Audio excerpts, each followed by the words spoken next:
Yeah.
Please take your seats. The meeting is about to begin.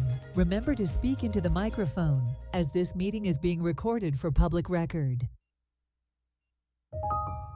Please stand by. We are going on air in 5, 4, 3, 2, 1. Good morning and welcome to our June 25th Commission meeting. Thank you to my colleagues for being here, and I'll turn it over to our City Clerk, Ralph Granato, for any special announcements. Good morning, everyone. During this hybrid commission meeting, the City Commission is physically present in the Commission Chamber at Miami Beach City Hall, 1700 Convention Center Drive. The public may attend the meeting virtually. However, members of the public who wish to attend the meeting or provide public comments in person may appear at the Commission Chamber. To participate or provide comments virtually during the Commission meeting, the public may join the meeting by visiting the Zoom app on their smart device or on the web at zoom.us or by telephone at 305-224-1968. Again, 305-224-1968. The toll-free number is 888-475-4499. The webinar ID is 813-928-576-71#. Webinar ID is 813-928-576-71#. Members of the public wanting to speak virtually on an item during the meeting must click the raise hand icon if using the Zoom app or press *9 on the telephone to raise their hand. Note that the Zoom link, webinar ID, and telephone numbers provided for this commission are static and do not change from meeting to meeting. Thank you, Mayor. Thank you. Thank you to my colleagues and everyone for being here. Good morning again. Commissioner Magazine asked me to announce that he has had a commitment that he's dealing with this morning, but will be here shortly. And I'm very proud to see you this morning. Thank you, Father Sosa from St. Joseph Catholic Parish, for being here. And I'd like to invite you up to give us some words of invocation and wisdom. We don't waste any time with the prayers here. Well, I thought you were doing the Pledge of Allegiance first, no? We'll do it right after. All right, okay, no problem at all. We're always grateful, and you're smiling today, by the way, that's wonderful. I remember the last meeting, there was some discussion. We grow grateful for God's gifts around us, and our gratitude finds a source in the letters of Paul of Tarsus, particularly when he wrote to the community of Philippi way out in Asia Minor that he knew so well. And this I quote, "The Lord is nearby, have no anxiety, but in everything by prayer and petition with thanksgiving." That's the attitude I'm trying to convey. Make your requests from God. So in that context, we pray this morning as once again the commission is meeting here in Miami Beach. Almighty and eternal God, you are the source of peace and justice and have revealed your gifts to all who recognize your presence, especially during conflicts or aggressions. We ask you today, as always, to guide our elected officials, their assistants who strive to exercise their call to the people entrusted with their care in our city of Miami Beach. Assist them with your spirit of counsel and fortitude, that their work may find expression in righteousness and peace. Let the light of your divine wisdom direct their deliberations and shine forth in their proceedings, so that as they seek to promote the well-being of this community with all of its diversity and at times unexpected tensions, they may continue to guard our welfare and do their best for the common good. May you enable them by your powerful protection to continue to discharge their duties with honesty and ability. We do this in the name of our Lord Jesus Christ, our God, forever and ever. Amen. Thank you. Thank you. So now we're going to do the Pledge of Allegiance, and I haven't asked anybody, so I'm going to surprise someone in the crowd here. And since I'm used to seeing Mitch Novick standing here for Sutnik, I'm going to ask him to lead us in the pledge.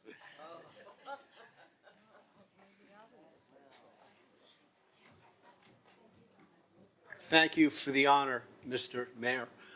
Please place your hand in front of your heart. I pledge allegiance to the flag of the United States of America and to the republic for which it stands, one nation, under God, indivisible, with liberty and justice for all. Thanks. You don't get to skip the line now. That's right. No, she's first. I'm first. Say something. I just want to say something. an optimistic message, because this morning, in preparation for today, I walked to the beach, and it's how I love to start my day, is walking to the beach, and aligned with the thoughts of the Father. I just want to give thanks for this day. We really are so blessed to be here on this day and to be in this paradise, and to start the day, every meeting, Mr. Mayor, recognizing our country, the greatness of our country, and recognizing the blessings that we have. Still also recognize our rich diversity. To recognize our Jewish families who found safety here from hatred, to recognize our LGBTQ community that found here freedom to celebrate with pride and to live and to love openly, to celebrate immigrants who found here in our community the opportunity to achieve freedom and to bring their families and to contribute and enrich our diversity and support our own families and contribute to the economy of this city. And so it's part of the beauty of our city. We get to celebrate and give thanks for our beautiful Jewish community and the safety they've found here, our beautiful LGBTQ community and the embrace that they've been able to live here authentically, our law-abiding immigrant community that contribute to the beautiful and diverse fabric of this community. Is something that I give thanks to God for every single day.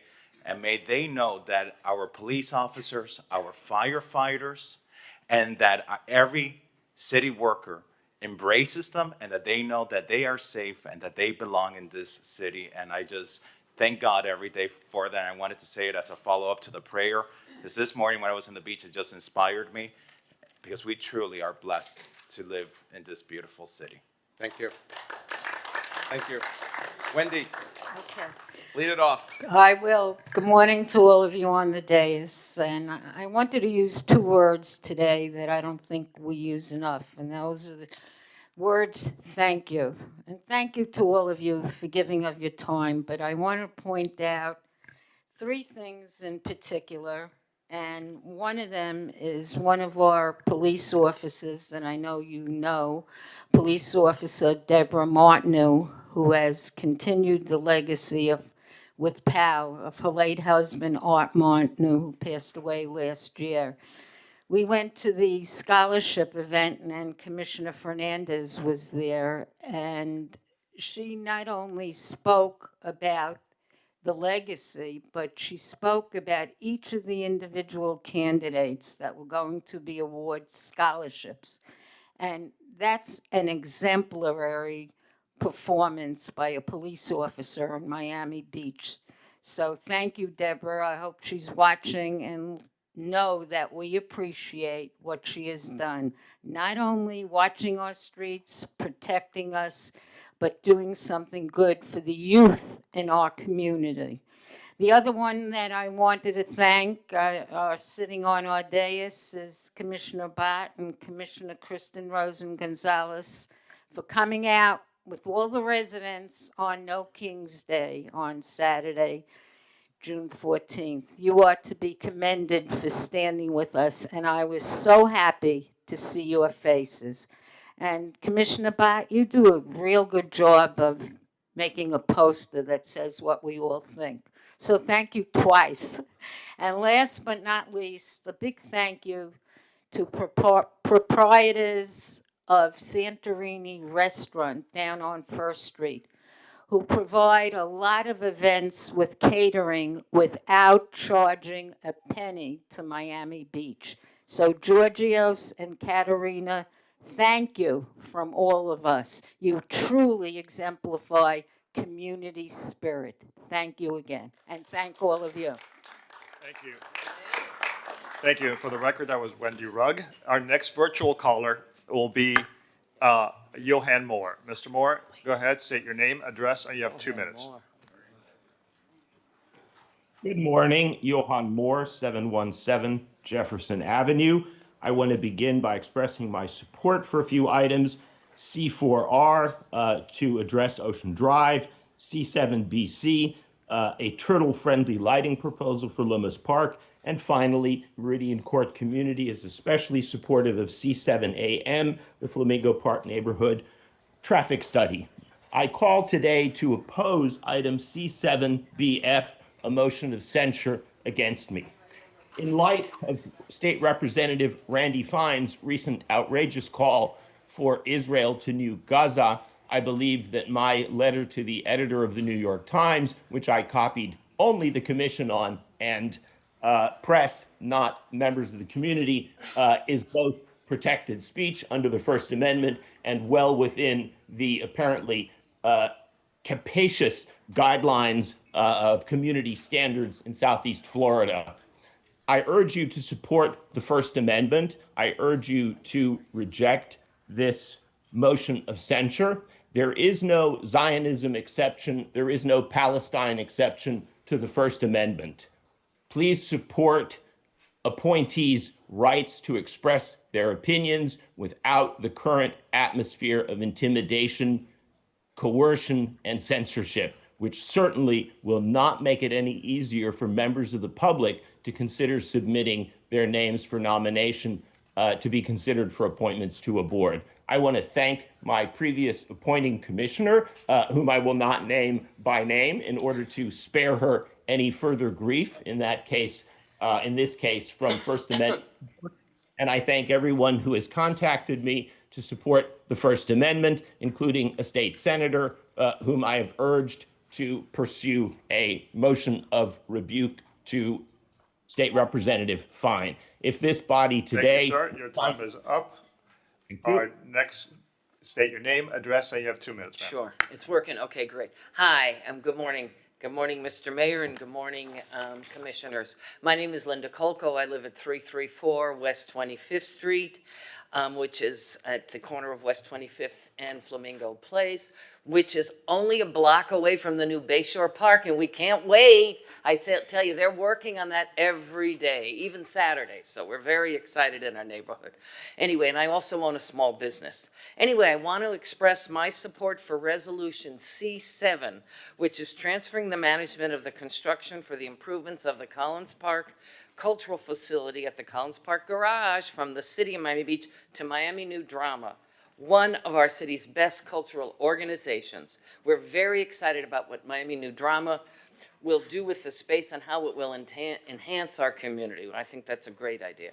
Also, I would like to support Resolution C7AF, which will approve a temporary food truck, thank you, Commissioner Fernandez, at Liberty Plaza in our neighborhood, and it will rotate locations as needed. I think this will also enhance our neighborhood's quality of life.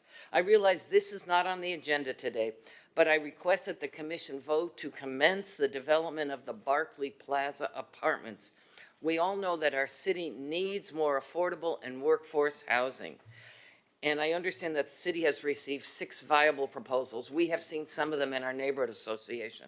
I leave that up to you which one is the most appropriate, FAR issues and all that.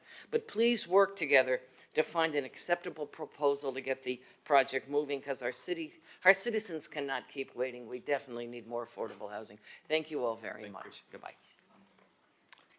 Thank you so much. Our next virtual speaker is Bob Goldring.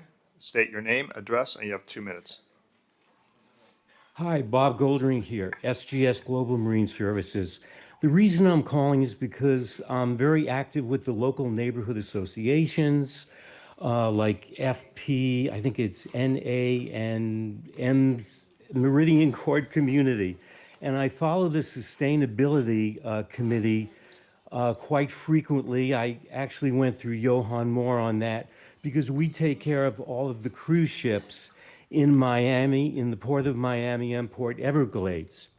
So that's my involvement, and I think the city is important because we do air pollution as well, and we want to hear concerns from the city.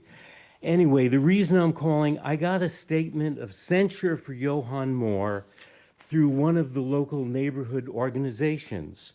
And I looked at it and I said, okay. I told my company, of course, too. And what is this about? I don't know why he's being censured. I did not get any statement. So I went to the local residents and asked, did anyone, what's going on? No one got any statement from Johan. I even called the Miami Herald and the New York Times and Dasha at the city clerk's office. So evidently, what I hear, it was a private email sent out to the commissioners mocking a statement this Randy Fine said, mocking something. It's very confusing. Anyway, this is a private matter that I think you're hanging out in public. And I don't want to, I don't want to penalize the relationship that we have with Miami Beach. So that's what I have to say. I don't see how, a private email could be turned Thank into you so public. much, sir. Your time Thank is you. up. State your name, address. You have 2 minutes, ma'am. Thank you. Good morning, Mayor and Commissioners. My name is Patricia Agnello, 2555 Collins Avenue, and I am here once again to voice my deep opposition to the proposed redevelopment of the Doville site. What's being asked of you isn't a routine land use decision. It's a referendum on whether we reward deliberate, years-long neglect. The Morello family let a historic landmark rot. They ignored violations, endangered the public, and accumulated millions of dollars in fines, not out of carelessness, but because it served their endgame, demolition by neglect. Now, after erasing a piece of Miami Beach history, they're back, asking for dramatic upzoning, twin 380-foot towers, and a hulking 166,000 square foot podium that dwarfs anything allowed under current zoning. This isn't just overreach, it's a giveaway. Economic analysis shows the developers stand to gain an estimated $568 million in additional profit from the added height alone. And that podium, it's not just big, it's suspicious. It stretches the definition of a hotel podium to the point of absurdity. And with the Morello Group's extensive casino background, we have every reason to be concerned. If we don't confront that risk now, we won't get another chance. This is not anti-growth. It's about setting a line in the sand. North Beach deserves thoughtful, lawful development, not towering excess that opens the floodgates for more outsized projects under the Live Local Act. We are not Sunny Isles, and we shouldn't act like we want to be. Our zoning code isn't a starting point for negotiation. It's a promise to protect this community's scale, soul, and future. Please reject this proposal. Insist on something worthy of this city and the people who live here. Demand a plan that honors the neighborhood, adheres to the rules, and genuinely benefits the community. Thank you. Thank you. No, thank you. And just in case anyone didn't know, we sent out, I called a special commission meeting for Friday. We're going to be discussing the 1250 West Avenue and the Doville then. And the reason why I did that, and thank you to my colleagues for being amenable and available to do that on Friday. We're going to start at 2 o'clock. We're going to have a hard cutoff at 7. And the reason why, you can see, I'm allotting 5 hours for 2 items, and I didn't want it to overtake our commission meeting today. We have a lot of quality of life, important resident-focused issues that I didn't want to deviate from. So we're going to do that special commission meeting on Friday starting at 2. Okay. Good morning. Yes, please. Good morning. My name is Elaine Litvak. I live at the Marina at Portofino in South Point, and the Marina is my front yard, and the Marina is not behaving very well and is not a very good neighbor. There are many party boats. I wish there were none. We know that people are getting off these party boats after the hot sun, drinking a lot. They are very difficult. They get off, they're argumentative. They're using the sidewalks as bathrooms. They're littering. It's really a very bad scene that is there. And I'm, asking the commission to please take this very seriously. I wrote a letter to all of the people on the commission.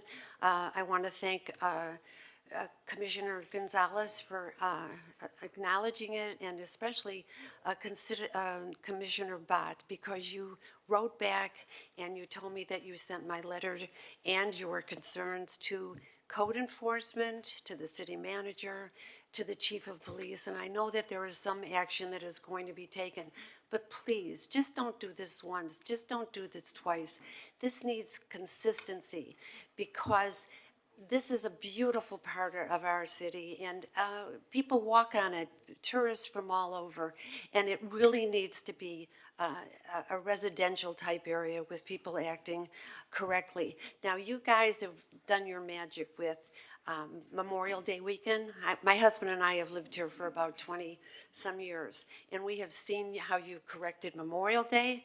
We have seen how you really work and are still working on spring break, and I know you can do this, but it needs consistency, and I'm counting on you. So anyways, I'm hoping this will happen, and I want to thank you for all the good work that you do for the city. I really appreciate you all. Thank you. Thank you.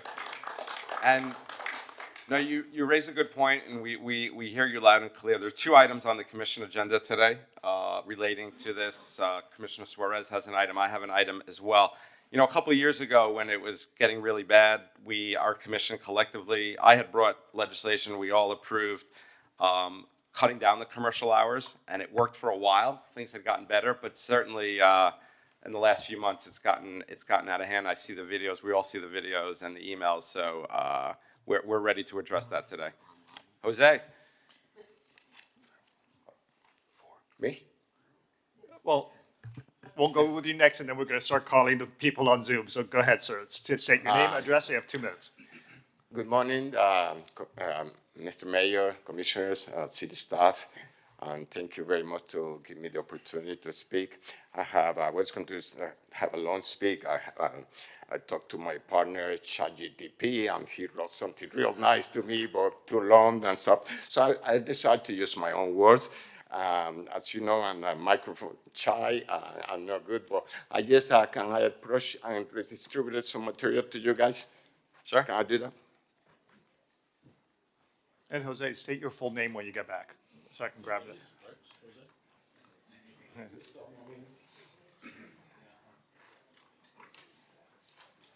Jose, let me have him. I'll take him. Thank you. So what you have in front of you, it is from the last month, yes, right in front of my balcony. I'm not just searching. I have a lot of videos, and I haven't reached the local media or the social media because I don't want to embarrass my city or their leadership. But it's a lot of stuff going in the marina. Or the marina operator. Yeah, yes. Well, yes, but I don't want to embarrass my city. Yes, exactly. So anyways, here, the manager sent an email a month ago, May 30, to the GM for the marina, where he CC'd Mr. Carpenter, the city manager. I was going to read that email, but it's very disturbing, very embarrassed. I don't want to do that. If you guys want to, he has a copy of that. And this is the email back and forth.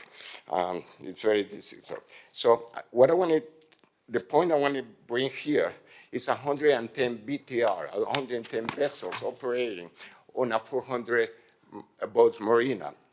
Whatever you pass here is a good intention and you're moving forward, but it's very difficult to enforce where you have a 5-block marina on a over 10 slip. And it's very difficult to enforce that.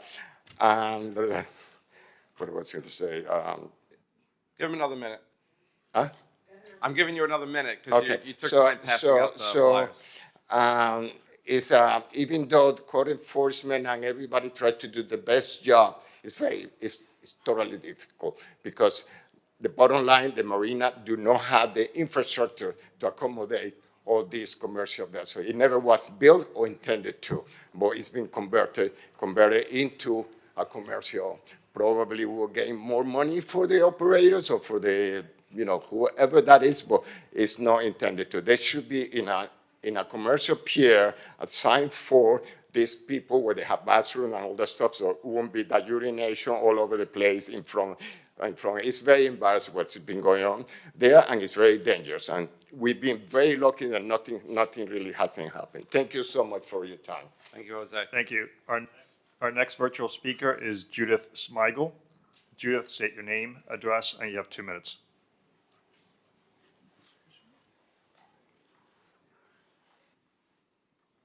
Judith, please unmute yourself. Okay, my name is Judith Smigel. I am a resident of South Beach, Euclid Avenue. First, you can't hear me, right? We can hear you. Go ahead. First, I want to second Linda Coco's endorsement of Miami Drama, which truly is a treasure in our fine city. I am here today against C7BF, the censure of Johan Moore for, quote, incendiary remarks, and also against his removal from the Sustainability Committee, where he has been a tireless and valuable member. Johan certainly does not flatter the mayor or Commissioner Suarez, but that is not his role as a resident. His role is to speak up against wrongdoing, which he did regarding the call by Florida State Representative Fine for Israel to nuke Gaza. Clearly incendiary speech, but protected. About me. I am horrified by increasing anti-Semitism. My niece's children go to Jewish Sunday school. The 8-year-old gets on a kid's bus daily to a Jewish camp an hour from the city. I am frightened for them, all Jews and the people who love him. However, my Jewish values honest examination lead me here today. Johan Moore and I condemn Israel's violent starvation and expulsion of Palestinians. Again, criticizing Israel does not make us anti-Semites. Using strong language to do so may be impolite, but it is still protected. I urge you to reinstate Johan to the Sustainability Committee and to vote down the censure of him and his speech. Thank you, and it's an honor to speak in front of this wonderful city's commission. Thank you so much. Ma'am, go ahead. State your name in 2 minutes, please. Okay, my name is Jo Carabell. I live at the Yacht Club, 90 Alton Road. And every morning I go down the back stairs to the marina. I face the marina. And walking down those stairs in the morning with my dog, I find needles, condoms. It reeks of urine. And I go out early, so every morning after that, our staff cleans it up. And every morning it's exactly the same. I'm here to ask if you could please authorize a gate to be put there so that it's frightening to be, first of all, a woman alone. I go there at night too to walk through the garage. The garage is filthy with overfilled garbage cans, food all over the floor. And when people can just walk in and out, it's scary. I keep my eyes on all the exits to make sure I'm safe, because there are very dangerous people walking around that marina. So I'm just asking, please think of a way to block that, at least for my building. Thank you very much. My chief of staff's coming down to get your contact info to make sure, because we want to make sure we get the right spot and everything. Obviously, we're going to be addressing it generally, but that issue specifically. Thank you very much. Thank you. Our next virtual speaker has a screen name of CWA Local 3178, Miami Beach. Please identify yourself, state your name, address, and you have 2 minutes. Good morning, everyone. My name is Monique Coney. I'm the Vice President of CWA Local 3178 for Miami Beach, Communication Workers of America. I'm calling to give my support of Resolution R7K, the resolution by the Commission to give the employees covered by the CWA bargaining unit the cost of living increase of 3% starting in July 2025. We want to thank the HR team, Marla, Lana, also our city manager, Mr. Mark Taxes, for their support in this resolution. We are very excited to get back at the bargaining table and to bargain with the city. And we're very excited to put money in the hardworking pockets of our city employees in code, ocean rescue, dispatch, in different areas in the city. And we just want to thank the DAS and Mr. Mayor and the commissioners for their support. Thank you so much. You all have a great day. Thank you so much. Go ahead, sir. State your name, address, and you have 2 minutes. Hey there, my name is Christoph Babka. I live at 11 Island Ave, beautiful Belle Island. And I wanted to publicly thank Mayor Minor for appointing me to the LGBTQIA plus Advisory Council. I am happy to represent every letter, and we have many of them. I most recently attended World Pride up in DC, and I was very proud to represent the amazing city of Miami Beach. I also wanted to put forward that in advance of Pride, I took self-defense courses through Cobra. I was afraid of some sort of retribution or attack, and I wanted to just express not only gratitude for this amazing city for celebrating and honoring our LGBTQIA plus community, but most importantly, loving and protecting us. In a world where we seem to have targets on our back, if we have a voice of freedom or anything that dissents from public, I want you to know that we have your backs to defend and protect you because you have defended and protected us for so long, and thank you for continuing to do so. I want to give the minute back to you all, just saying thank you for your service, and thank you for making this city the most amazing one we have. Appreciate you.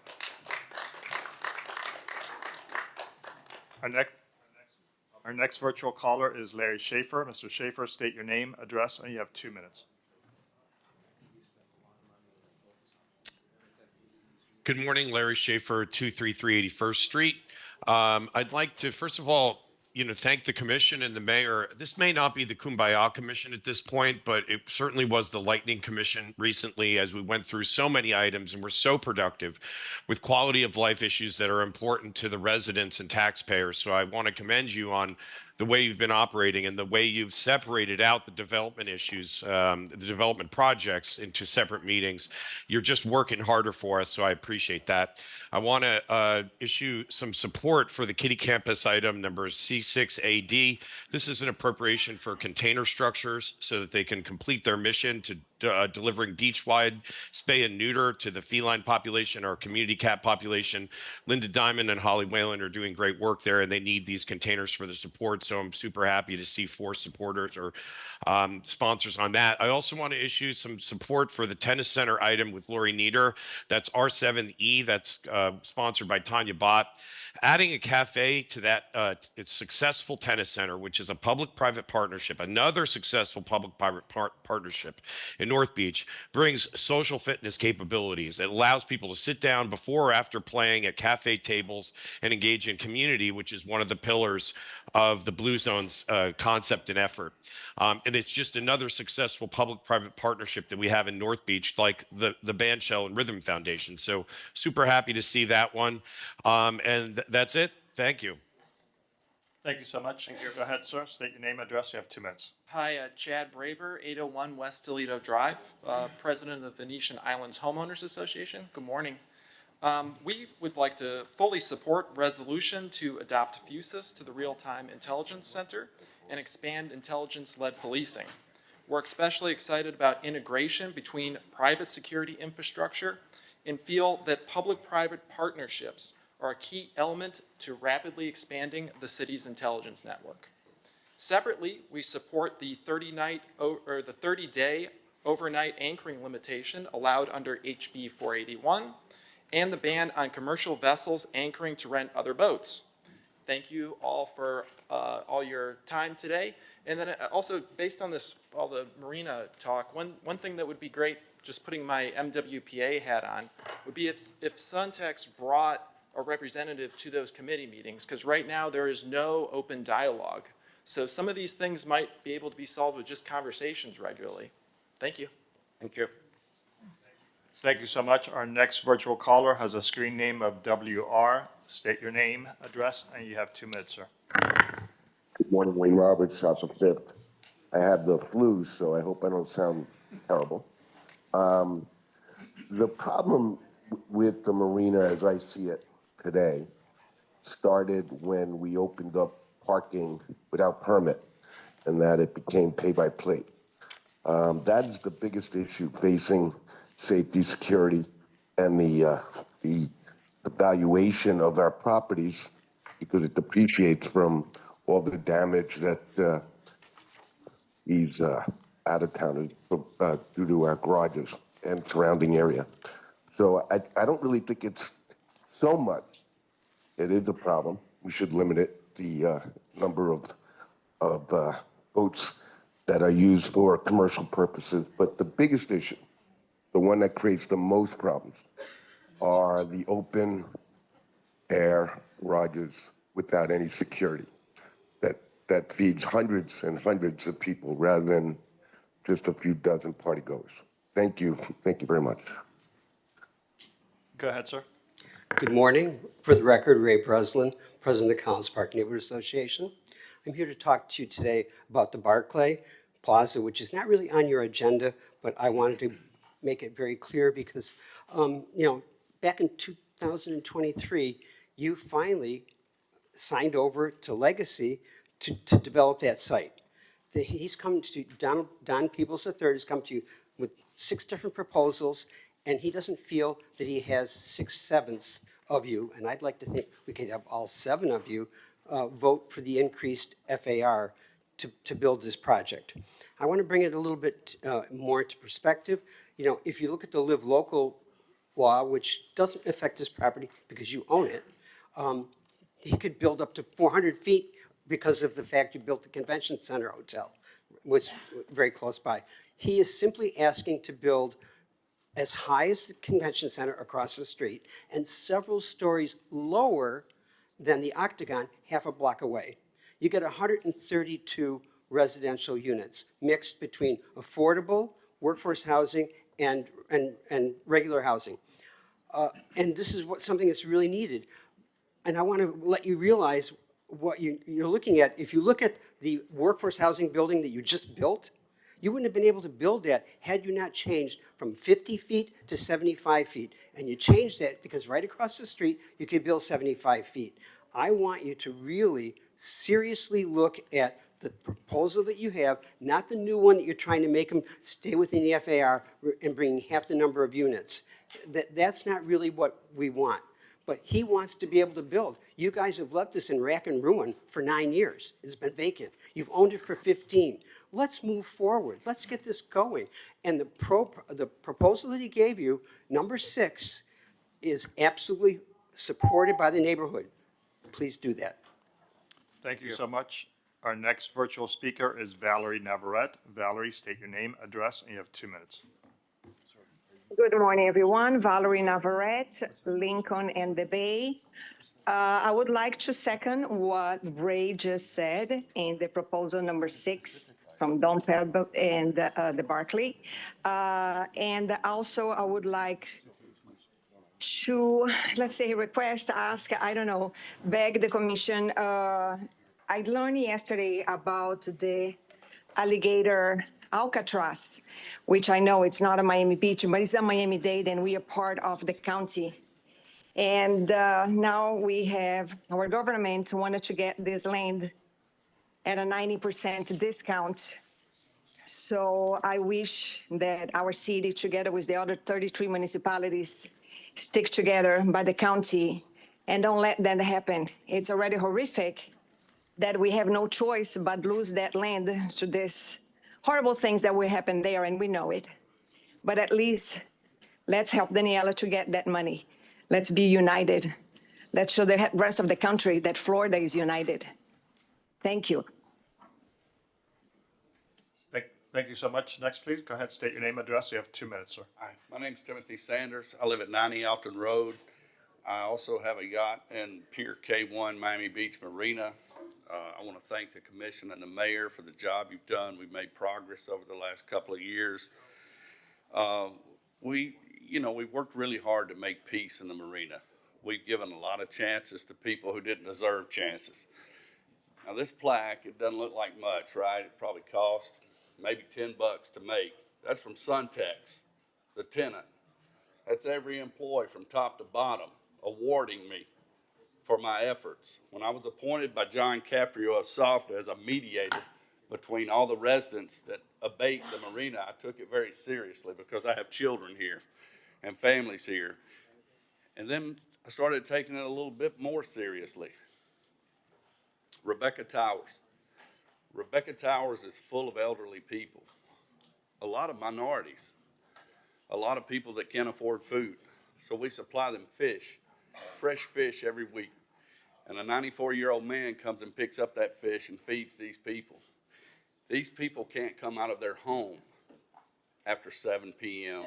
or during a 4 p.m. charter disembarkment because of maybe 8 bad actors. 8 bad actors. I'm not here to butcher Suntex. I'm not here to butcher the city or anybody else. Everybody has a list of these bad actors. Tit for tat. They give us one here. They give us one there. That's not part of the program. You have the list of the bad actors. They are causing grief in our community, as you've heard from people, you know, the left would say are Karens this morning. You want to make this a political platform? I'll make it a political platform. The first lady that spoke here, that was a political platform. That wasn't for the city. We're for the city. We have a great commission and we have a great mayor. We have warriors like Joseph Magazine, David Suarez. We have great people here. Tanya Batt. Thank you, sir. I need another minute, please. Let him go. Okay. So I'm telling everyone from here, I came from a major city. I've worked in civil rights for over 30 years. This has nothing to do with race. This has to do with behavioral issues. Behavioral issues. All of this can be stopped by eliminating the charters you all have a list of. It's detrimental to the peace of our community. And that's about it. You have an FBI agent that's head of code back here. His hands are tied. He can't get rid of these 5 bad actors. Who's running this? Who's running it? Who's running it? You have the list. You know who the bad actors are. They keep throwing one here at us. Mike Grieco asked me to meet him at the Marina this week to show him the boats of the bad actors. They vandalized me. They threatened to kill me. They claimed whatever. I don't care. I'm here to fight for our community, just like David Suarez has with the Airbnb. It has to stop. These bad actors have to go. Thank you, sir. Suntex and the city have the financial capability to make this a first-class marina. It's that simple. It's not hard. It's not difficult. It's very simple. So as a resident here, with children here, with neighbors that are elderly that can't come out, and if you think I won't get that Rebecca Towers vote for him, you're wrong. I will. Let's not make this political, but Political with that first speech. sir. Thank you. Thank you. You know what? You should really correct someone when they do that or I defend literally me because I just didn't did. say anything. I literally just did. Obviously, I can't predict what people are going to say, but the marina issue is going to be addressed today. We have several items on the agenda, and I'm confident our commission is going to address this forcefully. Mayor, we have 30 minutes have elapsed. If I can ask who's the last person?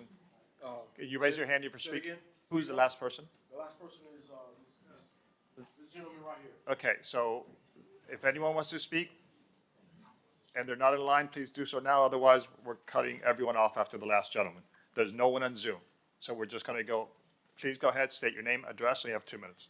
Yes, my name is Hal Taylorson. I've been a resident of Miami Beach since 1995. And I'm here today to thank you for your work, right?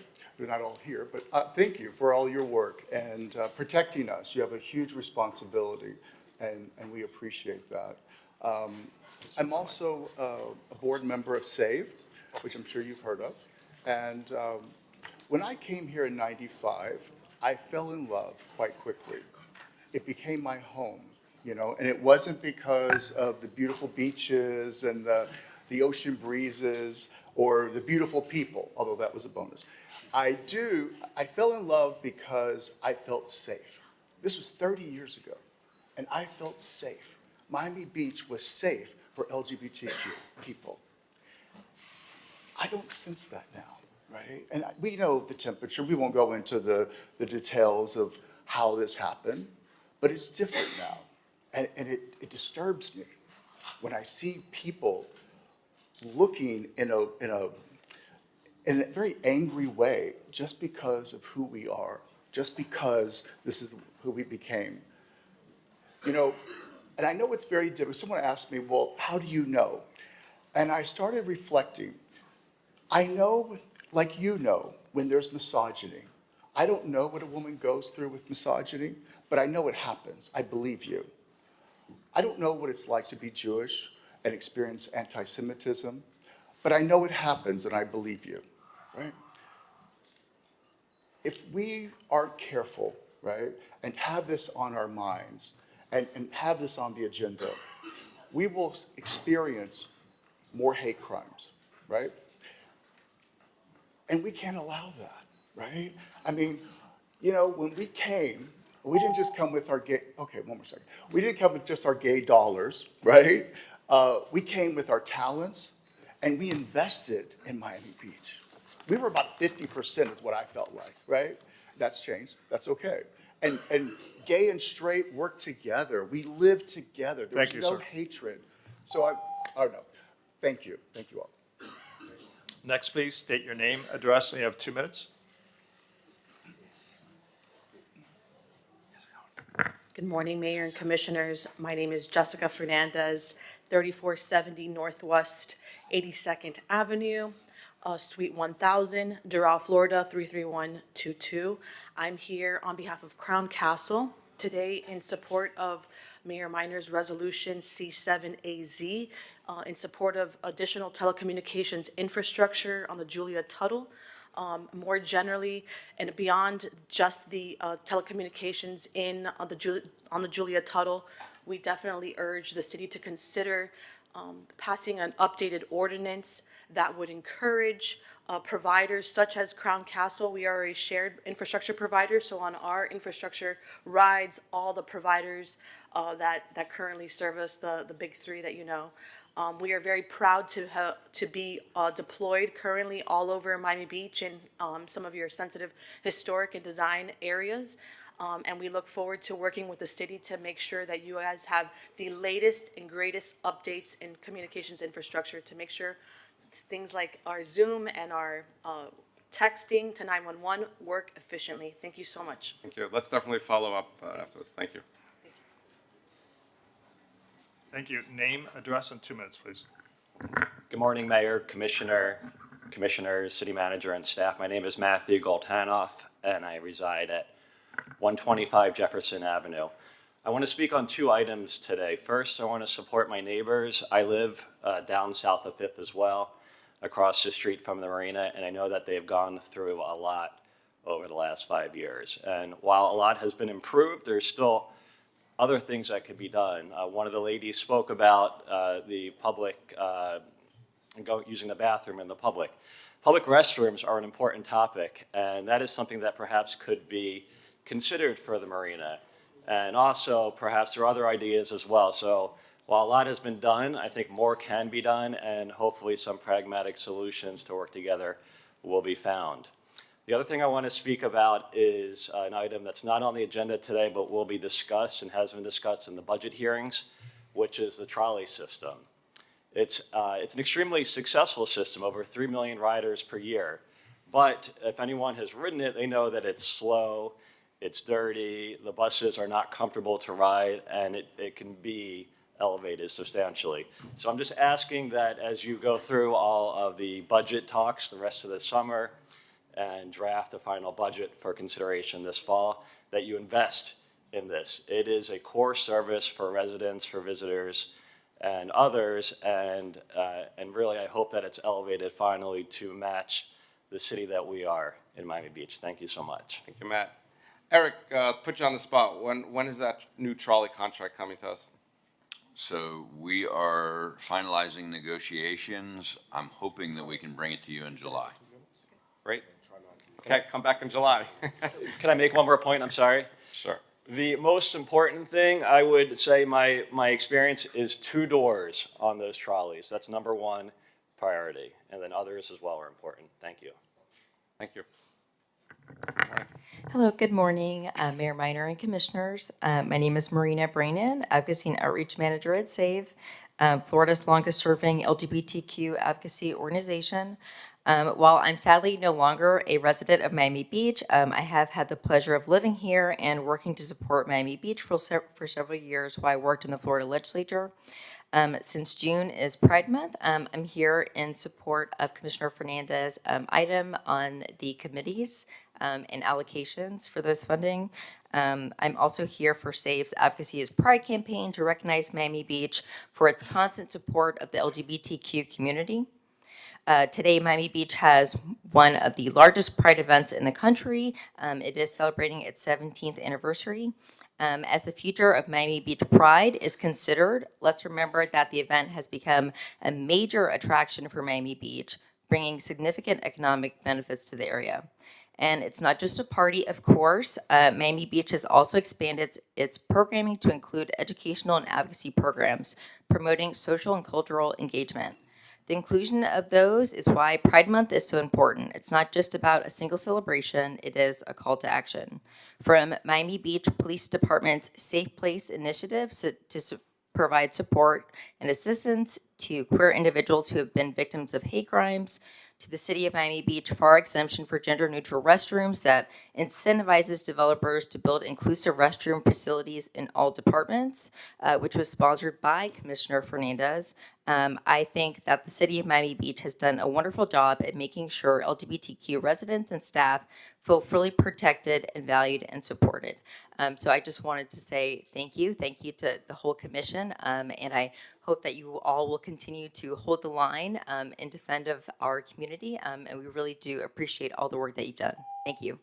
Thank you.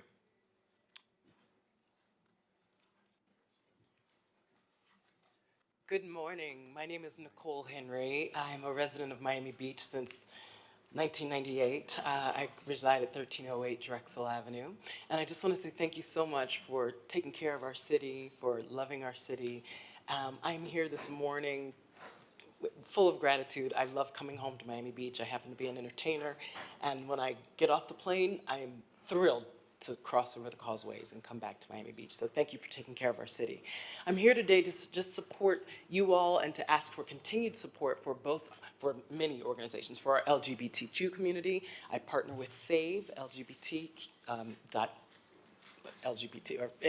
partner with SAVE. I partner with Miami Music Project, an organization that is bringing arts education, music education into our schools here at the Miami Beach Elementary School on Washington Avenue. I partner with many music and arts organizations, Miami New Drama. So I just want to say thank you for your support for the arts. Thank you for making sure that, for empowering our most vulnerable, our disenfranchised residents, and those who make this city strong and the best it can be. So please continue to support equality. Please continue to support with understanding and encouraging understanding for all of our residents, as well as compassion. And I love seeing that through the arts and again through the LGBT community. So many blessings to you all, and I hope I can help you serve our city. Thank you. Next, please. Good morning, everyone. My name is John Latella. I'm a gay man, a proud board member of SAVE, and I live at 110 Washington Avenue in South the 5th, where I'm currently president of the board at the Cosmopolitan Residences. I joined SAVE because I want young LGBTQ people, gay, lesbian, bi, trans, non-binary, to know that they're not alone, that someone is looking out for them, especially now when so many are growing up in a political climate that treats their identity as a debate, or worse, a threat. What I want these kids to hear is, and people like me are standing with you. When I was growing up in Jersey City, there was no roadmap for being out, no positive role models in politics, on TV, or in most neighborhoods. What helped me survive was realizing that there were adults who had made it through, that a life beyond fear was possible, and that's what I hope to represent today, that living a full, authentic, joyful life is still possible. That's also what SAVE stands for. Not just Pride Month visibility, but ongoing safety, inclusion, and dignity, especially for young people and for our trans neighbors who are far too often targeted just for being who they are. They deserve better from our state, our leaders, and from all of us. Inclusion is a strategy that makes our communities stronger, more equitable, and more innovative. That's why funding the LGBTQ+ Advisory Board isn't optional, it's essential. It helps identify gaps in services, builds trust, and ensures LGBTQ+ residents are seen, heard, and represented in real decision-making. Miami Beach has never been afraid to lead. The city has always had more courage and heart than most. In the 2024 Municipal Equality Index, we earned a perfect score of 100, reflecting a high level of inclusion and protection. However, candidates with anti-LGBTQ values are currently running against SAVE-endorsed champions on the Miami Beach Commission. Let's make sure every LGBTQ plus young person in this city knows that we belong here, that they belong here, and that we've got their back. Thank you. Go ahead, please. State your name, address, and you have 2 minutes. Good morning, Sarah de los Reyes, Sunset Harbor Neighborhood Association. I'm here in support of R5EFGHI, which addresses vessels limitation and anchoring and strengthening the laws, especially in Sunset Harbor neighborhood where we have paddle boards and kayaks, and some of the vessels are jeopardized by safety. Thank you, and I want to thank David Suarez for addressing this. It is not a popular item, and he's gotten a lot of heat from it, but thank you very much for doing that. Kristen, thank you very much for helping us trying to get the planters in front of our building, which is not there yet. If you can push them to actually replace the pilings with the planters, will be looking nicer in Sunset Harbor Street. Thank you. Last but not least. Good morning. My name is Bobby Duke. I live at 1450 Lincoln Road, and I've lived here most of my life. And the reason I came down today, because of broke my hip, is because I think it's very important that I say something here. I live at the end of Lincoln Road on the bay, and I have more than enough people who have said to me, why don't you clean up this area? Why don't you get the people out of here that don't belong here? I feel the same way. I asked some of the people that live here, how come you don't bring your children by here anymore? Because I live right next to them. They said, because we don't feel safe. There's enough of these boats that come by there and drop people off. That's not the right thing to do. You know, you want to make it a marina, that's great. But you have all these transients that come in here, bring in their boats, and then leave. That's not a way to run a business. I've lived on Miami Beach most of my life, and I can tell you this right now. I wouldn't have come here today unless I thought this was important. This is more important than you probably really know. There are so many people that have stopped coming to the little park at the end of Lincoln Road because of the type of people that hang out there, and you have to put a stop to it. Thank you very much. Thank you. You know how I know it's important? You did the talking and not your, oh, you're going to speak as well, Nancy? Okay. I just wanted to say he's right on, spot on. And I want to thank all of you also, and you especially, Mr. Mayor, because you were the first one who stepped forward to help our neighborhood, so I thank you. And of course, David doesn't like it when I thank him, but really, he's made it a personal mission to help us. Oh, he loves it. We really needed help. Can you state your name for the record? I'm sorry, I didn't catch it. Yeah, so he's been there for us all the way through everything. As a matter of fact, he's probably sick of hearing from me. I'm texting him constantly. I'm calling the police constantly. And Code has been awesome. Without Code, I don't know where we'd be. So I want to thank all of you for helping us. We really need it. And the boats that are in there, some of them have been in there for at least 5 years or so. They're falling apart. Something needs to be done. Thank you. Can you state your name? I'm sorry, I didn't catch it. Oh, I'm so sorry. Nancy Duke, 1450 Lincoln Road. Thank you, Nancy. You just assumed everyone knows you. Really? We certainly do up here. All about the same thing. Thank you, Mayor. Thank you for everyone who spoke, who called in. Appreciate the comments, and it's important to hear from you. So thank you for being here and addressing us. Let's. I have some announcements, Mayor, if I may. Please. The mayor has called a special commission meeting for the following items. And for item R5A, which is a second reading Alton Beachfront Overlay District Comp Plan Amendment, it is being open and continued to June 27th at 2:01 p.m. in the commission chambers. Companion item R5B, it's a second reading Alton Beach Bayfront Overlay District LDR Amendment. It is being open and continued to June 27th at 2:02 p.m. in the commission chamber. R5C, which is a second reading of the North Beach Oceanfront Overlay Comp Plan Amendment, is being open and continued to June 27th at 2:04 p.m. in the commission chamber. Companion item R5D, which is a second reading North Beach Oceanfront Overlay LDR Amendment, is being open and continued to June 27th at 2:05 p.m. in the commission chamber. Item R7B, which is a second reading of the Alton Beach Bayfront Overlay Development Agreement, is being open and continued to June 27th at 2:03 p.m. here in the Commission Chamber. Item R7C, which is the second reading of the North Beach Oceanside District Doville Development Agreement, is being open and continued to June 27th at 2:06 p.m. in the Commission Chamber. And item R7D, approve Amendment 1 to the Doville Settlement Agreement, is being open and continued to the June 27th Special Commission meeting. So all those items are being spoken and discussed, and action will be taken at a Special Commission meeting on June 27th. The meeting starts at 2 p.m. As far as the separated items, the following items have been separated. Commissioner Dominguez is separating from the consent C7U. Commissioner Fernandez is separating C2B, C4T, C7W, C7X, C7Y. And for your record, on your list of separated items, there's an additional item to be added, which is C7P by Commissioner Fernandez. So C7P, Commissioner Fernandez is also, so if you can mark that down on your list. Commissioner Magazine is separating C7BT. That was also not on your original list. If you can add that to your list. So Commissioner Magazine, C7BT. And Commissioner Suarez is separating C7J and C7BF. One more procedural item.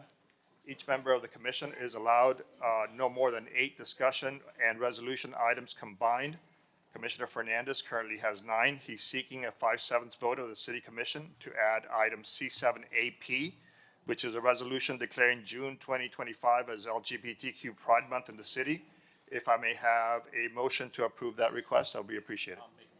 So I hear a motion from Commissioner Dominguez. I heard a second from Commissioner Magazine. All in favor of adding that item to the consent agenda? Please say aye. I heard 7-0. If that's the case, we can now do the consent agenda excluding the separated items. I move the consent agenda with the exception of the separated items. Seconded? Second. I have a motion by Commissioner Fernandez, seconded by Mayor Minor. All in favor of approving the consent agenda excluding the separated item, please say aye. Aye. Hearing no opposition, the item is approved 7-0. Those are the consent agenda items. Call R7A.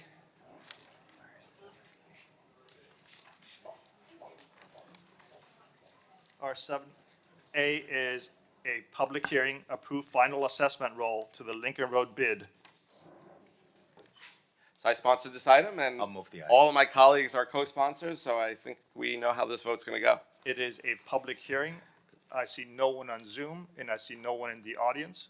If so, I heard a motion, I believe, by Commissioner Fernandez, Second. and second by Commissioner Minor. If there's no discussion on item R7A, all in favor, please say aye. Aye. Aye. I hear no one's in opposition. R7A is approved as is, 7-0. Let's call C7BT.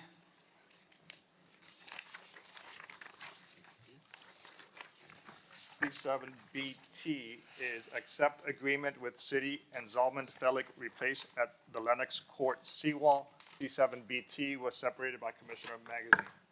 Good. Reason I separated it, I think this was going to be on consent without too much back and forth. However, because it was added late to the agenda, it wouldn't have been able to be called until 5 o'clock. So I wanted to get this out of the way, out of respect for the rabbi's time. So Brad, maybe if you can tee it up, and I think we're all kind of aligned here. Thank you. This item is working directly in connection with the rabbi to address the rabbi's portion of the seawall, that had collapsed on Dade Boulevard, and there's a section of 23 feet that is also part of this on Lennox Court that is part of the city's responsibility. So this agreement is going to allow this whole process to be done in a very expedited fashion, thanks to the rabbi's ability to get a contractor in place very quickly. And it makes sense from our perspective to have the city's portion of the 23 feet be part of that. What we had obviously tried to attempt to do previously in getting cost estimates were more challenging and way higher. And based upon the numbers, that the rabbi was able to produce from his contractor. It just makes sense to do it all as part of that. And the city will have a great benefit of cost savings from doing it. So we are completely in support of this project. I'd like to see such public-private partnerships replicated about 1 million times across the city. So that being said, I'll make a motion to move forward with the recommendation of city staff. Got a motion from Commissioner Magazine, second from Commissioner Fernandez. Let's call the vote. All in favor? This is item C7BT. Please say aye. Aye. Hearing no one opposed, the item is approved, 7-0. And as Commissioner Magazine stated, all the addendum items will be heard after 5 except for this one. Can I, with the permission of the mayor, just have a minute? Sure, you know you just won the vote. Yes, You're yes, risking yes. it by Mayor speaking. Gelber would always say, when Did you're you go ahead. to law school? They teach you don't speak when you just won. So what you do say is, I want to say thank you to all of you, and it's been a pleasure working with our city manager, our assistant city manager, David, and of course, Brad, our director, our assistant director, or is our director yet? Interim director of Public Works. It was really a pleasure working with them and expediting it, and I really appreciate it. Just, I wanted to read something, if you don't mind. I want to begin by expressing my sincere thanks to Blake. I know he's, who I respectfully refer to as our commander-in-chief, but I know he's your deputy mayor and a true public servant. Blake was the very first person I called after the storm on March 30th regarding concerns about the bridge, which appeared to have sustained damage. As always, Blake acted immediately. He contacted FDOT, who promptly dispatched a crew to inspect the bridge structure and review our survey.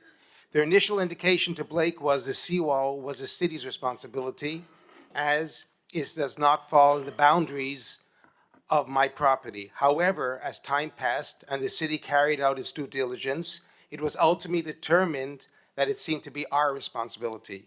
Blake then facilitated a meeting that proved invaluable, and we submitted an engineer's report, and that's what brings us here today and got everything finalized. Blake, I just want to sincerely thank you for your commitment and seeing this through the end. I first met Blake approximately 2 years ago when the streetlights on Pine Tree Drive on 44th Street across the Pine Tree Dog Park were not functioning.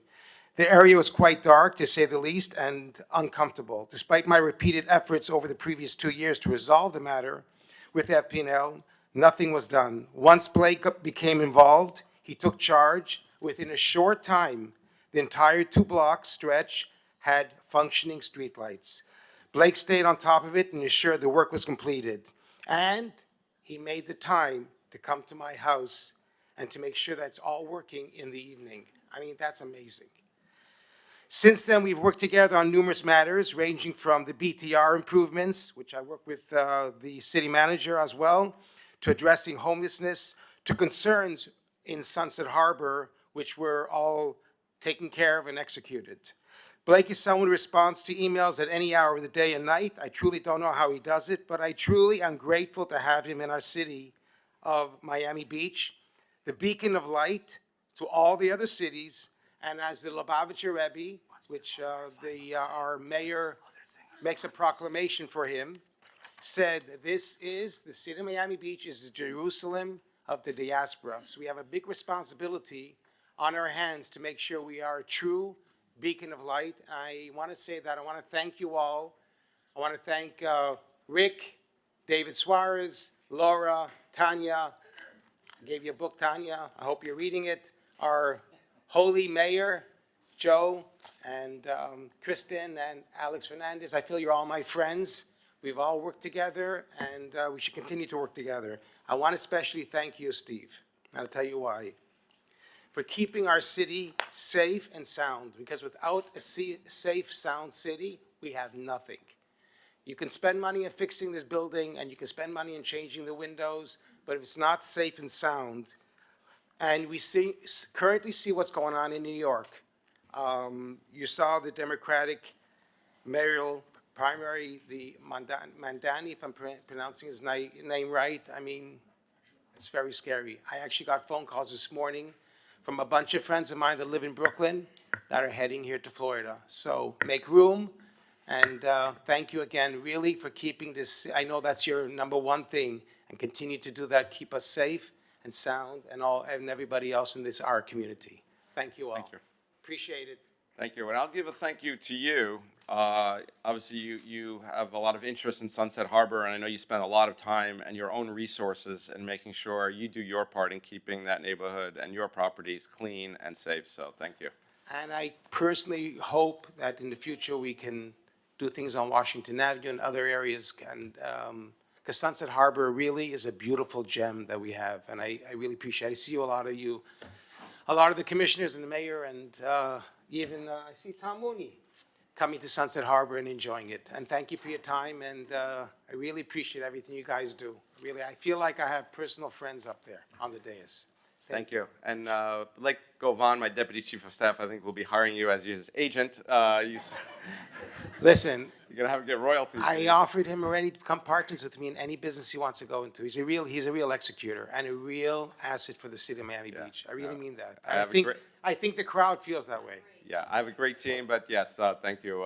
Blake is a superstar. I felt he needed a call out, and acknowledging and giving someone thanks is the most important thing. As our President Trump said after he said, "Thank you, God, I love God," and recognizing that is important. Thank you very much. Thank you. One clap. That's it.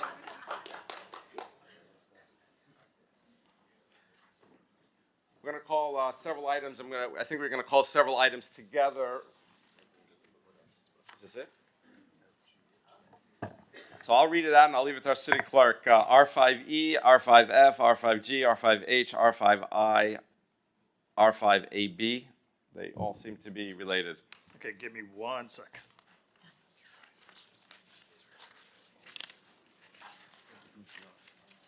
Which one is that? Well, I'm going to read them all and we'll. Give me 1 sec. Yeah, give me 1 sec. Yeah, 1 sec.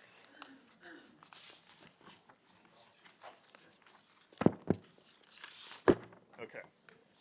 So I'm going to read the titles to all those items, and the first one is R5E that I'm reading the title to. It is an ordinance of the mayor and city commission of the city of Miami Beach, Florida, amending chapter 86 of the code of the city of Miami Beach, Florida, entitled Marine Structures, Facilities, and Vessels, by amending Article 3 entitled Piers, Docks, and Boat Ramps, by amending section 66-116 thereof entitled Commercial Vessel Activities, Hours of Operation at Private Marinas and Private Marines Facilities, to correct a Scribner's error in the definition of pleasure vessel and providing for repealer, severability, codification, and an effective date.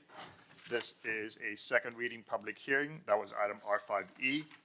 Item R5F is an ordinance of the mayor and city commission of the city of Miami Beach, Florida, amending chapter 82 of the code of the city of Miami Beach entitled Public Properties by amending Article 3 entitled Use of Public Property by amending Division 1 entitled Generally by amending section 82-72 thereof entitled Commercial Vessel Activity Hours of Operation of publicly owned marinas to clarify the definitions set forth therein and establish limitations for owner affirmative defense for personal use outside of permitted hours of operation and providing for repealer, severability, codification, and an effective date. That is a second reading public hearing. It is item R5F. R5G is an ordinance of the mayor and city commission of the city of Miami Beach, Florida, amending chapter 102 of the code of the city of Miami Beach, Florida, entitled Taxation by amending Article 4 entitled Local Business Tax by amending section 102-368 thereof entitled Posting of Business Tax Receipt and Decal Display of Business Tax Receipt Number in Advertisements by requiring that commercial vessels related businesses prominently display a city-issued business tax receipt decal on each commercial vessel in their fleet and providing for repealer, severability, codification, and effective date. That's a second reading public hearing. That was item R5G. Thanks. Item R5H is an ordinance of the mayor and city commission of the city of Miami Beach, Florida, amending chapter 66 of the code of the city of Miami Beach, Florida, entitled Marine Structures, Facilities, and Vessels by amending Article 4 entitled Vessels by creating section 66-143 thereof entitled Anchoring of Commercial Vessels or Floating Structures used to rent, store, or otherwise secure other vessels prohibited and providing for repealer, severability, codification, and an effective date. That is a first reading public hearing. That was item R5H.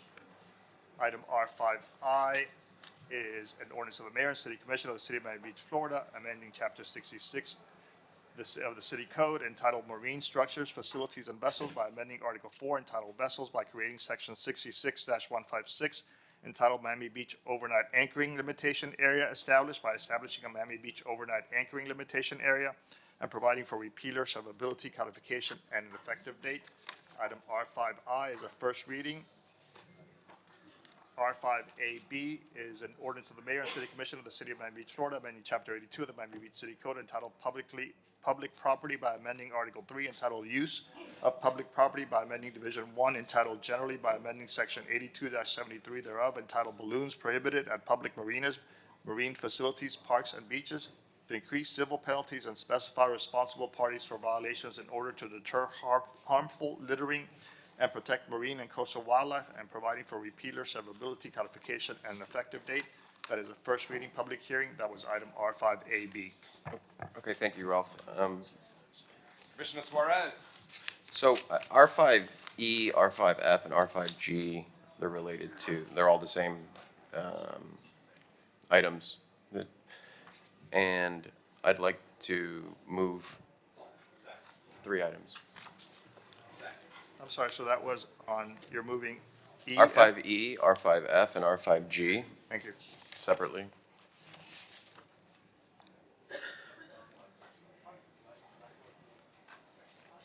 Do you want to have discussion on those 3 items? I don't think there's going to be a discussion. So on, these are public hearings. I see no one in Zoom, and I see no one in the audience. So may I have I'm going to do a roll call on all 3 items. We're talking about R5E, F, and G. We have a motion by Vice Mayor Suarez, and it's been seconded by Commissioner Fernandez. Commissioner Magazine. Yes. Vice Mayor Suarez. Yes. Commissioner Fernandez. Yes. Commissioner Dominguez. Yes. Commissioner Bott. Yes. Commissioner Rosen Gonzalez. Yes. Mayor Minor. Yes. The items are approved. That was R5E, F, and G, 7-0. And I'd like to move R5AB, the balloons at the marina.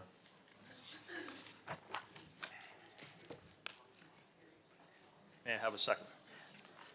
Can you explain the item, Yes. Commissioner Suarez? I have a question Sure. about it too. About a year ago, we passed a law where we prohibited balloons at public beaches, marinas, and parks. And the law only applied to, at least on the marina, the law only applied to the person holding the balloons or owning the balloons. And so what I've seen at the marina with the, specifically with these bad actor charters is they bring hundreds of balloons at a time. It's to the same boat, it's to the same charter. And I'd like to apply the ordinance to the boat owners as well. Because these are the charter operators. So, it's no longer the guests of the charter, because many people who go on these charters probably have no idea of our ordinance banning balloons at public marinas, but the boat owners do know, and so I want to make sure that to get enforcement, I'd like to have. Mr. Mayor, if I may, I have a Commissioner question. Fernandez. Is there anything here that changes or expands the definition of what is a balloon? The definition of balloon has been further clarified to include certain materials that were not listed originally, such as rubber, latex, polychloroprene, Bopet, which is sometimes known as mylar, and materialized plastic or nylon fabric. And the other thing that the ordinance does is it creates a stiffer penalty for balloons that are released at marinas. So in addition to making the vessel operator or owner liable for balloons held by their passengers, by any crew members, it also stiffens the penalties for balloons. And just as a follow-up, does that mean that that the balloons, those are like aluminum? There's these aluminum balloons that they're not rubber, they're not latex, they're the other ones. Those are now included. Those are now included, yes. What are they called? Mylar. Okay. Is that still allowed? Yes, so, but no, BOPET is actually the generic name for Mylar. Mylar is a trademarked name. Would that be still allowed? No. That would not be allowed. The nylon balloons are not allowed, correct? And so there would be, in essence, no option for anyone that wants to have something celebratory, like you won't be able to have. Only on the marina. Only in the marina. Correct. So, but this ordinance, right now, when it was crafted, it applied to parks, public facilities and all that. Parks, beaches, public marinas. Commissioner Rose Gonzalez. I mean, look, the truth is it's kind of aspirational. It's impossible to enforce no balloons at parks, nearly impossible. That's not true. This ordinance has been enforced, actually. Has it Yeah, been it has. enforced? I mean, I understand that it's there, but to be able to enforce it, but I do think that moving forward, it's an opportunity to kind of educate. And I think if you are going to pass this, you should probably have some sort of interesting signage We do. explaining why. We do. You know, At the marinas. marina? Believe it or not, at every gate at the marina, there is a sign that says balloons are prohibited. But these charter operators, as you can see from the people that came here, they don't care about the quality of life. They certainly don't care about our environment, it seems. And they tell their guests to bring as many balloons as they want. Yeah. And so what I'd like to do is, instead of, I don't really fault the people bringing the balloons. It's more so that the operators who enable this behavior. I have a question. What happened at the marina? Like, it was under control. And about 3 months ago, we began to get complaints again. I thought that we had fixed this entire situation. Now, I understand that if the balloons are a means of not just environmental, but a way to control these charter operators, that's great. And I think that's wonderful. But I think the administration needs to explain to us what the heck has happened. There are so many people angry here. They're threatening us over the marina. And I'd like to understand why. What changed in the past 90 days? What have we not been enforcing? And why are we facing this situation right now? So I would ask Assistant City Manager Mark Taxis, who I've asked to take the lead on all items related to the marina, to speak to what's transpired over the last couple of months. I can't answer that there's anything magical that's happened, but there certainly has been an uptick. We have had a police presence and a code presence there. I don't think it's been enough. I'm working with the police department under the manager's direction, along with code compliance, and beginning on Thursday, we're going to have an enhanced detail of both code officers and police officers. There's not going to just be one or two. We're going to have a strong contingent of both police officers and code compliance officers there to cite all of these bad actors and anybody that does anything, and that will give us the leverage that we need to be able to evict these bad operators from the marina. So we're going to be all over it beginning Thursday, Friday, Saturday nights from 8 p.m. till 2 a.m. I have a question. So I ran out after that gentleman who threatened me, and I said, what's going on? Why are you so upset? And he said, you know what's going on. There's 6 bad actors, and you guys have not banned these 6 bad charter actors. What does he mean by that? Why haven't we banned them? If we know that they're bad actors, what's happening with this? I think the marina's position has been that we have to be able to cite them before they can evict them without them having to face a legal challenge as to why they're being evicted just because someone says they're a bad actor. So I don't know that we've had a strong enough presence there to be able to cite all of these, but that's going to change starting Thursday. If someone steps out of line, we're going to evict them. But why only Thursday? If it's summer and there's people partying every day, I mean, I think given the amount of people that are angry and the activity that's happening, because I'm getting these texts and emails, not just on the weekends, I'm getting it every single day at this point. Commissioner Rosa Gonzalez, if I may, the 3 items that we just passed, and forgive me, but I didn't, just for the sake of time, I didn't want to have to give a sort of introduction, but for R5G, it's really what we just passed.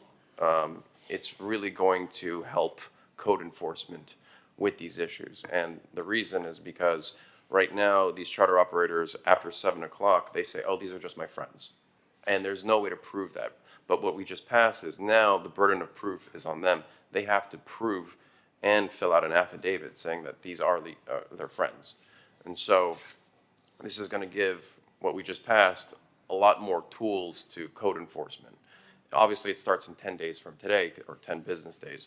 But what we just passed is going to, what I believe and what the city attorneys have drafted, give much more control of regulating these bad actors. Because I think there's only 5 or 6 of them.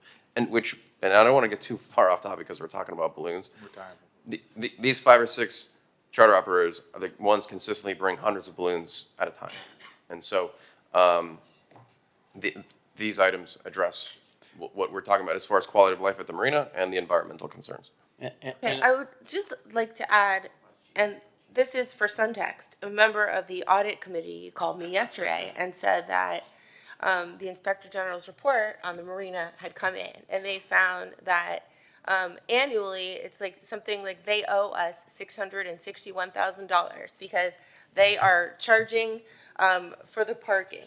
They are, the numbers are incorrect on the subleases. There are so many reasons why. And if you look, they only did the audit for 1 year, and in 1 year they found $661,000, which basically means that Suntext is really in violation of our contract. And if you can't take that audit report that shows that not only are the numbers that they're sending to the state of Florida are incorrect, that we are losing money on the parking, that they are not giving us all of the money from the subleases and everything else, how come you're not just going to Suntext right now and saying, if you don't stop this nonsense, we're going to take serious legal action because you're in violation of the Suntext contract? I mean, they are in gross violation, millions of dollars of violation of the contract. So, I mean, at this point, I don't understand why the administration hasn't done anything.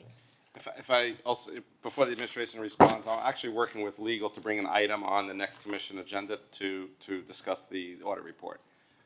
And we have also had multiple meetings with our legal department to work through the details of that audit report to determine which of those are legally enforceable and which aren't, so that we are billing them the correct amount, because I do think that ultimately they're going to challenge most of those results. All I know is I spoke to a member of the audit committee, an accountant, a CPA that I've known for years, and he said that he's never seen such gross contract violations like he sees with Suntext and our marina. And I don't know, if we could, we should terminate this contract with them for cause based on this audit information, or have an additional audit done and go into litigation. I've had enough. Because, I mean, we get these complaints constantly, and now it's somehow Miami Beach's responsibility when really Suntext is managing this marina, and it's really become somewhat of a cancer. Something that should be really beautiful and wonderful is a quality of life, I don't know, disease. It's horrible. Mr. Mayor. So, yeah, if I could just comment. So, yeah, I am bringing an item next month. I do have a separate item, R9V, but I just wanted to ask one question. Yes, sir. I had asked the administration this. I don't know if we've got an answer yet. Several years ago, when we were discussing the issues at the marina, my recollection is, I remember we beefed up security. My recollection is that Suntext actually helped pay for the off-duty officers or extra security. But it was 3-4 years ago, and I just want to make sure because if that's the case, we should, until these problems are alleviated, we should implement that again. And we looked that up. There was a referral, but there was no specific action. But Suntext has hired security guards that they have out there. But what's been out there has not been adequate enough to be able to address the issues. And like I said, and I agree with what Commissioner Suarez said, certainly the tools that you all just passed with those 3 are going to enable our code compliance department to be able to to stop these people from skirting through loopholes and being able to skirt around what they can and can't do by saying, oh, well, it's just me and my friends out on our boat, it's our family, when it's not. So I think those are going to be a tremendous help, but on Thursday, Friday, and Saturday, we're going to have a strong contingent out there, and we're going to get this under control quickly. Commissioner Rosen-Gonzalez, then Commissioner Fernandez. Yeah, my final question is, I mean, we have these bad operators, but I would also like the good operators who are following the rules to be able to have, I would like visitors to Miami Beach to be able to take a boat ride and have a nice charter day.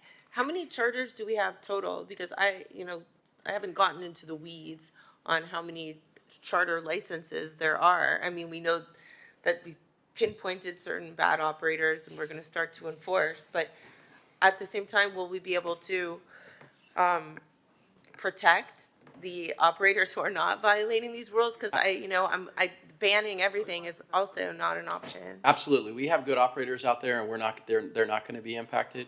But I will say that Suntex has been working well with this, and over the last 30 days, I think we've had 9 terminations of leases, and there's a few more that are under review right now. Commissioner Fernandez.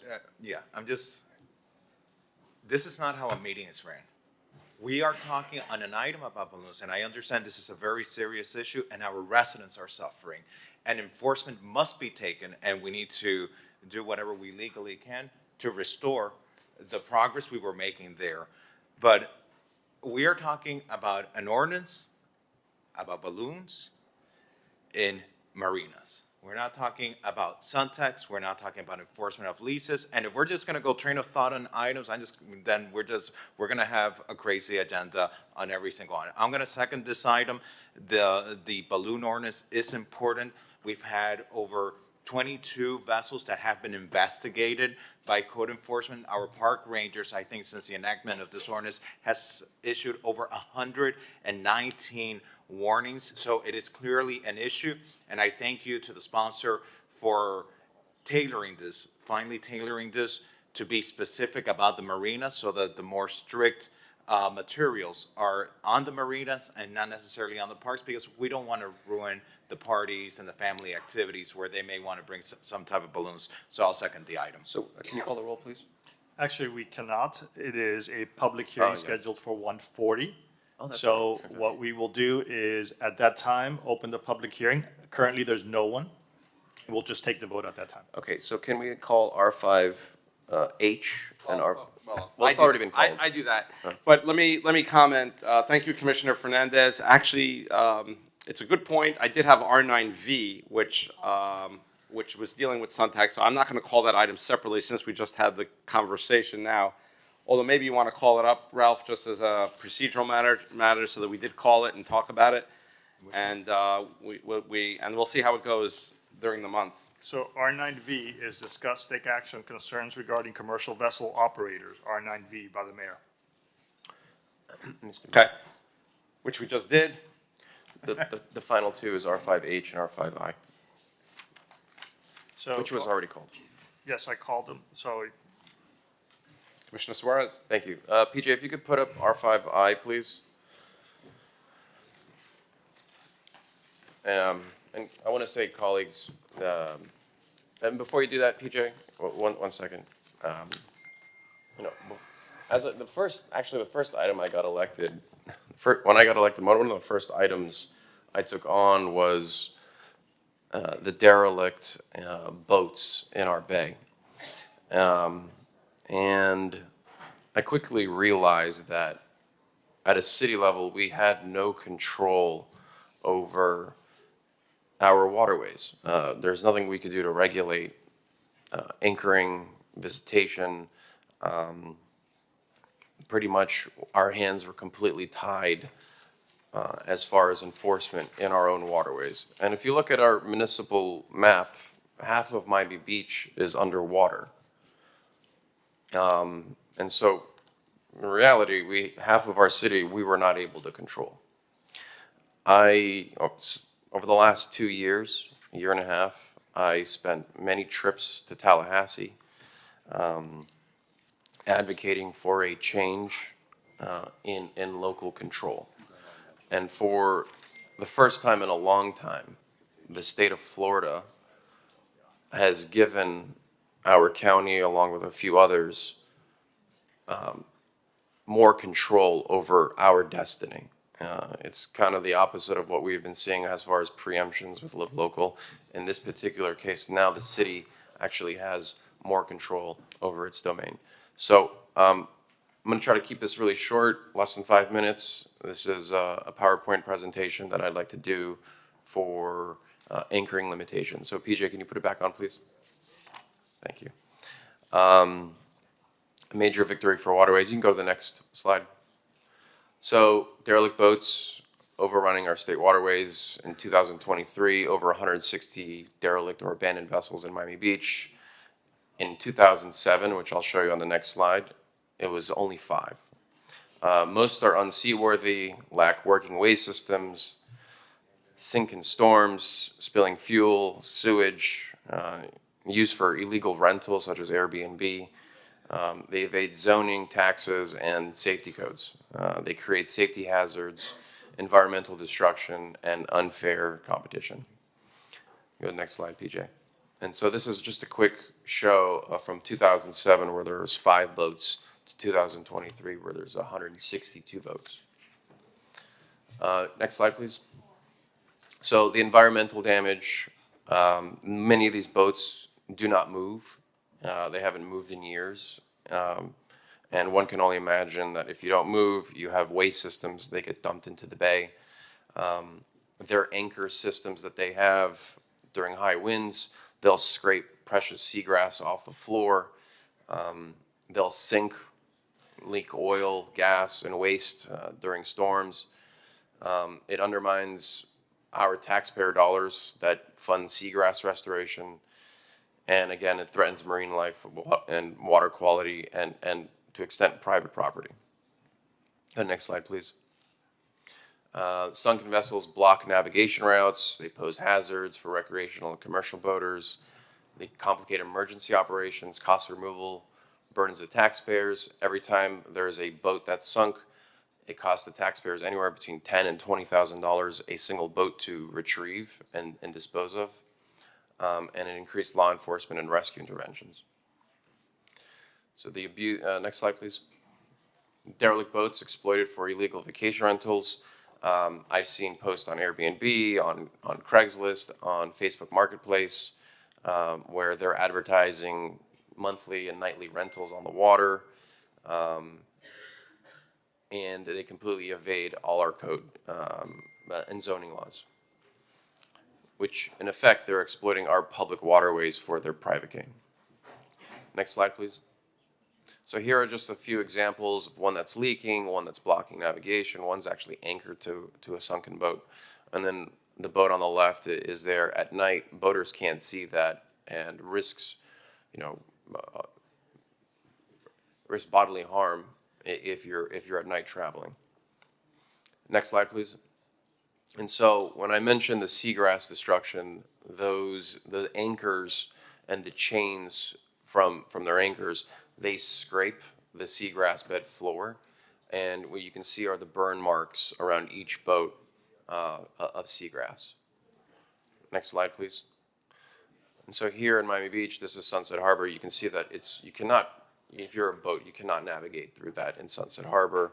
On the right, there was just a year ago, there was a sailboat that broke free. Its mast is banging against the sewage line. And if that sewage line would have broke, it would have dumped millions of gallons of sewage into the bay. $1,000 or $1,200 a night on the water. And again, there's nothing we can do about that since it's in state waters. So next slide, please.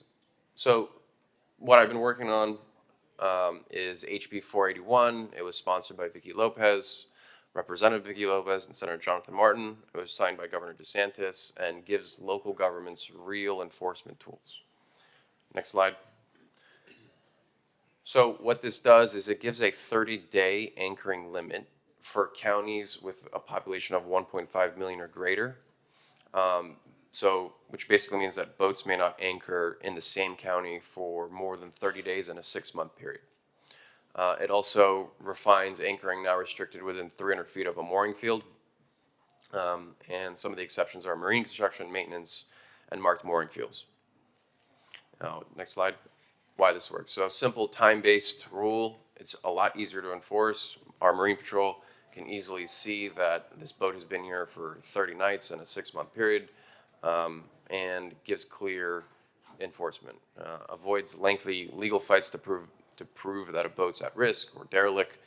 It also aligns with our no camping rules, prevents floating encampments, and it also supports legitimate cruisers who do come to Miami Beach to vacation and on their journey to the Bahamas or further south.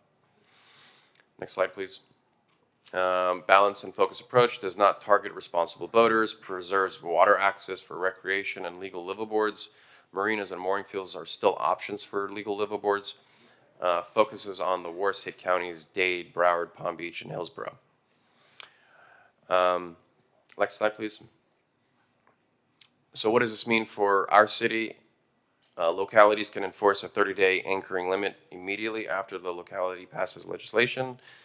It will deter derelict boats and marine squatters, protects marine life, private property, and public resources, helps restore freedom of navigation and water safety, and encourages responsible, regulated use of our city waters and state waters.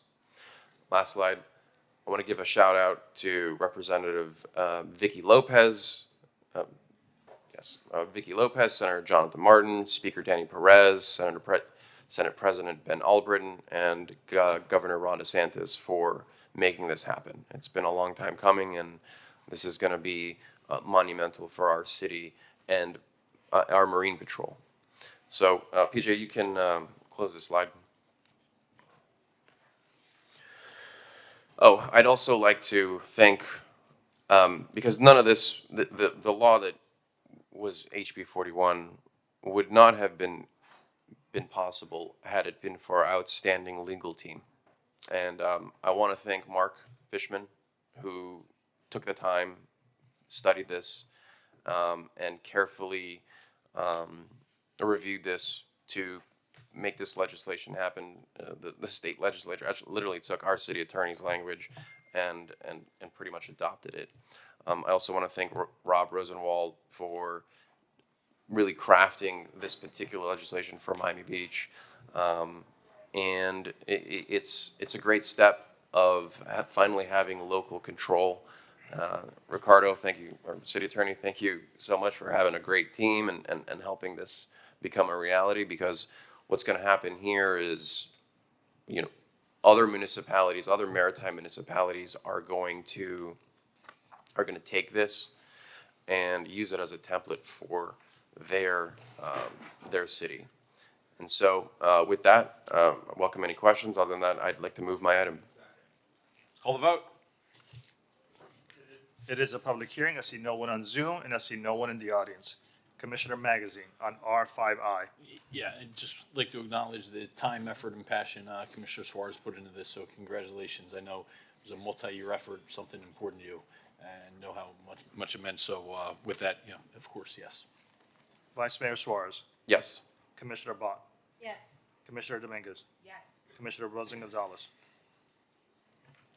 I would also just like to say that from the time you put on the GoPro, dove in the water, and drew attention to the boats, it's really been kind of a Herculean effort. So congratulations on this.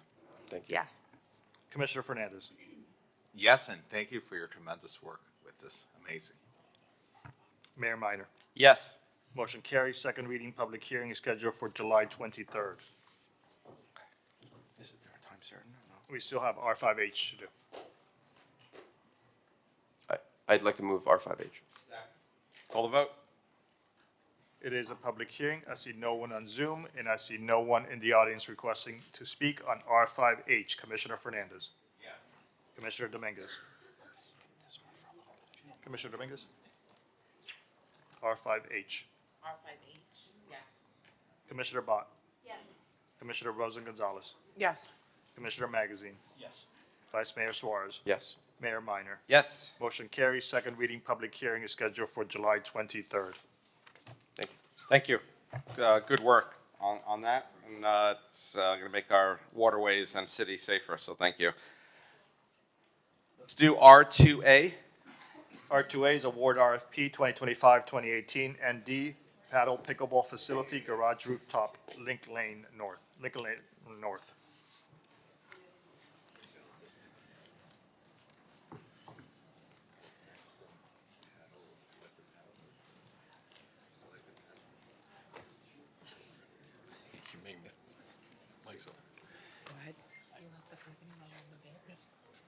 Mr. Vice Mayor. Mr. Vice Mayor. You got to recognize our colleague. Who would like to speak? I'll just kind of tee it up. Exciting day for me, I think, the area, for our health and wellness community. Some time ago, we discussed putting out an RFP to have a paddle facility on Lincoln Road. It's my strong belief that in order to help reinvigorate some of our commercial corridors, not only is it revitalization of public spaces, but it's actually providing activations and a more vibrant, lively atmosphere. And one of the ways I envision doing so, along with my colleagues that showed tremendous support, is by having an RFP for public space to bring a paddle facility, which is one of the fastest growing sport in the world, has just been incredibly embraced by the Miami community. It draws an international crowd and brings a young, vibrant consumer that is going to certainly help support the lifeblood and vibrancy of Lincoln Road. This started out, I think, is a demonstration of true collaboration, none of us being so dogmatic that we couldn't change what our original concepts or maybe vision was after hearing community feedback, because this didn't wind up where it started. So I want to thank staff. I want to thank my colleagues for helping make this even a better thought or proposal. And I'll turn it over to our procurement team to talk about where the process and what the recommendation is. Good morning. Thank you. Christy Bada, Chief Procurement Officer. So the recommendation before you is to enter into negotiations with Racket Property as the top rank proposer, and then Paddle, it's a joint venture as the second rank proposer if negotiations were to fail with Racket Property. And then further, in case negotiations are unsuccessful with the second top rank proposer, to negotiate with World Paddle Florida. And this is for option B. Option B, if you all may not recall, it was for G5. The top floor of G5. We received a total of 7 proposals for G5, and one proposal for G9. So at this time, we're recommending to proceed with negotiations for option B, the top floor of G5. I think it's important to note that ultimately that final agreement will come back before the commission for approval and acceptance. So this is your opportunity to provide any input that you want us to take back, and hopefully we'll be back to you quickly with a final agreement so that we can move forward with this amenity. Correct. Commissioner Bott. Yeah, I want to echo what you said, Joe, and commend you, because this is your baby, and, you know, there's no pride of authorship with you, which I really appreciate. But, you know, we all up here thought it was a really great idea, and we heard from a lot of residents who are horrified at the thought of losing parking, which is a frequent refrain, and the end result is I still believe a great idea, and I'm really looking forward to, you know, seeing Lincoln Road cafes open for people, you know, getting some orange juice before they go play, and then, you know, meeting for a casual bite afterwards or whatever.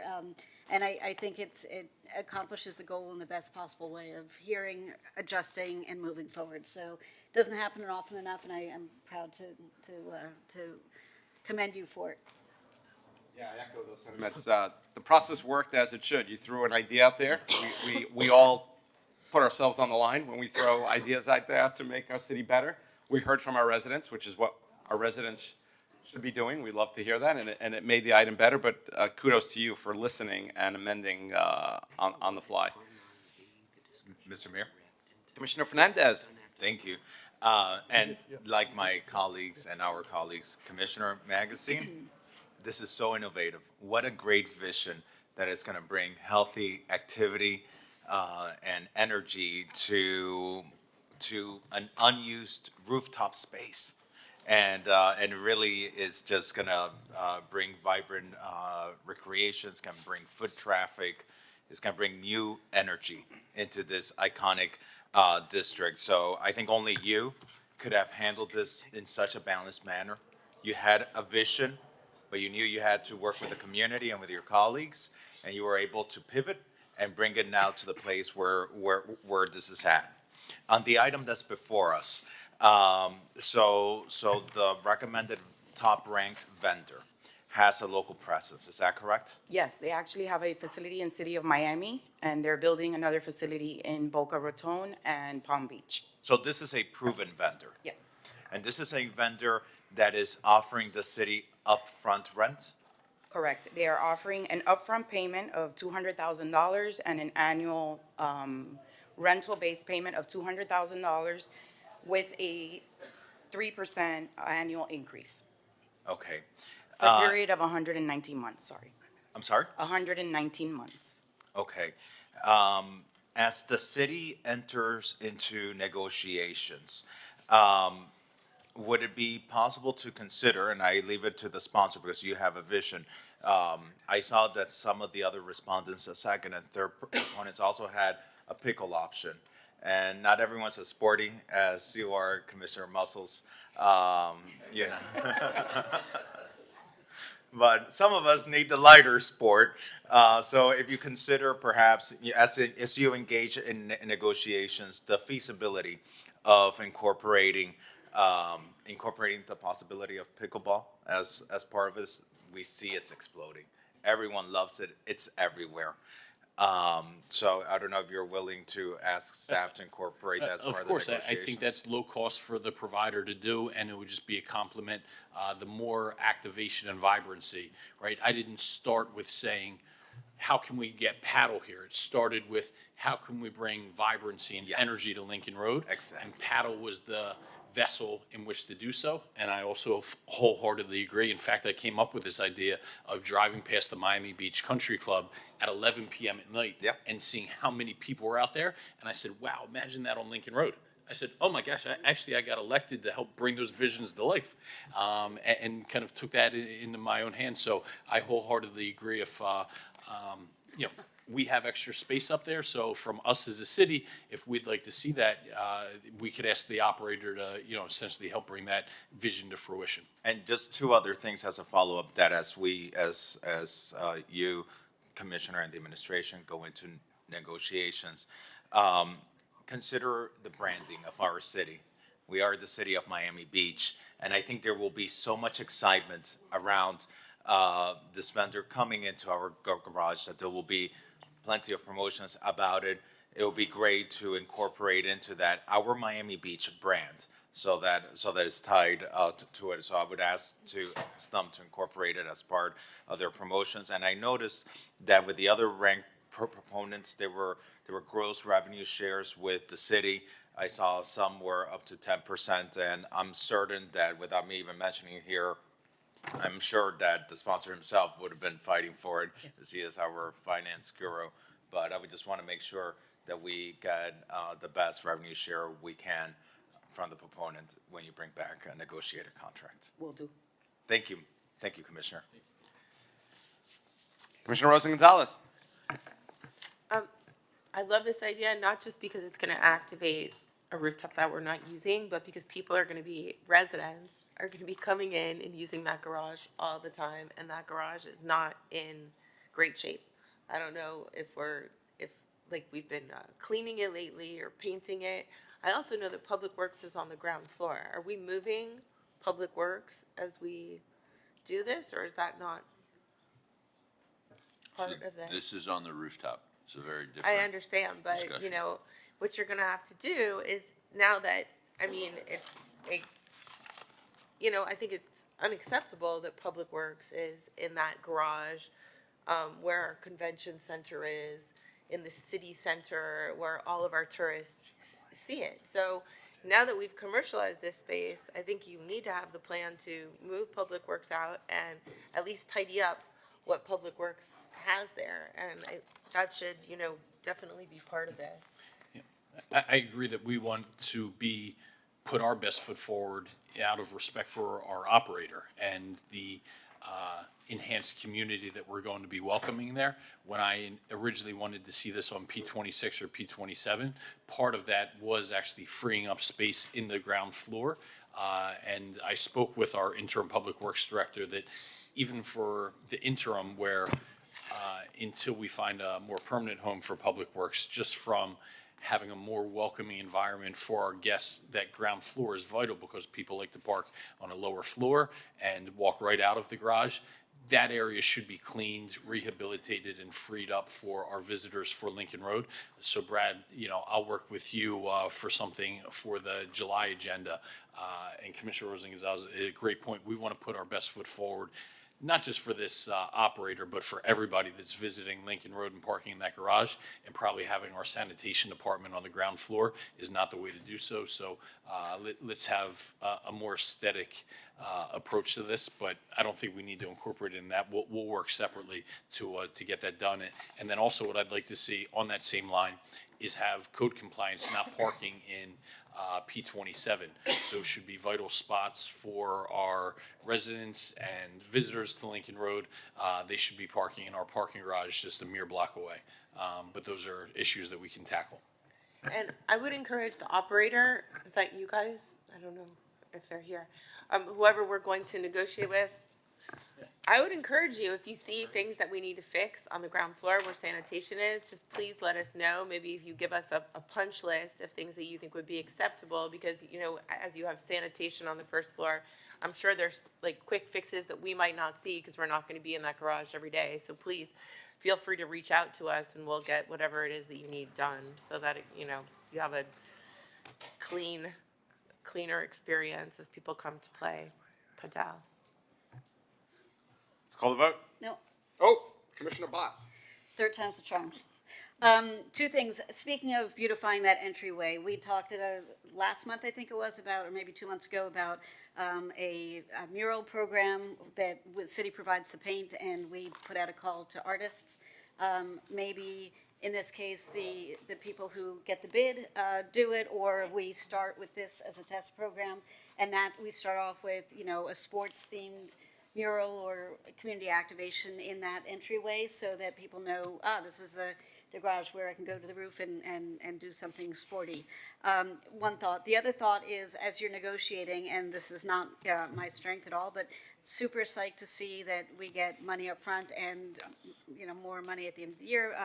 But maybe there's also, if we hit, or if the vendor hits a certain threshold, thereafter we get a revenue split. So. Yeah. And I think that's the percentage of gross that I'm sorry, the commissioner was referring to. Okay, sorry.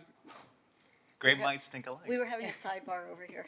I love it. Just if I could, Mr. City Manager, I think you hit on the key word is expediency.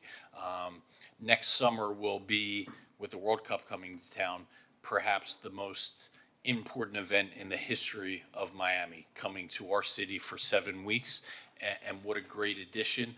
I know it's ambitious, but to have this ready, it seems like the timeline that was put forward would be right around there.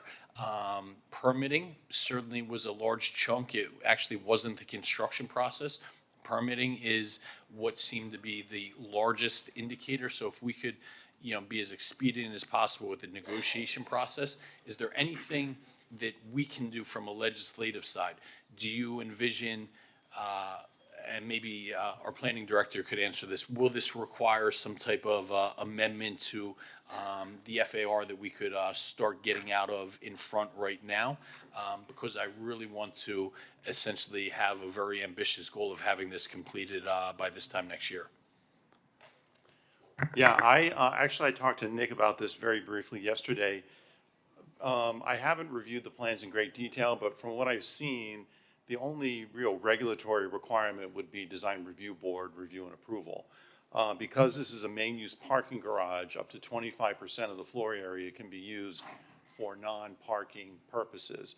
And so since most of this is open to the sky, there's not going to be an FAR issue, and any limited enclosed areas, I believe, probably would fall under that 25% rule. So even if they would enclose a clubhouse Yep. or enclose the courts, okay. If you could just kind of firm up that analysis, because if we do need to pivot, I want to get that, started as soon as possible. But thank you for looking into that. You have a motion? Yes. Call the vote. I have a motion from Commissioner Magazine. I have a second from Commissioner Fernandez. All in favor, please say aye. Aye. Anyone opposed? Please note that Commissioner Suarez is a yes on this item, so the item is approved 7-0, R2A. Thank you, Commissioner Magazine. R5K. R5K is an ordinance of the mayor and city commission of the city of Miami Beach, Florida, amending chapter 46 of the code of the city of Miami Beach, Florida, entitled Environment by amending Article 4 entitled Noise by amending section 46-152 thereof entitled Noises, unnecessary and excessive prohibited, to provide an exemption allowing commercial entities to utilize certain outdoor maintenance equipment at specified times in order to enhance sanitation and cleanliness in the city, and providing for repealers of ability codification and an effective date. This is a second reading public hearing. It is item R5K. Commissioner Fernandez. I move my item. I'll second. We have a question. Commissioner Dominguez. Thank you. I just want to make sure that this is limited to commercial areas so that residents don't get disturbed. I'm specifically reminded of a former commissioner who has texted all of us late at night because of stuff happening in Sunset Harbor. Yeah. So that would be my feedback. Yeah. So this is, let me recognize the city attorney to answer.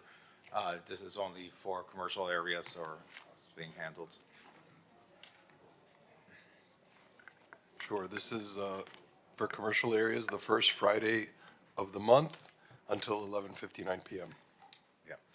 And, you know, the key thing with this is that right now, certain establishments, you cannot properly pressure wash their areas because they have pedestrians, they have people parking during normal business hours. And so the hours of operation that we currently have that allow the pressure cleaning in our city fall completely during the hours of operations of an establishment like Publix, for example, which was who raised this concern to me. So this is a very modest exception, one time a month, 2 hours, one time a month, so that we can make sure that we have clean areas, clean supermarkets, areas that aren't dirty. So it's very modest. Mr. Mayor? Well, first Commissioner Bott, and then Thank you. Is there, as part of this, which I think is, I don't have an issue with, but just as part of this initiative, is there any outreach to let businesses know and to give residents who might live in affected areas a heads up that this will happen once a month? For instance, Publix is the one who is asking for it, which is great, but there are other businesses who might want to be able to take advantage of this. So are we going to do any kind of communications, I'm sorry? communication outreach? Letting businesses know that they have this available to them, and if there are residential buildings in the affected areas, or like across the street from. I mean, we change the code 30 times a month. I'm not sure that we send communications every time we change the code, No, but if we I want to understand. start. With all due respect, I do understand that, but this is something, we're spending money in our budget to enhance our pressure washing services. And it's a constant source of conversation, I know, between residents and our code compliance and our public works department about who's responsible for cleaning the sidewalks. So if there's an opportunity for businesses to have an extra incentive to take better care of their sidewalks, it might be worth letting them know. Yeah, sure. I mean, I don't know if it's directed in the ordinance, Mr. Manager, how would we go about communicating this to the affected parties in the commercial districts that haven't reached out to us that they need this, but might benefit from this 2 hours once a month? So, I mean, obviously, we could work with our folks at Code Compliance to make sure that they're proactively communicating to the individuals that, you know, we have a change in our noise ordinance regulations.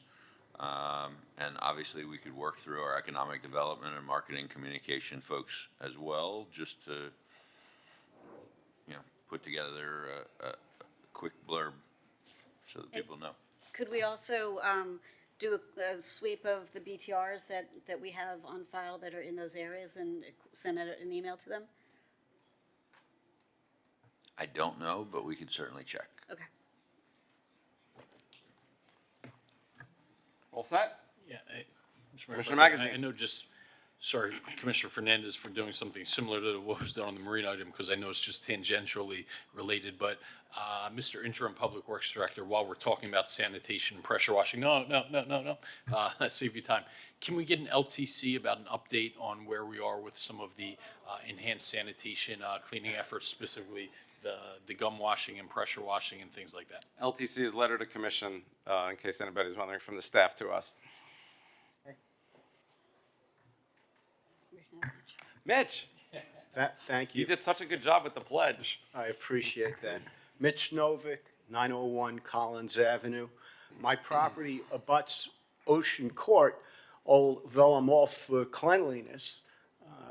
My concern, not so much with me, but with my neighbors along that roadway, is the impact of pressure washing. One night a month, near midnight, how that would impact residential buildings along that corridor. That's it. Thank you. Thank you. I have someone named David requesting to speak on Zoom. David, state your full name, address, and you have 2 minutes. Yes, hello, this is David Wallach. I just wanted to be clear that businesses can still pressure wash alleys, sidewalks in the morning every day, which we've done for 30 years and kept it clean. This is an expansive ordinance. It's not a restrictive ordinance. It gives everyone 2 extra hours at the end of the day to keep their properties clean and beautiful and in sanitary conditions. You're causing such controversy, Commissioner Fernandez. Thank We you. all want a Thank you cleaner, so- more thank you so beautiful, very much. safer Miami Beach. Thank you. Thank you. No, but in all seriousness, it's good that, and David and everyone who's asking questions, it's obviously good. Make sure everyone's understanding. I make light of it, but obviously we want to make sure everyone's comfortable and understands what the legislation is doing and not doing. There's no one else requesting to speak. We can call the roll if you wish. Call the roll. On R5K, Vice Mayor Suarez. Yes. Commissioner Fernandez. Yes. Commissioner Dominguez. Yes.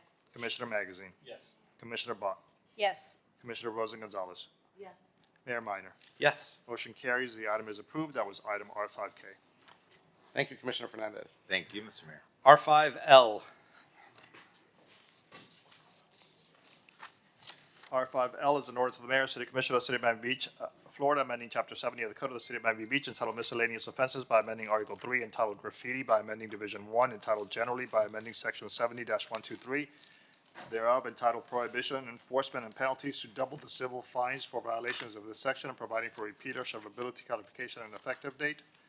This is a second reading public hearing. It is item R5L. Commissioner Rosa Gonzalez and co-sponsored by Commissioner Suarez and me. Just a simple ordinance to increase our graffiti fines as we get stickered and tagged across the city.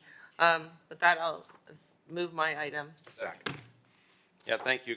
Good item. A couple of years ago, I brought an item, I think I mentioned on first reading, but to shorten the time period, it used to be 10 days an operator had or an owner had to fix graffiti. Now you have 48 hours. My time up?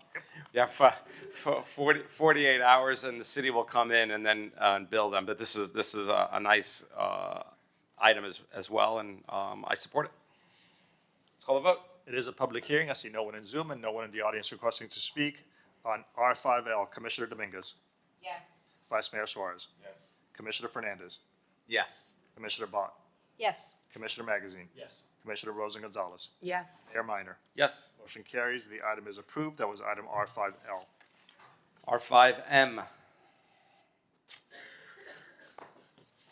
R5M is an ordinance of the mayor and city commissioner of the city of Miami Beach, Florida, amending chapter 2 of the city code entitled administration, article 5 entitled finance by creating section 2-280 thereof entitled use of rent payments received by the city from the convention center hotel lease to dedicate pursuant to the ballot measures approved by the city's voters on November 6, 2018, the guaranteed rent payments received by the city from the convention center hotel lease to enhance funding for stormwater projects in lieu of rate increases, traffic reduction measures, and education, and require a 5/7 vote of the city commission to adopt any future amendments to this ordinance and providing for repealer, codification, severability, and an effective date.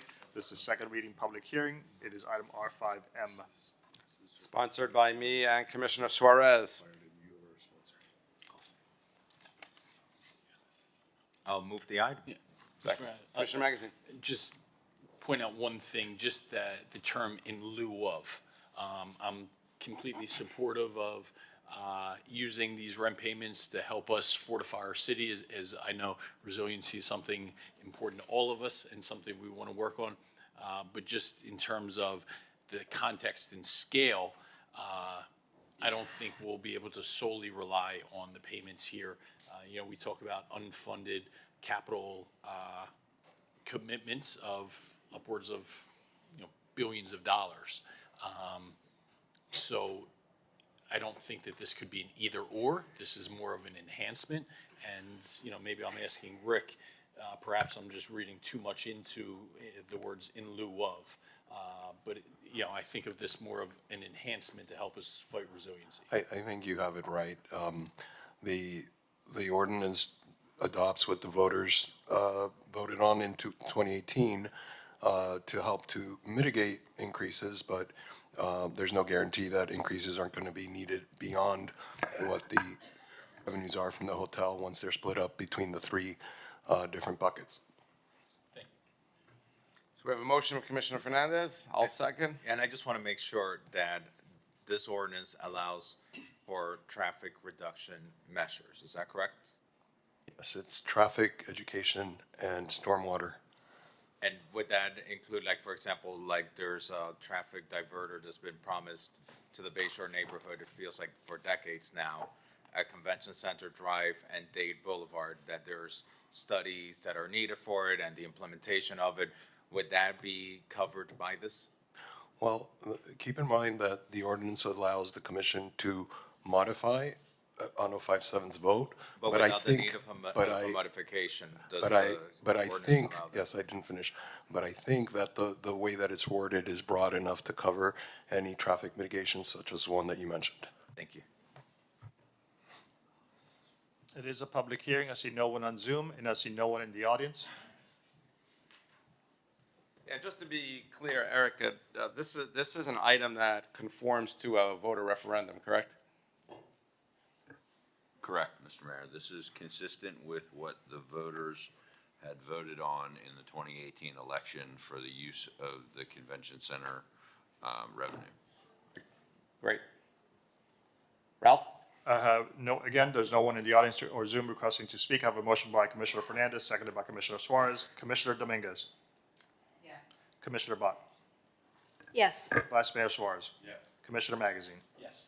Commissioner Fernandez? Commissioner Fernandez? Yes. Sorry. Commissioner Rosa Gonzalez? Yes. Mayor Minor? Yes. Motion is approved, 7-0. It is item R5M. R5N. R5N is an ordinance of the Mayor, City Commission of the City of Miami Beach, Florida, amending Chapter 58 of the Miami Beach City Code entitled Housing by creating Article 7 entitled Consumer Protection of Owners of Residential Real Property by creating Section 58-600 thereof to be entitled Definitions to adopt certain defined terms, creating Section 58-601 thereof to be entitled Prohibited Contacts for solicitation to adopt regulations prohibiting certain predatory solicitation to residential condominium unit owners, creating Section 58-610 thereof to be entitled Civil Penalties to provide for penalties and enforcement and providing for references to Florida statutes, repealers of ability codification and effective date. This is a second reading public hearing. It's item R5N. Commissioner Fernandez. Thank you, Mr. Mayor, and I especially want to thank our Chief Deputy City Attorney, Nick Kalergis, and our Inspector General, Joe Santorino, for working on this item that I'm bringing forward for second reading. It's an important step towards protecting the rights of our residential condominium owners throughout Miami Beach, and I am very proud of it because it is groundbreaking legislation, I believe, in the state of Florida. Condominiums are not only a dominant form of dwelling for residents in our city, it's the bulk of our housing inventory. they are the backbone of many of our cherished historic neighborhoods. And in recent years, we've seen cases of predatory buyout practices, tactics used by developers attempting to terminate older condominiums and displace longtime residents. And they do this by putting undue influence, by putting pressure, by going after elderly people and people on fixed incomes and people of modest means, and putting so much pressure and so much solicitation and calls and mail and knocking on doors and even intimidation, that we saw the need, through guidance of our Inspector General, to create this new ordinance that creates consumer protections for condominium unit owners by prohibiting solicitations that are unwanted, that are threatening, that are made in bad faith, which is what we have seen happen in the past. And it ensures that if one of our residents says, no, I'm not interested, that decision needs to be respected, and that they cannot be tormented, that they cannot be threatened, that their quality of life cannot be impacted. So I want to recognize Nick to walk us a little bit more through the details of this ordinance. And again, I want to thank you, Nick, publicly, because we are the first city in the state of Florida that, in absence of any other protection for these condominium owners, is taking bold steps in making sure that our residents can live peacefully, and that they can't be preyed upon by large developers. Thank you, Commissioner, and I would just add that what the ordinance specifically prohibits is any contact to a condo unit owner that contains a threat, for instance, a threat of a forced sale, and it prohibits a real estate developer from making 3 or more contacts to a condo unit owner within a 180-day period when the unit owner has rejected the solicitation or asked not to be contacted again. The ordinance creates a penalty and fine schedule starting at $500 per violation, and each individual contact for each individual unit would be treated as a separate violation. And multiple offenses of this. Let's say someone violates this ordinance. Would they be covered by our habitual offender ordinance that we are taking through a different legislative track? Yes, a violation of this ordinance would count toward a developer's determination of a habitual offender, which is an ordinance that we're working on with you, Commissioner Fernandez, and was just reviewed and transmitted by the Land Use Committee with a favorable recommendation.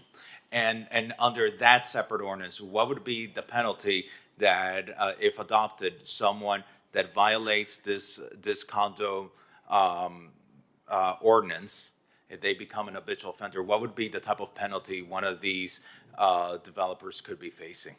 Well, in addition to resolving any open violations and paying any outstanding fines or fees to the city, the developer would be subject to a 1-year cooling off period, which is a term Commissioner Bott suggested to me during our briefing, where before those legislative amendments could be considered. So if a developer comes in and preys on our residents and threaten our residents and intimidate our residents, the way we've seen happen in other places, under our new ordinances that we're adopting today and potentially in the future, they could be facing up to a 1-year cooling off period, which means that if you violate the rights of our residents, you could potentially be affecting your own ability to move forward with your project. Right, that's right. So ultimately, this legislation does not stop fair negotiations. Correct. It allows for fair negotiations. It simply makes sure that people are not being preyed upon or harassed in our city. That's right. All right. With that, I'm proud to move the item. I'll second. Commissioner Dominguez. Thank you, Mayor. Thank you, Commissioner Fernandez, for bringing this forward. This is something that I have experienced firsthand. So Mark Samuel and I had a property on Fifth and Ocean, and it was the first property that Mark had in Miami Beach. He bought it in 2003. And developer came in and started buying up units, and many of the people that owned condos there live part-time here and part-time overseas. And so unbeknownst to them, units were getting scooped up, and guess what happened? They took over the board and then eventually dissolved the association, and we're trying to give lowball offers. And there were people that lived there full-time. It was really an awful experience. We had to get an attorney to get our fair amount for that property. So I commend you for bringing something so important forward to help the residents, and I'm going to vote for this. Thank you. Let's call a vote. It is a public hearing. I see Kristen Smith is on Zoom requesting to speak. Please state your full name, address, and you have 2 minutes.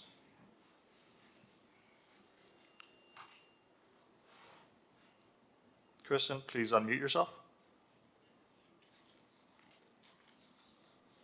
I'm so sorry, that was an accidental raise of my hand.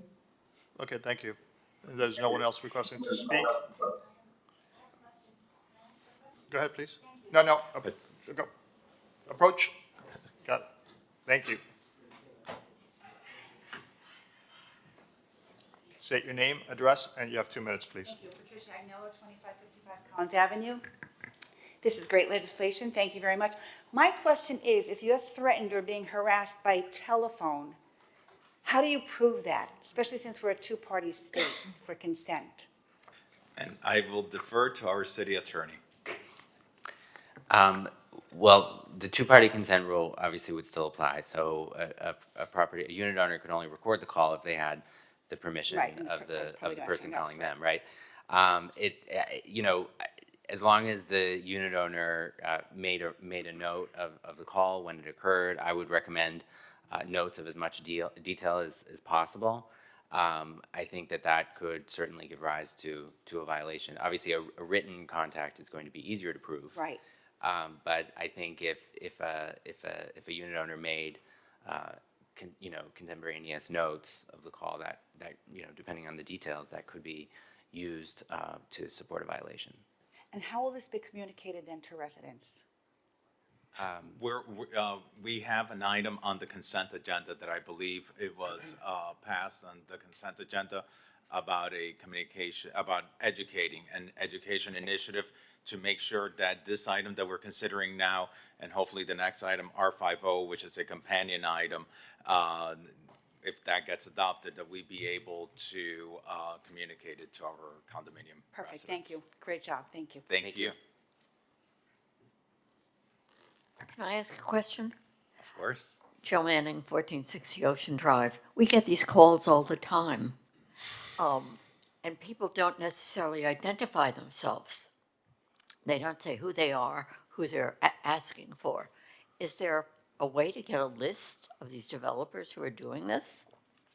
Well, there might potentially be if we adopt item R50, which is about transparency. And Yeah. what that item says is that once you hit a certain threshold of contacting a certain amount of unit owners or getting them under contract, that then now you have to notify the association and potentially the city that you are engaging in a buyout, so that you as a unit owner in that building, so that you are aware of what's happening and you can properly protect yourself. Might be too late, but thank you.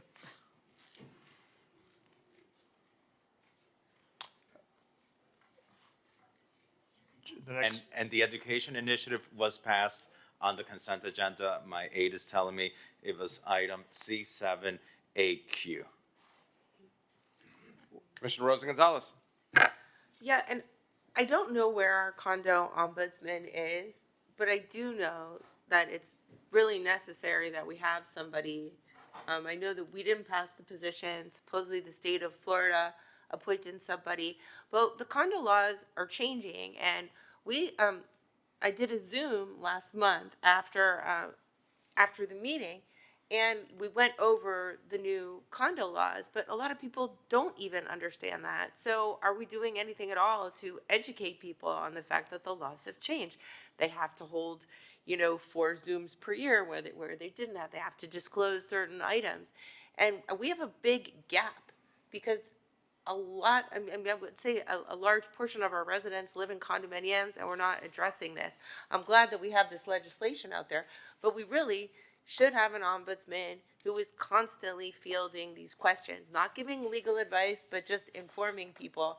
We don't have one. I don't know where our ombudsman is, but I'd like to find out from the administration, because I know that, Mayor, you didn't want us to get a condo. Well, Eric, ombudsman. position has been, So we hired Bianca Guevara, who is a permit coordinator / ombudsman position. She's basically here to help residents, constituents that have issues in dealing with the city or with the state on items of, regulatory or process questions. And so we're happy to help out in any way that we can with any of those questions. A lot of those, ultimately, we're going to have to pass along to the state. But we do have that contact, and we will be happy to help out in any way we can. I would say that there should be an open Zoom monthly with our condo ombudsman, and associations can ask any questions that they want. And when you establish something like that, something where people don't have to go, it's a virtual forum. They can log in and ask any question that they have. When people know that it will be like the first Wednesday of every month, then you're going to start to really provide a service that people are going to use. It has to have some sort of stability, and I think a Zoom forum is probably the best forum that you could have for it. Just an idea, Commissioner Fernandez, in case you wanted to bring it.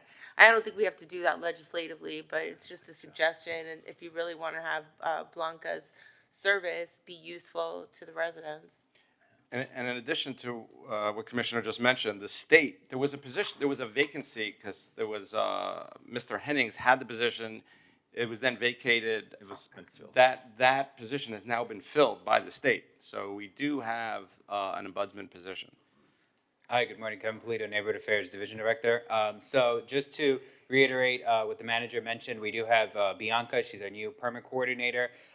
There is like a 60-40 split of condo questions she's been getting, so we've developed a great relationship with the DBPR and also with Peter from your office. We do have the ombudsman coming into City Hall. We're going to have monthly sessions. We're trying to aim for like the first Thursday of each month. We actually just did one last month. It was a little more for residents that have reached out in the past. Going forward, you're going to start to see advertisements for future sessions in person here in City Hall. We're also looking to do some sort of Zoom virtual session with the Ombudsman office. That's something he is willing to do. The new Ombudsman, I believe it's Ryan Shift. Yeah, And he's here regularly in Miami Beach. He is, yeah. He is based out of Tampa, but when he did come, he brought all his staff. So that's going to be something new. Going into July, the DBPR office here locally, they're going to be hosting a units, rights, and responsibility session here in the chambers. So we're going to be promoting that soon in the next couple of weeks. So there's going to be some more education that I've been tasking Bianca to work with. I would just make sure that even though, like, they're all on Zoom too, right? Yes, yeah. The units rights, that's all going to be on Zoom.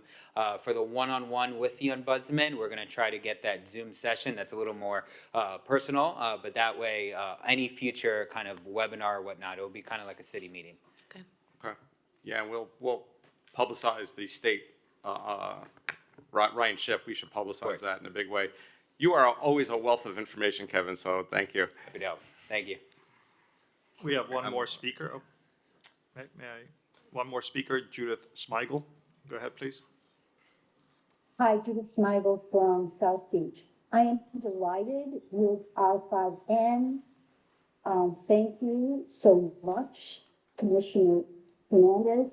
I am delighted with Tristan's suggestion about regular contact with an ombudsman. I have to tell you, I didn't know there was an ombudsman. I've been part of my neighborhood association for a long time. And nobody's ever said, oh yeah, let's get in touch with the ombudsman. And one more question, I'm a little concerned that the ombudsman we have now, Ryan Schiff, I believe, is out of Tallahassee. Does that mean, that means to me that he works for the Tallahassee and not for us. Thank you. Do you want to address that, Rick or Eric?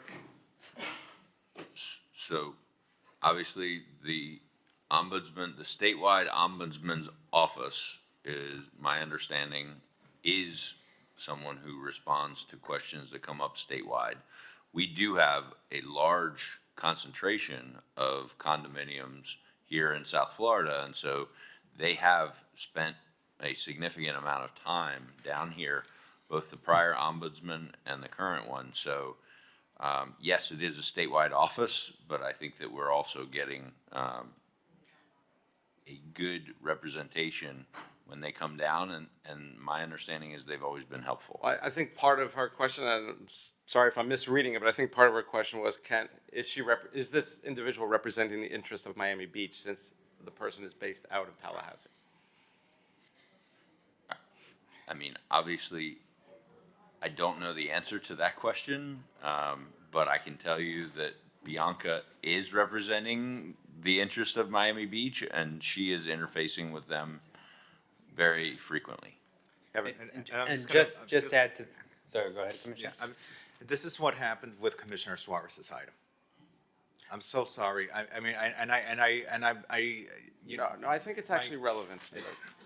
I mean, I understand we're going to take the vote. The item is about what we are doing locally. The state of Florida hasn't really passed condominium protections. That's why we're having to step to the plate to protect the dignity and the right of our residents to live peacefully without being bombarded by pressure, because it's not something that the ombudsman can act on. But I got it. But I think it's an important role that we are supplementing, but the state is as well. And I recall, at least when Mr. Hennings was here, that he was able to provide valuable information to our residents. I recall sitting in meetings when people would come to him just for basic information that it's hard to navigate, and he was able to do that. I understand your frustration, but I actually do think that this is related to your item. We'll take the vote in a moment. But it also came up because we had residents ask questions about it. So I didn't want to ignore our residents using your item appropriately, I think, to get more information about their own condos. Kevin. And that's a great point. Just wanted to add, Bianca is tasked with Miami Beach centric. Some of the feedback we've gotten is that residents that live in condominiums and have concerns, they don't even know where to start. So the fact that they could come to us, Bianca and I, we're pointing them in the right direction. We have connections with the DBPR, with the state ombudsman directly, but also with Miami-Dade County and Alba's team for all the different resources that they have that they might not have known of. So Bianca does have that Miami Beach kind of first mentality where she is pointing our residents kind of in the right direction. Just wanted to add that. Okay, we can call the vote? Yes, sir. This is on R5N. Vice Mayor Suarez is a yes. Commissioner Rosen Gonzalez. Yes. Commissioner Bott. Yes.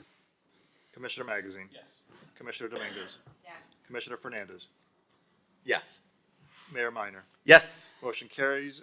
The item is approved. That was item R5N. See, Commissioner Fernandez, you got like a 2-for-1 in that item. Well, we'll call R50. So R50. 1 second, please.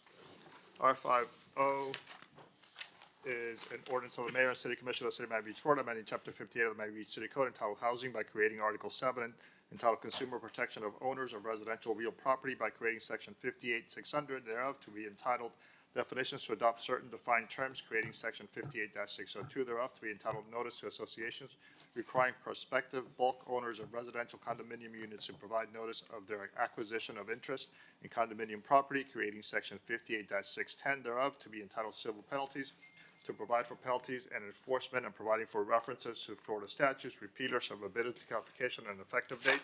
This is a second reading public hearing. It is item R50. Commissioner Fernandez. Thank you, Mr. Mayor. And this ordinance was not about the ombudsman, and I apologize to my colleagues that I'm not talking about the ombudsman, but it is about transparency and it's about fairness. If you'd like. I know, yes. But I see how it's interconnected. But this one is about transparency and fairness, and it's about ensuring that when a developer begins to acquire a significant number of units in a condominium, that every remaining owner gets the notification we mentioned when Joe was speaking, that they get that notification earlier in the process. Too often, condo owners, especially seniors or individuals in fixed incomes, aren't made aware of a bulk buyout until it's too late for them to really speak up or make their plans. And this ordinance gives them a voice at the table from the start.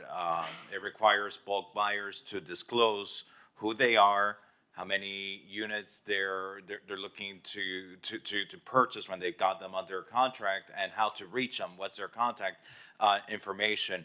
And it also ensures that associations and property managers properly post this information. So I want to recognize Nick for any other information we need to share about this.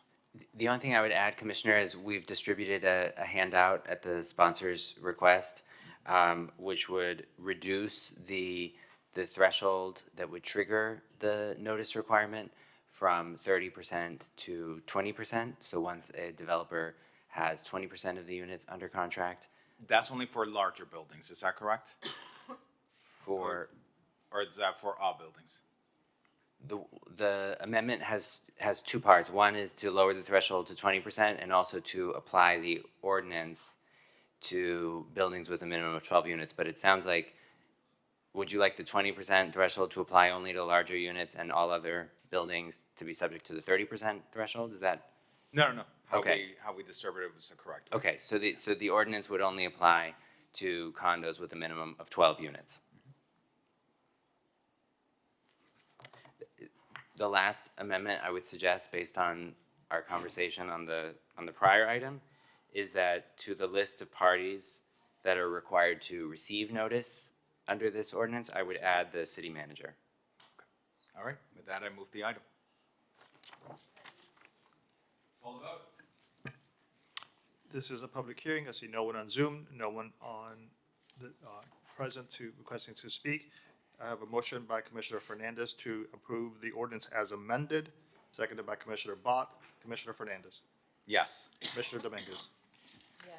Commissioner Rosa Gonzalez. Yes. Vice Mayor Suarez. Commissioner Magazine. Yes. Commissioner Bott. Yes. Mayor Minor. Yes. Motion carries. Second reading. Motion carries. The item is approved as amended. R5P. Finish the condo items.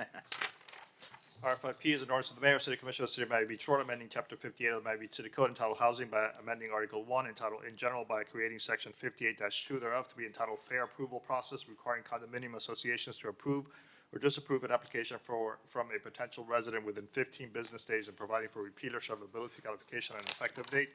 This is a second reading public hearing. It's item R5P. Commissioner Fernandez, co-sponsored by Commissioner Bott. This is a very simple item. Sometimes condominiums in their declarations are mute as to the amount of time that an approval for a prospective applicant needs to be provided. And so this sets a 15-day limit on that to make sure that people who need to move forward with their lives need to know whether they're approved or not. Can get those answers in a fair and timely way. And I want to thank our Chief Deputy City Attorney, Robert Rosenwald, who worked very hard on this item. And I also want to thank the Miami Realtors Association, who collaborated with me on this item. They provided great feedback and have supported this item. And hopefully this ensures that people are not waiting a month to get a response when they're trying to move into a new apartment or a new condo. So with that, I move the item. We have a motion and a second. Let's call the vote. It is a public hearing. No one on Zoom, no one in the audience. Motion from Commissioner Fernandez, seconded by Vice Mayor Suarez. Vice Mayor Suarez. Yes. Commissioner Rosa Gonzalez. Yes. Commissioner Fernandez. Yes. Commissioner Magazine. Yes. Commissioner Dominguez. Yes. Commissioner Bott. Yes. Mayor Minor. Yes. Motion carries. The item is approved. That was item R5P. R5Q. R5Q is an ordinance of the mayor and city commission of the city of Miami Beach, Florida, amending chapter 102 of the Miami Beach City Code entitled Taxation by amending Article 4 entitled Resort Tax by amending Division 4 entitled Tax by amending Section 102-306 thereof entitled Definitions, amending the definition of a responsible person and providing for repealer severability codification and effective date. This is a second reading. It is item R5Q. Commissioner Rosa Gonzalez. This was just a cleanup from the legal department. So with that, I move my item. Got a motion and a second. Let's call the vote. It is a public hearing. I see no one on Zoom, no one in the audience requesting to speak. I have a motion by Commissioner Rosa Gonzalez, seconded by Vice Mayor Suarez. Commissioner Magazine. Yes. Commissioner Rosa Gonzalez. Yes. Commissioner Dominguez. Yes. Commissioner Fernandez. Yes. Commissioner Bott. Yes. Vice Mayor Suarez. Mayor Minor. Yes. Motion is approved 7-0. That was item R5Q. R5R. R5R is an ordinance of the mayor, city commission of the city of Miami Beach, Florida, amending chapter 78 of the Miami Beach City Code entitled Personnel by creating Article 7 entitled Classified Employee Salary Ordinance by creating section 78-321 through 78-330 thereof to codify as part of the city code and adopt amendments to the city's Classified Employee Salary Ordinance number 789, which ordinance establishes the pay plan for classified city employees for purposes of clarity and ease of reference to delete and/or revise outdated provisions and to codify existing administrative practices, repealing all ordinances in conflict with this ordinance, and further providing for severability, codification, and effective date. This is a second reading public hearing. It is item R5R. Commissioner Magazine, and welcome, Marla. Thank you. Thank you. I'll turn it over to Marla, city staff, to tee this up. Thank you, Mayor, Commissioners. Marla Alpizar, Human Resources Department Director. This is an ordinance which is a longstanding ordinance in the city for the classified employee salaries. And this is mainly a cleanup item to codify our ordinance. It does provide for one major change, which is that in the future, COLAs would be adopted by this commission through resolution rather than through an ordinance process. Which means one reading instead of two. Yes, sir. We have a motion? Commissioner Magazine will second. Let's call the vote. It is a public hearing. No one on Zoom, no one in the audience. I have a motion by Commissioner Bott, seconded by Commissioner Magazine. Commissioner Dominguez. Yes. Commissioner Fernandez. Yes. Commissioner Magazine. Yes. Vice Mayor Suarez. Yes. Commissioner Rosa Gonzalez. Yes. Commissioner Bott. Yes. Mayor Minor. Yes. Carries. The item is approved. That was item R5R. R5S. Mayor and Commissioners, this is a Give me similar. one sec, Mark. Oh, excuse me. I gotta do my job. I'm sorry. R5S is an ordinance of the mayor, city commissioner of the city of Miami Beach, Florida, amending chapter 78 of the Miami Beach City Code entitled Personnel by creating Article 6 entitled Unclassified Employee Salary Ordinance by creating section 78-310 through 78-320 thereof to codify as part of the city code and adopt amendments to the city's Unclassified Employee Salary Ordinance number 1605, which ordinance establishes a pay plan for unclassified city employees for purposes of clarity and ease of reference to delete and or revise outdated provisions and to codify existing administrative practices, repealing all ordinances in conflict with this ordinance, and further providing for severability, codification, and effective date. It is second reading, public hearing, item R5S. Marla. Thank you. Mayor and Commission, this is a similar item, second reading, and this is for the unclassified salary ordinance. I'll move it. Second. It is a public hearing. I see no one on Zoom and no one in the audience requesting to speak. I have a motion by Commissioner Bott, seconded by Vice Mayor Suarez. Commissioner Bott. Oh, yes. Commissioner Rosa Gonzalez. Yes. Commissioner Magazine. Yes. Commissioner Fernandez. Absent. Vice Mayor Suarez. Commissioner Dominguez. I heard a voice. Yes. Commissioner Fernandez is a yes. Vice Mayor Suarez is a yes. Commissioner Dominguez. Yes. Mayor Minor. Yes. The item is approved 7-0. That was R5S. Thank you, Marla. Great job. Thank you. R5T. R5T is an ordinance of the mayor, city commission of the city of Miami Beach, Florida, amending chapter 2 of the city code of the city of Miami Beach entitled Administration by amending Article 3 entitled Agencies, Boards, and Committees by amending section 2-22, subsection 5B thereof entitled General Requirements to remove the mandatory 2-year hiatus prior to reappointments to another agency, board, or committee, except for members of the land use boards who shall continue to observe such hiatus. and providing for repealer, servability, codification, and an effective date. This is item R5T. It is second reading, public hearing. I move my item. I'll second it. It is a public hearing. I see no one on Zoom and no one in the audience requesting to speak. I have a motion by Commissioner Fernandez, seconded by Commissioner Bott. Vice Mayor Suarez. Yes. Commissioner Dominguez. Yes. Commissioner Bott. Yes. Commissioner Magazine. Yes. Fernandez. Yes. Commissioner Rosa Gonzalez. Yes. Mayor Minor. Yes. Motion carries. Second, the item is approved. That was item R5T. R5U.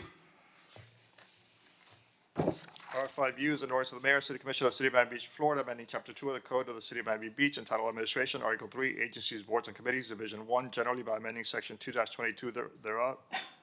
Section 2-22, general requirements to require that all applicants for appointment to a city, agency, board, or committee submit a resume or curriculum vitae, CV, as well as a statement of interest, and that applicants for positions with professional or employment qualifications submit evidence of licensure or other relevant experience, and providing for repealer, codification, servability, and an effective date.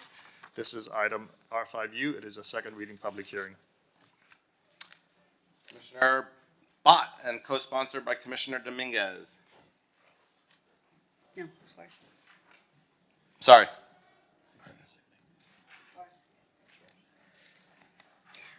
This is an item very simply that for the, I don't know how many, 49 boards I think that we have, committees and boards that we have in the city. Anybody who's interested in participating, we welcome the interest and we think it's fabulous. But right now, you just have to fill out a form and that's it. And so I think it's a pretty minor ask to ask for a resume or a CV to be attached as part of the application process, as well as a brief statement of interest and why you should be considered. I don't think that's a stretch. So with that, am I allowed to move my item?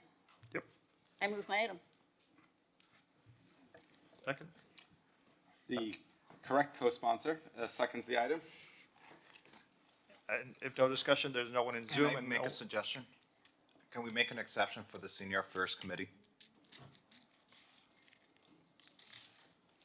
I don't know, if some seniors are often technology challenged and they might not always, I know seniors that don't even have computers or a way to put together a CV. I mean, a CV can be loosely defined. It doesn't need to be a LinkedIn-worthy resume. I mean, they're able to apply. I'm not trying to make things hard for seniors, but I think if we start making exceptions for one group or another, I think it might be complicated. I mean, a CV could be as simple as, I spent 30 years working in retail and 10 years on my apartment's steering committee, and that's my CV, and I want to be on this board because, whatever the interest is. I mean, how are they applying?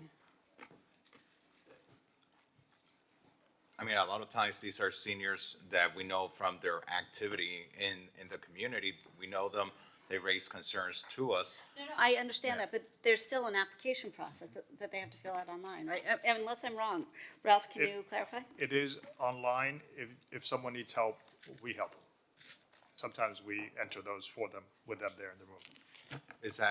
How do we handle the seniors? Because I just know that, and I think some of the members of the Senior Affairs Committee, I can see some of them not having a computer. We help. You guys help them? Yep. Okay, are you gonna help them create their CV? We will create something simple if they need the help. If someone in the seniors committee needs the help, we will not turn them down. Yeah, I mean, and like I said, it doesn't have to be a formatted resume. It can just be, an introduction of who they are. Otherwise, a lot of times people just put their name and address basically, and That's a direct appointment for most part. Just have a CV there that somebody could fill out their name and put in any work experience or education, with those you're helping. We would help. Okay, thank you. Thank you for answering my question. I appreciate that. of course. See no one on Zoom and no one in the audience requesting to speak. May I call the roll? Yes. I have a motion by Commissioner Bott, seconded by Commissioner Suarez. Commissioner Fernandez. Yes. Vice Mayor Suarez. Yes. Commissioner Magazine. I'll just say, Dad, Commissioner Fernandez's, things about technology challenge. It wasn't directed specifically at you, but yes. Commissioner Joe Rosa saw Gonzalez. that. Yes. Commissioner Bott. Yes. Commissioner Dominguez. Mayor Minor. Yes. Motion carries. The item is approved. That was item R5U. R5V.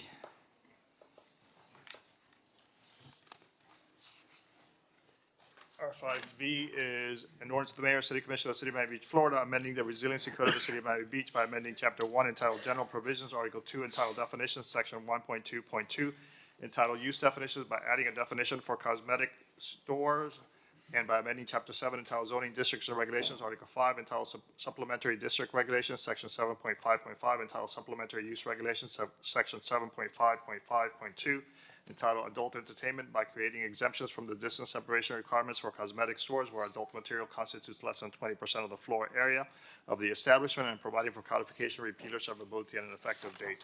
This is a second reading public hearing. The item requires a 5/7 vote. It is R5V. Commissioner Rosa Gonzalez. Very narrowly tailored item to attract a multi-million-dollar investment. With that, I move my item. Second. We have a motion and a second. It is a public hearing. I see no one in Zoom and no one in the audience requesting to speak. I have a motion by Commissioner Rosa Gonzalez, seconded by Commissioner Fernandez. May I call the roll? Yes. Commissioner Magazine. Yes. Commissioner Rosa Gonzalez. Yes. Commissioner Bott. Yes. Commissioner Dominguez. Yes. Commissioner Fernandez. Vice Mayor Suarez. No. Mayor Minor. No. The item requires 5/7 vote. We have the 5/7 vote. This item is approved. R5V. R5W. R5W is an ordinance of the mayor and city commission of the city of Miami Beach, Florida, amending the code of the city of Miami Beach, subpart B, entitled Miami Beach Resiliency Code, chapter 2, entitled Administration and Review Procedures, article 4, entitled Amendments to the Comprehensive Plan, and to the text of the Land Development Regulations, section 2.4.2, entitled Amendments to the Text of the Land Development Regulations by modifying the published notice requirements for amendments to the Land Development Regulations of the City Code and providing for codification, repeal, or severability, and effective date. This is a second reading public hearing. The item requires 5/7 vote. It is item R5W. Commissioner Suarez. I move my item. I have a question on this item. Commissioner Fernandez. How many more of these items are there? That's it. That's it? This is the last one? Yes, No sir. way. Commissioner Suarez, I think you've been working on this for over a year, almost 2 years you've been bringing these items. But you are upgrading the way we do public notices, so. And actually, have you calculated how much money you're saved the city with these items? Yes, sir. So we have saved so far, and the reason it's a bit higher than usual is because we've had the Lincoln Road elections and we've had the South Beach election, but we have saved $122,903. What we have spent that we probably would not spend 99% of is $42,827.75. And one of the things I would like to highlight is when we started talking about this item, we started talking about the fiscal efficiency it would have in the city clerk's office, that we could talk about how we can then use that dollars to help accommodate in the consolidation of the commission committee liaison responsibilities in the city clerk's office. So I don't want to lose sight of that. That's something that I strongly feel should fall under the city clerk, and then moving forward in the future. I know it's not part of this item, but I just did what everyone else did. Commissioner Rosa Gonzalez. I mean, I know we've upgraded the notice requirements, but I really don't love this item because I do know that local press and media depend on advertisements. I know we have thousands of residents, people like my mother who get the Miami Herald, and I have to say, she's not looking online ever. She's actually reading the newspaper. So we're leaving out a group of people when we do this, and we can say that we're saving money by doing this, but there's a group of people who are now, marginalized, and I think it's important for cities to continue to whatever we need to do to support independent, objective media. We do distribute to the senior centers. We do distribute to the libraries. We have copies at City Hall. So we are going, at least attempting to reach those people. But what about people who don't go to senior centers or who don't go to libraries? I mean, they are being left out at some point in the future, so I have a problem with it. Ralph, what's the subscription level of the local media? The last time I got the number, which was October, so I apologize for not getting it updated, was 3,300. Okay, but those are 3,300 people who are now not going to get public notices. And I have a problem with that. I do have a problem with But it. that's between online subscribers and Yes. physical, so that's really Well, half. Well, what they gave us was, no, so the number that they gave us was 3,300 home deliveries and 2,900 digital. They never explained whether the 2,900 is also encompassed in the 3,300. You know, if it was 10 people that might not be noticed, I would have a problem with it, because that's why they have notices. And so I think it's wrong. And I think those 3,300 people should be noticed. Maybe if, you don't want to pay the fees to the publication, then you should mail those 3,300 homes or make sure that they somehow get noticed, because a lot of people do not go online and we're not accommodating them. We have one individual who doesn't go to this, well, I'm not sure if they go or not, but we have one individual who has requested that every Tuesday we have the packet ready for them, and we have a packet ready for them and they pick up. I mean, we've been trying to accommodate to whomever. Also, Ralph, correct me if I'm wrong, but these notices put a tremendous strain on your department, correct? I mean, and if there's an error, it takes weeks to correct. It's forget the work. The issue is more of the errors. Right now, with a new Herald policy, it's very difficult to make any corrections, whether it's our fault or theirs. We've had instances. So if there's an error on their part, you cannot correct it? Well, it's too late. Wait, In other words, Ralph, can you describe the process you were about to describe? So right now, what we do is we create the ads just like we did, and in 5 minutes is up. It's up online. With the process that through Commissioner Suarez's legislation. Correct. The other way, the old process was we drafted the ad, we sent it out to the Herald. The Herald sent us back a proof. The proof was usually wrong. For whatever reason, that didn't match what we requested. We sent it back. So, and what, if you've read the newspaper, it's sometimes difficult to even catch an error because of the size that they give you. The proof is very small. So this is much more effective. We get things done on Friday in half the time that we used to, just our portion of it. So it is, and we will never have an issue which has happened in the past, which is you send it to the Herald and they just don't publish it, even though they've acknowledged, even though they've given us a proof, it just doesn't get published that Sunday. So those would then be not heard till a month from now. So right now, we make a mistake like that, since we give ourselves so much leeway, that would be corrected on Monday if something didn't publish on a Sunday because we hit a button wrong. So we could fix our mistakes immediately. It seems like it's an archaic process, and we're streamlining it. And again, this is not my initiative. The state of Florida passed this law, and we're just adopting it. And the county also passed this in order for us to adopt it. So, And this webpage is for all the cities, meaning so everyone's going to a centralized bank. Everyone in Dade County who's is going to one location versus numerous locations. Commissioner Magazine. One of the themes that I've been focusing on for some time, but especially in recent months, is not only cost savings for our city, given some of the budgetary restraints. So applaud you for the efforts from that perspective, but also government efficiency measures. And hearing you talk about this being a more efficient process, I think should really be amplified as well. So with that said, I'll move the item.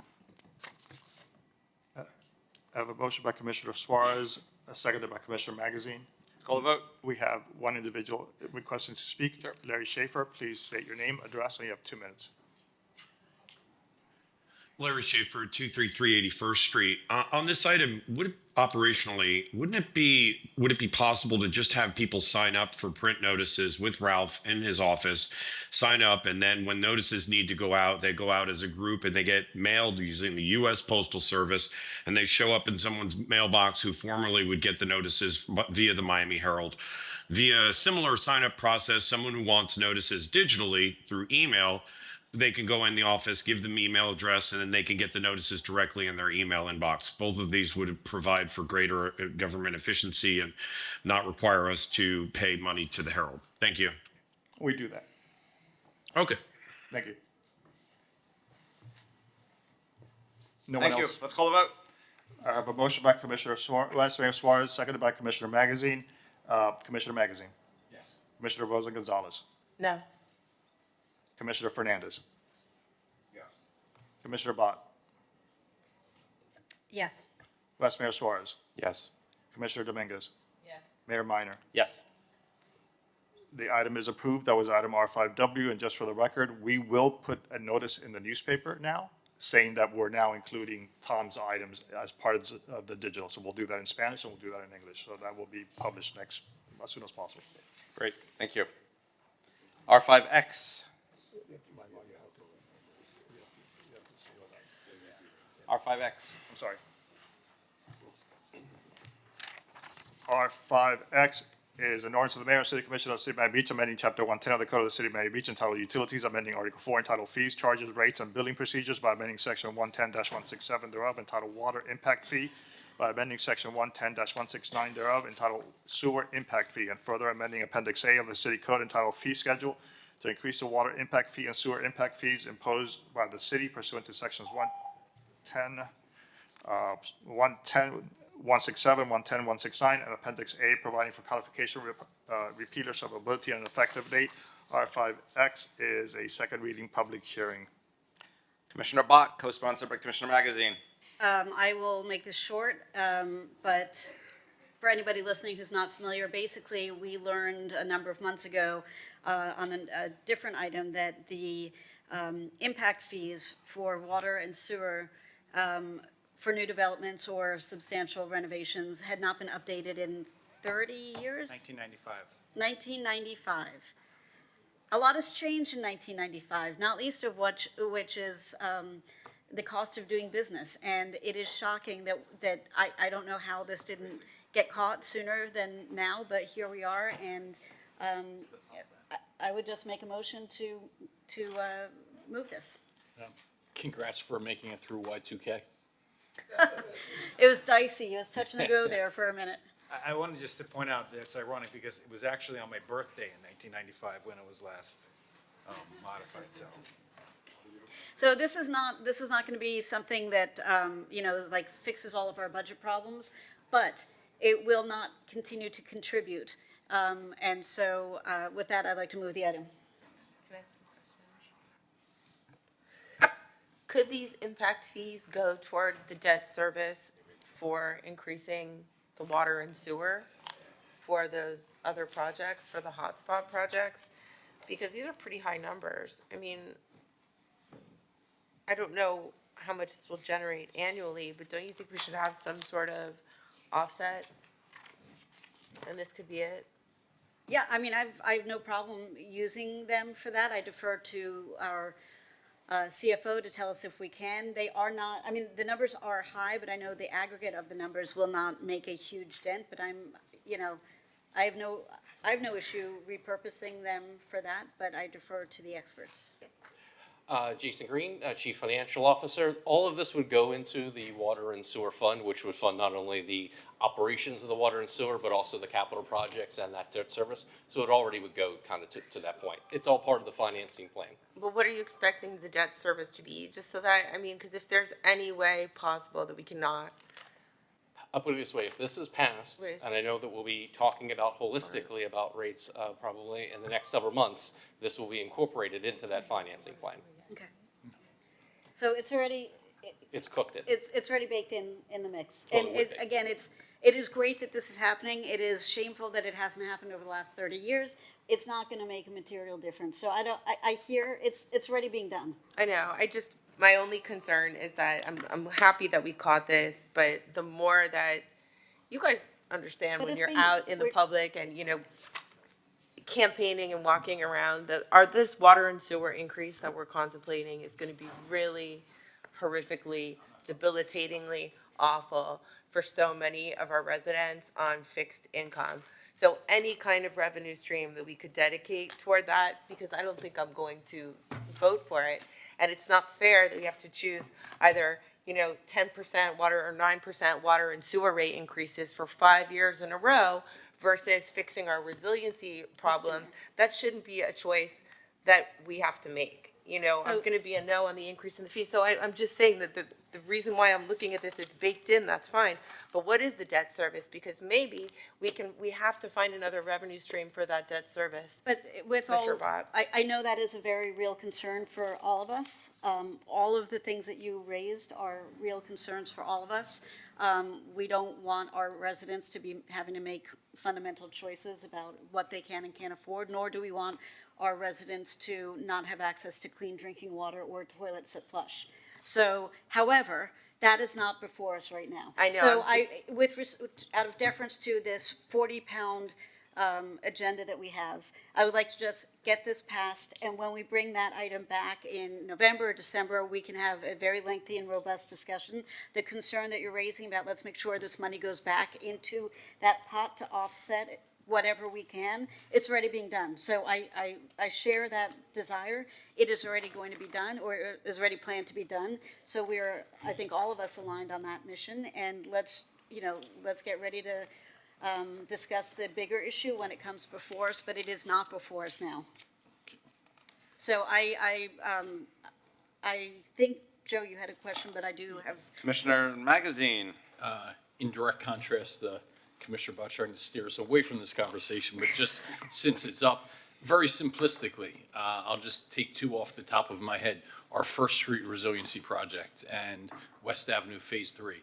Can those be completed without the re-examination of our water and sewer rates? It would probably be very difficult.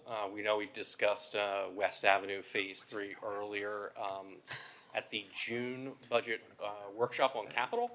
We did have dollars to complete the stormwater funding of it. We did not have the money for the water and sewer, so to that effect, it would probably be very extremely difficult to get those projects across the finish line without dealing with water and sewer rates, but we're on target to deal with that in the next several months.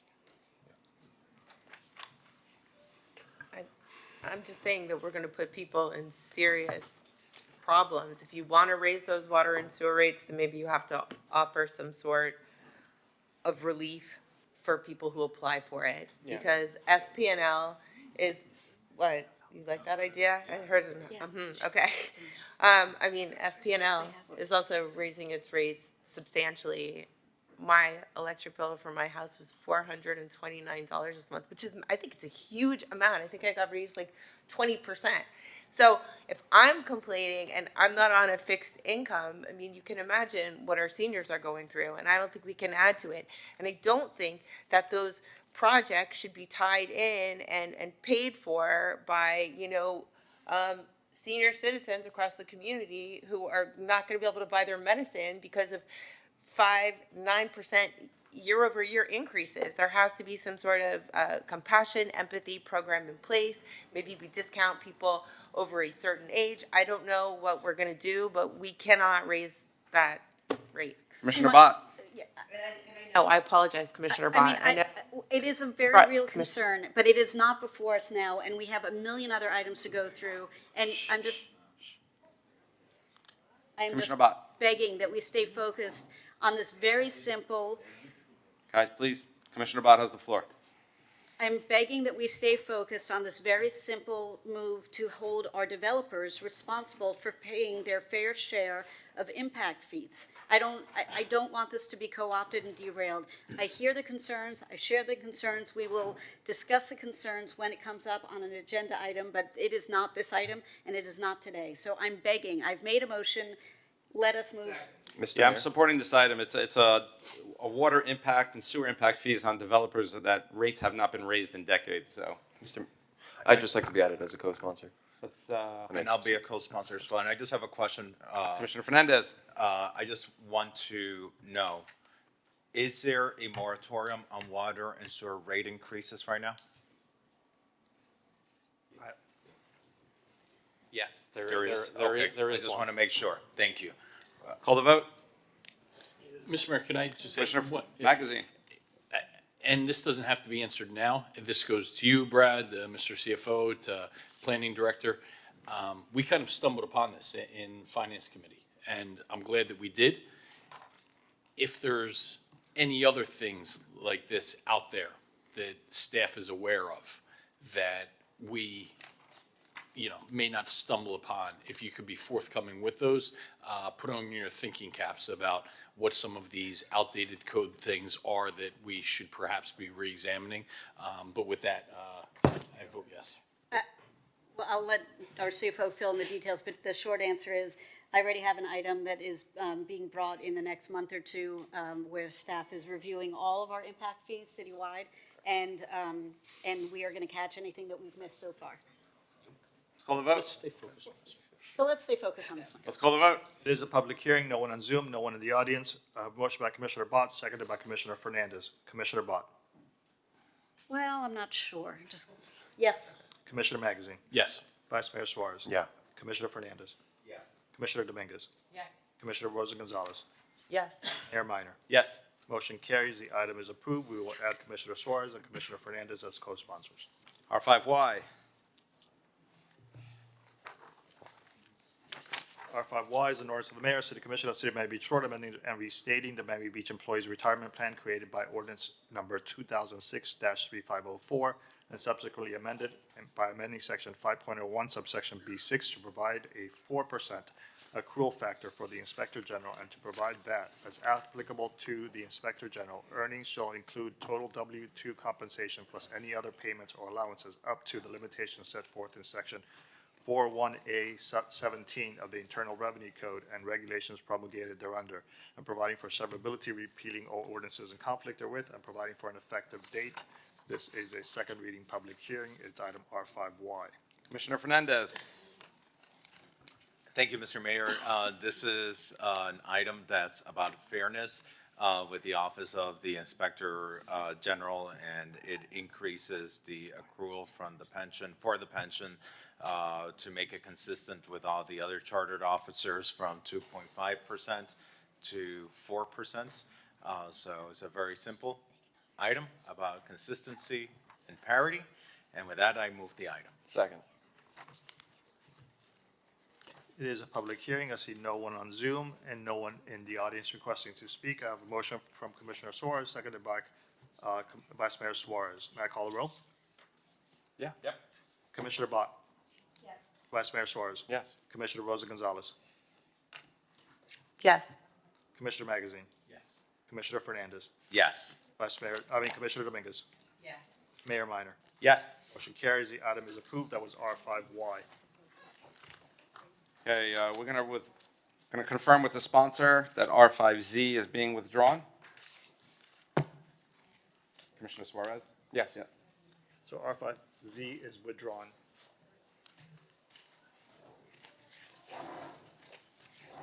It's called C7BF.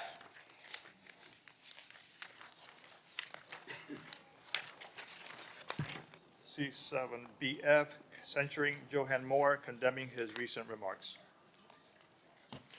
Commissioner Suarez. Thank you, Mr. Mayor. I want to speak to you from the heart, okay? Not just as a city commissioner, but as a resident of the city, someone who's Jewish, and someone who loves Miami Beach for its diversity, decency, and its moral spine. Last week, I got an email from a gentleman named Johan Moore, who frequently calls in here, and was actually sitting on a board. And PJ, if you could please pull it up. The Johan Moore Iran email.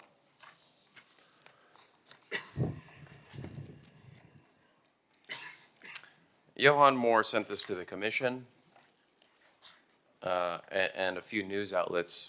My husband joins me in congratulating Iran on its successful missile strikes against the genocidal Zionist regime. I urge Iran to nuke Zionist-held population centers, dirty bombs sufficing if fission warheads aren't ready yet to pursue defeat of the occupation regime. The Zionists wouldn't hesitate, as evidenced by building a nuclear bomb first by stealing U.S. secrets. That's Johan Moore. You can put his presentation down for now. That's not some anonymous online troll. That was an email sent by Johan Moore to me, the mayor, the entire commission. And my first reaction was horror. My second reaction was disbelief. And then the shock came that this man actually serves on one of our city boards, represents our city, gets city privileges, and drives local policy. That wasn't a one-off. For years, Johan Moore has been bombarding this commission with emails full of anti-Semitic rhetoric, extremist views. I've seen it. My colleagues have seen it. And I want to bring up a few more. PJ, if you can put up the slideshow. Next slide, please. Now, there, I think, are almost close to 100 of these. I picked just a few. Please find below Indigenous Palestinian scholar Yusuf Manayer's perspective on Zionist genocide efforts and Palestinians' demand for self-determination over the totality of their unseceded occupied homeland, the right to return, the electoral enfranchisement, as you consider the mayor's blood libel against Palestinians. Next slide. I write to express my outrage at the Miami Beach Police Department treatment of the pro-Palestinian anti-genocide protesters, including employing handcuffs while declaring to charge the physical attacker by claiming the assault and battery committed represented only by a misdemeanor. Does Miami Beach Police hold the same view under a post-scenario of anti-genocide protesters physically assaulting the pro-genocide crowd assembled in this Zionist collusion center? He's talking about a synagogue. Okay, just take that for a second. He's saying that people in a synagogue is pro-genocidal crowd assembled in a Zionist collusion center. Next slide, please. Here he's saying, I accept a vote for Hamas, no more brutal ideological entity than Zionism. And this is what really concerns me. He says, obligates Hamas or some other organic resistance movements to violence. He's saying that because Israel exists, it obligates Hamas to violence. That violence is rape of innocent women and children, death, murder. Truly a disgusting person. Next slide, please. Here, he's saying that the Republican Party should execute Trump, okay, and invoke an insurrection and declaring martial law. This is July 2nd, 2024. Next slide, please. All Zionist occupiers in Palestine serve as human shields for a fascist genocidal movement. All acts of armed resistance by Palestinians are justified under international law. All acts of armed resistance by Palestinians are justifiable. Again, those acts are rape, murder of innocent civilians, women, and children. When will Palestinians target Zionist hospitals? Next. And again, this is what he sent just a few days ago. My husband joins me in congratulating Iran on its successful missile strikes against the genocidal regime. I urge Iran to nuke Zionist-held population centers. Dirty bombs sufficing if fission warheads aren't ready yet to pursue defeat of the occupation regime. You can slide it down. And despite all that, he was somehow reappointed to one of our city boards. This man has literally said, Hamas is no brutal and ideological entity than Zionism. He said the U.S. should ban the Republican Party and execute our president. He justified Hamas as a terror armed resistance. He's asked, when will Palestinians target Zionist hospitals? Let me say that again. He's targeting for hospitals to be targeted in an attack. And now, after calling for a nuclear annihilation of civilians, he's doubling down, emailing us again to justify his remarks. He wrote back,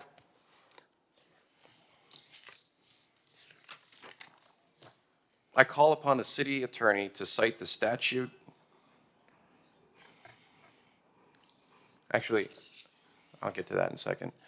I reject as hypocritical the motion by Commissioner Suarez for censure of my intentionally blunt language. Intentionally. Those who excuse Randy Fine's rhetoric should be extend the same respect for my freedom of speech. Let me get something straight. Johan Moore has the First Amendment right to say whatever he wants, whatever hateful, delusional thing he wants. If he wants to advertise his raging anti-Semitic beliefs, good. I prefer to know who the anti-Semites are, as opposed to the ones who hide it. But serving on a committee, that's a privilege, not a right. And if you advocate for genocide, if you cheer for terrorist regimes, if you call for the nuclear bombing of civilians, you don't get to speak for the city of Miami Beach. Period. And let's be honest about what's really going on here. Johan is trying to weaponize free speech and deflect to dodge accountability. But there's a difference between speech that challenges power and speech that calls for mass murder. He doesn't want a debate, he wants a platform. And he had one. And so, as uncomfortable as this may be,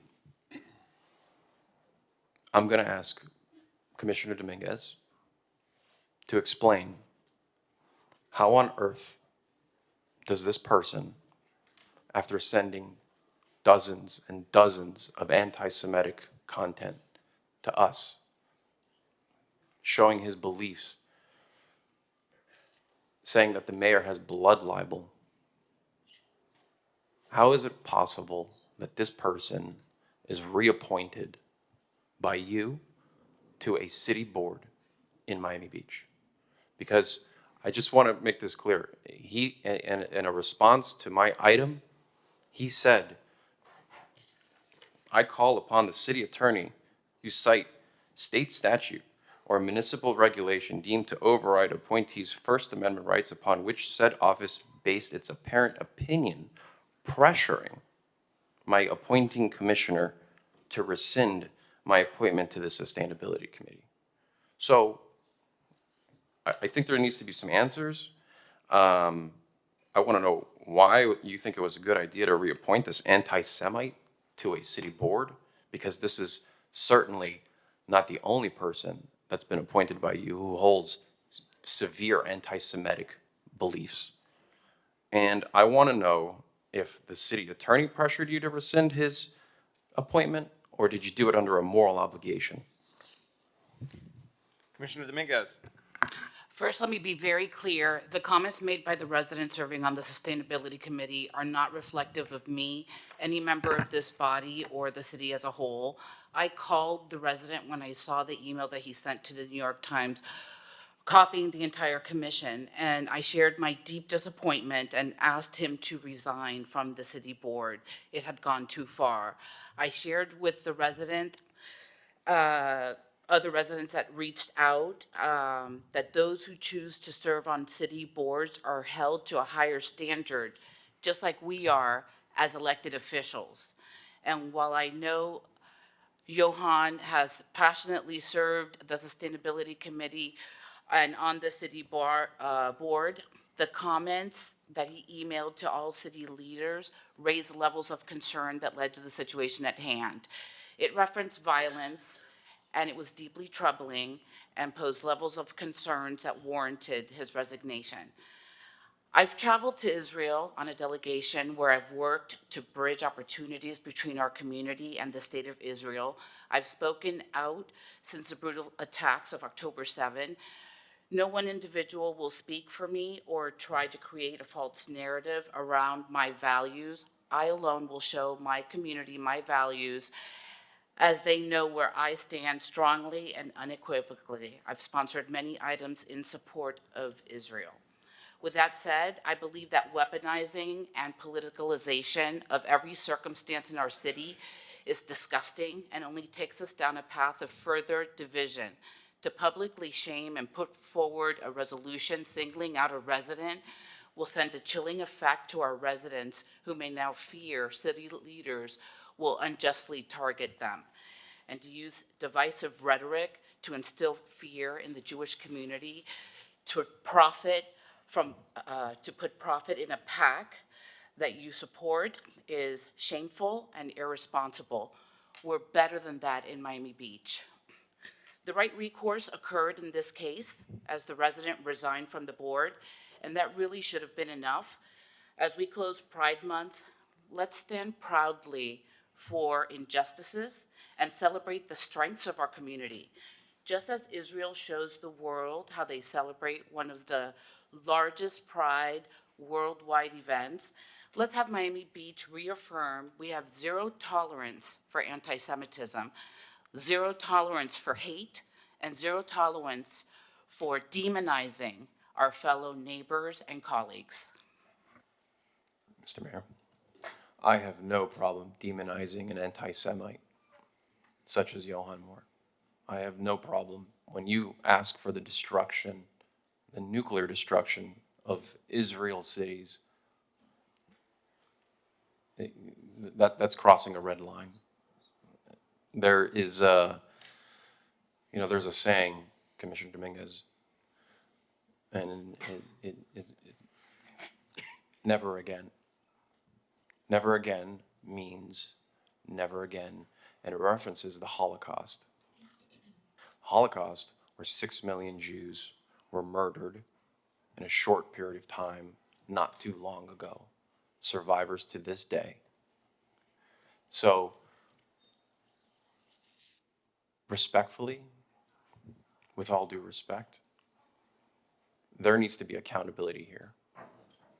This man has sent dozens and dozens of anti-Semitic emails, and somehow this person was allowed to continue to serve and represent us.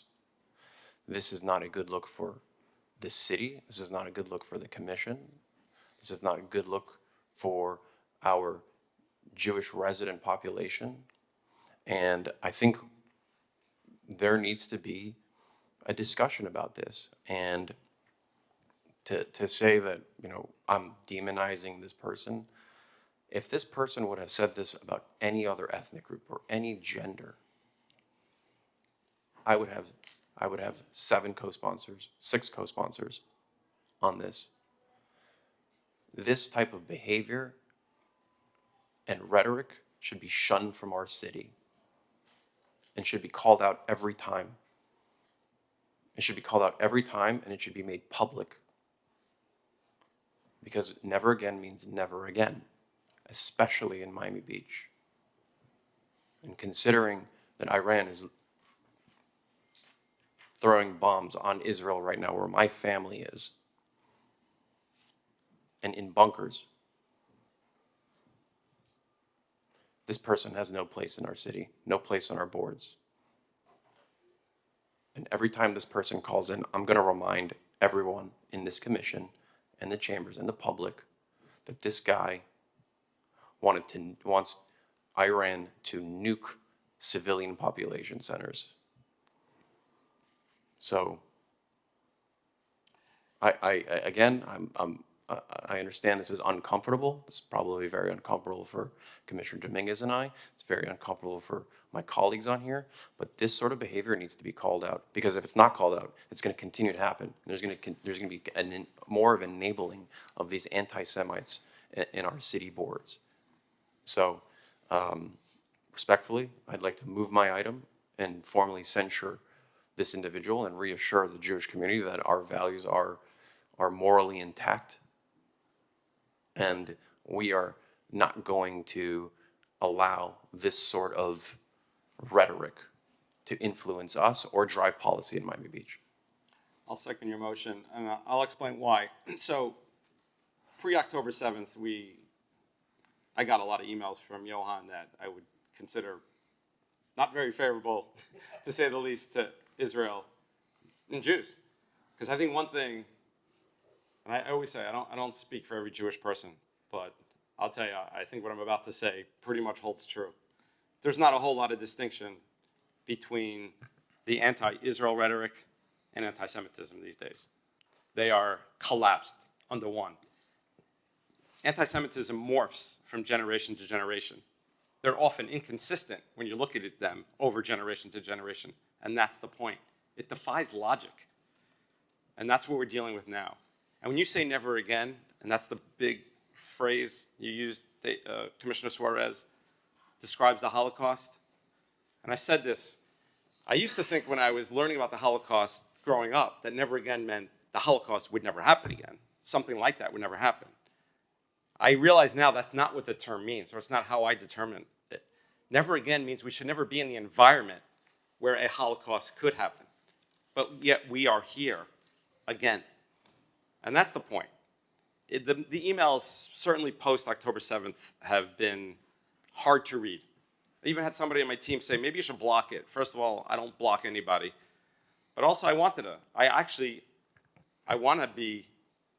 read what people have to send to me, as hard as it is to read, as painful as it is to read.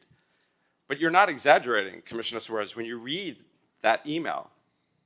He's literally said that Iran should kill 9 million Jewish innocent civilians. Mothers and fathers, bubbies and zadis, little children, women, daughters, sons, husbands. They didn't call for military targets. He asked for the extermination of the Jewish people who live in Israel. And I'm not sure it's far behind when you call for the extermination of the Jewish people in Israel, that it's the Jewish people everywhere. But he didn't say that. But still, Israel targets military targets. In Iran, Israel was very specific in its targets of military targets and leaders of those military targets. You know, when I read the emails that Johan sent about Gaza for a year and a half, I know, and I think almost all Jewish people know, when you're reading about these false lies and misrepresentations about a genocide, Israel is fighting a war to defend, literally, its survival. And it's not just the survival of the state of Israel, it's the survival of the Jewish people. The IDF is fighting that battle. So when you talk about military targets in Gaza, and I'm sorry, Hamas hides in the middle of population centers. It's a very hard war to fight. No army should ever be put in that position to have to fight a military war when the military, unlike the United States or Israel, does not hide its military in hospitals and population centers. But I know when I read those emails about Gaza that it wasn't about Gaza. It was about Israel. And you see the comments, Zionist regime.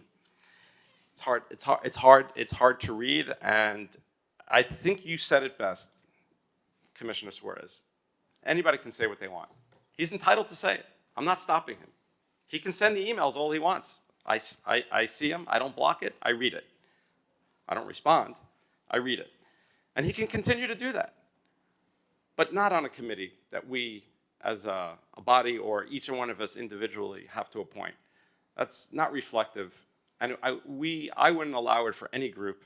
None of us would allow it for any group of any group, whether they're in Miami Beach or outside of Miami Beach. Just this type of hate speech just doesn't have a place here, and we need to defend that. I'll just finish off by saying that probably the item that I'm most proud of, kind of relates to this in some respects, was the demonstrations. It was post October 7th. It was before the university pro-Hamas. I call them pro-Hamas. They were carrying Hamas flags. They're pro-Hamas demonstrations. And there were multiple here in Miami Beach. And they were getting more aggressive. They were getting in residents' faces. There were pictures. We've gone through this. There were pictures on social media where elderly Jewish residents walking out of a synagogue were literally surrounded and screamed, shame on you, basically blaming them for what they perceived to be the injustices happening in Israel and Gaza. And I put on legislation, which, by the way, I got ripped on many fronts, from electeds, certain electeds. I got ripped from the media, and thank God. I think our police department will tell you, thank God we have that legislation. You're going to have your free speech. Come and say what you want. But you're going to be behind a barricade, or if it's necessary, you're going to be at a safe distance. You're not going to be able to go and surround 85-year-old men and women and intimidate and scream at them and harass them. That's just not going to happen here in Miami Beach. And I don't care if universities like Harvard and others allow that to happen. It ain't. That's not a real word. It's not going to happen here. And we're going to get criticized sometimes for that. But that's when we're weaponizing. That's when certain people try to weaponize free speech. Nobody is stopping the free speech. We're just protecting the residents who want to live their lives peacefully, freely, and safely. And that's the theme. We're a safe city, and we're going to protect our residents and our tourists at all costs.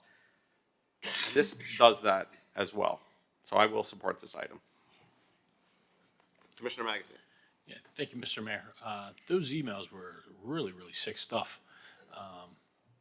We have a handful of people that just email in, and I read every email that comes into me. I haven't read these emails because starting a year and a half ago, the specific sender just, tended to go off topic for things that aren't related to the city. And I have enough on my hands, as all of us do. I really focus on the issues pertaining to the city. So I didn't get into just, some of these different rants. So I had no idea the depravity of some of these emails. And in fact, I walked into our agenda briefing yesterday and I said to the city attorney and our city manager, like, guys, what are we doing here? Like, why are we censoring a private citizen? That makes no sense. And they shared with me an email that he read. I said, I'm almost going to use foul language myself if I repeated what I said. It's just sick. Has no place in the city. I can go back and forth mentally if the best way to approach this is bring this out into the sunlight and the oxygen to show us what people are saying. Is that our place as a public body, a government? I can make an argument either way. Or is it better not to give things like this any oxygen? That had tended to be my viewpoint. If I went around trying to correct the record of everything that's said, it just doesn't make sense. I tell my mom sees things that are written about all of us on Facebook and gets upset. And she goes, I need to respond with the truth. I said, don't even give it oxygen. So I question, is that the right approach? But just seeing the depravity in some of these emails is abhorrent. And I think I believe all of my colleagues pride ourselves in creating such a safe community for everyone, inclusive of our LGBT community, of our minority communities, of our Jewish community. And since October 7th, that has become just of paramount importance. And I pride myself that Miami Beach has become perhaps the most welcoming, safe community outside of the state of Israel for Jewish brothers and sisters. But you see these things don't happen by accident, right? It's taking these bold leadership positions and being on the forefront of making that happen. It doesn't happen by chance, and that is the importance of local government and all of us, perhaps declaring a line in the sand for what's acceptable and what's not. this certainly isn't acceptable. I'll support this. I don't even, not even entirely sure. Maybe we could just explain what a censorship is. I certainly don't think that this person should remain serving on a city board after calling for some of those things.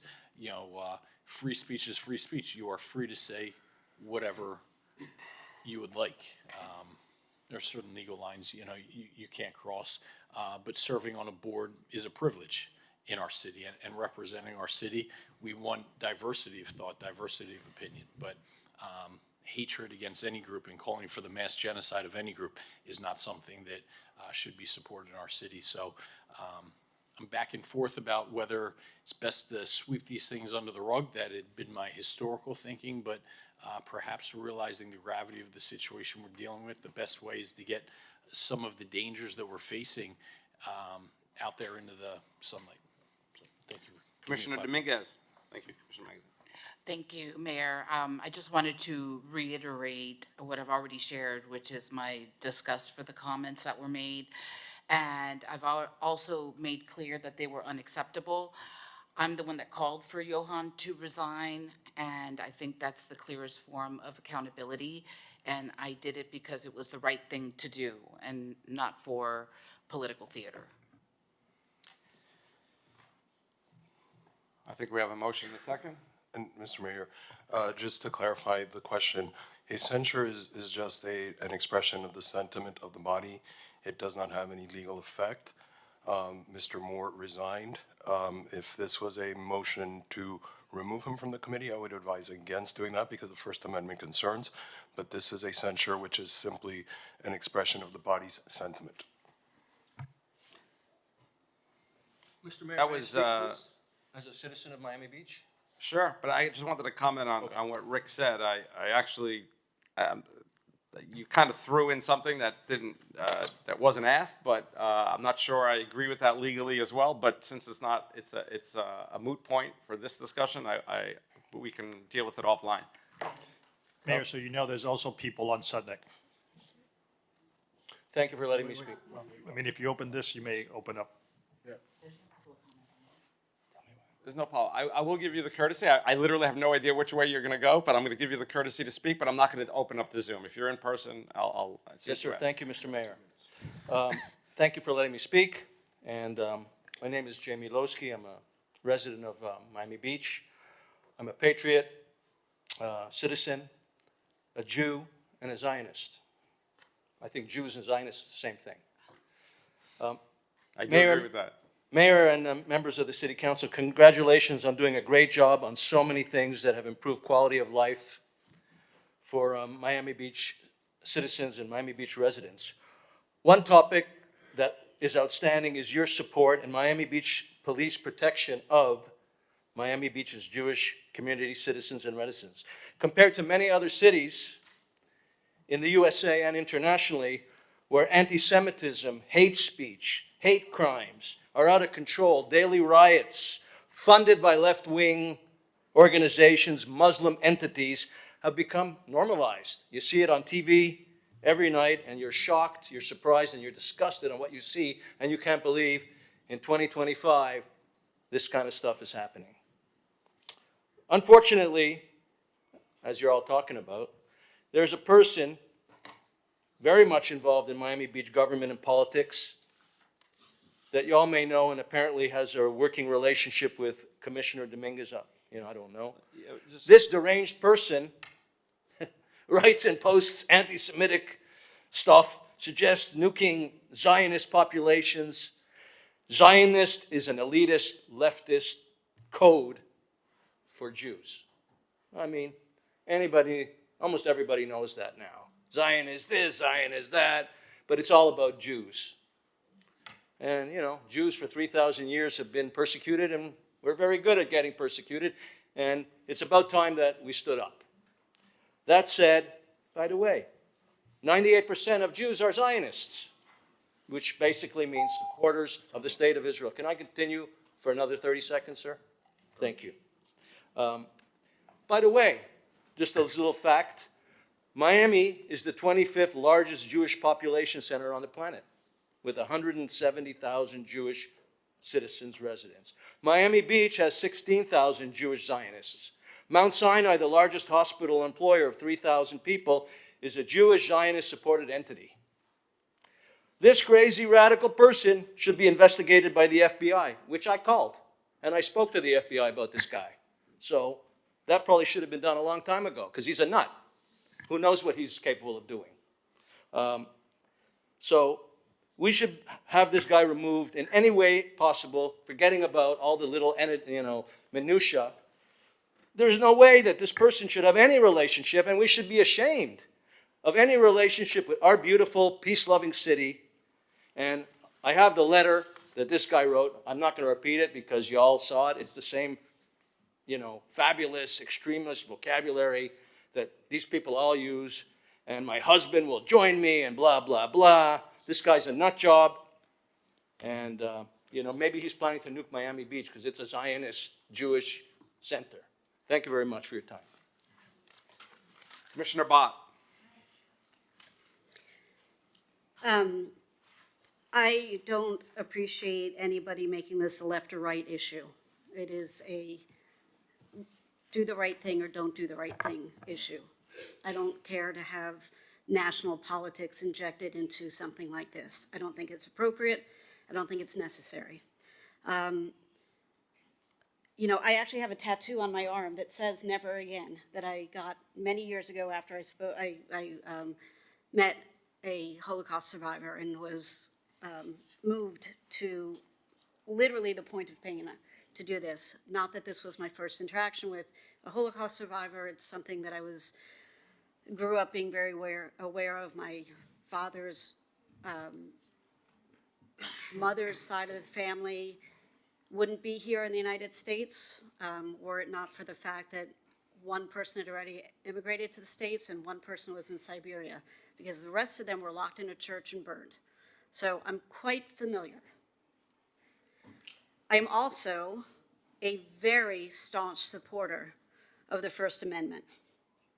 And it is your right to say and write unhinged, deranged, hateful, incendiary, offensive to the core letters.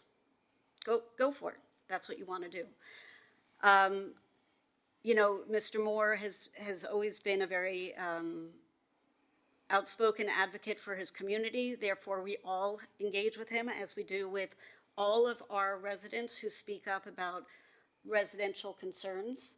I, for one, have never and will never engage with somebody about foreign policy. It is not my job. If I wanted that job, I would be in Congress, and I am not. I'm here because I want to fight about sewer and water rates. Not fight, find a path forward. What I've been doing with these letters that we've received for so long is when they come in, they go specifically to a different inbox in my email. And I go in once a week or every couple of weeks and make sure I'm not missing something that actually has to do with the city. I think that's a fair way to handle this, because I don't care to subject myself to that toxic rhetoric. What caught my eye about this that was different, and by the way, I would suggest it's not best practice for anybody who wants to be this toxic in their thought process and this public about it to share it with public officials, because it makes it a public record. Whether or not any of us do anything, anybody can do a public records request, and because it came to us on our city emails, we can share it. Don't copy us on letters to the editor. Do what you want to do if you must, but keep it, in your own backyard if you must. The fact that a couple of folks are suggesting that this was a sarcastic letter, I find curious. I don't know how I would read that into it when I've seen all the other emails that I've gotten over all, the year and a half that I've been serving. But what did catch my attention about this, as opposed to all the other ones, was that it now became a public safety issue for the city of Miami Beach. And that is what I'm elected to care about. We can fight or agree and celebrate everything else that we do, But at the end of the day, our only job here is public safety. That is the only one. And so when I have a resident calling for a very antagonistic foreign power to bomb Jewish population centers, he didn't specify just in the state of Israel, not that that's okay. But as the gentleman who was just speaking pointed out, South Florida is the 4th largest Jewish population center outside of Israel. That puts us all at risk. I don't care what your personal beliefs are. I don't care if you pray to a different God. I don't care if you pray at all. But when somebody in my community is saying, hey, you should think about bombing us, that now becomes a problem. And so I am pleased that he has voluntarily removed himself from the committee, and it is a shame because he was very productive on this committee. However, that does not outweigh his hate speech, and that is why, while I might not have brought a censure, I might not have handled it in this way, and why, despite being a fierce and outspoken advocate for the First Amendment, I will also be supporting this censure today. Commissioner Rosa Gonzalez.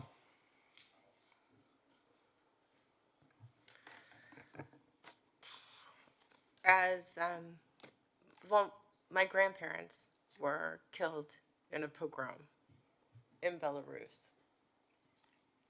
So when I read Johan's comments, I was kind of shocked, not just by the nuclear threat, but the way that you said, like, the dirtiest bomb possible. There was something about it that shocked me. And so I'm supporting today's public censure. It's a public condemnation, Johan, because this was too much and too far. And there's freedom of speech, and then there's something so hateful that deserves a public commendation. I don't think there's anything that I can say up here that hasn't already been said, except for that I have served with all of our commissioners for years now. And I can tell you that everybody sitting on this dais fully supports our Jewish community here in Miami Beach. I know that we all support the state of Israel.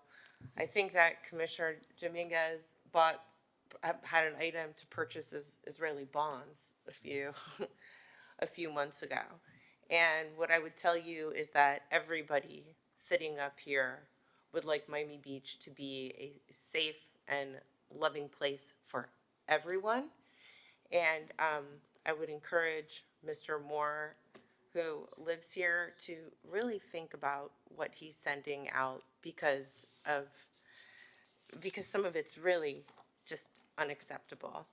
And I know that this body here cares very, very deeply.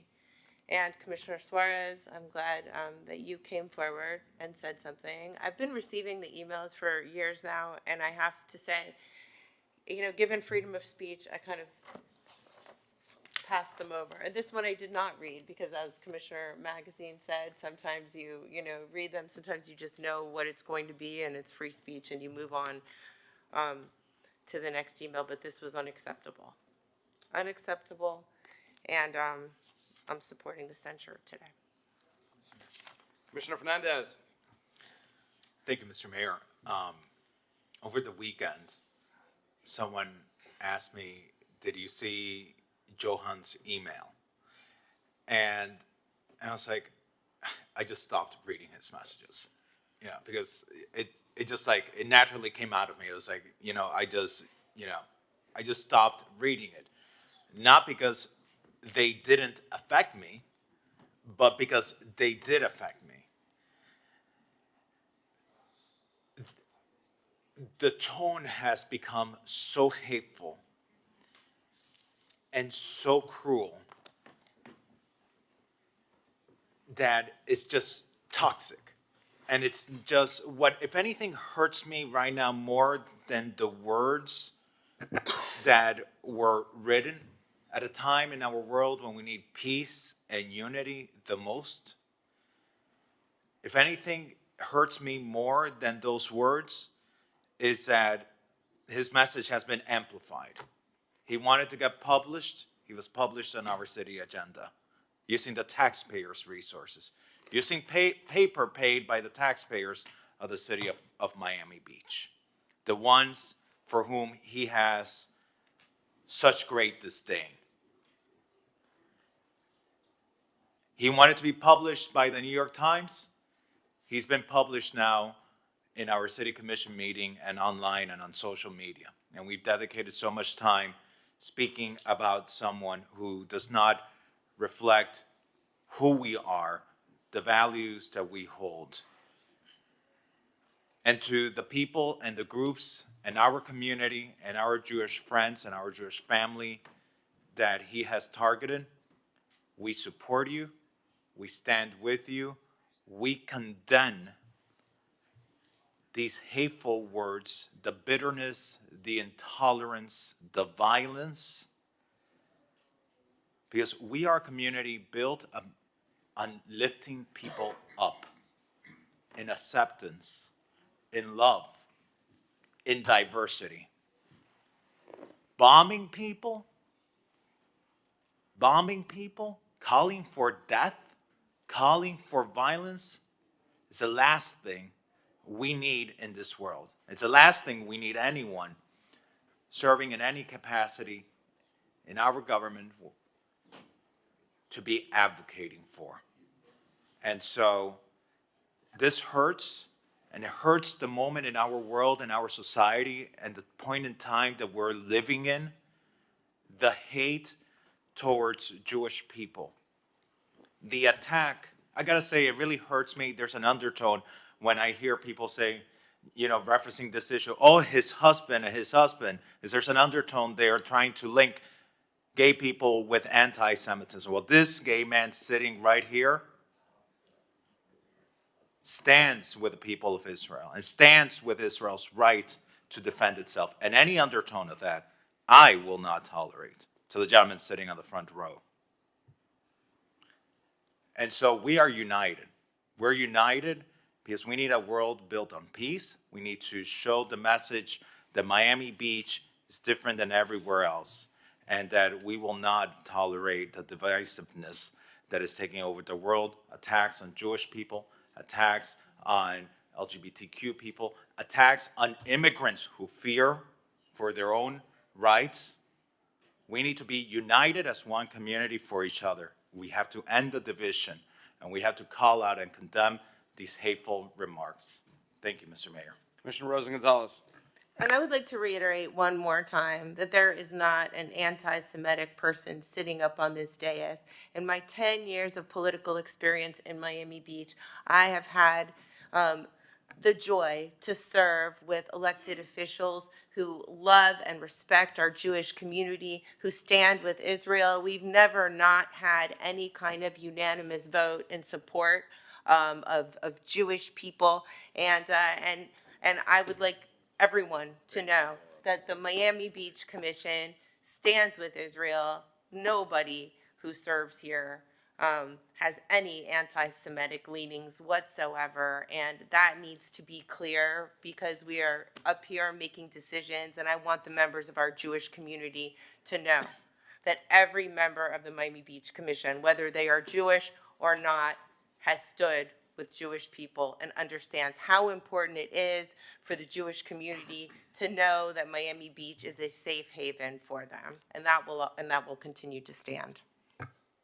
I agree with that mostly, but there have been some tough votes this commission has taken that have not always been in 100% support of the Jewish people. We're a great commission. We are a phenomenal commission. I don't mean to take away from that, but there have been a couple of votes that haven't gone the way I can tell you that 99% of the Jewish community would have liked it to go. Mr. Mayor. And what vote would that be? I'm not going to read. I'm not going to read. Hear that. I'm not going to read. I think that spreading division It's where not- there it's is not- not any. I think that a unified body. I have always seen us stand with Israel, and I don't agree with that at all. Thank you. I think we're a great commissioner, we're a great city. I don't mean to take away from anybody, but I'm not going to reiterate old votes, but there have been some things. Mr. Mayor, thank you very much, and members and colleagues, thank you for speaking up on this. Commissioner Fernandez, I think you make a valid point by giving air to this. You kind of amplify, however, there was a line crossed. And if this was just some random person, and we always get random people who send us anti-Semitic content. It happens a lot. But the fact that this guy was able to serve on a city board and have certain privileges is where I draw the line. And I'm thankful that everyone on this commission also draws the line, because you know it's easy to stay quiet, and it certainly doesn't make relationships up here any easier, as you can imagine. But things like this need to be called out, or else before you know it, we will be at a time where Jews will be persecuted openly, without any sort of repercussion. And so I think it's very important to call it out and make sure that we are all united on this front. And we should also be very careful about who we choose to represent our city and on our boards through our appointees. So Thank you. Let's call the vote. I would be remiss not to say, Commissioner Dominguez, thank you for reaching out and getting someone to resign that has taken such a horrible position that does not reflect any of us, does not reflect you, does not reflect this dais, does not represent the residents that we serve. And I can only imagine that must have been a very strong and I'm sure a very heated conversation to have, but thank you for taking that difficult action. Let's call the vote. I agree with that sentiment. This is Thank you. on item C7BF. All in favor, please say aye. Aye. Any opposed? Hearing none, the item passes 7-0. Okay, let's take a break for lunch. Let's call it for 1:15 for Sutnik hour to begin. 1:15. Thank you.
Please take your seats. The meeting is about to begin. Remember to speak into the microphone, as this meeting is being recorded for public record. Please stand by. We are going on air in 5, 4, 3, 2, 1. Welcome back to our afternoon session of the commission meeting. We will begin the Sutnik portion of the meeting. If anybody wants to be heard, either in person or in Zoom. If anyone wishes to speak, please approach the podium. Our first virtual caller is Monique Pope. Ms. Pope, please state your name, address, and you have 2 minutes.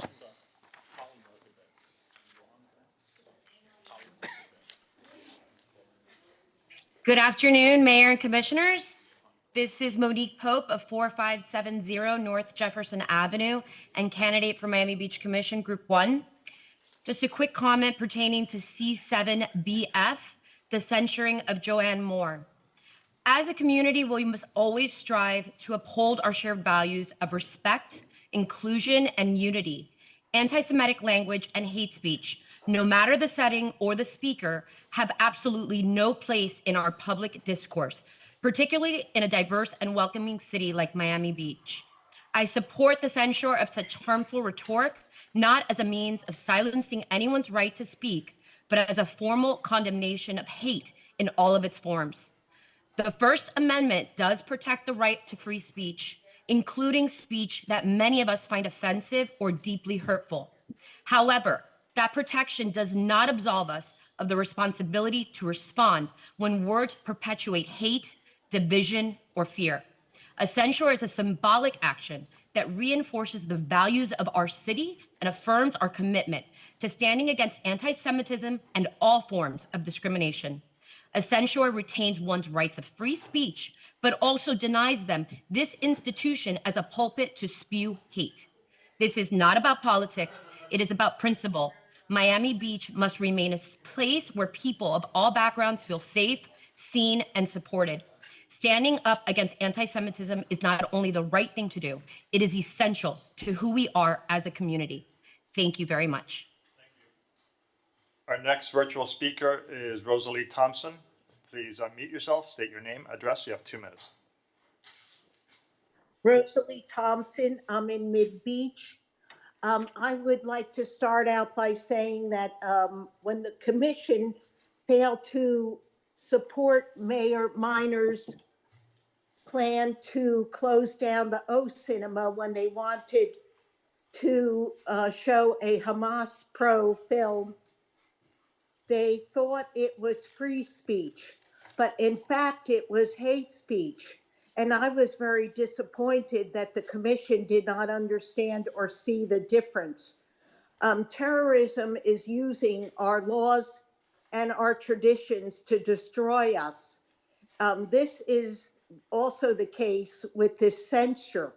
The commission has decided to censure this individual. That is something that would affect you and I. We would be upset by that. But for this person, it will give him street cred. He'll probably get a bonus from whatever terroristic groups are supporting him. And so it's not really enough.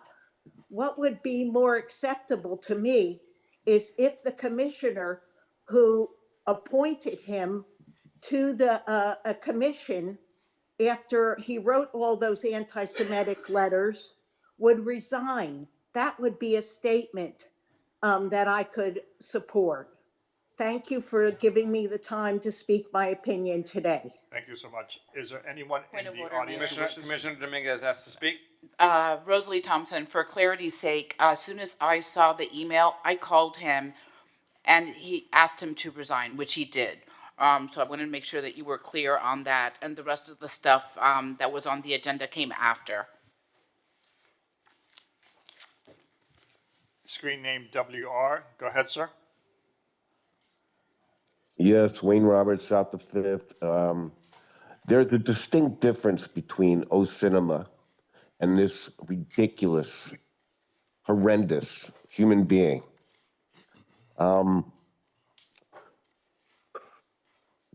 Talking about the extermination of Jews all over again. So blatantly, so obvious. hurt me. Laura had nothing to do with this.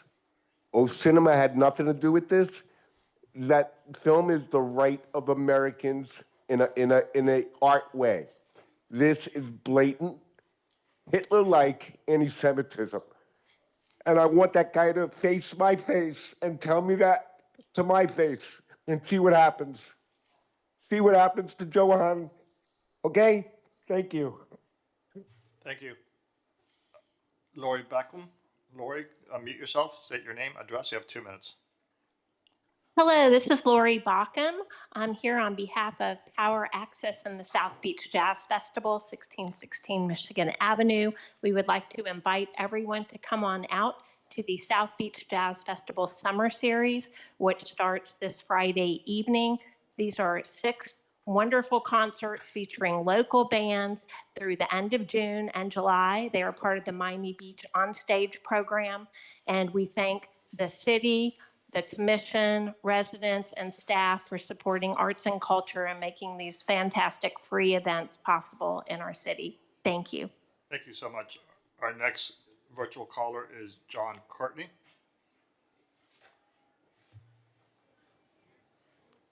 John, please unmute yourself. Oh, sorry about that. I got it now. I just want to call and express my gratitude to Commissioner Fernandez and Commissioner Dominguez for bringing forth the R5AA for flooding resilience. I think it's an incredible ordinance. I also want to thank Commissioner Samuelin for bringing the original ordinance as well. I think it's going to do great things for our neighborhood and many neighborhoods in our city that get flooded by king tides. And I would just ask that in addition to what's already been proposed, that we look for a way to not just fix the seawalls, but also stop the flooding over a shorter time period. Seawalls can take up to 2 or more years to be fixed. And I think in that interim period, we should also be stopping the flooding of our city streets. I think there's already some interest in doing that, and I just hope we can see that through as part of this resolution. So thank you again. Thank you so much. Is there anyone in the audience who wishes to speak? Larry Schaefer, go ahead, sir. Good afternoon, Larry Schaefer, 233 81st Street. I'm calling in to ask about the status of the North Beach Community Center. We are being taxed on GEO bond funds from 2018. I believe the budget was originally $80 million. I believe we've spent probably 8 to 10 million in soft costs and continual revisions and plans, architectural drawings. The commissioners keep adding on more things to the pile of things we're trying to get out of this one piece of land. And nearby neighboring North Bay Village just launched their community center, and they expect to complete it within 1 year. This is ridiculous. We are Miami Beach. Why is neighboring North Bay Village able to break ground and complete a significant community center with valuable resources for its residents, but we can't even finish plans and get permits filed and start the job? There's something wrong at City Hall related to the community center in North Beach. We continue to go down these rabbit holes on many conversations that are off topic.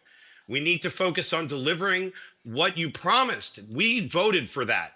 You were supposed to give it to us. What's happening? Thank you. Our next virtual speaker has a screen name of Conferencias. State your name, address, and you have 2 minutes. Hello, good morning. How are you? My name is Samuel Diaz. I'm calling from 1250 West Avenue. And first of all, I want to thank you for your job and everything you've been doing. Nonetheless, I'm calling to support the item R7L because I believe that many of the unclassified workers do an amazing job and deserve a COLA. And I just wanted to remind that, that we have many people in this community that are extremely valuable and that in this time of need, we shouldn't turn our back to them. That's all. Thank you very much for your job. Thank you so much. There is no one else in Zoom and no one else in the audience requesting to speak. Sutnik can conclude. Thank you so much. Let's call R7Y.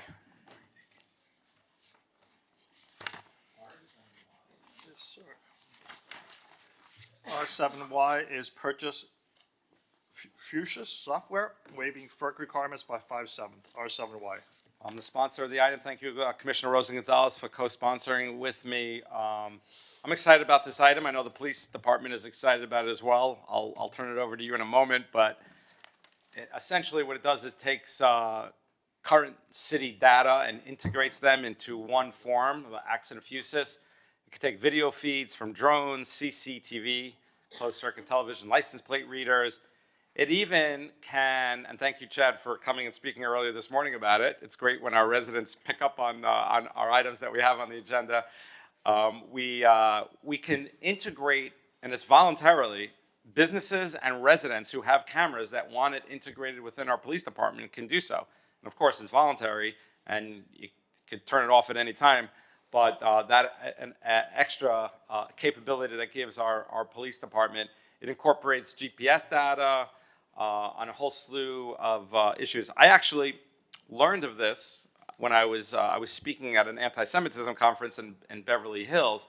It was like 200 mayors around the country. It was a great conference, but I was on a panel with the chief of police of Beverly Hills Police Department and the LA district attorney, Los Angeles district attorney. And I befriended the police chief in Beverly Hills, and he invited me to come visit their headquarters on Sunday morning, which I did. And I saw the fusus in real time. It is an absolute great piece of software, and I'm happy to bring it forward. Good afternoon, Mr. Mayor, Commissioners. Eric Garcia, Miami Beach Police Department for the Technical Services Division. Yes, we believe that Fusus, which is a map-based command and control information platform, is something that is going to be the next step in our evolution of our real-time intelligence center, as well as other increasing our capabilities in other areas as well. As the mayor stated, it integrates lots of different data sources into one cohesive platform that can be used by not only our real-time intelligence center, but also our command officers. An important thing that the mayor also mentioned is that it creates an opportunity for community partnerships where Axon has a program that allows individual businesses to participate in a sharing program where they purchase a service, a piece of hardware and service package, and allows their cameras to be integrated into our real-time intelligence center. So lots of benefits. Here to answer any questions you may have. Commissioner Rosa Gonzalez. Now, I'm a co-sponsor of this. I didn't go to Beverly Hills, but I did meet with our officers here. And after meeting with President of Venetian Isles, Chad, and he was telling me that, their 12 cameras could be well served by plugging into the real-time intelligence center, excuse me, but that we needed a software integration. And that is what this Fusus does. It literally is going to fuse everything together. And, how many cameras do we have across the city? It varies, but we have a little bit over 800 cameras, and significantly more number of camera views because some cameras are multi-sensor. So this does allow for an integration that we have not had previously, correct? So currently, we have to, what we do is we individually monitor these separate platforms, and what this does is kind of, like you said, it fuses everything together, brings everything into one unified system, makes it easier and more convenient and a lot quicker and more efficient for us to have a tactical picture of what's going on throughout the city. Can have everything on one screen. That's what they do. So it's really taking the real-time intelligence center and bringing it into real-time, fused together, so. Commissioner Bott. I would like to move the item, but before I do, I'm trying, but I can't come up with it, a joke about you and the Beverly Hill Cop. We'll give you some time to think about it. But I would like to move the item. I think it's awesome, and I can't wait to get it up and running. Just a question. Commissioner Fernandez. Is this a one-time purchase or is this a licensing agreement? How does this work? This is a licensing agreement. Will there be a recurring cost? There is. What's the recurring cost? The way it's structured today, it's 300,000 upfront and then 200,000 for the remainder of the 5-year contract. It's how much for the remainder of the contract? 200,000 per year. 200,000 per year that we're Yes, gonna have to budget for as recurring. Okay, how do we measure the success, whether this is, helping us? I think success is measured by the effectiveness of our crime reduction, our ability to synthesize information quickly and respond very quickly to incidents as they're occurring. Okay. Another aspect that it does a lot more efficiently than we currently have is it actually tells you where the police vehicles are throughout the city, which I think is helpful for officer safety, but also to just know where everyone is. And is this scalable with other departments? Does this work with assets that other departments might have? It does scale with other departments. We're kind of isolated where we are. We don't really have a lot of overlap with other departments, but yes, it does scale with other departments that use and have the platform. Okay, all right. Thank you. Oh, sorry, Commissioner Bott moved the item. I'll second. Commissioner Magazine? If there, no other discussion? Let's call the vote. All in favor, this is item R7Y, please say aye. Aye. Hearing no one opposed, the item is approved 7-0, R7Y. Thank you. Mayor, we didn't finish the balloon item. I don't know if you want to do that. Let's do it. So we're going back now on item R5. It's not, oh. Mine. No, it's not 140 yet. Okay, so let's call, I was going to call a couple of the consent items that were pulled, so let's start with one. C7U. Got it. C7U is accept recommendation long-term public safety plan for Baywalk.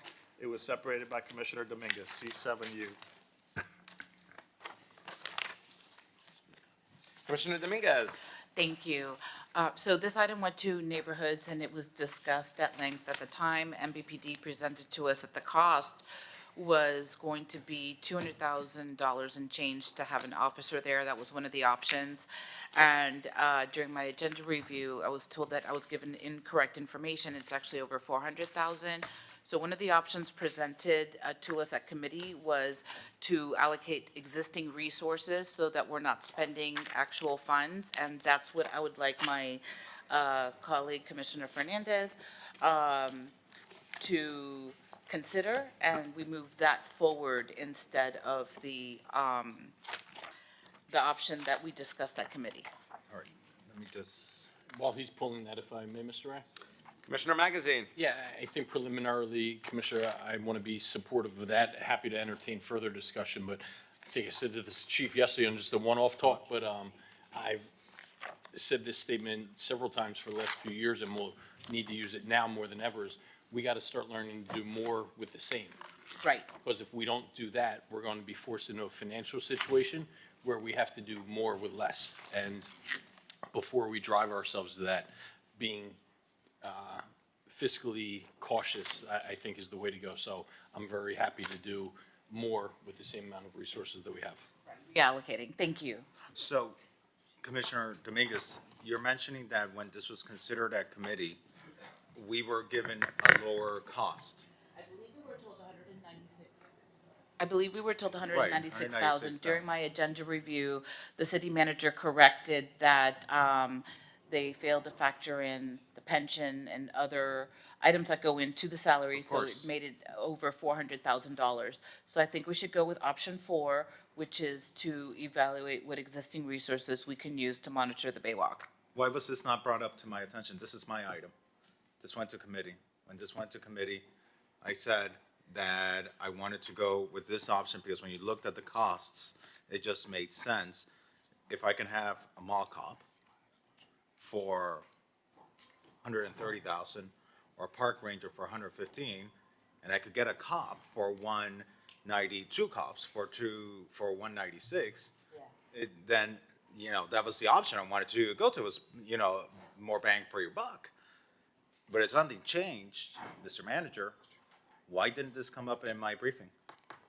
So I apologize, Commissioner.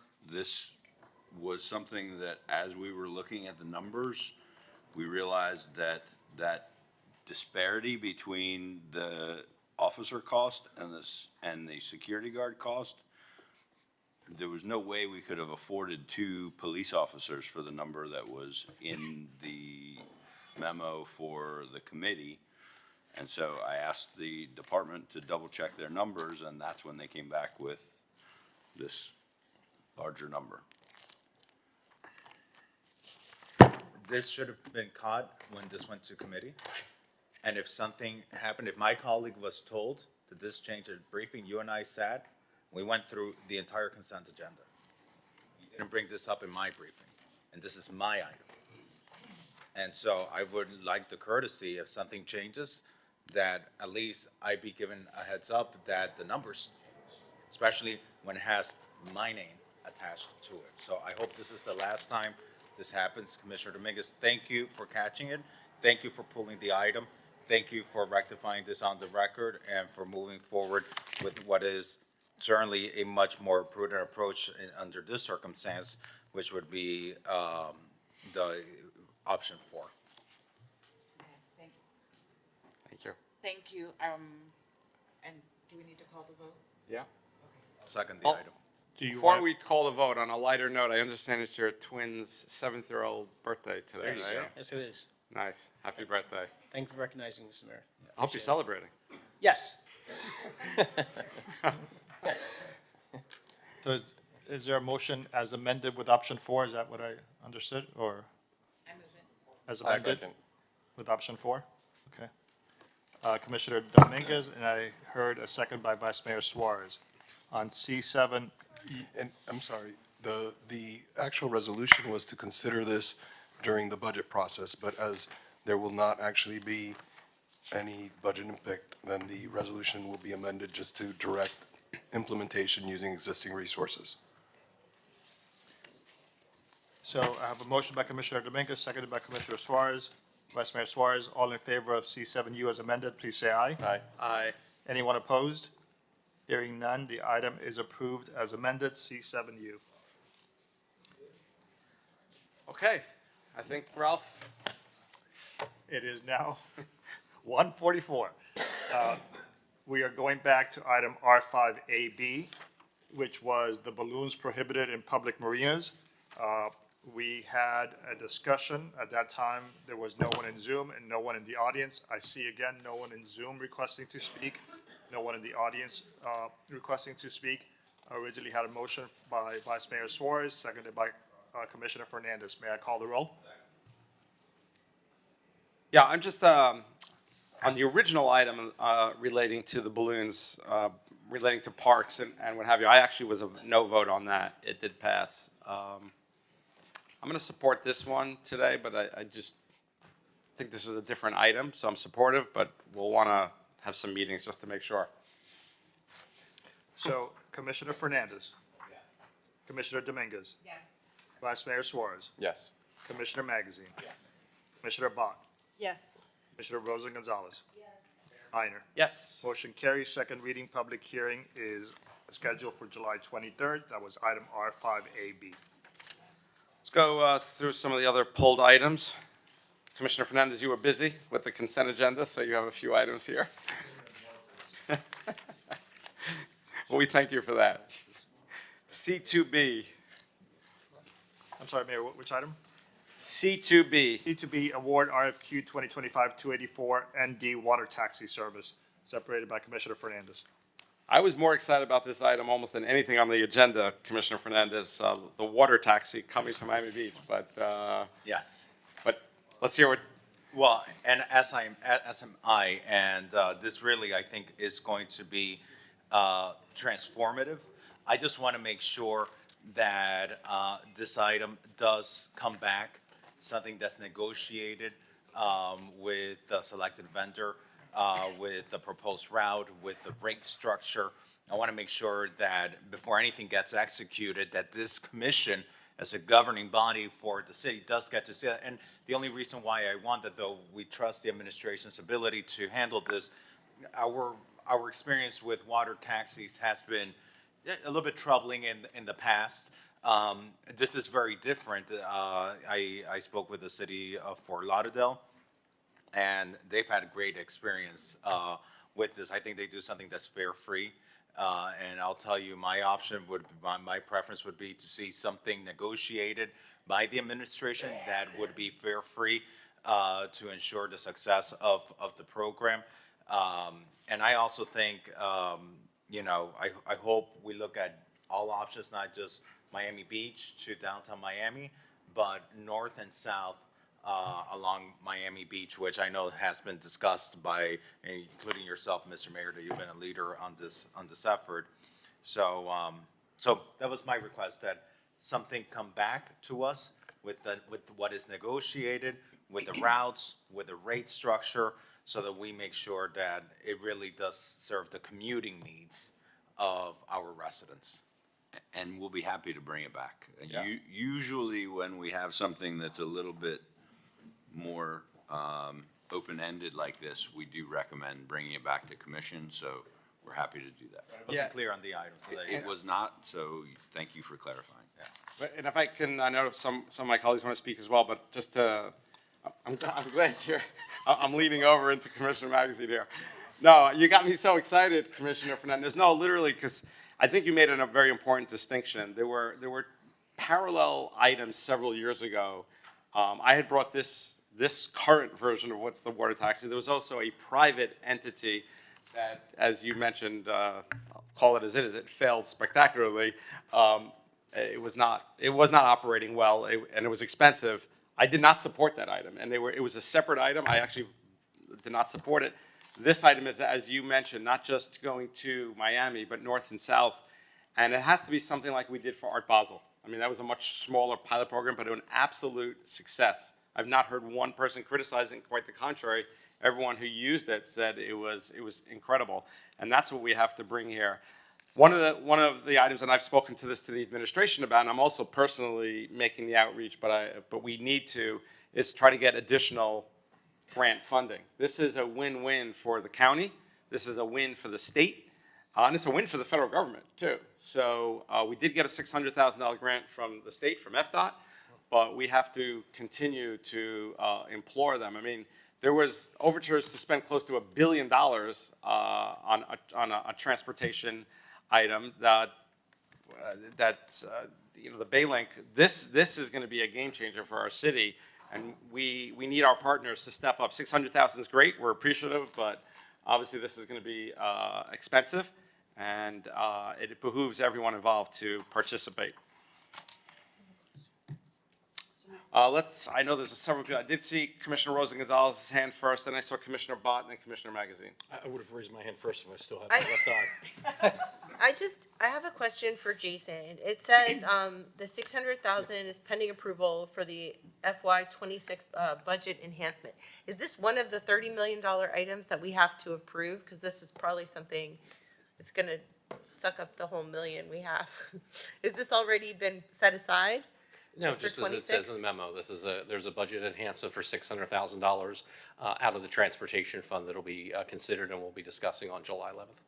Okay, so but it's different from like the general fund. So this doesn't. Because when I spoke to you the other day, I think you said we had like $30 million in request and $1 million, you know, available. Would this be like part of that 1 million, or is that apart from? I'm just trying to understand. Yeah, a couple of parts to that.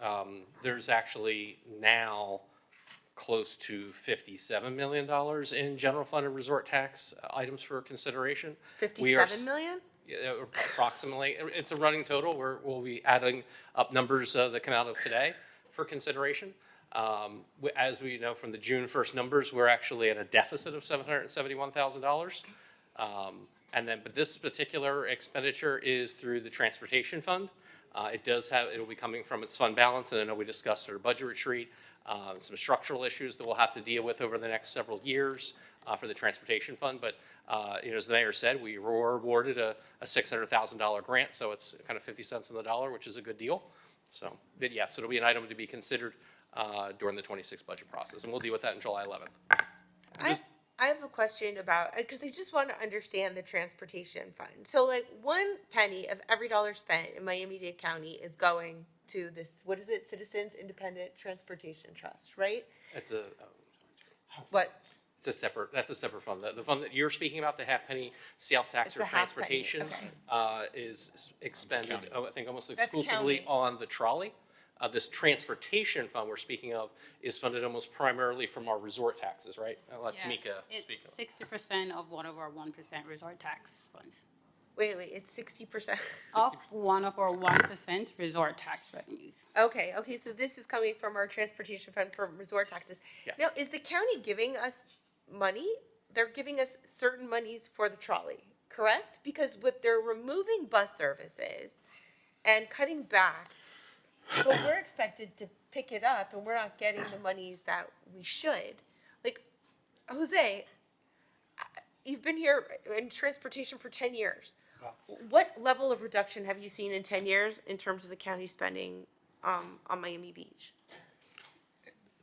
There's been, recently with the Better Bus project, the county revamped and made significant modifications to the routes. As a result of that, new routes came into existence. Old routes were suspended or eliminated. So it's been, I don't know that I have a number for you in terms of percent reduction. I mean, is the of Better Bus service, but initiative good there've for been- us? Has it been a positive experience? The Better Bus in general has. There was the one issue with the Route 115, the one that would serve Mount Sinai, and we stepped in and we're covering that through our trolley operator. We're covering that route that serves North Beach and Mount Sinai as well. And then Miami-Dade County has a route that they implemented as part of the Better Bus that serves South Beach and takes the South Beach constituents to Mount Sinai. Have we considered just sending a resolution to the county that they should chip in? I mean, we're kind of partners in the convention center. This water taxi, we're using our tourism tax funds. My motion would be to pass this and at the same time send a resolution to the county asking what they could potentially contribute to this water taxi. Because I think that they should want to have some ownership of it too. Because eventually they might be able to expand water taxi service along our waterways. So I don't know how you guys feel about that, but they can either say yes or no. But in the situation that we're in, I think we should at least ask. No, I like it, and that's kind of where I was working with the administration on. I like your idea. I would just add state and federal. There's potential funding everywhere. There's an application that we're submitting to the federal government for funding as well. But my motion, I would make a motion right now, along with this, to ask the county to see what they could contribute. Perhaps Second- City of Miami, second- if you want to add that, given that we're going to be going to the City of Miami? Oh, okay, two resolutions? No, just in the same, Okay, well, a yeah. resolution to Miami-Dade County and City of Miami asking, what should we ask? And a perhaps third, even the Miami DDA. 200, we should have a specific ask, right? If we're gonna spend 600,000, why don't we ask the City of Miami for 200,000 and the county for 200,000, and that way we're equal partners, and then we have the grant funds too. It's gonna save us $500,000 if they say yes. Do you want to work on a resolution so we can hash it out and we'll approve it at the next commission meeting? And I'm happy to co-sponsor with you. I suppose so, but I think we should just put it in motion now so that you get the funds, so that we have a resolution and we can start lobbying, because the sooner we get the fund, things take a while. Rick, you can, Enough, Rick? Yes, I think we can put something together. okay, so that's my motion. Commissioner Bott.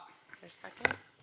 People want a second? I think I saw in the memo a suggestion that focusing on going across the bay first and then subsequent to that, get up and running, then working on the north-south route. In your conversations as you negotiate the contract, have the conversation about if we can get that north-south route running concurrently as opposed to secondarily. We are talking ad nauseum about the traffic here. And a lot of the traffic is people going from North Beach to South Beach and South Beach to North Beach. And, we're trying to get people on bikes and other micromobility devices. So if it is possible without making things overly complicated to get it up and running concurrently or very shortly thereafter, as opposed to a year, 2 years, 5 years, I think that would help alleviate some of the traffic concerns. So, you know, I don't want to derail the primary, but this is very close second. So that's my comment. Mr. Vice Mayor? Commissioner Magazine.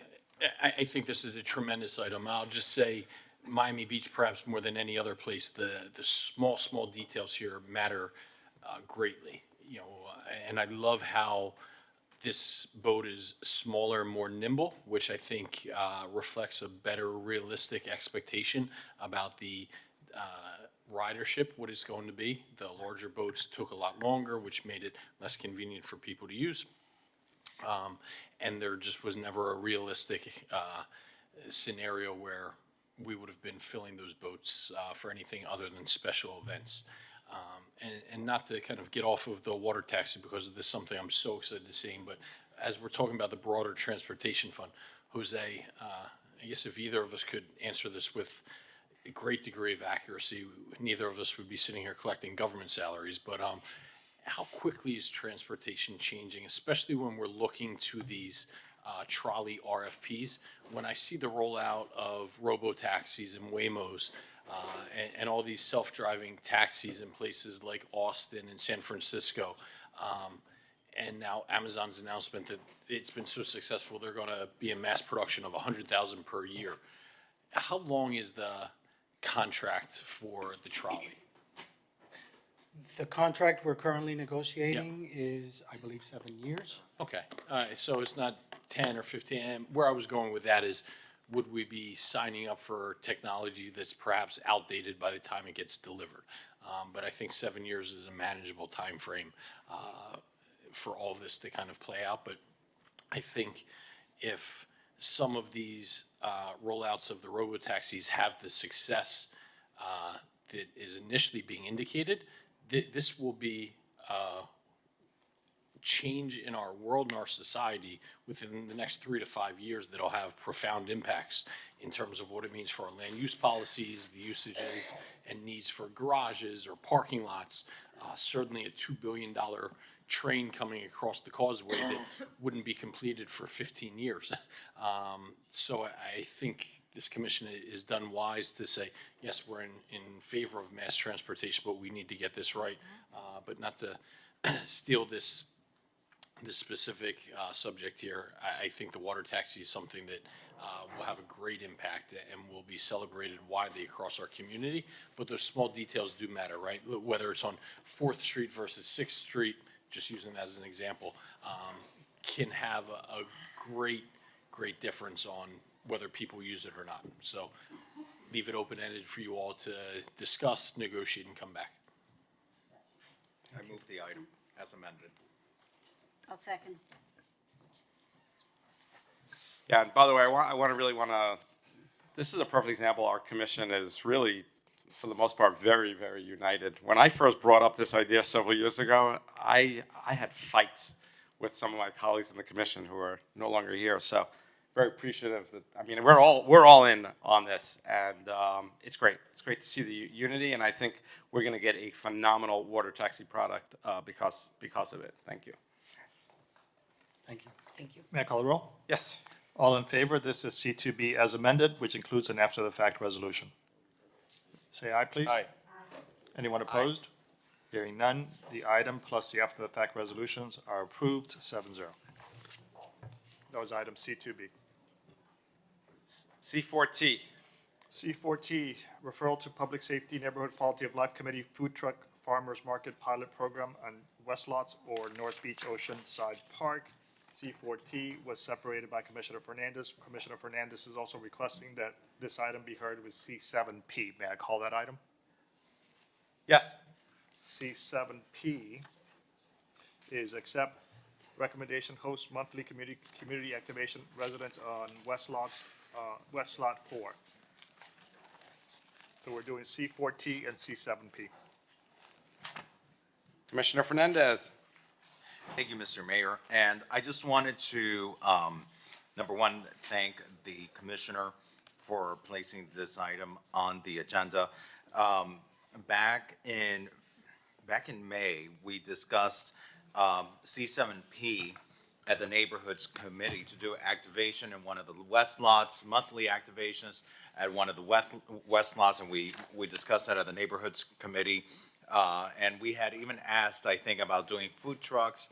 They were concerned about some of the logistics, but I love the idea that Commissioner Dominguez has to bring food trucks to North Beach. Since we have C7P on the agenda already, that's approving something similar rather than sending another item to committee. If you want to join in with me on this item and incorporate the food trucks as part of the monthly activation we're doing on the West Lot number 4 between 82nd and 83rd Street, I'm happy to have you join me.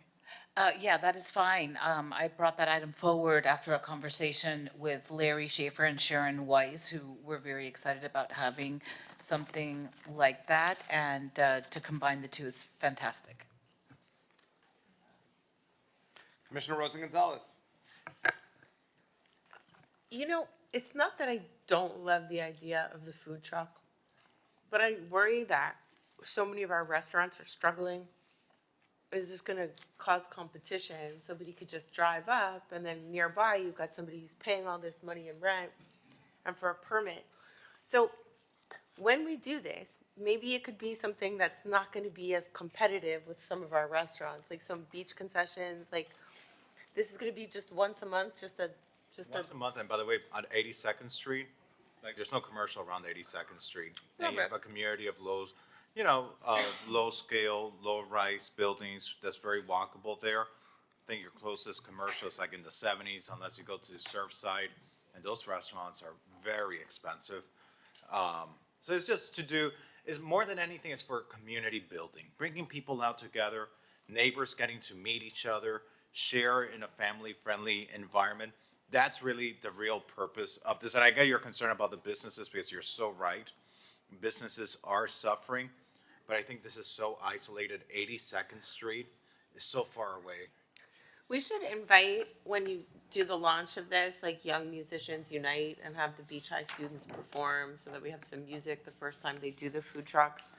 I don't know if we can include that in this, but I think it would be like a fun kickoff. Well, we have a monthly activation. What it is it's a monthly activation, and that we're doing, and then as part of the monthly activation, we're adding now Commissioner Dominguez's idea of the food trucks. So there's always going to be music, entertainment, children's activities. There's always going to be that type of activity. Now we would just be adding the food truck. Okay, all right. Yeah, if I may, the mayor. Yes, Commissioner Bott. I love doing that. It's, I don't want to commercialize our beaches. I'm not in favor of putting concessions on our beaches, but I do love the idea of every once in a while, you can traipse off the beach and go grab a something and hang out and take a little break from the sand and the sun and come in and grab something to eat. I think it's a super cool idea. I'm also working with a different group in addition to YMU about doing musical pop-ups around the city, and I will be sure to send that information off to the powers that be so that they can be incorporated into this. And I'm actually going down on Saturday, to check out what is supposed to be a phenomenal farmers market, because it was raised in a Blue Zones meeting. And I think we all agree on the commission that we have a severe lack of good farmers markets, or any farmers markets here in the city. And so I'm going to go check that out. I was told they may be looking for a new home, unclear on that, but there again, if that is something that progresses in some way, maybe there's an option that once a year or something, it goes up to the West Lots. Is that the market from Coconut Grove? Mm-hmm. That market is spectacular. People drive from miles around to get like organic toasted coconut water and vegan specialties. So that would be a real draw. So speaking of Kumbaya commissions, here again, commissioners from different lanes of interest coming together on items to serve all of our residents. So more like that, please. Yes. By the way, we did the first one, I think it was like maybe 3 months ago, that we had the community get together to discuss the West Lots. And the takeaway from that was that what the community loved the most was just having the opportunity just to get together. Just community building, people who are neighbors, having free activity, being able to get together, hear some music, kids being able to jump into jump houses, grab a little coffee from the little, coffee stand that went there. It was just beautiful. And so hopefully we get to recreate that vibe there, because that's all that we want to do, bring the community together and get them to enjoy this beautiful paradise we get to live in. Thank you, colleagues, for your support. Thank Thank Mr. you. Mayor. Need a motion? I'll move it. A second. So I heard a motion from Commissioner Bott, seconded by Commissioner Fernandez. All in favor? This is on C7P because technically C4T is being withdrawn. So all in favor of that item, please say aye. Aye. Aye. Hearing no one opposed, the item is approved 7-0. And, Yes, and can you add me as a sponsor as well? correct. On C7P, we're adding Commissioner Dominguez and Commissioner Bott.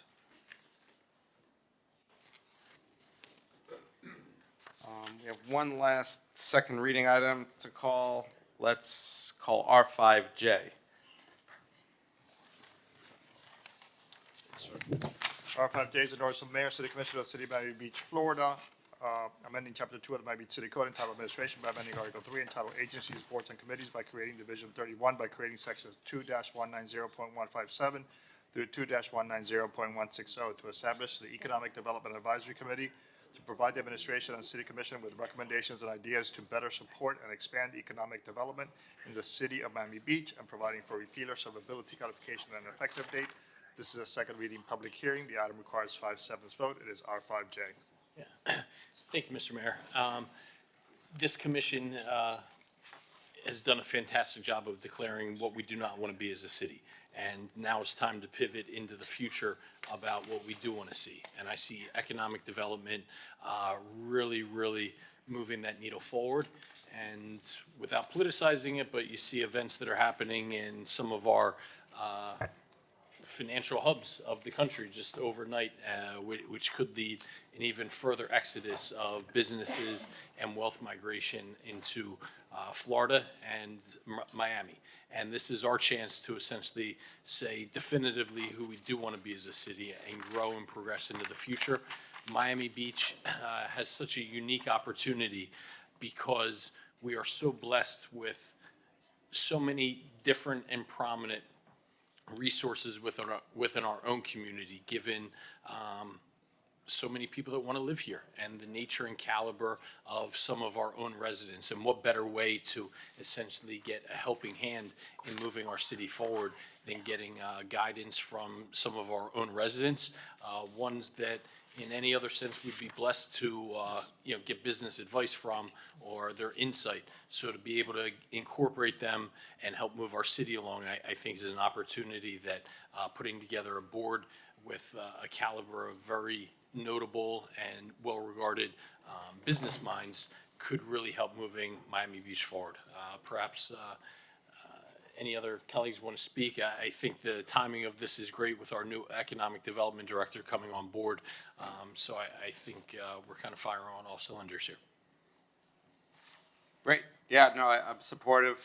I have a separate item just in big picture, how we can potentially help the administration streamline, because there's a lot of staff resources utilized for these meetings and how we can best utilize our resources. But yeah, by the way, that was an incredibly non-political way of saying something very political about potentially more businesses. But we are hearing it a lot. We keep saying it, where there's an incredible opportunity in South Florida and certainly Miami Beach for residents and businesses to move down here. People are looking. So the item? Yep. I'll second. So I heard a motion by Commissioner Bott, seconded by Commissioner Magazine. It is a public hearing. I see no one in Zoom, no one in the audience. Commissioner Fernandez. Yes. Vice Mayor Suarez. Yes. Commissioner Dominguez. Yes.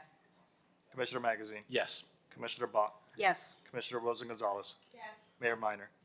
Yes. Motion carries. The item is approved. That was item R5J.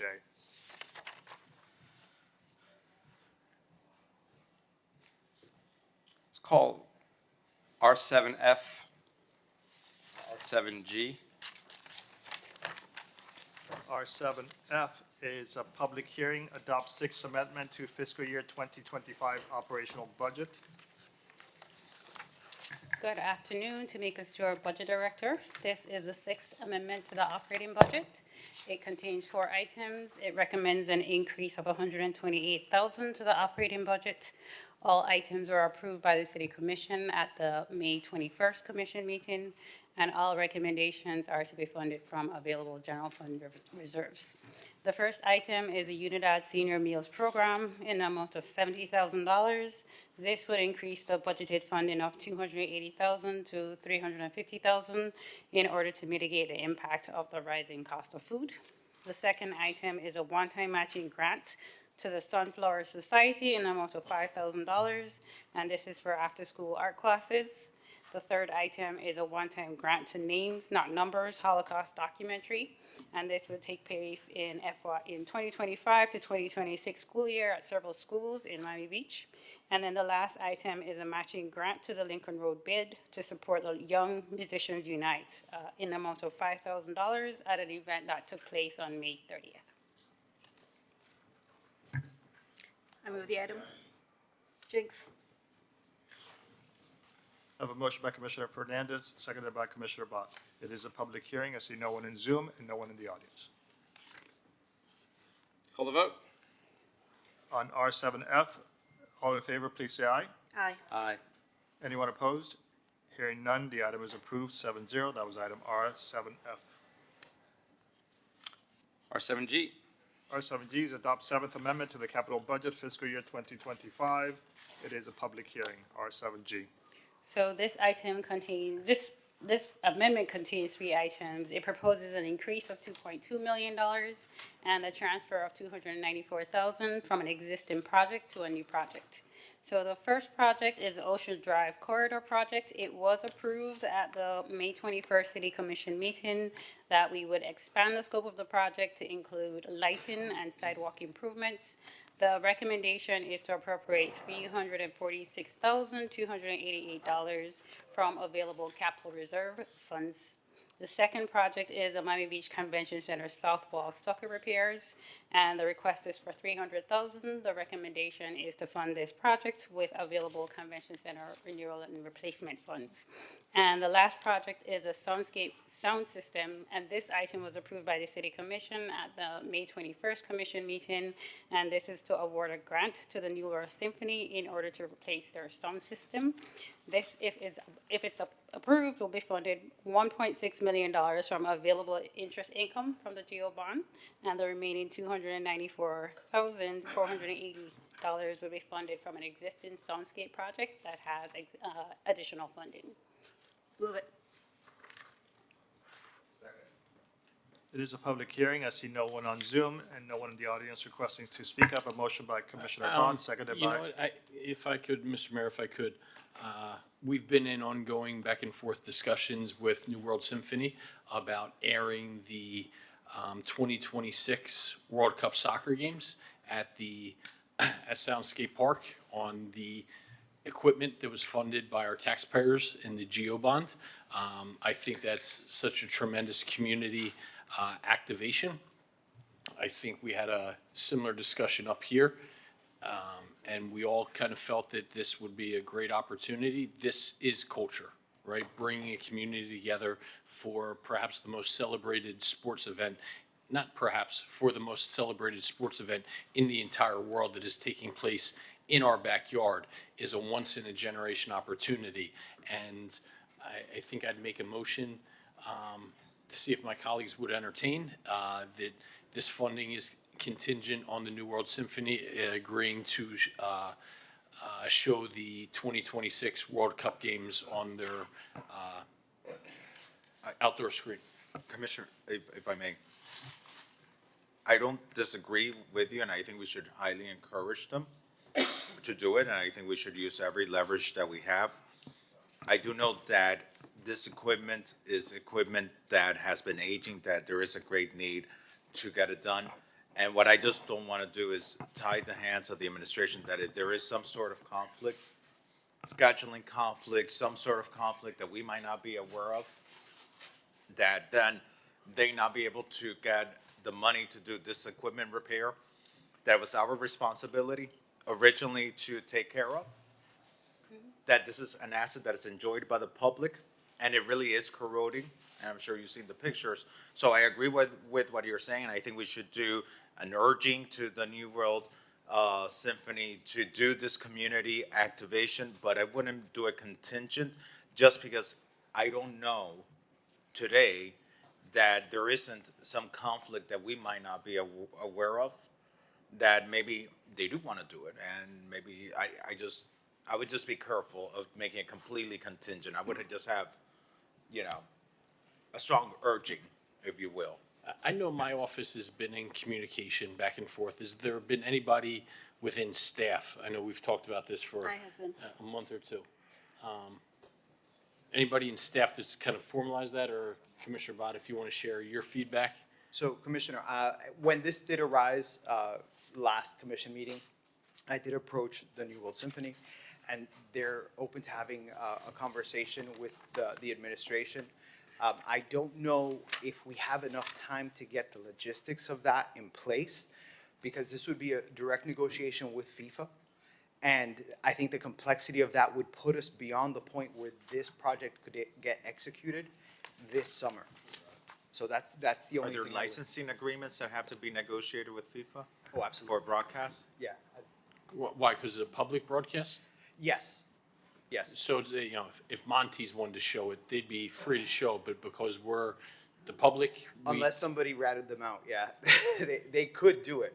But for a public venue like this, it would be something that we would have to negotiate with FIFA. But like, let's say ESPN, I'm sure doesn't like ESPN and these broadcast stations air it? I don't know the complete legality of it, but I know there's licensing requirements for any public showing of just about anything that's televised. If I may, No, I just wanted to mention, even the Super Bowl, certain public venues, bars and whatnot need to pay extra fees to broadcast. I'm not familiar with FIFA's rules and regulations. I wouldn't be surprised if they similarly have based on the size of a venue, but I believe that it's something this large.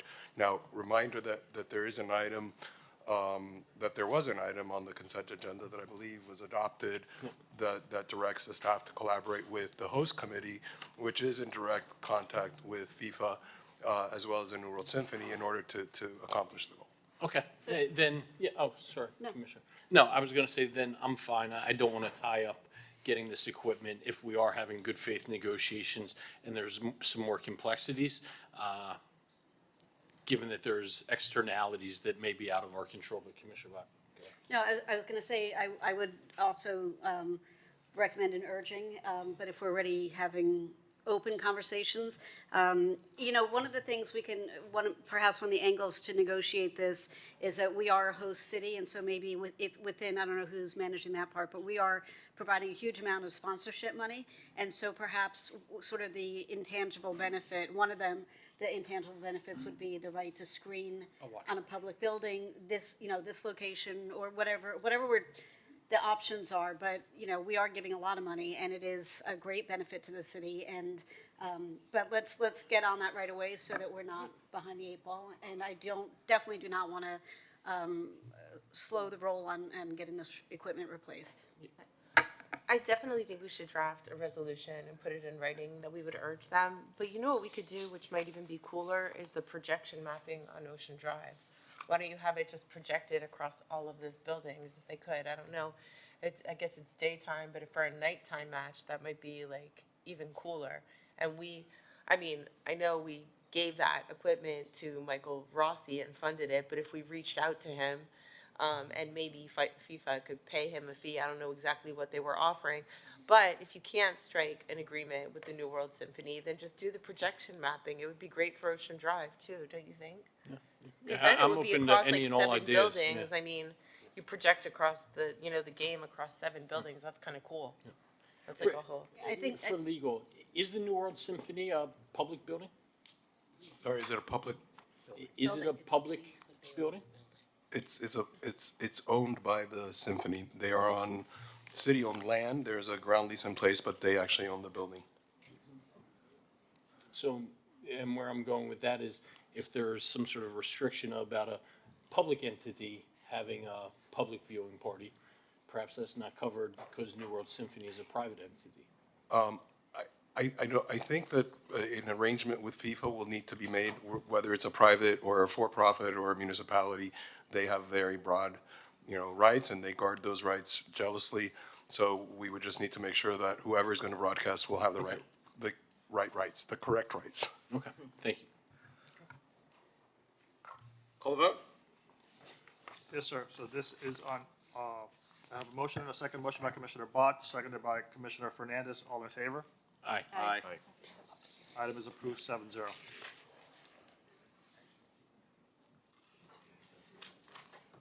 call R9T. R9T, discuss, take action, update on blue zones. Commissioner Bott. So this is something that we don't have to vote on, so it's just an update to my colleagues and to the community. You might all walk away. You got to be careful when you say that. Well, I think it would behoove you to stick around. It's going to be a short item, although we could talk for hours about this. We had a very successful community readout. Thank you, Commissioner Magazine, for coming, and I know Blake was there from your office.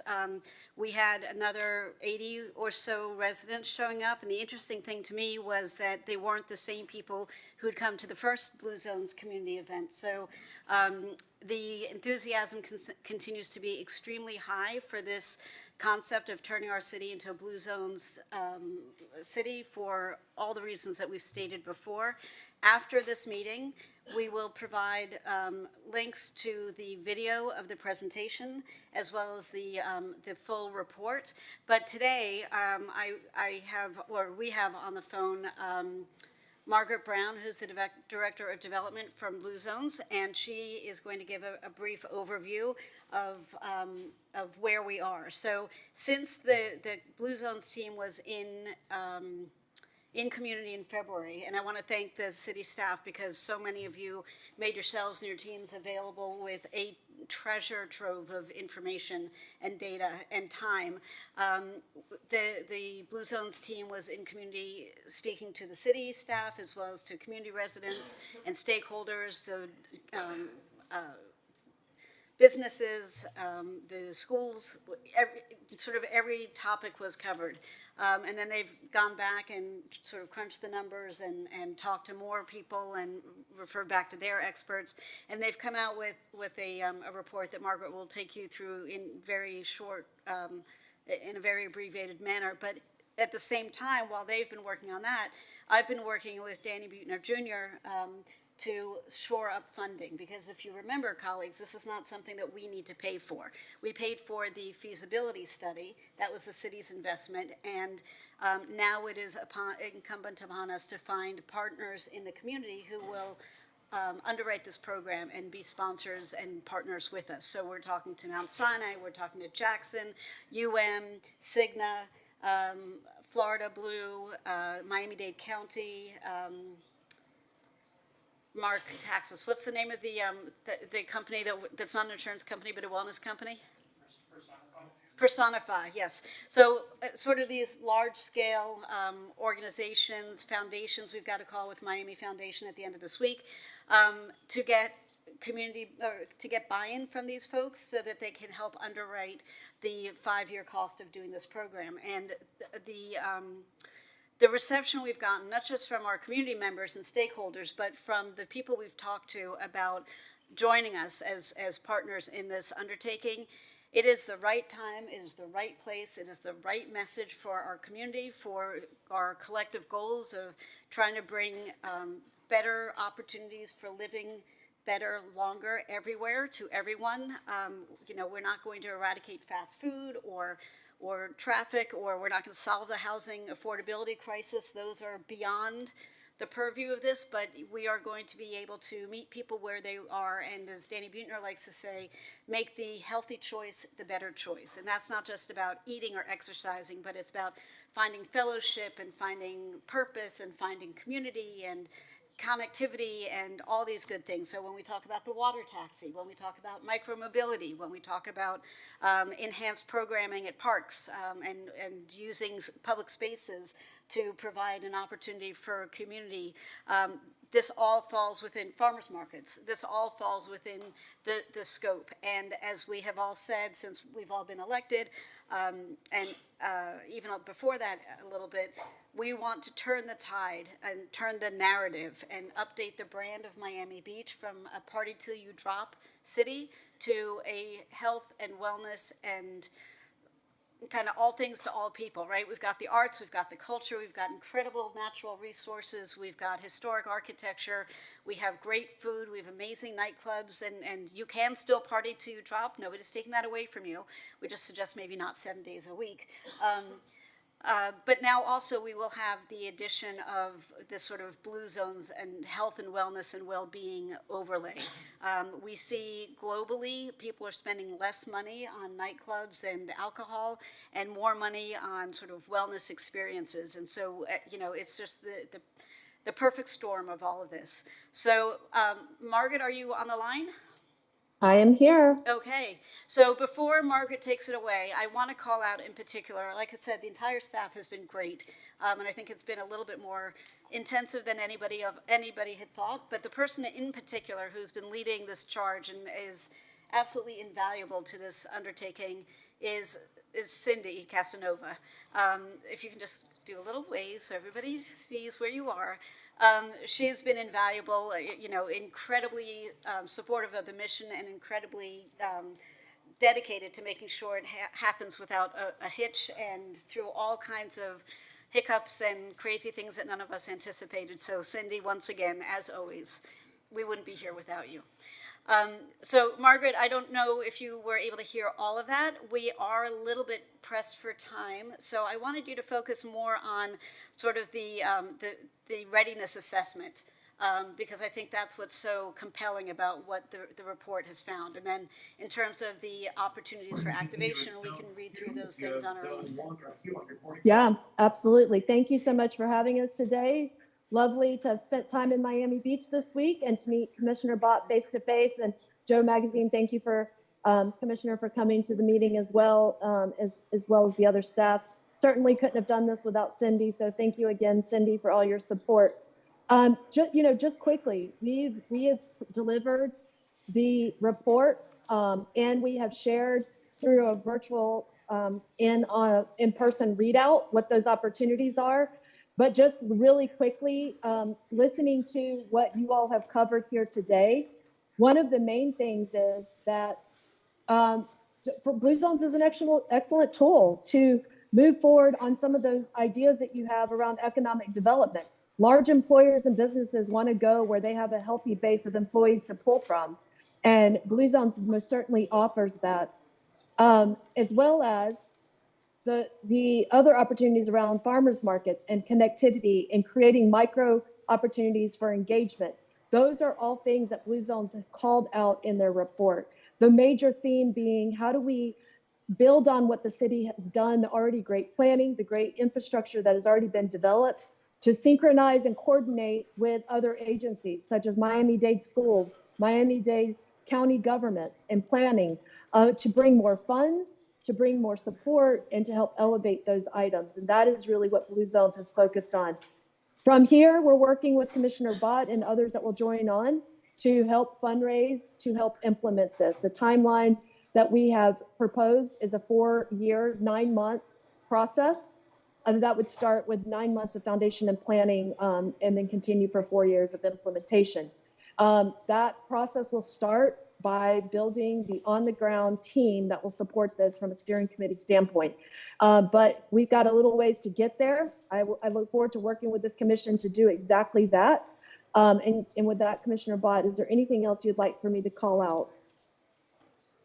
Yeah, I think if you could just highlight some of the findings that you presented about our readiness for this and how that is sort of a determining factor about whether or not we move forward.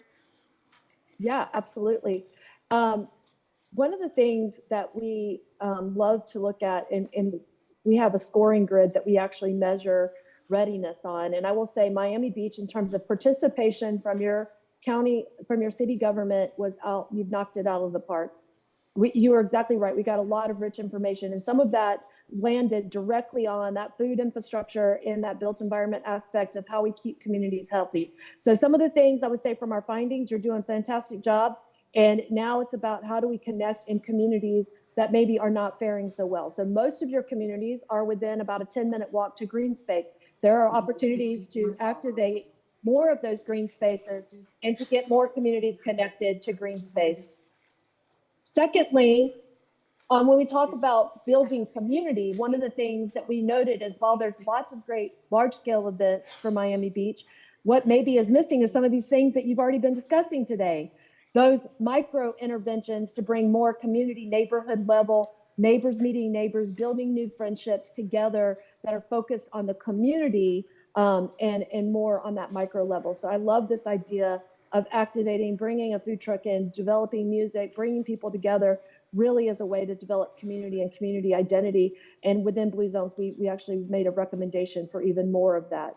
Including looking at food and food sustainability. We looked at it both through the lens of retail food. So I love the discussion around not taking business from your established restaurants and the ones that are struggling.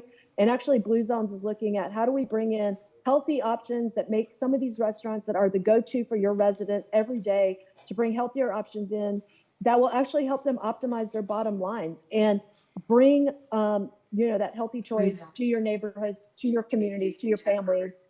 Working with markets and corner stores to optimize those healthy choices as well. As became clear in our findings, there's lots of opportunity there. Instead of thinking a full-fledged grocery store, how do we optimize corner stores and markets by bringing in those healthy choices and help optimize their bottom line at the same time? And we can do that through activating those spaces, through events and programming, et cetera. We've got a lot to uncover still yet in work sites, but already there are notable hoteliers and others, restaurant groups that are ready, want to see this work move forward, and they would have a great opportunity to come into the community, be more of a presence, and expand those offerings to their employees and to the residents and to your visitors every year to help make those choices healthier and present and top of mind for everyone that visits. And so I think these things collectively together are going to help turn that tide in terms of the perception of Miami Beach, having it a place of wellness destination, or to have a good time, as Commissioner Bott said, but you want to offer a little bit of something for everyone, and especially getting to the bottom line of your residents that are going to attract future business as you develop that workforce and that sustainability. Great, Margaret, thank you so much, and thank you for being here on Monday. So we are going to get, for my colleagues on the dais, we are going to get a hard copy of the full report bound and distributed to you, and anybody in the staff, obviously, who wants that, just let us know. For residents, we will have the video of the presentation from Monday night and a link to the hard copy report available in the next day or so online in a multitude of ways. And if you receive my newsletter, I'll certainly be sending that out as well. And I think the next point on this journey will be in September, October, when we have our partners lined up, and we will come back to the commission with a full recommendation to move forward. And then it's boots on the ground and getting to work. And I, for one, cannot wait. I mean, the public support of this has been outrageous in the best sense of this word. So, this is really something for all of us in Miami Beach, not just one group or another. It is for all of us. And I'm really appreciative that to date you have all been unanimously supportive of this endeavor. And I look forward to that continuing to be the case all the way forward. So thank you for your time. Mr. Mayor.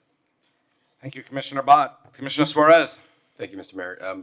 I want to reiterate my support for Blue Zones. It's a great initiative. Thank you, Commissioner Bott.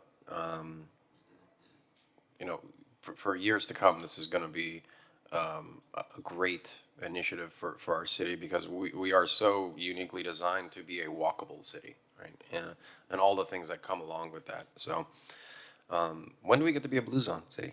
What's the timeline? Because I'm ready to say we're a Blue Zone city. So, like I said, over the next couple of months, the last couple of months, and the next couple of months, we need to find the full funding. It's about $1.5 million a year over the next 5 years to support the hiring and training and employment of.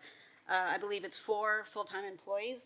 That is not City of Miami Beach employees. It's a NUCO basically, and then they go out and they advocate and advise and help shape policy with our our stakeholders, with our large-scale businesses, with folks in the county, folks at schools, working with all of us.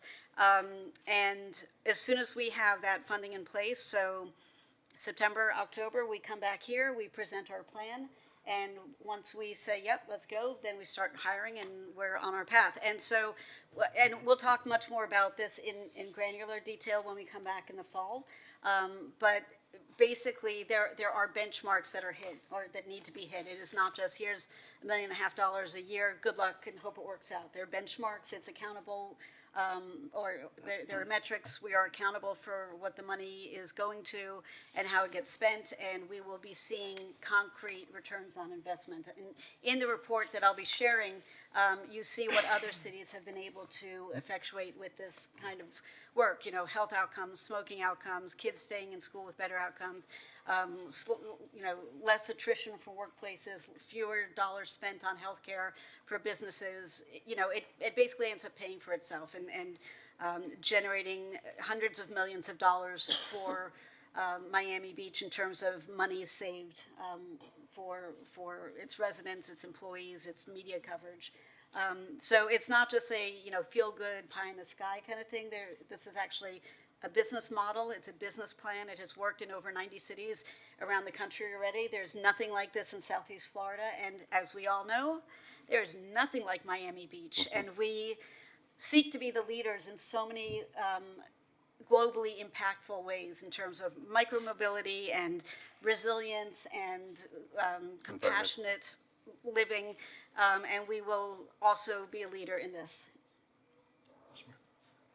Commissioner Magazine. And Commissioner Bott, is this something that we're all able to get behind? Because what I would hate to see happen is somebody like Commissioner Suarez, who has enthusiasm just because he's ranked in the middle of the fitness commissioners list.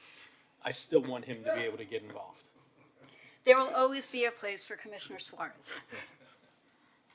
No, this is. I am the fitness commissioner of South Florida. Listen, Commissioner Magazine officially. Listen, I am not even on the fitness commissioner list, and it is my baby. So, but the thing that's so great about this for real is that as a city, sometimes I feel like we're a tale of two cities, right? We've got the folks who live in $40 million penthouses, and God bless, and we have the folks who are living, 4 generations in a 1-bedroom apartment, and this is a program that reaches everybody where they are. So. People will find different ways to interact with it. It's going to have offerings that resonate with people at all different points along their life continuum, their world continuum, their connectivity continuum. So yes, there's no reason to not be behind this. Yeah, and you can see from the level of interest, every time we do an event, it's a large contingency of residents show up. There's media attention to it. It definitely it captures people's attention. So and can serve our city well. Commissioner Rosa Gonzalez. It sounds great, and I know that sometimes educational initiatives like this and actually transformative initiatives do pay for themselves over time. I would just like to add that as we do blue zones, I've had a tree item languishing in our finance committee for like a year.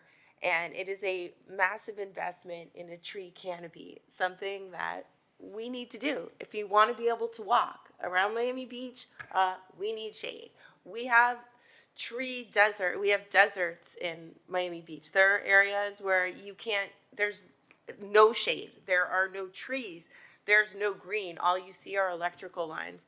So I would like to encourage everybody because, trees not only make us more resilient and provide shade and make a city more walkable. There's nothing negative that you can say about planting trees, and yet it's been really difficult for this item to move forward. So I will say that one of the things that's great about the blue zones that I learned from Margaret is that these sorts of things that we all want to do, we don't have the money to do, whether it's the trees or finishing bicycle lanes or, whatever.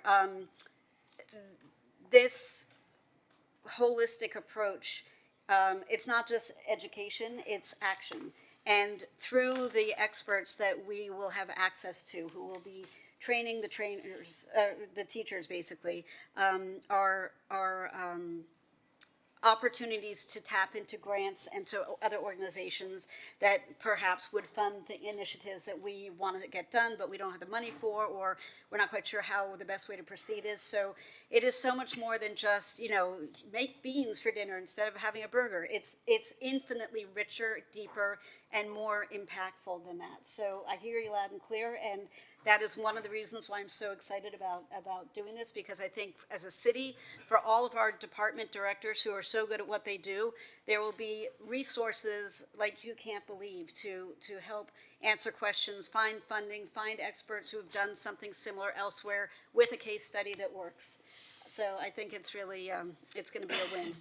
And you can read about it in Miami Today in this edition that came out today. There's an article on Blue Zones. How about that? Good conversation. Thank you, Commissioner Bott. Let's call R7N.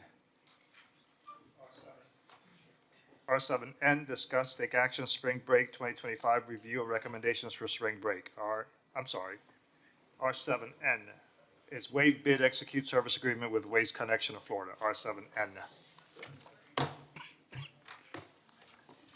Commissioner Magazine, co-sponsored by Commissioner Fernandez. Yeah, I'll turn this over to the city staff, but the one thing I want to make clear for all of us and anybody listening and watching is we're really bifurcating here. This is specific to the residential contract. The one that has been a bit more controversial and drawn out is our commercial contract. This is the residential contract. I put this item on the agenda after extensive conversations with our head of public works, our city manager. So if you're out there thinking that this is the catch-all for all of our contracts, that is not. This is just for the residential item. So Brad, let us turn it over to you. Thank you, Commissioner Magazine. Today, I'm pleased to bring forward to the City Commission and the City Manager a long-term agreement for our residential solid waste collection and disposal. This was a great effort between city staff and Waste Connections team to put this agreement together. It's a very challenging market today in the waste industry. And we really looked at this very carefully before we came to this conclusion and decided that this was the best route to go for the residents of this community. So I'm pleased to bring forward to you, and I'm just going to highlight, just kind of some of the little bit of the terms of it. And then if Grant has anything to add to it, I'll certainly let him. But this is an initial affiliate for a 10-year agreement that will be in effect January 2026 and go to December 31st, 2035. It will take the rate that we currently have, and this is just the base rate of the agreement that we are paying Waste Connections, from $34.37 a month per home to $42.03. And I just should, in all transparency purposes, so you understand, there's another component to that rate that is a city service fee. It's kind of similar to the franchise fees that the city, adds on to that rate, which is about $16 a month. This just addresses, what our agreement is and obligation is. Yes, so I'm gonna get into that. So this agreement, that will go into effect in January 2026, that new rate. There will not be a CPI increase next year. That will just continue every year throughout the course of the agreement. That will be capped at 5%, being the ceiling and obviously 0 being the floor in that agreement. It will also continue to provide the same backyard service, side yard service that we are getting today, twice a week, 6 bulk pickups for everybody, access once a month to our bulk waste event that happens at 75th and Dickens and at Terminal Island. They will continue to operate, which is, again, a really big benefit, the green waste facilities, which takes yard waste from the residents. That's open 6 days a week right here on Meridian by the golf course, and that also takes electronic waste and textiles. As part of that agreement as well, they will continue to provide contributions for any upgrades related to the green waste facility, for recycling programs, in-kind services to the city for waste services, roll-off containers, advertisement of the bulk waste event, promotional material, public advertisements as well, and as I mentioned, the bulk waste. So basically, after this adjustment in January, the rate will only basically go up at most 5% a year based on the CPI. And I think that in today's market, that's a super deal. And just for everybody's edification, most municipalities in Florida do not have this service. It is mostly a front yard side loader service that is done by cart tipper and by one person. This is a very basically a white glove service that our residents get, and to be able to maintain with this within the price range that we are, I think is a fantastic agreement, and I completely stand here and I support every bit of this agreement because it's going to keep the rates pretty stable and low, and they will only move by, again, as I said, the CPI after that. And there are 2 options for renewal in it for 5 and 3 years after that. So in theory, by mutual consent, by the way, I think that's an important thing to let you know. Both parties have to agree to that extension, and so it could possibly be up to an 18-year agreement. Again, in today's market, that's really, really good stuff. Brett, I always start with the premise for this or anything else that competition is good. Competition is good for the consumer. And I'm asking a question I know the answer to because you've informed me, but just for the public's benefit, why a bid waiver here? Why does that make sense? It's a very good question, and the answer is very simple. Because of the unique service that we have here, it is more labor intensive. It requires more than one person on a vehicle to provide this service. And in today's market, as I said, most municipalities in the state of Florida have a cart tipper, one-arm bandit service where basically it's a 95-gallon cart and the automated service comes and tips it over. Here, we have people going into people's sides of their houses and into their backyard in some cases. And just so you know, we asked, as we went through this process, what percentage of residents are really using that? And the number was overwhelming. It's about 80% of our residents of the 5,600 some odd single-family homes we have, and then the multifamily, which is about 1,300 units, 2 to 8, use that service. So it's a significant number. So it's a really great service that everybody, really gets a great benefit of and enjoys. So the market today in most cities where they're going out, and this is just for that service, as I mentioned, that's cart tipper service, front yard, is anywhere between 40 and 60% increases every municipality is seeing in those services. So this service is even more labor intensive and requires a lot more effort. So the cost would probably be even way beyond that. So we felt, negotiating this long-term agreement and Waste Connections being a willing partner to do it at the rates they're doing it, and again, providing that great service for the green waste facility as well, just was a terrific deal and long-term arrangement that we feel certainly is beneficial to all the residents, and that's why we're so advocating to go forward with this agreement, because we think it's absolutely going to keep pricing stable and in the best interests of our residents. And Mr. Mayor, if I may, I just want to say, as a resident of a single-family home, I think it's one of those services that is most consistent and one of the municipal services that I get the least amount of complaints about in the city of Miami Beach is our residential waste collection services. And I think at a time when there's so many dramatic rate increases in so many different areas, and seeing what other cities have faced as relates to the increased cost of their other waste collection. I mean, this is just a very responsible approach to stabilizing pricing for our residents. And I echo what Commissioner Magazine said, is I usually like competition, especially in the area of waste collection. I'm a big proponent of that, as much competition as possible. In this case, it's not broken. In this case, it's working well, and we've been able to ensure a high-quality product that is reliable, that is well-priced, that is environmentally friendly for our residents. So I'm usually also not the biggest fan of bid waivers, but here, you know, it just makes sense. And so I want to thank you for bringing the item. I have a question for you. Hypothetically speaking, I know we're not at this other item yet, but it is related. Hypothetically speaking, would there be an opportunity to potentially, and I don't know if it's a wise thing or not, but if it were, to separate out small multifamily buildings? So I don't know what the right number is, like 6 or fewer, 10 or fewer, and fold them into this contract?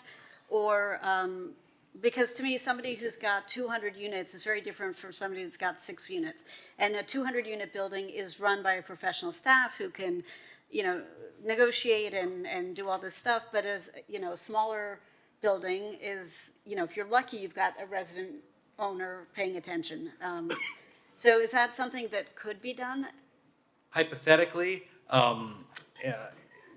there probably is an opportunity to look at, and I think we've had some discussions about it before, about potentially adding the 9 to 25. And I think that's really the range of a lot of the discussion we've had, you know, at committees about, you know, multifamily and small multifamily buildings, and, you know, looking for assistance in that respect. That's something that I think, I don't want to speak for Grant, but I think that that's something, you know, if that is the direction, you know, from commission, we could certainly look at it. But we recently didn't we recently expand our residential waste services to include units, buildings with up to 8 units? Commissioner, Grant Smith with Waste Connections. To your question, Madam Commissioner, this contract includes the 2 to 8 unit buildings, and that has since the beginning of time. I've been here since 2009, working on this contract with the city, and it has been that way ever since. So I misspoke with my numbers, but, you know, that smaller group, yes, those very small groups, but still 10 through, you know, 15 or 20 units is very different from 200 units. And I think they might get lost in the shuffle. Certainly. If it's the will of the city, we'd be happy to participate in those discussions. Absolutely. How does it affect the item that's before us today? It doesn't. It would be a We could contract come back. amendment. It would be a contract amendment to just change. First, I think you have to change your code. I think there's a code provision that outlines what's included in the residential contract. Then we would potentially negotiate an amendment to this contract to include the larger buildings. I think it's a two-step process. I thought recently, not too long ago, we amended something to be more, to bring some of these in. I thought maybe 2 or 3 years ago, but I'm completely aligned. I do believe that some of these small, even up to 12 units, we have a lot of 12-plex. You know, there's a lot of other situations, the complexities that get involved, because you're talking about bins and whether they have space for storage, and there's just a lot of other complexities that get involved once you start going into larger buildings.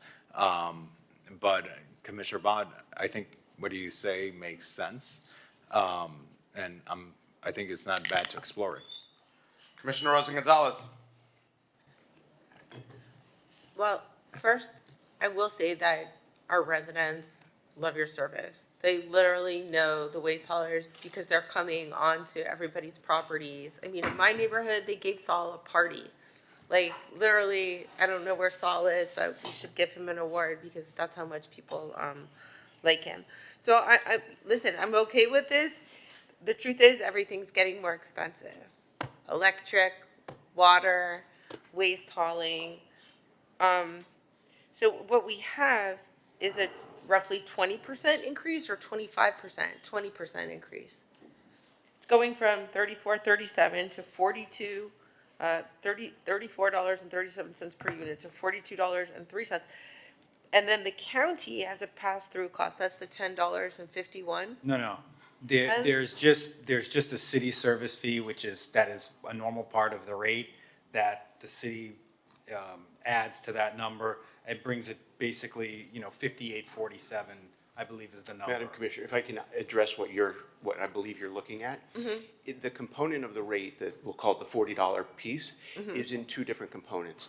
Part of it is the actual hauling, which is the trucks and the employees and things, and then the other part is the disposal piece.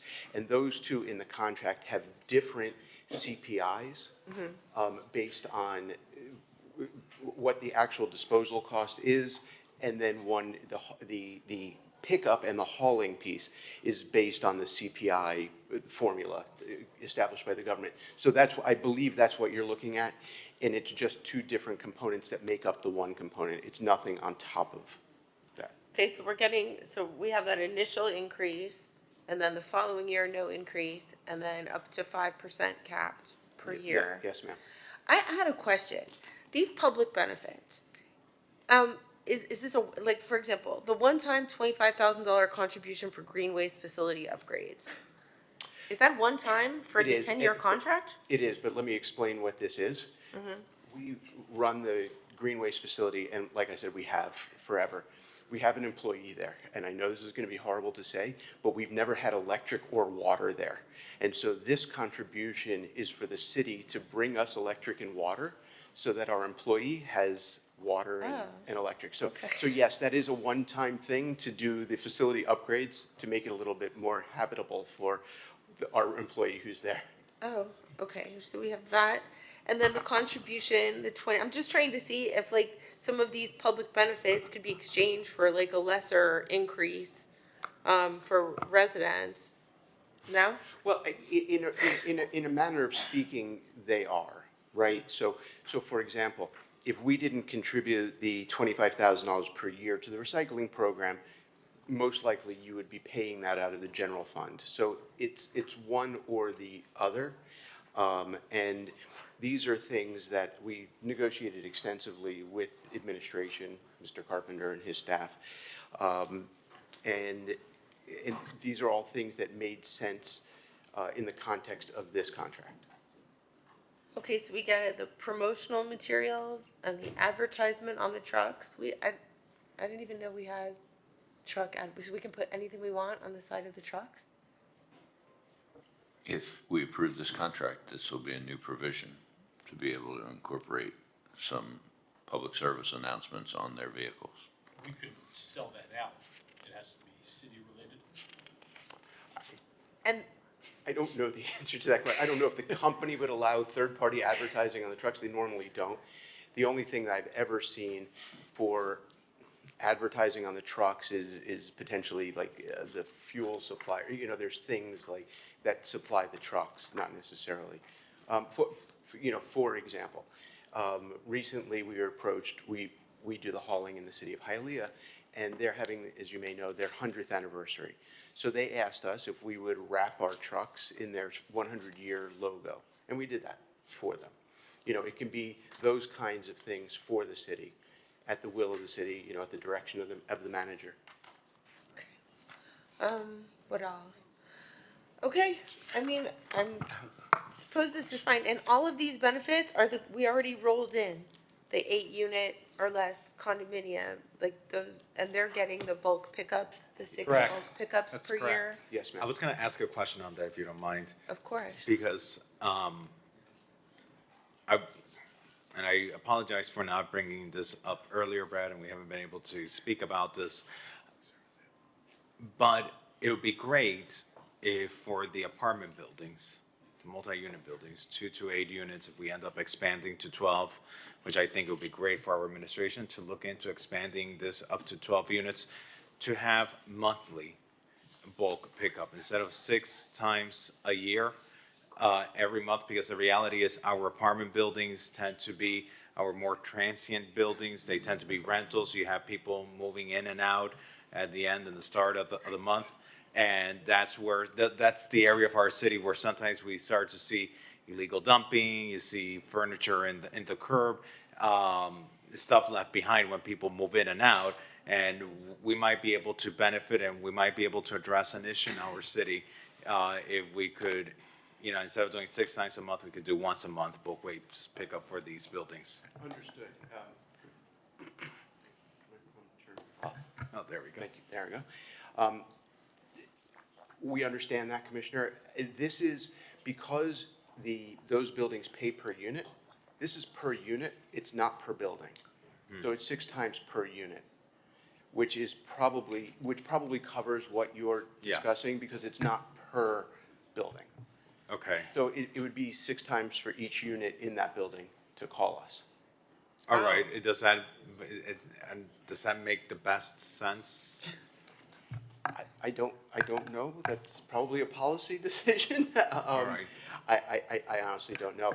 It's worked. We really haven't had any bulk complaints about the people in those units. Yeah. I think the issue comes up where it's bigger, more units and where it's commercial service. I don't think this service has been the issue on that. So it's 6 times on demand. I think what you were thinking, my impression was each building would have 6 times per year. So this is kind of like an on-demand service? Is that what I'm understanding? It is, but this isn't the problem because this is the residential service where Right. we are getting the 6 times. It's the smaller contracts where people aren't getting anything and then they're having to go to It's Terminal probably more Island or when they you're- dump trash or Right, when they're. you're talking more about like the 9 units and up. Right. That's where you're really getting into more of the issue. It's No. not so much what's in this contract. We really don't have too many issues because, as Grant mentioned, they are getting at least 6 per unit, and there's like 1,300 Understood. units in them. And that's where I think where really the issue is. Well, and that's where perhaps given that many of our older building, our more affordable rental units fall within the 9 to 12 unit range. It does include also the 2 to 8 units, but it also goes beyond 8 units. Those 9 to 12 unit buildings, I'd like for the administration to explore whether the agreement could be expanded or supplemented, perhaps in the future to include those properties, particularly where we have these apartments, these 9 to 12 units. Enthusiastically support that because I know for a fact that we have a lot of issues across South Beach in those buildings. And I'd like just to announce one more thing, just so that you know, Miami Beach residents, whenever practical, Waste Connections has said it will make a reasonable effort to employ personnel from among residents of the city of Miami Beach. So if you're looking for a job, Waste Connection, you apply to Waste Connections, you get a preference under this contract. And that actually goes to a point that I think you made, Commissioner, is that this is a special city. I grew up down here. I understand the nature of Miami Beach. It's a wonderful place. But the service that you provide is so personal in nature because people are going into their yards and getting to know everybody. So having employees who know the area, long-term employees, who really understand the habits of the residents and where they put everything, because sometimes when we have failed, and we have failed over the term of the contract, it's been because it's a new employee who doesn't know where somebody sets something out normally. And so it takes some time to get there. So we strive to have these long-term employees who know the community so that the service doesn't fail. That's the goal, obviously. Thank you. And especially now that we've allowed your employees to have water and access to electricity, Yes. that becomes even more appealing. Thank you very much. A couple of comments. Yes, sir. As many know, I'm not a fan of bid waivers. I'm going to support this. The administration convinced me that despite the rate increase, there are significant rate increases throughout. And I did my own due diligence and found out, not surprisingly, but that was accurate. I want to know what recourse there is, if there's any issues in the contract, what recourse there would be to make corrections. Well, I mean, just in general to state, there's always a termination for convenience clause that we have in there. I mean, Which, by the way, we've learned in many different contexts, that's never as simple as can be. And nobody's looking to terminate, but Right. if there's issues. I mean, I can tell you this, from some of the things that come up sometimes, with service and that, we have. I will tell you that Waste Connections has been very responsive in times where city staff per se has had to perhaps help out or assist with. We've had the ability to recover those costs, and they have been, very, very good in addressing that and actually reimbursing the city for that. So I would tell you when those things come up, You know, they have been, you know, extremely good partners when those situations has happened, and we've never gotten into a situation where, you know, we've been in a dispute over those kind of issues. Okay. And the last thing, I know it was mentioned earlier about the advertisements. I just want to get some clarity because I think there wasn't so much clarity. Maybe I'll turn to legal. Who has the final say and what can be put on? Well, what I understood is that these are public service type announcements and that the city manager would have the discretion to request certain ads be placed or wrapped on the collection vehicles. But I heard Mr. Smith say that we would not be in the business of selling ads to raise funds, which I think was what your colleague Commissioner Magazine asked, because the company has a policy against doing that.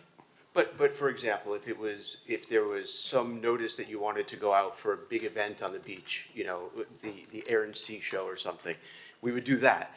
But where we're talking about, if you said, you know, buy Heineken, we probably would say, you know, that's not appropriate for our truck. We would have a discussion with Mr. Carpenter. Clear. But who has the final say? Well, you know, the answer to your question is I don't know. It says, I think the contract says as directed by the manager, but I believe that the management here has always been reasonable and understands, you know, the bounds of good taste and appropriateness. So you know, again, just to be clear, the contract does not allow your company to sell ads on the trucks. No, it does not. Okay, so it's No. purely a public service, and I'm still hearing, and I get it. This is a long contract, but I'm still hearing we think, or I think it says. Well, I guess I want confirmation that the city manager has full discretion. You know, Mayor, as far as I know, the city has never asked for these kinds of things. Other cities have, and they've always been a discussion. Again, I want to say it is at the direction of the manager, but you have to give us some leeway to say, no, we're not going to be advertising, you know, something else. Understood. Yeah, You know, okay, that's fine. If you're saying that you have ultimate authority to reject what the city manager does, but I just want to make sure the city manager has the ultimate authority to reject something you may want to put on. Oh, I don't think we're putting anything on. Yeah, the I would, and let me just clarify. I will tell you, in all the years, there has been nothing but just, you know, waste connections. I thought this was a new provision. No, but I'm just giving you like a little context general. I have never seen anything like that where a garbage hauler per se is working in a municipality and they're kind of doing their own advertising thing. What you'll normally see where there are agreements between municipalities and the private haulers is stuff that's actually probably related to things that the cities are doing or initiatives or programs. And you see that, you know, like, you know, Waste Connections servicing the city of blank, you know, in support of this program or that program. So that I've seen more commonly, but never like you wouldn't see an ad for like Anheuser-Busch, you know, on the side of Waste Connections truck, you know, proudly serving or something to that effect. Mr. Mayor? Commissioner Fernandez. And perhaps this might answer some of our questions, but section 11.3, public advertisements in the contract says, as directed by the city manager, the contractor will, at its sole cost and expense, place city-approved public advertisements on its collection trucks. The contractor shall replace any such public advertisements with new public advertisements every 6 months during the term. So it says, as directed by the city manager, city-approved. And another key word in that paragraph is public advertisements. So it would be to the benefit of the community. See, Alex, Commissioner Fernandez, I've told you, you don't need to go to law school sometimes to read a contract, so thank you. Thank you.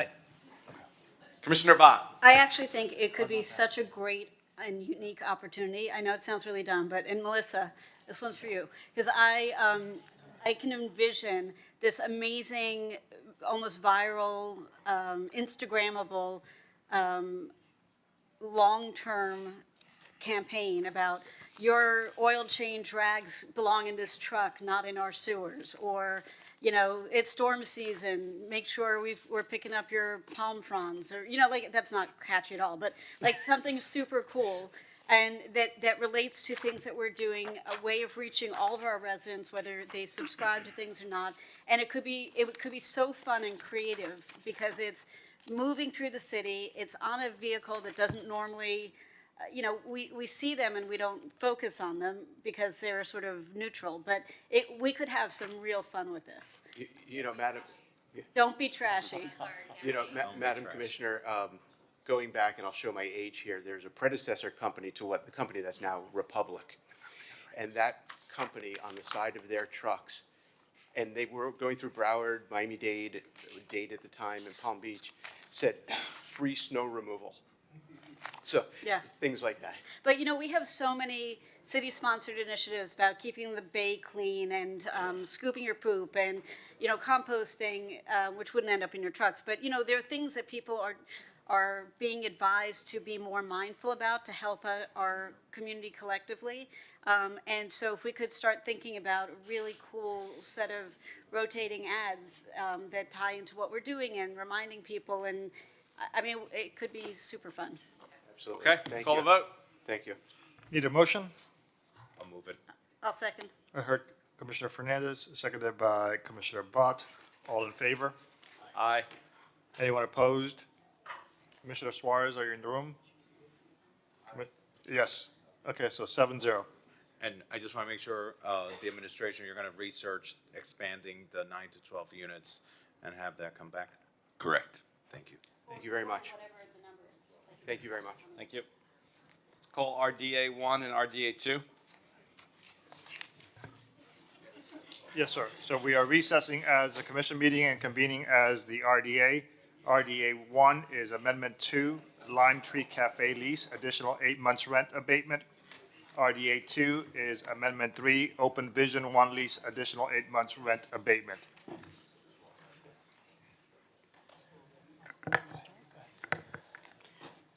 Good afternoon, members of the RDA, Mr. Executive Director, Mr. Attorney, Mr. Clerk, Elizabeth Mito, Facilities and Fleet Management Assistant Director for the record. The item before you for Lime Tree Cafe is a French-Italian fusion restaurant, which has been delayed in its construction and build-out due to permitting issues with DERM for the grease trap. Accordingly, they have requested an 8-month extension to their abatement, and this is also what we are recommending.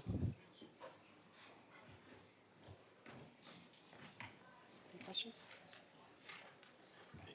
May I say something? Please. Think about what this says, right? On government-owned property, we can't get permits.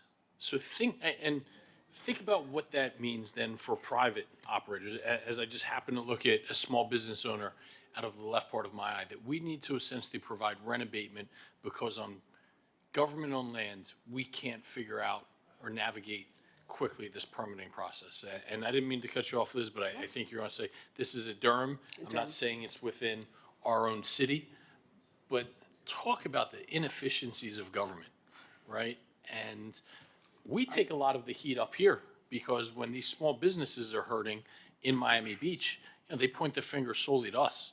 And I have a couple of items on the agenda today focused on how to peel back some of the bureaucracy, some of the red tape to helping our small businesses. But we've talked about this Durham issue. I believe we even have a liaison in the Durham office at the county now. I mean, does anybody, and we don't want to point fingers at our counterparts, but what is going on here?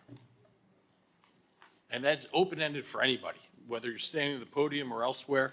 But if we can't get small businesses that are in government-owned space open in a quick, efficient manner, what hope is there out there for the backbone of our community, maybe new to our country immigrants that are trying to navigate this process, or small mom and pops that aren't savvy but want to capture the American dream, right? If we can't do so as a big bureaucratic government, what hope is there for others? And I'm only looking at you because I'm looking at you, but it's open-ended. And, we're going to do a lot of work on our side to improve the process for small businesses, but it's not just Miami Beach alone in a vacuum.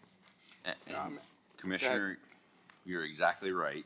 that there are a lot of challenges. This one is somewhat exacerbated because if I recall correctly, there's a shared grease trap that we are trying to implement at this location, which is now not only implicating one unit, but now multiple units. And so they are trying to look at the totality of the rental space to see whether or not the unit is sized correctly for everything that's being proposed.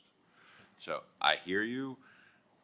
I think there's a little bit of additional clarification, and I welcome either of the ACMs that are sitting in the front row to weigh in as we've talked about this prior to this meeting.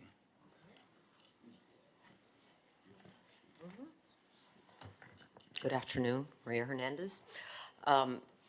We have discussed this in the past, and we are very close to unleashing our entire program that we have completely restructured in the building department. And it definitely includes a spot for derm in our phase 2 walkthrough, which is now set up in the building department. So we're opening everything up back to walkthroughs like we were years ago, and derm is going to have a spot there. So we're going to be able to have derm here to be able to address a lot of these issues. We're also dealing with... Every day? They'll be permanent? Well, right now, what we're thinking is that, and the manager and I, you know, we might have some differences as to how many days. We have been talking about maybe 4 days a week from 8 to 12. But we'll have to see, because if we don't get enough people, because remember, we have to have our employees sitting in those desks. Maybe we'll change that. Maybe it's a couple of days, but we are going to give both businesses and residents the ability to come and show us what the problems are, and all the people that you need to help you resolve it are going to be there. When does that start? We were thinking of July 1st, but that's great. That's very soon. I mean, this is derm related, but I literally, Eric is familiar, and some of you, I got a call Monday from a restaurant owner who has a restaurant here, was moving locations, not because of their own volition, they had to. And literally was like begging me. He's like, I've spent $500,000. You guys are killing me. Yeah. And there may have been some issues on his, but this is where and you know what? Everyone in the next morning, 9 o'clock in the morning, got in a room, and it was done. We need more of that. Like, if we realize a business is having trouble getting their items through, I mean, it's a hard process. This is a family-owned business, and he had a permit expedited, but still, they weren't getting it done, and everyone got in a room and got it done. Yeah. So, Getting the right people in the room is key. So the face-to-face is going to make a huge difference, because there's nothing like that, and there never was anything better than that. So we're going to bring that back, as well as... Is every department from the city that needs to be there going to be there? I'm sorry? Is every department from the city that needs to be present will be present? Yes. Mr. Mayor, if I could, that's one of the challenges. We have some departments that literally have one reviewer that touch the permitting process. And so if we take them out of their normal day-to-day activities of reviewing permits to deal with walkthroughs, they're basically not getting done what they would normally have gotten done during that time period to be able to handle the walkthroughs. So Can they at least be reachable? we're trying to work through those details. I'm only highlighting that there are a lot of moving pieces to the ultimate solution, and that's why we're going to launch it, and then we're going to potentially make tweaks after. I mean, on the positive front, we always have to give the positives. I gave an example that it has definitely gotten better. It has definitely gotten better. I've personally, I've gotten a lot less complaints, but there's more to go. Less visits from Blake. Exactly. Commissioner Rosen-Gonzalez. What I would tell you is that the feedback that you have programmed into that software system is very confusing. First it says, like, you don't just get failed, you get partially failed. And then there's a huge paragraph about why you failed the inspection, but you don't really understand it. I don't even think the architects or the engineers understand the feedback. So I don't know if when an inspector's going out, it has like numbers programmed in, like fail, fail. So you get, they're putting these numbers in, and you're getting this jumbled feedback that somebody really needs to translate into something that people can understand. I would Okay. say that is one of the biggest problems, and you have to go into the software and see what's going on in the permit process with that. The second problem is different inspectors on Yes. each job. The first person that goes out should be the only person to return to that job site, because when you have somebody go in, they pass it, and then the next electrician comes in and says, you need to move the outlet there. So that Yes. is another problem. And I think the biggest problem with Durham, and I'm glad that you have them there, is because you start the process, you put your application in, and the first thing goes perfectly because you have these red and green dots, right? And you say, wow, they've accepted my application, green, and then everything else goes to red. And when you click on the red, it gives you an email address and a phone number for that person who never, ever returns your call, ever. Okay, so you can call that person every single day and email that person at the county, and they never return the calls. And that's where the problem is. When I was opening Cafe Bernie, the only reason that I finally got Durham to respond is because I literally copied every inspector. I copied the county mayor. I copied every single elected official. And I said, help, I'm in deep trouble. And I don't. Did I copy you? I think I copied everybody that I knew. Copied me, I didn't even work in government. So I copied, and I finally got a response. But this is what people are dealing with. And I would suggest that somebody from, I think the biggest problem with the restaurants and the grease traps is the fact that you can't get a hold of Durham. But the even bigger problem is whatever that software is that we're using that is generating a feedback that I'm telling you, it's like reading Chinese. I tried to help somebody the other day and I couldn't even understand it. So until you fix that, and you know what I'm talking about, Yes. Maria, right? If Yes. you want, I have copies of it here because I was looking at someone's feedback. We're launching Decision Engine at the same time that we're opening up our face-to-face, and you'll see that it's a whole different world. What is decision? Is Decision that clearer than- Engine walks you through every single step that you need to take to get to where you need to go. And what I'd like to do is launch all of this, take it to committee, and show it maybe at neighborhoods. Or yeah. Do you The know what I tree would is love? you go, and then you end up where you need to go. And then the other thing that we have to fix, which is another big problem, is certificates of use and BTRs. Because that's another thing that people get lost in, and we're taking, there's very close, I keep saying very close, it can never be fast enough, but that we're also facilitating that for owners and businesses, because they're the ones that struggle the most with that. What I would love is for you to send us all of a link and invite us to try and get a permit as residents through the walkthrough system. We'll do a mock-up, okay? Like you're renovating your bathroom and I'm renovating my kitchen, and I would like to see what our process is so that we understand what the residents are going through, because if you've never applied for a permit before, then you can't possibly understand it. So as soon as you get this new permit software, please, if you could somehow program the system so we could all go in and apply for a permit, then I think we're really gonna know. I was gonna secret shop you on something. We'll send out an LTC and tell you click here, click there. Yeah, but you know what? It's really important because this is what our residents face, and we need to see it. We know. Mr. Commissioner Magazine. If I could, and I actually had an item that passed on consent, instructing our city staff over the next 60 days to do a comprehensive reform on all the rules and regulations that we have that are impacting our small businesses, right? Because this issue is Durham, but then a lot of the product that's impacting small businesses is we govern largely by incorporating more and more regulation. Just, look at our agenda.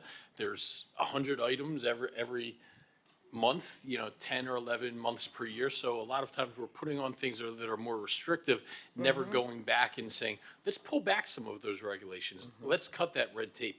There was a small business on Washington Avenue that caught many of our attention on Facebook. I believe it was Lifeguard Cafe.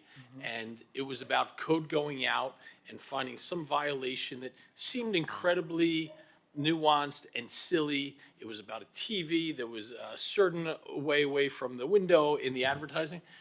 I'll be honest, we don't want code having all this discretion and nuance.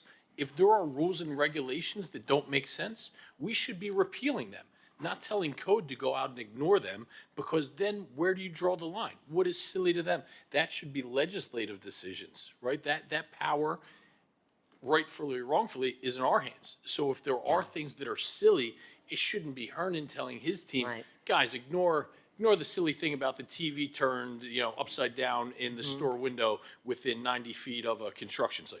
No, we shouldn't have that regulation in the first place. And I hope that this is what this 60-day review can uncover.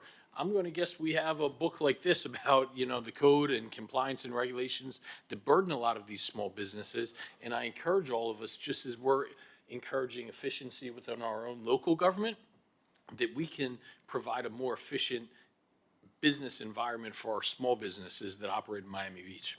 Yeah. Mark, and let's call the vote.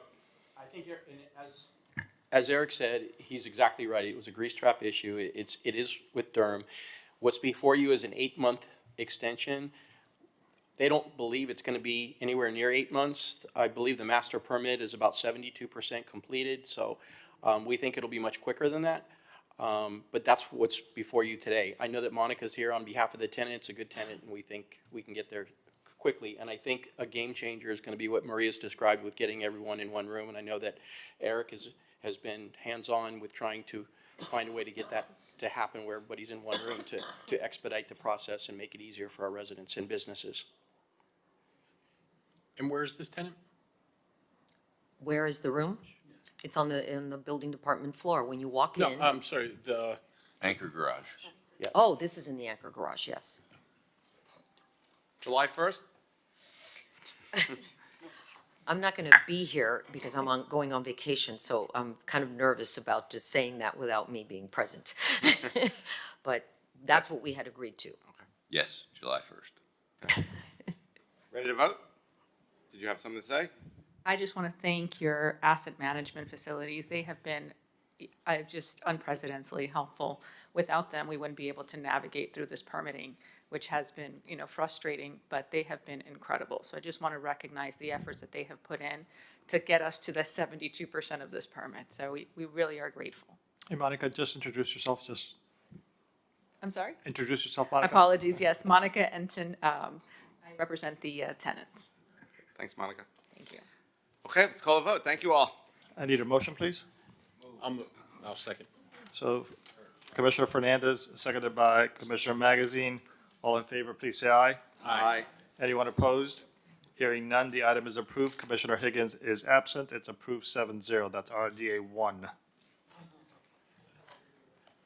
May we do RDA 2? Please. I've read the title. No, let me see. Amendment 3, Open Vision, 1 lease, additional 8 months rent. So this is the adjoining restaurant, the adjacent restaurant, which is also sharing the grease trap. In addition to that, also an 8-month extension or the earlier of opening up the premises beforehand. If you could just extrapolate my rant to this business as well, it'll be more efficient for all of us. Duly noted. Is that a second also? Yes. Okay. I have a motion by Commissioner Fernandez, seconded by Commissioner Magazine. All in favor, please say aye. Aye. Hearing no one opposed, the item is approved 7-0. Commissioner Higgins is absent. This concludes the RDA. We're reconvening as a commission meeting. It's called CRA 1 and R7E. Yes, sir. CRA 1, so we're not convening as the North Beach Community Redevelopment Agency. Our North Beach CRA 1 is approved North Beach CRA funding for North Shore Park Miami Beach Tennis Center Capital Project. That is NBCRA 1, and the companion item is R7E, which is approved North Beach CRA funding North Shore Park Miami Beach Tennis Center Project. Moved by Commissioner Fernandez. Second by Commissioner Suarez. If there's Mr. no Mayor, if I could just add something to this item. Sure. I just want to provide that we are double checking with the county to make sure that the CRA funding is available for this specific project. We believe it is, but in the event that the county comes back with any concerns, I just want to make sure that this approval is conditioned upon the county authorizing the use of the CRA funds. Okay. Let's call the vote. All in favor of North Beach CRA 1 and R7E, please say aye. Aye. Hearing no one opposed, the item is approved 7-0. For the North Beach CRA item, Commissioner Steinberg is absent.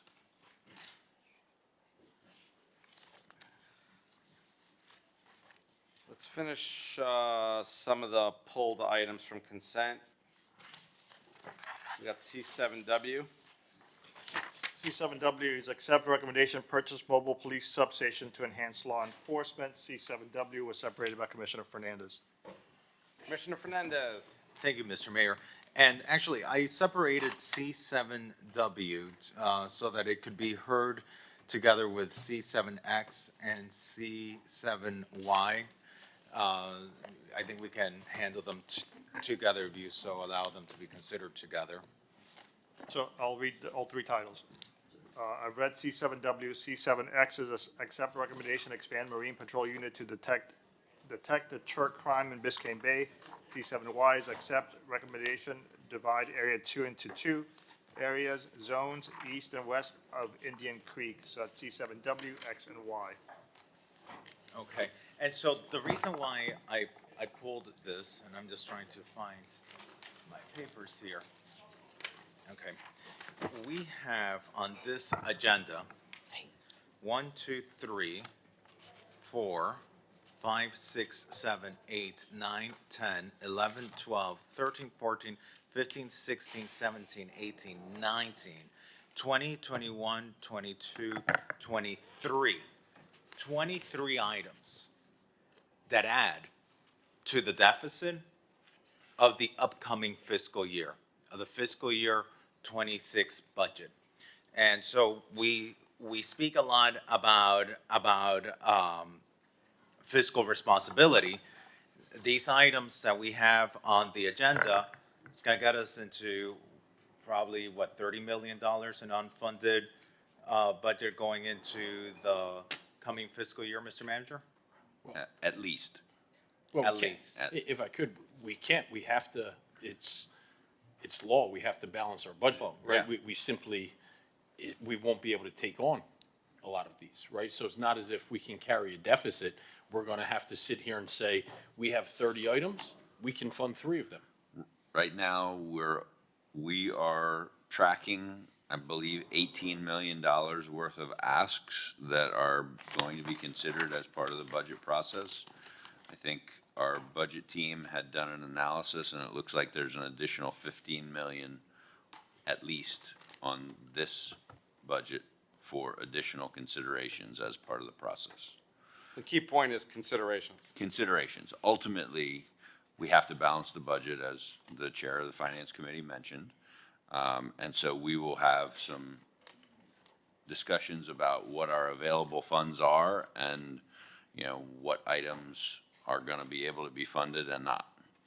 And so I just wanted to bring it up because, you know, I'm just going to start off, you know, with deferring a few of my items into the next fiscal year, the dividing of Area 2. I'm going to defer that to the next fiscal year consideration. The Marine Patrol, actually, the Marine Patrol, I'm going to put something on the record. The Marine Patrol, I started that item last year, and the recommendation of the administration, Mr. Manager, was that that item should be tabled. And then a separate item on Marine Patrol, similar, said this should be considered as part of the fiscal year 26 process. And so 2 similar items with different recommendations, which you know, please, we have to be more diligent in making sure that we're not contradicting ourselves. So since it's in the list of items to be considered already, through a separate item, I'm gonna be deferring C7X. And then the police, substations, I'm gonna be deferring that, as well, because, you know, we do have to be prudent. We already have a deficit, and I was gonna pull all these items all these items that we're sending to the fiscal year 26 budget, but I decided not to. But I am going to address the items that I have here that I can defer, just because I just think we just have to be realistic. And I wasn't at the finance committee. Did the finance committee feel any way on these items? Commissioner Wilson Gonzalez, I know you sent an email this morning, and I know, I think you were sitting in that finance committee. I mean, did you have concerns with these items at the finance committee? I mean, we love your items. The No, problem I'm is, not, yeah. like, not everybody's items. They're all good items. The question is, how much can we inflate an operating budget? Of course. You know, I mean, capital is one time, but something like a marine patrol, we have to just, like, we can't just keep adding without understanding agree. where we're going to be. And maybe we need to, you know, as part of the budget process, ask the police department, well, what do you need? Where can we cut, if possible, not cut, but you know what I mean? Like, let's look at this and say, you know, how can we deploy the resources that we have in a, you know, in a more efficient way? I know, you know, fill the positions that we have, but it's kind of scary to keep adding to the budget because, you know, we don't know where we're going to be next year.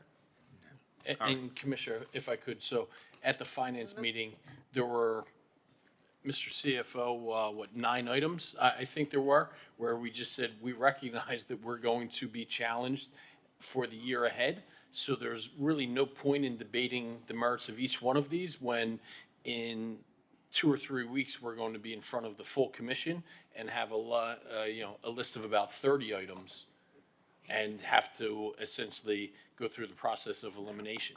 And just we are very, salary intensive. I got a heartbreaking text message yesterday from a father of Friends of South Point Elementary. And he's saying something so simple. We're Miami Beach, right? We're Miami Beach. He goes, hey, Joe, following up again, any idea when they're going to begin working on just repaving the basketball courts that are used for the community, right? And I literally couldn't write him back to tell him that's budgeted for 3 years from now, right? We're Miami Beach, and we've had double-digit property tax increases over the past 3 or 4 years.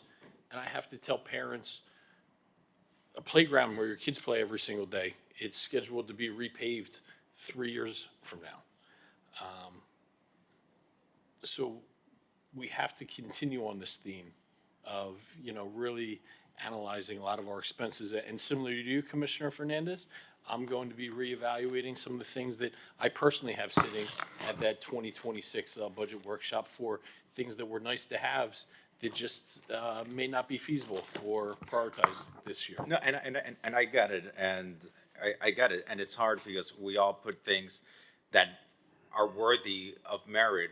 But like going back to the email we got this morning, I mean, it calls out something that's important. We need to be mindful about what we're putting into the budget. So, like for example, C7AH. I mean, do we need to do the projection mapping this year? I mean, is that an essential that we can do this year? No, and by the way, I'm not, since I figured out what our budget numbers were, I'm not putting any more requests for anything, and I think we all need to be cognizant of that, I swear. And if you did find $15 million, well, then you have to roll it over into capital improvement so that we do pave that playground. You can't, we all want these things, we want to wrap everything in lights and add all this new stuff, but maybe we just can't.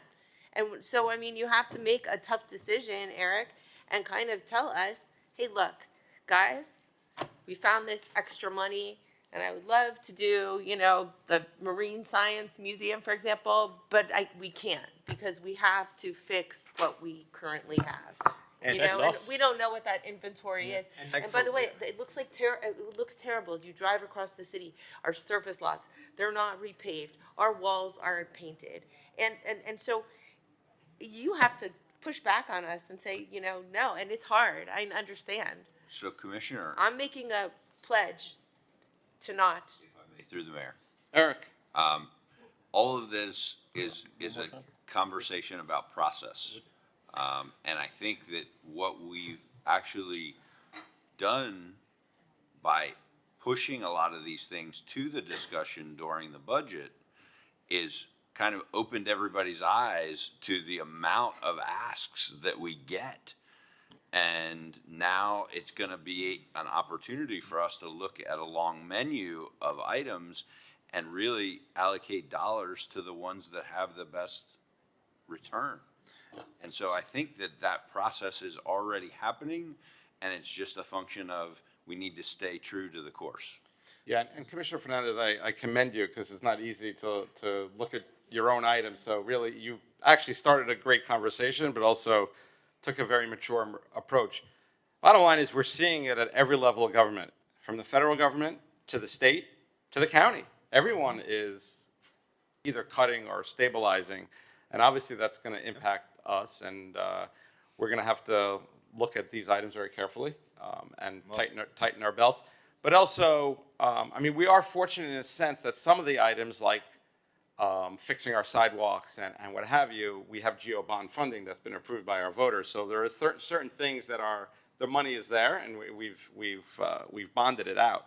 So we're going to still go forward, and we're in a better position probably than other municipalities that are going to face the cuts that we have funding for. But I mean, and so, you know, today I'm starting with, I'm not going after anyone's item, I'm going after my own item. I am going after my own items that I've been asking for and working on for a number of years. Dividing area 2. If you live on the southwestern end of the Venetian Islands, you're sharing the same 6 patrol cops as the guy that lives on the northeastern end of 63rd Street and our beachfront. And I was looking to divide it because the demands, even though the numbers don't show it, you see it in the population density. The complaints that you get from people about whether it be homelessness on the beach or visibility on the beach walk or car thefts in residential neighborhoods or bike gangs coming through our city. An area so big needs more police presence, even if it's not justified by cost for service. Residential areas, people want police presence in their neighborhoods, but we don't have the funding for it. So, you know, I'm the first one to take it off my list. But even today, we approved something that's beautiful, something that's great, which is the purchase of the trailers for the Kitty Campus. We approved a budget amendment of $250,000, but Eric, how much is that really going to cost us? Commissioner, I don't know that we have a firm number on that yet, but we are capped at 250. It's not in the budget yet. It wasn't included in the budget amendment, so that would have to come back as a budget amendment next month to be included in the budget, and by then we will have firm numbers. But you told me in my briefing that this is going to cost us potentially $1 million. That is not true. I have invoices, and this is my item. But this is what he told me in my briefing. I wanna know. We did discuss this at first. We did, but we discussed it at FERC in detail, and I don't think Eric had the opportunity to watch it, but each container is $53,000. And then we initially were asking for 170, and then we did speak with Brad and Ron, and they came up and they said, with that additional money, and by the way, at $53,000, they come with the AC unit, with the water, with everything in the containers. They shopped this. Holly and Linda really went out of their way to find the cheapest possible way so that those poor cats that are under a tarp in cages right now, recovering, have a container and someplace with shelter, because we invested in these cat trappers. We said we're going to solve this problem, and now we have all these sick little kitties that are outside, like under a tarp, and they're getting rained on. I mean, and they're sick. So I mean, we have to. We started out with the trailer. This is like the super economical. The item passed. There's I mean, zero it's way you're passed. holding that pledge. My point is that I'm guilty of this too, No, because it's- I have those kitty containers on the agenda, and I felt real guilt No, sending we all that do. email knowing that I have We- those But I containers just need on to the know from agenda. Eric, because my understanding from my briefing, you told me that this is gonna cost us $1 million. So I wanna know what did I vote to sign up my city for as a funding responsibility once we acquire these new trailers? Is it $250,000 to acquire the trailers, or do we need architecture and engineering services? Is there construction costs? Do you have electricity, IT infrastructure? Do you have permitting? Are there contingency costs involved that go in addition to the 250? So Commissioner, the resolution that you approved today is up to $250,000. I have not been able to vet those numbers. I've talked them over with my team. They acknowledge that the folks from Sobe Cats brought forward some cost estimates, but those are, off the shelf containers, and then we're going to have to run electricity, run water to them. We're gonna have to do something to be able to permit them, to make them permanent, basically, accommodations on the site. I am very skeptical that it will be $250,000 at the end of the day. And are the numbers that are in the item that you approved that's on the agenda, the numbers associated to the issues that you just brought to my attention? So the numbers that are on there are the original numbers that were put together for the trailers. This is for the containers as opposed to the trailers. Okay.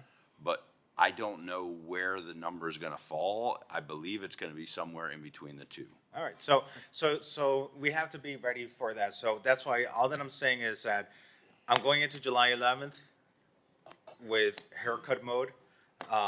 It's not gonna be fun because it's my birthday on July 11th and I get to spend it with all of you, telling people what we're not going to fund. That's no fun I think way that of was a celebrating. hint. But we can't use city funds to buy you a cake. We'll split it. Not with all of this going on. But yeah, so I'm just gonna defer those three large ticket items that I have here, just because I do have a lot of concerns. And Commissioner Rosa Gonzalez, you did point it out this morning in your email, and I think it was important to point out, because I think the public that comes and approaches us, the different neighborhood associations, the different resident groups that approach us, the different nonprofits, the different cultural entities, all that have good causes need to understand that this government is going to have to start saying no more often. For as much as it breaks our heart to have to tell good causes no, wonderful cultural institutions no, friends who do great things for education and other activities, we're gonna have to start saying no more than what we've been used to. And other entities are gonna have to step up to the plate, private philanthropy and other government agencies. Yeah, if I could, Commissioner, what was, and you're hitting the nail right on the head, right? And when we talk about this kiddie campus, and this is not specific to this item, right? It's more about I just really question how much it costs for us to do things in Miami Beach. And Brad, please correct me if I'm wrong, but we looked at the cost of those actual containers of being about $40,000 each. And even if we would get two, we're looking at $80,000. And I'm like, the rest is permitting or running electricity, right? So we're putting $150,000 in our budget for a permitting process that we control and we're paying ourselves. And that is, I have a detailed invoice in front of me from M1 Containers in Kissimmee, Florida. Sobe Cats actually went out, they priced it out, we have an invoice here, we have a vendor, and frankly, maybe what we need to do in the future with projects like this, if it costs, like, if we could hire, like, maybe Sobe Katz should be managing it, kind of like a new drama, Miami New Drama is gonna manage their construction.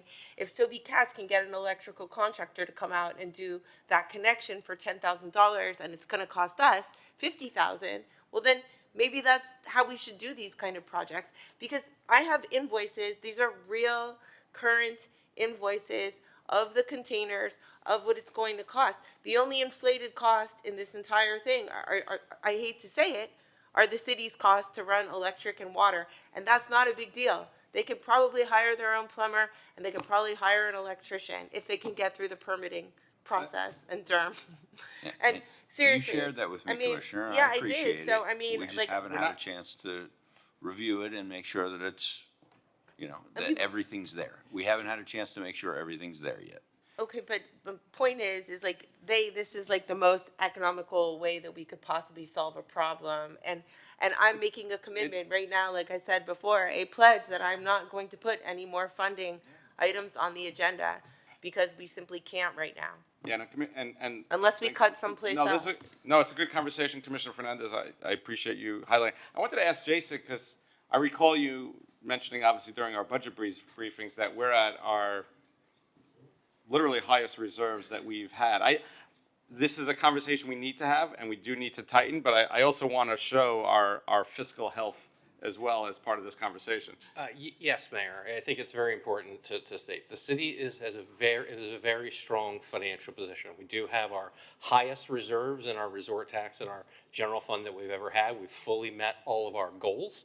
I am very excited to hear some of the conversation that we're having. I know it will be a very lively debate on July 11th when we go through the operating budget. We deliver a balanced budget. You know, we're working directly with the city manager, with the budget team, and the assistant city managers, and we will be delivering, I think, a very solid, balanced budget going forward. So I'm very excited to hear it. Great, thank you. Thank you. If I could, Mr. Mayor, Jason, before you go, could I request from either you or Tamika, if you have it at your fingertips, actually right now would be fine.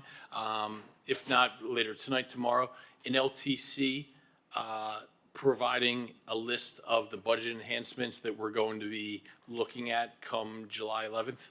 If I can, this is all still being worked on, and that's part of the agenda item that working on for the July 11th meeting. That would, we won't be able to finalize that whole package until after the July 1st numbers come out, so that'll probably be out July 7th, but that's all still being worked on, but you will absolutely get that package of all the one-time and all of the one-time enhancements, all of the recurring enhancements, and any efficiencies or reductions that But we'll even be if you proposing. caveated that these aren't the final numbers, we have a list of the current projects that are being requested now.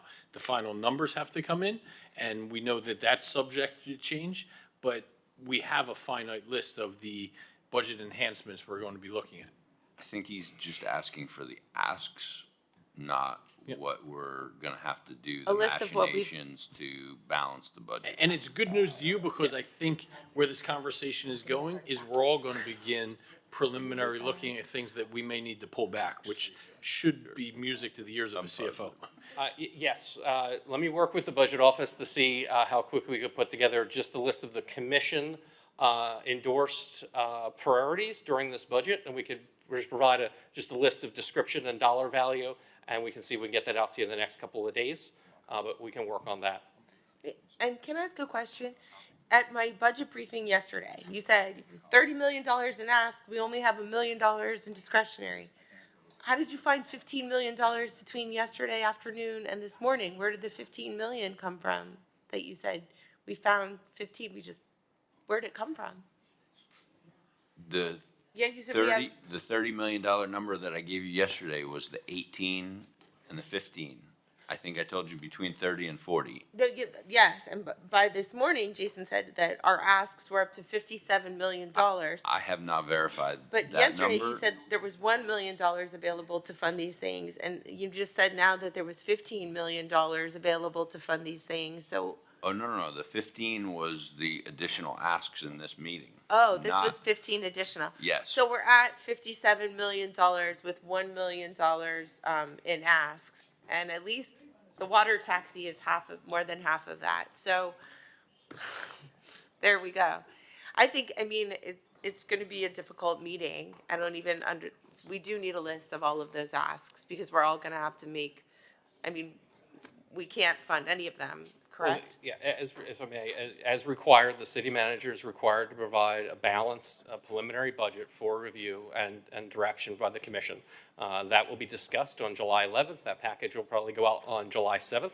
What I'm hearing is, we're usually like to wait to have everything complete. We could try to put together, because there's many things still in flux, especially for this meeting, but budget can try to put together, we caveat it that it's a draft list, subject to change, but it's as of now what we know are commission endorsed budget enhancements on the operating side, and we can try to get that out to you the next couple of days. Great. But Just don't hold us to the final. The final you'll have on July 7th with everything. So, Mr. Mayor, I'm going to defer my items to the fiscal year 26-27 budget process. Thank you, Commissioner Fernandez. Wait, one final thing I would add, Eric, is you know what? If you see that it's a good item, even if it comes with a positive recommendation from the Finance Committee, if you know that we can't fund it, you have to put in the recommendation. And I saw that you're putting that in every recommendation. It's a scary thing.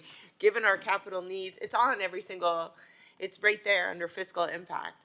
So I know you're trying to, but maybe you have to just give us a negative recommendation and say the administration recommends against this, or, we have to figure out how we're gonna, pay for all this extra stuff, And I just found out that we're not gonna be able to fund West Avenue and First Street if we don't raise the water and sewer rates. I mean, this is not good. Not good. Because aren't we allocating monies from this to West Avenue? So we're raising water and sewer rates to finish West Avenue? Not this item. Not this item.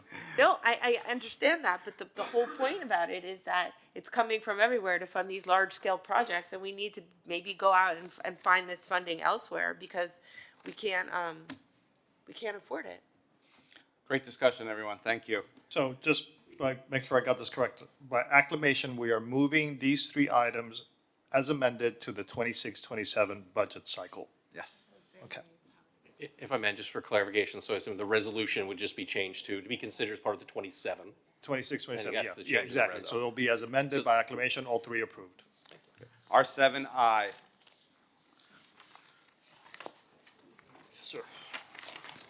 R7I is a public hearing, new lease agreement with Sobi Toscana LLC, 22 Washington Avenue. R7I requires 5/7 vote. Let's call the vote. R7I is a public hearing. I see no one on Zoom, and I see no one in the audience. I heard Commissioner Fernandez, seconded by Vice Mayor Suarez. All in favor of R7I, please say aye. Aye. Anyone opposed? Hearing no, the item is approved 7-0. That was R7I. Could have held out for some Thank bread you, and guys. olive oil. Let's finish the polled items from the consent agenda. C7J. Yes, sir. C7J is accept recommendation use fines from Doville settlement, repair surrounding buildings. C7J was separated by Vice Mayor Suarez. Commissioner Suarez. Thank you, Mr. Mayor. It's actually a perfect item to follow up on the last item we just had. It seems the city already has a policy that I think 20% of large capital payments go to into a special infrastructure fund. The balance goes into a fund as a surplus to be applied to the following year's budget. The recommendation from Finance Committee, which unfortunately I was not on at the time, well, I was not at that meeting, is that the additional 30% of the balance of the money from the Doville fines will be used as grants or gifts to the surrounding residential buildings to be used for repairs or to individual unit owners to pay for their special assessments for building repairs. So when I saw this item, I immediately said, yeah, I started questioning it. Because if you have extra money to give away, the first decision should be who gets it. Should it go to indigent residents, special programs, social welfare, charities, employee bonuses, school programs, etc.? If you decide to give it to private property owners and private entities in the surrounding area, What is the criteria for such a program? And I just wrote down some questions. You know, can it go to investors who own rental apartments, or just condo associations, or individual condo unit owners to pay their assessments? If it's an individual, who qualifies? If it's based upon income, age, net worth, can any unit owner, including investors who rent the units, get the money? You know, if there's a multimillionaire, but they live on Social Security, are they qualified? Who in the city is going to run this program and make these particular decisions for this money? Because I believe it's like $1.3 million. Who's going to monitor and vet the applications?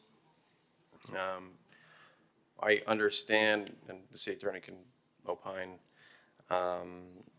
the state has now passed new laws that do not require assessments and has delayed the requirements for up to 2 years. Also, the state has allowed condos to put up letters of credit as opposed to assessing owners. I believe even our county gives loans, but they do not give grants to condominium associations.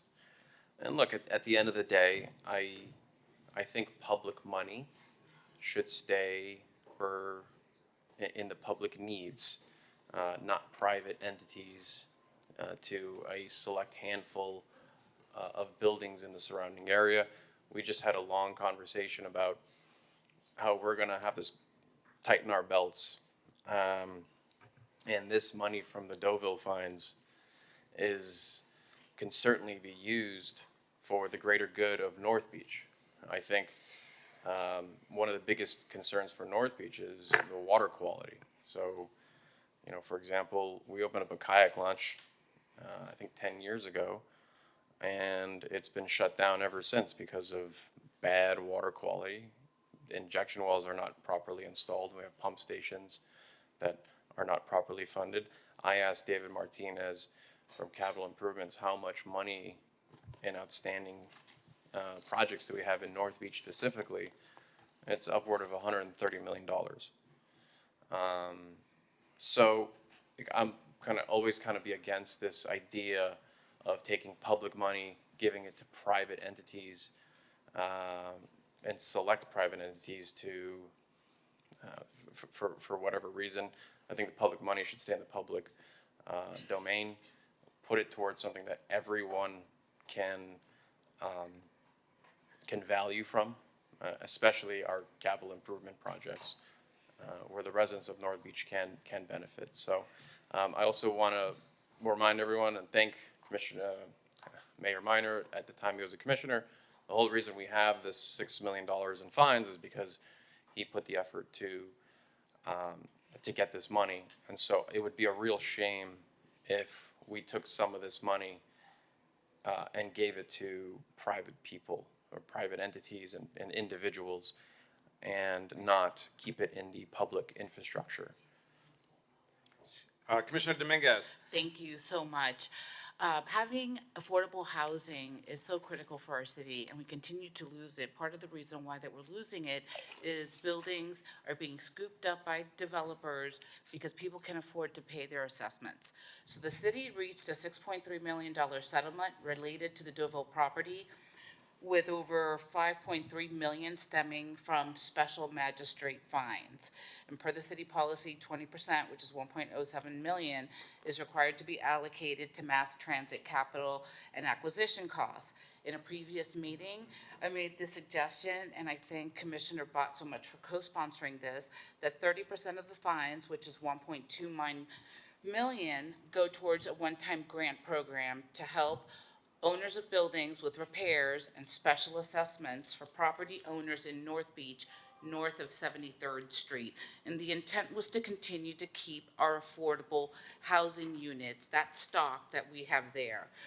So this program is intended to help homeowners in a lower income neighborhood to get their fair share of a city settlement with the Doville owners and prevent displacement of these residents by preserving the property values and preventing homes from getting special assessments and violations. Currently, there are about 200 buildings in that area that have over 400 violations, recertifications, things that they need to tackle, but those affordable housing stock buildings are still trying to scrape by and get the money. So it's a great program. I was very happy that the Finance Committee unanimously approved it. And Commissioner Bod, do you have anything to add about this? Yeah, I understand your concerns, and to some degree, I share the general gist of that. But in this case, we just spent how much time this morning talking about predatory practices and how to protect residents from unscrupulous investors who want to come in and buy up buildings and properties who are in distress. And if a building, a small multifamily project, or building rather, is rock solid, except they don't have the cash flow to do the roof renovation or whatever it is that they need, that could potentially put them at risk of falling into this predatory net of people who want to take advantage of people who are scraping by to turf them out and build something much more expensive. So I totally agree with us needing to make sure that we have the right guardrails and that we administer it thoughtfully. And I am very happy to work with my co-sponsor and the city staff and whoever else wants to get involved on how that works. But I do think that protecting this naturally occurring affordable housing in the neighborhood where it exists, where people have communities and families, rather than letting it be turned into investment opportunities to turn them out of their homes, is the right thing to do. Mr. Mayor. Commissioner Suarez. Yeah, look, as elected officials, I don't think it's appropriate for us to be picking winners and losers on who gets the money and who doesn't. I think we can certainly separate condo owners who have special assessments that need to get paid and then predatory practices. I don't necessarily think that they have to be mingled together. Again, as a public governing body, I think our main responsibility is public works and public safety. I don't think we should be in the business of giving public funds to private entities. We just had a discussion for about 45 minutes on funds that we could use for paving basketball courts, for paving simple roads, for great ideas that we have that the whole public can benefit. I just find it crazy to think that we're going to take 7 figures of public money and give it to individuals when we don't even know the criteria that's going to be set. Because there's neighboring buildings who are oceanfront properties. I just have a procedural And so, question, look, Wait, we have several people who want to speak. So, yes. Thank you. Look, these, again, the neighboring properties of Doville are on the ocean front. I mean, I'm sorry, but, I don't think that's an appropriate use of public funds. So if Well, first of all, I know you want to respond, but Commissioner Magazine hasn't been heard. Then I'm going to go Commissioner Bott. See, I guess my question is procedural. Are these funds that are being allocated or proposed to be allocated because of damage that was caused by the Doville? If I can speak to a couple of comments and listening to the discussion here. The item that's here before us is just a to be, I think as the mayor said, a to be considered, a consideration resolution. So we would go on the list of items to be considered as part of the 26 budget process. So if this was approved today, this would just become an item for discussion as part of the budget process. So this would not make the program happen. If this does end up getting budgeted as part of the 26 budget process, it does, I think to speak that there's some elements that could be refined on that, and then maybe an item that maybe could be, the administration could take through committee to refine that to make sure they get the I's dotted, T's crossed there. so that we don't have to hash out the details of a program that may or may not get budgeted for next year to assist in that. And as for the dollars, these are unbudgeted revenues that will be coming into the city into this fiscal year. So what would, if this did not move forward, was not approved, what would happen is this would roll as part of our surplus, general fund surplus in November, which would then by commission policy get allocated to our outstanding capital program. So get that, so this would essentially just come into our general fund, correct? Correct, and then flow to our capital program for next fiscal year. So, and without that part, so how I'm thinking about this is, at FERC, we just, said, okay, let's consider this as part of the 2026 budget request. Yes, we're getting the money from the Doville, but I guess my question is, were these properties that were selected, is it because of damage that was caused due to the Doville? I'd have to ask the sponsor on the specifics, but again, I think the specifics of the program could be hashed out if and when this actually gets appropriated. No, it was an opportunity to help the North Beach resident with a community benefit. These were coming out of the fines. These are not taxpayer dollars per se. They were fines, and 70% of it is going to go into the general fund.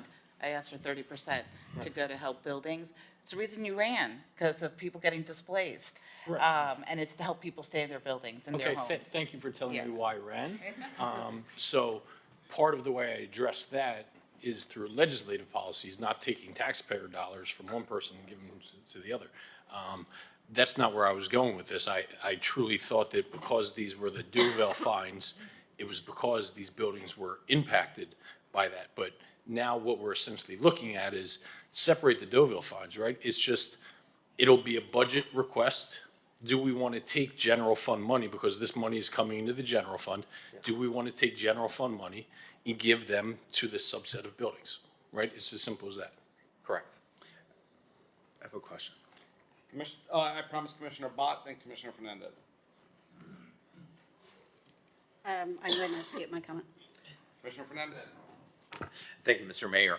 And so, okay, I got what Commissioner Magazine just mentioned, because that is an important procedural distinction here. We're not creating the program here. This is, whether on July 11th, this can be added to the pile of things that we're gonna possibly be axing on July 11th, that Eric is gonna come up with an axing list for us.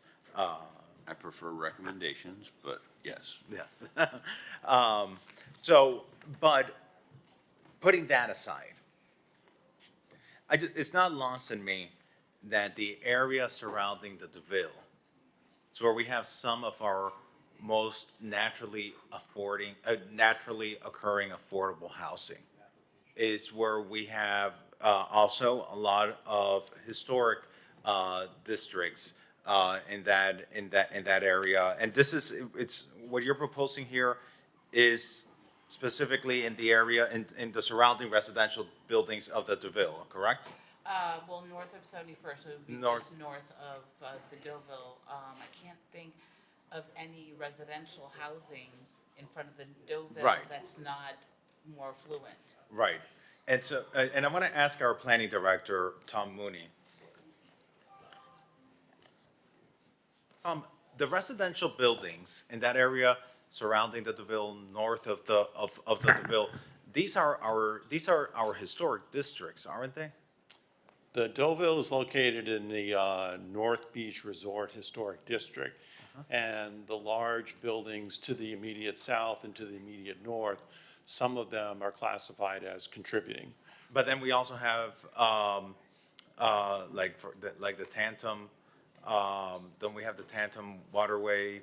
Well, we have Tatum Waterway, and then we have the North Shore Historic District, but that's north of 72nd Street. Right, and that's some of the areas that this legislation considers. Is that correct? Commissioner Dominguez, you were saying that you were looking at areas north of 71st Street? Yeah, I was looking at like. Your mic is off. Yeah, from Abbott. Your mic. From Abbott West to Tatum. Because they're older rundown buildings. And so it is these are affordable some of our housing. historic districts. Is that correct? Correct. So I don't mind. I don't mind having that discussion.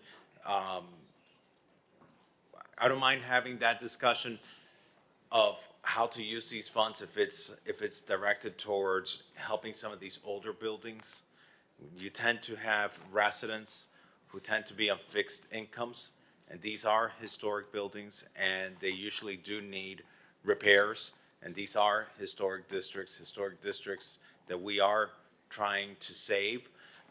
So to the extent of that, today, I'm fine with this. We're not creating the program, but I could see how this does help advance a good public purpose. At the end of the day, this is the most affordable housing that we have in Miami Beach. And if the cost of some of these repairs fall singularly on the property owner or owners, we could potentially experience great displacements. And we've seen it come out on the news with people crying. Yeah. Miami Beach has been on the news. Yeah. Because of this. And so today we're not making the final decision on this. It's just a procedural motion so that we can consider it on July 11th. So based on that, I feel today comfortable in considering the merits of it on July 11th. And then even if July 11th, let's say it does get the funding recommendation, we can still put a program scope together that makes sure that these are really individuals who are facing financial hardship and that they meet the criteria that we would want to make sure to make it a true and eligible public purpose. Mr. Mayor. Commissioner Bott. I mean, nobody is proposing that this is a feeding frenzy for people who can afford it. This is designed, it's not designed yet, but this is intended to be for those who are most at risk of being turfed out of their homes because of cash flow issues, because they are on fixed incomes or working 3 jobs and barely making ends meet. And, you know, we need to look out for all of our residents. We do it in lots of different ways. We have rental assistance, we have food handouts, we have all kinds of opportunities for government to help backstop those who are most in need. And this is not the final decision. This will not go out as an unbaked program. It shouldn't make the cut during our budget process. It will be needs-based. It will be very thoughtful. It will be very, you know, it's not just grab a handful of cash and have fun with it.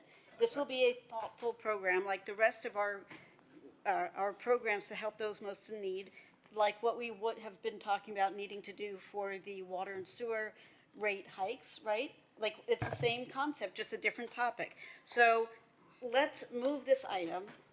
If my colleague chooses to not vote for it, so be it, but I would like to make a motion to move this item, and let's proceed. Let's call the vote. Commissioner Rosa Gonzalez. Commissioner Fernandez, didn't you pass an item a few years ago that all of the fines from the Doville should go to historic preservation of sorts anyway? I think it's still in some committee somewhere. It is? I'm pretty sure that we created a vehicle that those Doville fines were supposed to go on some level to historic preservation. That's different than, that's fine. But it's not going to a private entity or private individual condo owners. My position is these are public dollars. They should stay in the public domain. So would you let me then? finish. Just let me finish. If it's historic preservation and it's toward, you know, enhancing the character of a neighborhood, that's where everyone enjoys and benefits from public dollars being sent.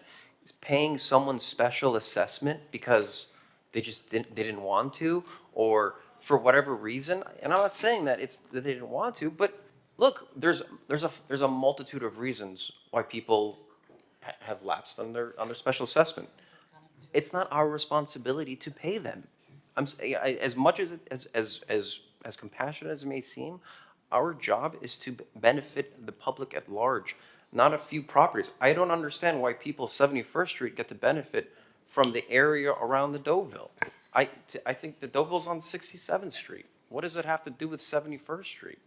I mean, you know, and the fact that we don't even have a program lined up to give these money. Like I said, you could have a multimillionaire on Social Security who we don't know what the funds are, and we could potentially be helping people with these properties who just, for some reason, don't want to pay or whatever reason. I don't think we should be in the business of giving public money to private people or private entities, ever. I think we should draw a red line on how we spend our money. This is not our money. This is our taxpayers' money. And I don't think we should. It's not taxpayer money. It's It's fines. money. It's money owed to the taxpayers. It's money owed to the taxpayers, and that's money that we can all benefit from. Paved basketball courts, paved roads. Great discussion, but it is literally a procedural one because we're going to have this conversation on July 11th. This is not a final vote. I guess we could nix it today. Yeah. We could, or we could just punt it to another conversation with another 20-some items. But either way, let's call the vote. I like the intent of the item. I share some of the concerns, but. But, if we're going to, whether it's today or in July, pull the plug on this item, are we going to then go through all of our budget items, all the programs that we fund that take public money to assist individuals? Because, talking about calling balls and strikes, that means that we're not feeding seniors, that means that we're not offering scholarships to pre-K, it means that we're going to rescind a whole bunch of stuff that we've just approved. So let's think about this. Funding seniors is different than funding someone's special assessment. Excuse me, let me please finish. Nobody is talking about handouts to millionaires living on Social Securities. And that kind of example, and I know that we all pull examples out of, whatever, and I've done it a million times, given out terrible examples. I trust that our staff is capable of crafting a very specific set of guidelines to help the least among us who are, or not the least among us, those among us who are the least able to do repairs. It's not somebody who's like, oh, I just don't want to pay my special assessment. It's somebody who's possibly at risk of losing their home because they can't afford a repair. And, maybe it gets structured as a matching grant. We don't know at this point, but I think the concept of adding another thing that we are helping our most vulnerable population in the city, many of whom are seniors, right? And we do a lot for our seniors, we do a lot for a vulnerable population. And so I'm not sure why this one in particular is being singled out when all the other ones are warmly supported as they should be. That is part of being a compassionate, thoughtful community, and one that is as wealthy as we are, and we are. I mean, we're talking about all the hardship that we face, and it's a true thing. We are going to have to make some tough decisions. That is a true thing. I get it. I'm very well aware. And I appreciate my colleagues saying that they are not going to be adding to the mix, and that we're all going to have to go through and take out some of the things that we really care about. I get it. But why are we singling out one tiny little project out of all of the things that we do to help support the residents who need help from us? Commissioner Fernandez. And I just want to highlight, there's such great merit towards protecting the taxpayers' dollars. Ultimately, any monies that come, whether it comes from litigation, the moment it's the cities, it's the taxpayers. So whether it comes from property taxes or not, so I believe in the zealousness of protecting those dollars. They are ultimately the taxpayers. To me, how I see this, I think many of us have great relationships, for example, with Representative Vicky Lopez over in the state of Florida. I know Commissioner Suarez, you worked closely with Representative Lopez on so many of the ALA bills that you worked with her on. This is very similar to the My Florida Safe condominium pilot program that Representative Lopez sponsored in Tallahassee, specifically to help coastal condominium associations harden their buildings for hurricanes and that type of stuff.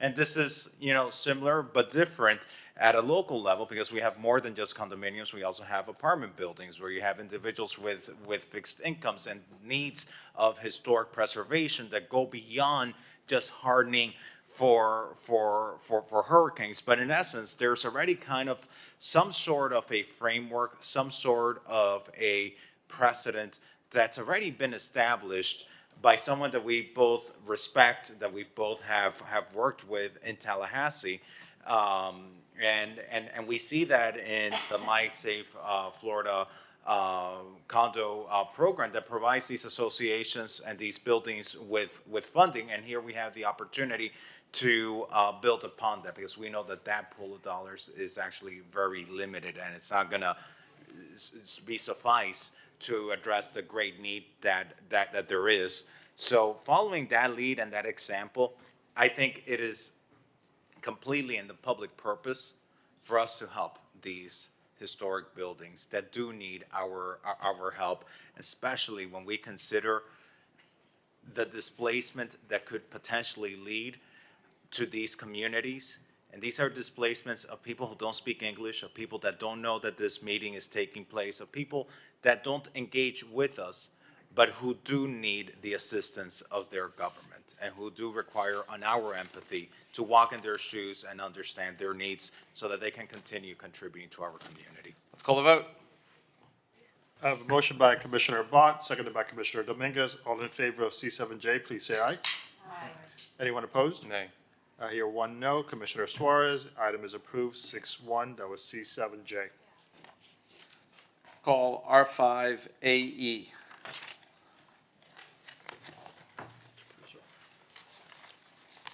R5AE is an ordinance of the mayor and city commission of the city of Miami Beach, Florida, amending chapter 106 of the city code entitled Traffic and Vehicles, article 2 entitled Meter Parking, division 1 entitled Generally, section 106-55, entitled Parking Rates, Fees, and Penalties, Exceptions, to expand the existing exemption from the requirement to pay a fee for the permanent removal of a parking space when the removal is necessary to provide access to off-street parking. A, to allow for the removal of up to 2 spaces, and B, to enable duplexes and triplexes to qualify for the exception, providing for codification, repeater severability, and an effective date. This is a first reading public hearing. It's item R5AE. Eric.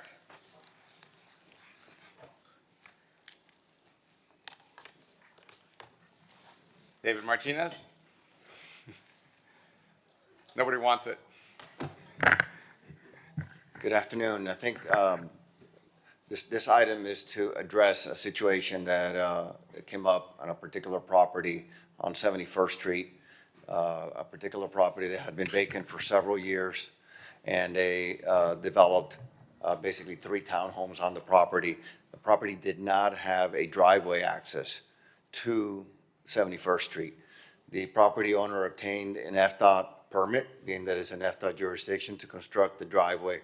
However, he's not able to obtain a permit from us to construct the driveway unless they were to pay for a potential of 1 to 2 parking spaces, on-street spaces that would be lost in order for them to have access to the required 6 on the property parking spaces that were required. So what this ordinance does is it assists properties that are up to 3 units that require access to the required on-site parking to take effect. And David, yeah, the property owner had reached out to me, and thank you to staff for really handling a lot of meetings with him. He owns that property, right? That is correct. He's not a developer. He owns the townhomes, and he's trying to use it to supplement his income to pay his rent. That's correct, Mr. Mayor. That's what he represented, yes. Okay. Mayor, I've just had the item so as not to create a parking deficit. The item requires that the number of off-street spaces created by the project be at least equal to the number of spaces that are being removed. So if let's say And what is it in this case? So in this case, I believe it's 1 or 2. In this case, it could be up to 2. It depends on how the restriping on 71st Street occurs. Could be up to 2, but he's providing 6 on-site spaces that he has to access from 71st Street. So you could lose 2, but you're gaining a net of 4, up to 4. Commissioner Fernandez. So you're getting 4 on the property? You're getting 6 on the property, but you're going to lose up to 2 on the street. So the net gain would be about 4. Could be even 5. But those are private spaces that only the residents of those townhomes can use. And so then you're taking from the public domain away parking spaces that multiple properties could use, and you're transferring now to private ownership. What I will say, a couple of things to that, Commissioner, is the current ordinance, and the city attorney can correct me if I'm wrong, or the planning director, allows for a single, if this were a single-family home with the same exact situation, they would be able to be, that fee would be able to be waived, and they'd be able to do this. What this is doing is allowing the same benefit to a triplex, up to a triplex unit. But, okay, and so this townhome development is located in what area? It's on 71st Street, but I believe it's on a more, it's in a residential district. Is that right? It is in a resident, and can we limit this to areas zoned RS with an underlining RS zoning district? So that, because what I'm concerned is that something like this applied in an RM area where you are more densely populated, where you have more residential multifamily, and then you may have a duplex. Like, for example, like Shoma Homes. Shoma Homes did that duplex development by 15th Street, I think it was. And that's in a more densely populated multifamily district. I wouldn't want them converting on-street parking that's needed for the other apartment buildings in the area that don't have private parking spaces into a cut-in for a private development. I would need Tom to confirm the district. Do you know the location, the location of this one particular property? Is it between Versailles and Rue Notre Dame on 71st Street? I think it is. Because I know that the property's not zoned single family, because a triplex is not permitted in single family. I believe the zoning is RO. It's 1134 71st Street. Yeah, it's zoned residential office. Hey, understood, but the zoning of that side, it's fine, but then can we just limit the applicability of this ordinance to that specific, to a residential zoning district as opposed to being open-ended? We could amend this ordinance to specify maybe RS, RO, right? RS and RO districts? Yeah. Mm-hmm. I would feel more comfortable with that if Mr. Mayor, as a sponsor, if you'd agree to that, because that way we don't risk hurting our multifamily Absolutely. districts where there is a greater need for the parking. Yes. Thank you, Mr. Mayor.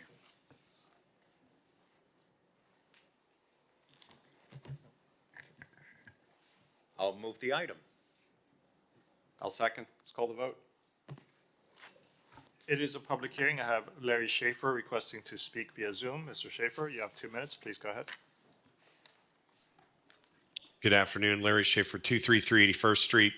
I live in an RM1 zoned area in North Shore, and we have a duplex. And this item is quite interesting in that, if I understand it correctly, it removes a single parking spot at the street to allow for driveway access.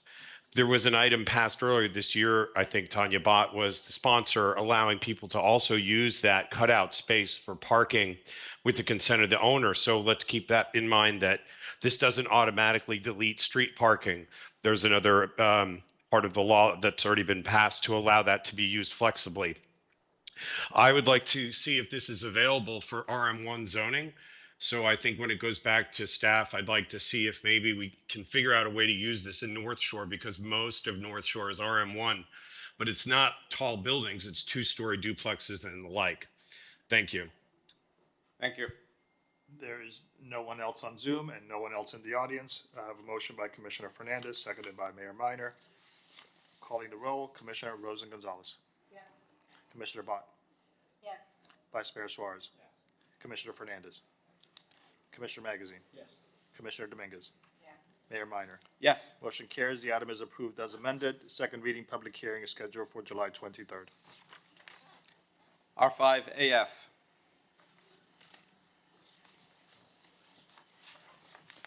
R5AF is an ordinance of the Mayor, City Commission of the City of Miami Beach, Florida, amending the Chapter 102 of the Code of the City of Miami Beach entitled Taxation by amending Article 5 entitled Local Business Tax by amending Section 102-377 thereof entitled Penalties, Enforcement, Collection of Delinquent Fees and Taxes and Criminal Penalties by clarifying the penalties for businesses that repeatedly operate without procuring the required local business tax receipt and providing for repealer severability qualification and effective date. This is a first reading public hearing. It is item R5AF. Commissioner Fernandez. Thank you, Mr. Mayor. And this is an item, Commissioner Magazine earlier was speaking about the directive that he sponsored to our administration to see how we can help our businesses and see how we can make process more efficient. And this is one of those items that goes to help our small businesses. Currently, a business that is found not having their business tax receipt has a first violation of being shut down. On their first violation, the business can be ordered closed. They have to cease their operations by order of code enforcement. And what I've seen is, through the information that's been shared with us, is that sometimes this happens to unsophisticated individuals that might not know better.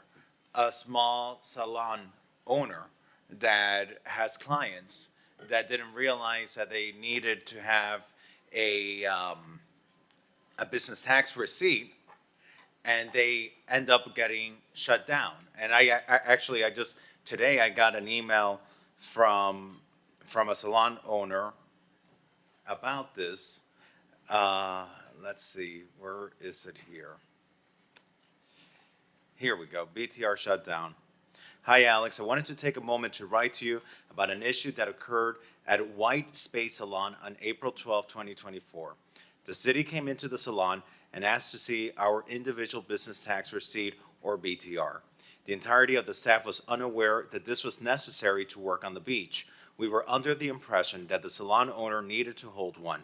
They proceeded to shut the salon down. We were in the middle of our clients and were completely caught off guard. We had to reschedule all of our upcoming clients. It was scary and concerning that they could just shut us down like that. I just wanted to share this with you and see if there might be anything you could do. That happened in 2024. It's happened to Dunkin' Donuts on 41st Street. It's happened to Cal Bakery on Alton Road. I think many of us received emails from Tony Cow last year when it happened to them. The Mediterranean restaurant on Alton Road, what's his name? Sofran. I'm not pronouncing it right. Sofran. So yes, Sofran. It happened to them. It's happened to barber shops on Washington Avenue. It's happened to small bodegas up in North Beach. There are many businesses that have suffered the unintentional consequences of this ordinance, and I don't think it was the intention when this ordinance was passed to shut down businesses on their first violation. It certainly wasn't my intent when I voted for this. I guess this was in 2023, but we learn. And when we learn of something that needs to be fixed, we accept that and we fix it. And I think businesses should be given the opportunity that if they are found to not have a business tax receipt, that we go in there, that we offer them a helping hand, that we tell them about the law, and that we give them an appropriate amount of time to get their licenses in order before we go and take the heavy-handed action of shutting them down. So that's the purpose of this item, Mr. Mayor. Commissioner Rosa Gonzalez. Yeah. I agree with you 100% because it's just so difficult to get the BTR. You know, Manny, the only reason I'm mentioning this right now because poor Sufrat, somebody brought me there the other day, and then literally the owner was like in tears. He has this beautiful restaurant, and he's stuck in some sort of process, and you just can't get a beer and wine license, which is like $200. I'm like, why can't you get that license? and he just can't navigate his way out of it. And I don't want him to become a vacancy. So businesses like this, who are they reaching out to? I thought they're lost. Sufra is, good evening or good afternoon, You good? everybody. Manny Marquez, Assistant Director of Finance. Sufra is one of my favorite restaurants. It's on my rotation of weekly Can visits. you go help them then? Because It's not a BTR issue. It's a planning and zoning issue. The required number of seats for beer and wine, I think they're under those seats. So they're not even at my level for taxation. But they probably They're- have like 30 yeah. seats. I think they have some impact fee issues, so I defer to planning and zoning for that. Tom, can you reach out to them? I mean, it's, these are our small businesses. They invested all this money. I'm pretty sure, because at one point that was Bernie's LA Cafe, and I'm sure that he had the same amount of seats, and he for sure had beer and wine in that spot. So if it's impact or whatever it is, we'll follow out. I just want to help our small businesses because, I think he needs 30 seats for beer and wine and 50 for hard liquor. And if he has the seats, then there's fees associated, concurrency fees. So How much are the concurrency fees, out of curiosity? I just don't even know that. I don't have the information, but if you're adding seats to a restaurant, depending on where you're located, there might be a parking impact fee associated with that. There is a mobility fee associated with an increase in seats. And as Manny stated correctly, we do have minimum seat requirements for beer and wine license as well as liquor licenses. Now, somebody could potentially apply for a variance for a lesser number of seats. That might be another option, but I don't know the details offhand for this restaurant. So I couldn't give don't you that. know. I just know that they're in a problem. I was just thinking, I think it's a question of them filling the form out wrong because they bought an existing restaurant and then filled the form out wrong. All right. Well, we should have somebody who's just willing to help a small business hotline to navigate these issues.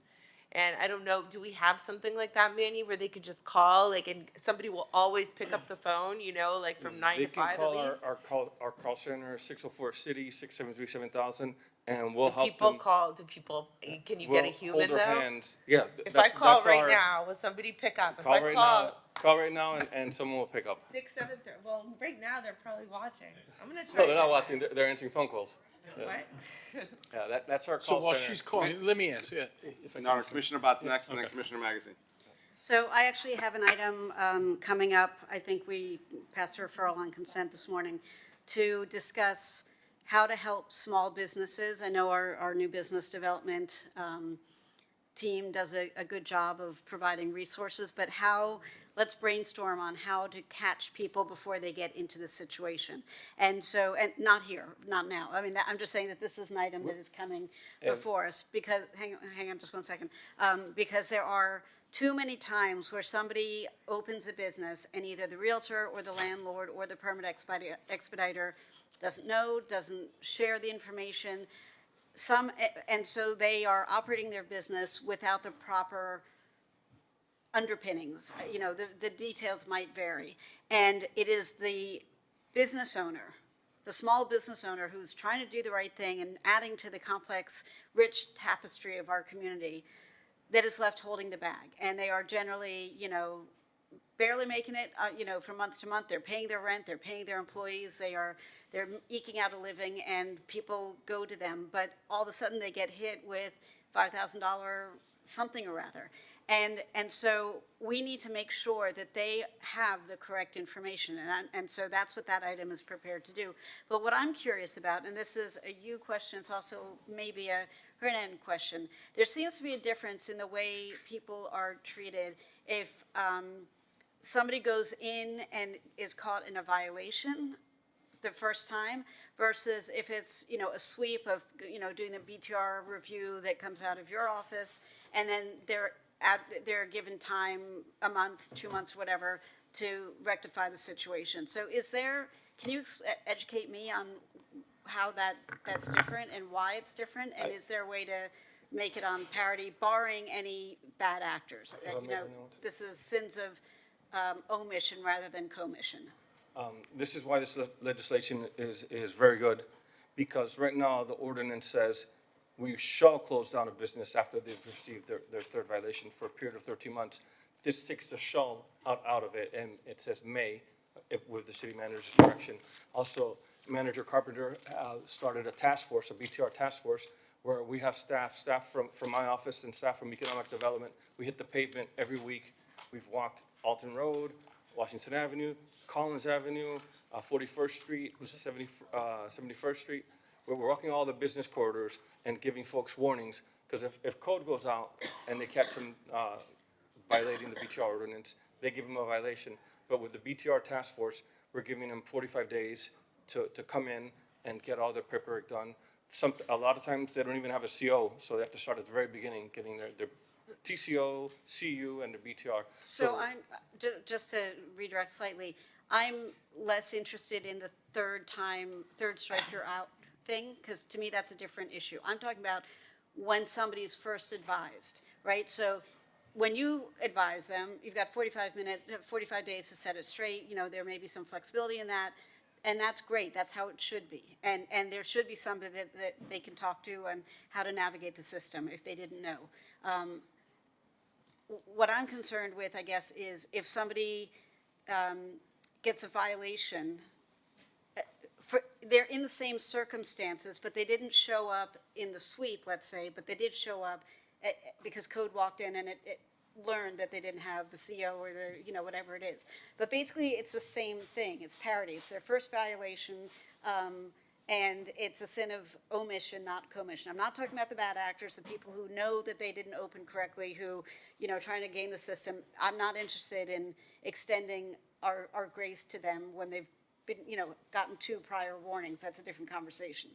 But for the first person, for the person who's getting a violation or getting caught, to use that term loosely, the first time by code, can we make that first time catch, if you will, commensurate with what Manny's team does and say, you've got 45 days, here are the phone numbers you need, here's the email, get cracking. Because to me, if you're, regardless of how it's uncovered, if it's a sweep versus code walking in to check something else and it's determined that they don't have what they need, and it's not somebody as a bad actor, then they should be treated the same way. Yes, Commissioner, Hernan Cardino for code compliance. And they are, in those 2 scenarios that you just mentioned, they're treated identical. They're both shut down. And so what happened was No, wait, with I'm sorry, hang on. Manny, I thought you said that the people aren't shut down. They've got 45 days to rectify. When my team with economic development goes out with the Yes. part of the BTR task force, we don't shut them down. Well, that's what I'm We give saying. them the application, we That's hold what their I'm hands saying. for the That's what I finish line. want to have happen on the first. Right, so as it stands now for code compliance, with the amendments that happened back in March of 2023, that discretion was taken away and the word was added where it shall be shut down. But I thought it was shall be after the third, not after the first. No, it's still on the first. First offense within a 12-month period, punishable by $1,000, and the business shall be prohibited from operating until the required tax. Okay. And that was So in not those- the intent those 2 of the scenarios, ordinance at Okay. the time. they're Understood. handled identically by code compliance. That's different than the BTR task force, which is like an advanced team who goes out and reaches out to the businesses and asks them to come in. If we go out there, we don't have that discretion as of March of 2023, it's shall. Okay, but there are instances when somebody hasn't been found through the advanced team and they're being out of compliance is something that you guys find. Generally, no. If it's a BTR violation and you don't have it, then you're subject to shutdown. Now, on the front end, what we do is the high liability establishments, which is our tattoo parlors, our massage parlors, maybe some of our salons, anywhere where someone is placing their hands on you, those are high liability. We do those right on the front end, right? October 1st, we start going through our list by district. But those are proactive and it's still subject to shutdown on the first violation. Just to be clear, what this ordinance does is it gives the manager the discretion whether to do the 13-month shutdown if it's upon a third violation within a 12-month period, or on a first violation if it's during a high impact period. It's not just for any first violation.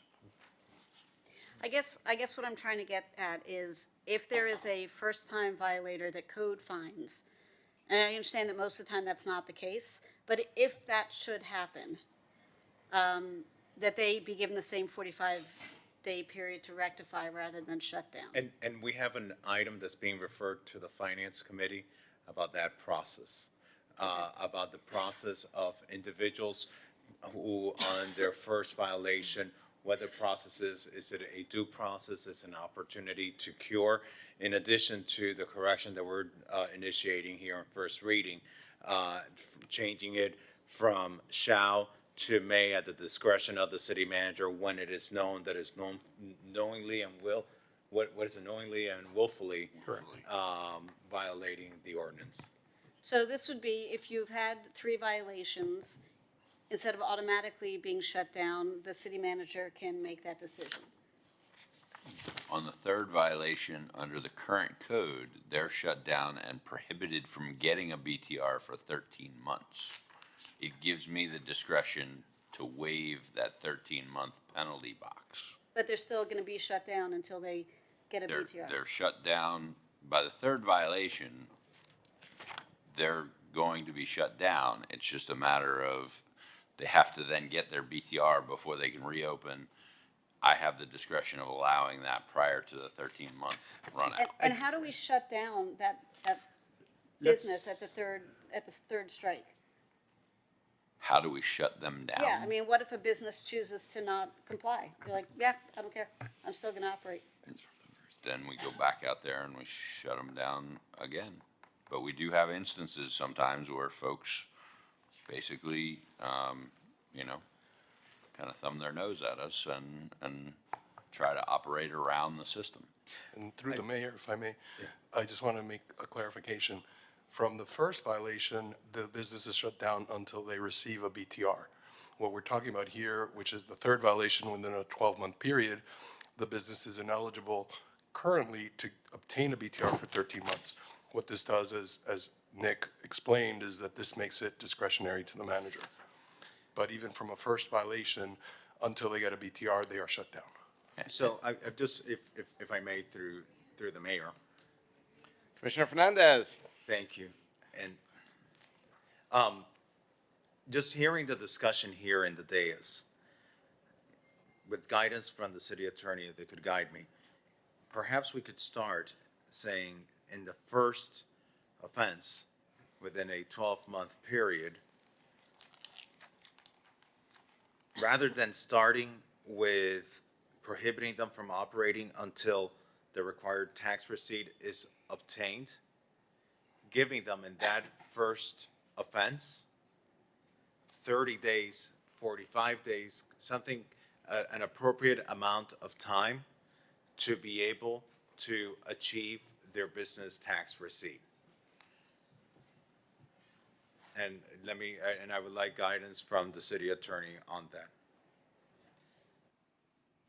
Well, this is, certainly a policy call, but they could have unintended consequences if you choose to go down that path. Such as? You may allow this, and there may be bad actors that you unwittingly are allowing to continue to operate for 30 days. Well, but perhaps we do have certain circumstances where the city manager, where the city manager still has authority, but the standard practice, like for example, there are individuals, like going back to some of the examples I mentioned earlier, a shoe repairman that opens up shop and doesn't realize that they needed a BTR, and shutting them down for a day, for a week, until they're able to get their business tax receipt. That could put them out of business, especially the smaller, the more unsophisticated. So if we could give them a certain amount of time, and except for extraordinary circumstances where the city manager could retain authority to, if, really extraordinary circumstances, that he be able to suspend that BTR. If I may make a suggestion for your consideration, perhaps to provide, and I believe there's already an expedited hearing afforded to somebody who is shut down, allow the special magistrate to consider all of the facts and circumstances to determine if this individual or business falls into the category of the, shoemaker who, missed a payment by accident versus one of the operators that has been a problem. And I see there, I still have a concern that business is still gonna be shut down until whenever we have a special master hearing scheduled. And, having to go through the docket and hoping that they don't get, postponed, rescheduled. I would rather, and I see Hernan shaking your head. Hernan, give me your feedback because you're obviously expressing So concern. some of the unintended consequences that our city attorney kind of made mention of, think about our illegal charters and our vessels who don't have BTRs. That would give them that same time to come into compliance. Think about our short-term rentals in zoning where it's allowed. There would be no certificate of use and there would be no life safety inspection by our fire department, and it would grant them that same amount of time to come into compliance with a BTR. That's the unintended consequences here. So why don't you all, I would like for us at finance, because we did refer this broader discussion to finance, identify what are categories that shouldn't, like, of course, we're trying to address the issue with everything happening with the party boats and all that. And you mentioned the types of businesses where you need to place your hands on someone's body. Understood, those are issues that are health and safety oriented. So identify the businesses, the category of businesses or the category of violation where you could allow them to rectify the issue without a shutdown, and then the ones where without a BTR you absolutely have to shut it down. And Mr. Manager, it seems like you wanted to speak. I wanted to just give a little bit of context. I mean, the movement that we made in 23 going from may to shall, I think was a function of the fact that we had identified, I want to say it was more than 600 outstanding BTRs, some of which were multiple years, where people had not come in, and because they weren't, staying current, they weren't getting notices October 1 of the following year that they needed to reapply for their BTR, and so they were just into this cycle. So I think the whole concept was to try to, incentivize everybody to get back into the system, which is why we implemented the advanced team to go out and touch base with them. How are we doing on the total number of folks that are non-compliant, as far as we know? We have a hard time tracking that exact number, but As of today, 96% of our BTRs have paid their renewals for this current fiscal year. So only 4% have not paid yet. Those 4% have been turned over to code. Also, the task force works. Last year around this time, anecdotally, we had approximately 7,000 businesses in the city of Miami Beach. Today, we have over 8,100 businesses, and that's from hitting the pavement and going block by block, door by door. So from 7,000 to 8,100 licensed businesses in Miami Beach. So we're going to continue with the task force. We hit the streets every week. And the task force is great, and that was a very important task force. That was the manager's idea. Yeah, but I would just say that an issue was identified. The policy was created to address the problem, but hopefully the goal is to eliminate the problem, and when the problem is eliminated or the problem is solved, hopefully then the very onerous policy, going back to the excellent point my colleague Commissioner Magazine made, hopefully then you can rein in some of the more onerous policies on our businesses. And so, you're telling me that today we are at 96% paid for BTRs. Is that better than where we were at the beginning of this task force? Oh, yeah. We were about 88, 87. So we're moving the needle forward. Okay, I mean, we're almost at 100%, job. and that means, Good know, job. yeah, excellent work. It's one big team. We can't do our work without code compliance. We can't expect, we'll never have 100% because you always have those businesses that go out of business or BTRs that you may have for temporary activities, because you do also have BTRs for temporary activities. And so I would just say, I'm sorry? And others that never got a BTR. And others So that have never. will be encouraging that business, whatever it may be, charter vessel, salon, whatever it may be, to operate until we get caught. And until we get caught, then we'll afford them that window to come into compliance. So the 96% doesn't account for, like what we had this weekend, we had 2 vessels that had never been in the system, had never gotten a BTR, and they fall under number 1. First offense, shut down, you can't do chartering of your vessel until you get a business tax receipt. Maybe it's as simple as going back to may instead of shall. Well, if I could, and I love where you're going with this, right? Because we don't want to be onerous on the good operators or those aspiring to be the good operators. So I think where we can land this plane is by, yes, may, but giving some discretion to you. And maybe the conversation shifts to what should the default be, where you are not automatically shut down for operating without a BTR the first time, but the city manager reserves the right to shut you down if you are a problematic actor, like a charter or a short-term rental, or is the default that you are shut down, but the city manager reserves the right to restore your ability to continue operating while you apply?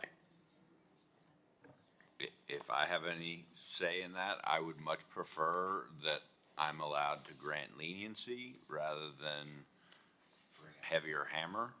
I think if people's expectation is that they're gonna get hit with a heavy hammer, then they're appreciative on getting some leniency. But if they expect leniency off the get-go, a lot of times they will push the envelope. Then I would agree with what has been stated. Perhaps, when we look at this first offense, the first offense within a 12-month period punishable by a $1,000 fine, and the business may, changing from shall to may, be prohibited from operating until the required tax receipt is obtained, and continuing like that, for the second and third, changing that shall to may. Right. And Call the vote? And then we have the separate item that was the referral to finance. And Rick, how does that differentiate from this? Well, and if I may first, because if you were trying to follow what the city manager recommended, I think what he's recommending is that it would remain as a shall, but it will say, but the city manager may waive this or grant a period of 30 days to come into compliance. Because if you make it a may, then now you are giving him a hammer as opposed to a get out of jail free card. Or you could go either way if you want. I think that's accurate. I think that's a reasonable approach. I would want to have a little bit more flexibility than 30 days because there are going to be circumstances where somebody has a grease trap issue, for lack of a better term, and we know that a grease trap issue can't be resolved in 30 days. That would be my only ask. Maybe it's 90 days or something along those lines. 90 days, and I'm sorry, explain the 90 days again? The default position is if you don't have a BTR, you can't operate. But in certain circumstances, the manager has the discretion to allow them up to 90 days to get their paperwork in order. That's what you're proposing? I'm not a policymaker, I'm just offering that. I feel a lot more comfortable with that because I'm very worried about the unintended consequences. I'm already hearing rumblings from small businesses saying, well, that guy's not, being held accountable, why should I? And I don't want that. And we know it's hard enough to get businesses open here. We don't want people to say, you know what, let them come find me, right? Because that's what's going to happen. That is just what's going to happen. So I'm much more comfortable, but I do understand the desire to help a small business that just gets caught in, not caught like for doing something bad, but gets tripped up by not knowing. And then us having not us, but the manager having the discretion to evaluate the situation and if warranted, provide some relief in time to get the issue addressed. But it needs to be somebody who really didn't know or really had, thought that all the paperwork was complete because they have the signed thing from the permit expediter and whatever. But, folks who are just trying to pull a fast one, not okay. I think, but not one may assume that someone's trying to pull a fast one, but there's just a lot of people with good intentions. No, and I agree, and that's what I'm saying, let's give Eric the opportunity to evaluate the facts. I think that's right, that most people are trying to do the right thing, but we know, when I was on the planning board, we had a very large operator constantly coming back. I don't know, there were 18 episodes over my 3 years on the planning board. Maybe, 12, maybe, I don't know what it was. But it was like ridiculous. Like they know what they're supposed to do. They're bad actors, right? So I'm not trying to give those guys a way out. I'm trying to help the small folks who are really, truly trying to do the right thing. And I think this does that with keeping the lid on it a little bit more than changing it to May. So tell me where we're at now, because this policy has evolved. So let's circle back and tell us where are we in an amendment for. So I think it would be the attorney. Well, the other thing, you asked the question, how does this compare to the referral? You do have a referral to finance to discuss due process and how it might be different for certain businesses that are health safety related versus certain violations that might be more administrative in nature where somebody forgot to pay the bill.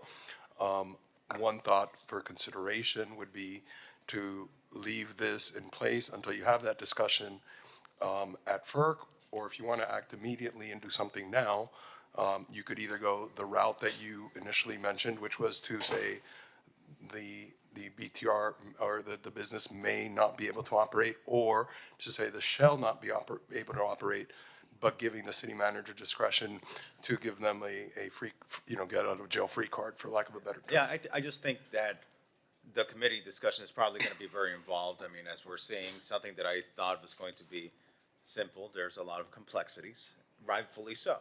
And these are policies that have been created out of need because of impacts to people's quality of life and their safety.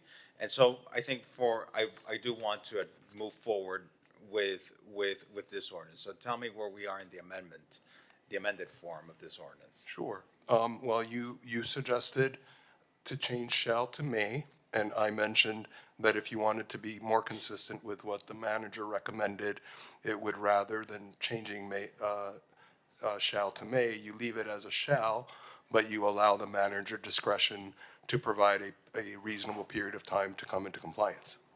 Is that good? Fine with that. Okay, let's call the vote. It is a public hearing, and I have. Well, I'm sorry, we should define what is, or are you going to give the manager discretion as to the period of time? I think that might make sense. We can work on that between first and second reading. We have Bymal's iPhone requesting to speak. Please go ahead, sir. You have 2 minutes. State your name, address. Yes, my name is Bamal Ray. I'm thankful to commissioners and mayor and city manager for helping small businesses and being compassionate. Small businesses do suffer most of the time, and our process can be tedious. And they're being compassionate. I was listening to all of them. I applaud and salute them, and thank you for helping rightfully businesses. And this is just to thank you all. Thank you, sir. Thank you for your comments. Gus, you're up next. State your full name, address, and you have 2 minutes. Yes, Gus Meneses, Black Cat Cigar Lounge. I'd like to say a big thank you to Alex, city manager, the mayor, and whoever else was involved with this. I have to say, a small business like mine, and which is basically administrative, did suffer for the past 2.5 months now. But we stayed afloat somehow by using our money, personal money, and loans.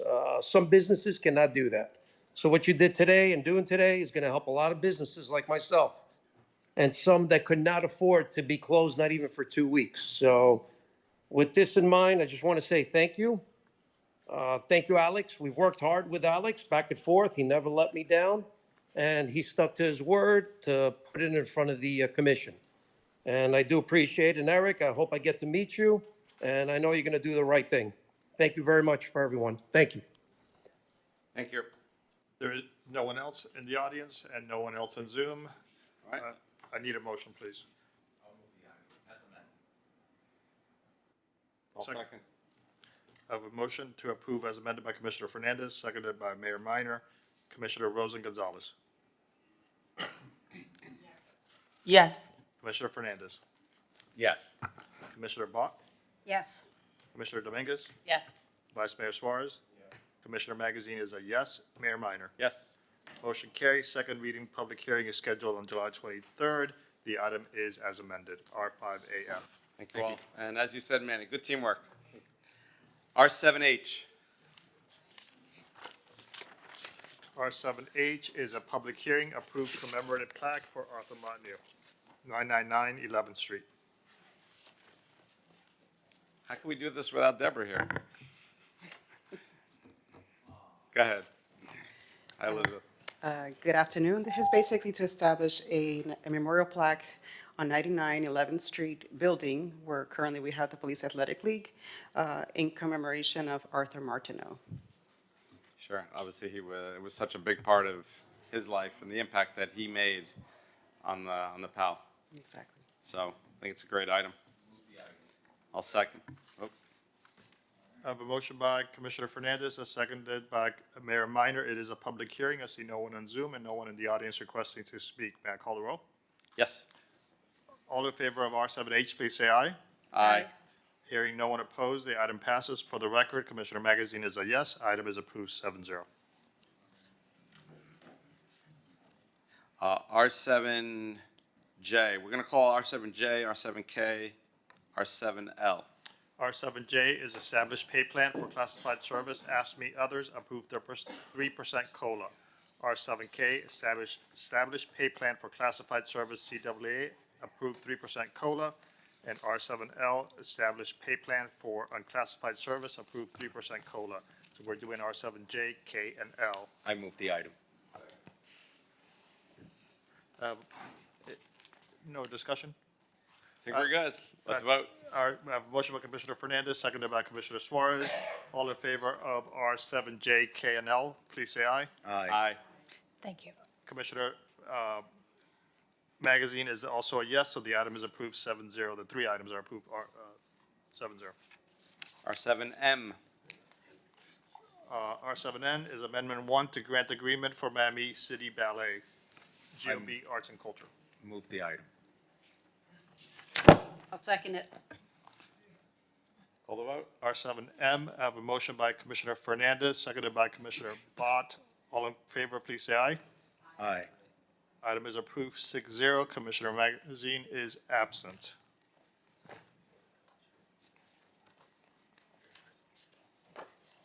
Call R7O. R7O is Enhanced Public Transportation Senior Centers mid-size bus service. Yeah, happy to sponsor this. Thank you to my co-sponsors, Commissioner Dominguez, Commissioner Rosa Gonzalez, Commissioner Fernandez. I think that's the votes right there. Again, this is a finance item that'll go into the bucket, but I brought this, and I think my co-sponsors and all of us have heard similar suggestions, I would say, from our seniors and our senior living facilities, that it can be very challenging for them to get to basic grocery shopping. Obviously, we have trolleys in certain places. We have the freebie. This would be a dedicated mid-sized bus that would come to their facility once a week, take them to shop, and they can do their shopping discounted, and it's something I hear over and over and over again, and it breaks my heart when I see them ask, knowing how difficult it can be for them they're not as mobile, obviously, as many of us. So, like to get this passed today and on to the next round, and while we have our budget discussions. I'll move it. Second. Okay, let's call a vote. I have a motion by Commissioner Bott, seconded by Commissioner Fernandez. All in favor, please say aye. Aye. Right, motion passes. For the record, Commissioner Magazine is a yes on this item. The item is approved 7-0. R7P. R7P is direct administration to deploy additional police decoy vehicles. R7P. Oh, actually, before we're calling the item, but R70 is also, there was a companion item at R9L, which was a discuss, an update, and that's, I guess, it got a resolution. So if we can just call R9L as well, so at least we've called them both. R9L, discuss take action, enhance public transportation at senior center mid-size bus service. That was a discussion. Yeah. So you want to link it and have? Yeah, just link it. It's already done? We'll probably end up just combining them. Okay. List me as a co-sponsor of that. I'm sorry, Commissioner, I didn't hear you. List me as a co on that L. R9O? Since L. they're linked. Fernandez. Okay. Sorry, R7P. R7P, direct administration to deploy additional police decoy. Commissioner Rosa Gonzalez. So, as we've had complaints around single-family neighborhoods of, burglaries or home intrusions, and especially in certain areas, we found that these decoy cars for $600 each are retrofitted with this solar-powered lighting system, and it just detracts burglars. It's an inexpensive way to have a police presence without paying a police officer. And I'd like us to deploy as many as possible, because I'd rather have a decoy vehicle retrofitted with the solar lights than, have, actual police. Well, listen, I'd rather have both, but the truth of the matter is that it's inexpensive, it's effective, and I think this is great for our neighborhoods. So with that, I would, move my item. Second. Yeah, no, it's a good item. Thank you. I'll give a shout out to our police, though, because there were certain areas that we were seeing, oftentimes homeless individuals who are sort of hiding out in homes, or we were having areas with auto burglaries, and it really has minimized significantly. I know there was a lot of police work. I personally saw late at night police vehicles driving through residential neighborhoods. There was undercover work as well. It's never gone, but you did a great job minimizing that. So thank you for that.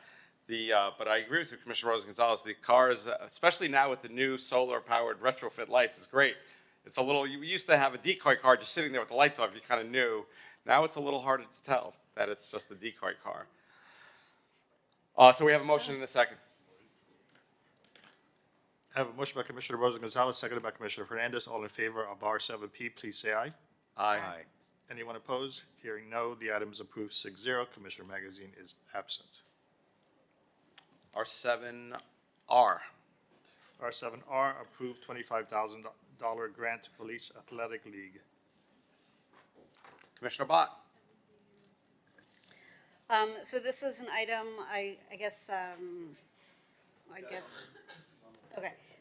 Deb will come and talk about it in a moment, but this is basically an opportunity for us to get the table set for the PAL to move forward with a clean slate. There's a little bit of a disconnect between what needed to happen and where they are now, and this will allow them to fund it, to get it corrected, and to move forward. Do we need to add anything, or can we move it? I'll just move it then. I heard a motion by Commissioner Bott and a second by Commissioner Suarez, Vice Chair Suarez, R7R. Call the vote.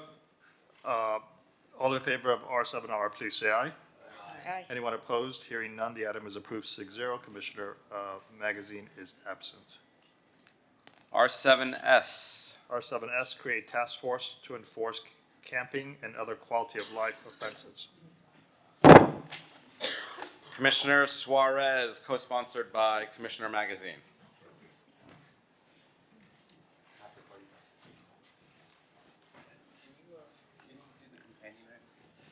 Which is?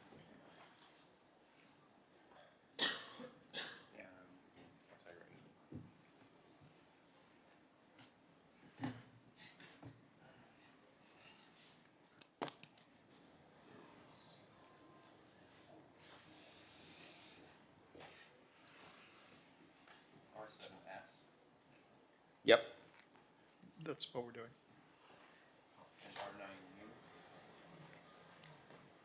R9U is discuss, take action, address city's persistent criminal homeless population. So we're doing R7S and R9U. Thank you. Figured we'd just get it all done at once, Mr. Mayor. Commissioner Suarez. Thank you. So I have a little slideshow. PJ, if you could put up the Of course. anti-camping. Okay, so everyone up here knows the situation with the homeless and criminal activity. We get the sins all the time on a moment's notice, and you know, what we get, the public doesn't necessarily see. So I want to just give the public a little taste of what we get pretty much on a daily basis. So you can go to the next slide, please, PJ. And I'm going to point out some of the most heinous crimes from these homeless individuals. I'm with Hamas as a man accused of threatening to bomb Jewish schools in Miami Beach, according to police. Next, man accused of punching a 73-year-old tourist in Miami Beach, threatening bystanders with a knife, homeless. Next, man accused of buying tea and alcohol, raping her in Miami Beach. Another homeless individual. Next, man arrested in connection with a tip jar theft at Miami Beach business. Next, police arrest 39-year-old man accused of exposing himself to a 7-year-old girl in Miami Beach. Another homeless individual. Next, as we all know, this man was arrested in Miami Beach for a crime spree. He held up one of our commissioners, Commissioner Magazine, had a gun in his own condominium parking garage. He was homeless. Next, trans woman murdered while sleeping outside Miami City Ballet, I believe by a metal pipe. Another homeless individual. Next, I believe this is the homeless individual that attacked one of our longstanding residents, Joe Manning, and sexually abused her. Next, man 34 accused of stabbing a friend while they watched a soccer game in Miami Beach. Another homeless. Next, 2 homeless males involved in verbal altercation leads to one getting stabbed in the abdomen. Next, woman was fatally beaten in South Beach over a snatch necklace, police say, one jailed. So someone died over a snatch necklace. This was a homeless on homeless crime. Next, Miami Beach rapist is Illinois sexual predator who failed to register, then sexually assaulted women rollerblading down the beach walk. Another homeless individual. Next, homeless individuals showering in public beaches, completely nude in view of the public. Next, and I hope everyone's paying attention to the dates because they're very close to each other. Man beats Miami Beach hotel employee, threatens to rape her. Another homeless individual. Next, man accused of homophobic beating in South Beach. Nothing short of hate and violence. Next, man accused of attacking, raping women walking near Lincoln Road in Miami Beach. Another homeless individual. Next. And here's a video showing a man stabbing a couple after an argument near a Miami Beach cafe. This was on the news. Next. This is another bond denied for a man charged with sexually battering tourist in Miami Beach. Another homeless individual. Next. Woman's night out with people she trusted turns into a nightmare with stranger in South Beach. You can only imagine what happened. Next. And here's a homeless man accused of spitting on chasing business owner with pipe in Miami Beach. Next. Video shows man, cops say, inserted himself into South Beach streetlight, stabbed the victim, breaking it up. Next. And I think this is the last slide. Man accused of hitting an 82-year-old with tequila bottles screamed he was going to kill the lesbians, gays, caregiver says. Next. This is 7 News at 10. Now at 10, and on just one station, 2 violent and vicious attacks. First, it was a bloodbath. The poor thing in his wheelchair. An elderly man falling victim to a brutal beating. And he banged the bottle and broke it on his head. Then,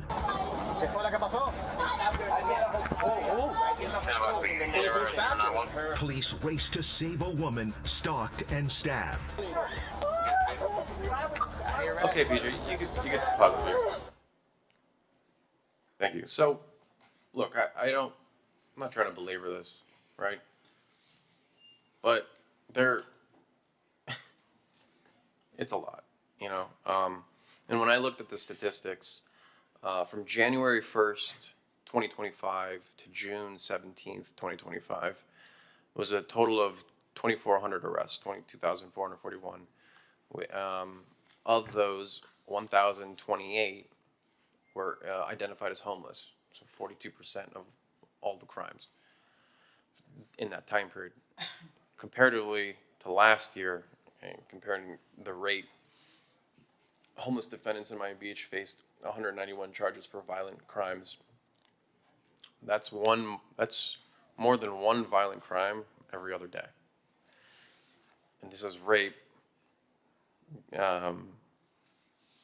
battery, burglary. I don't know if it's burglary. I think it's worse. Murder and manslaughter and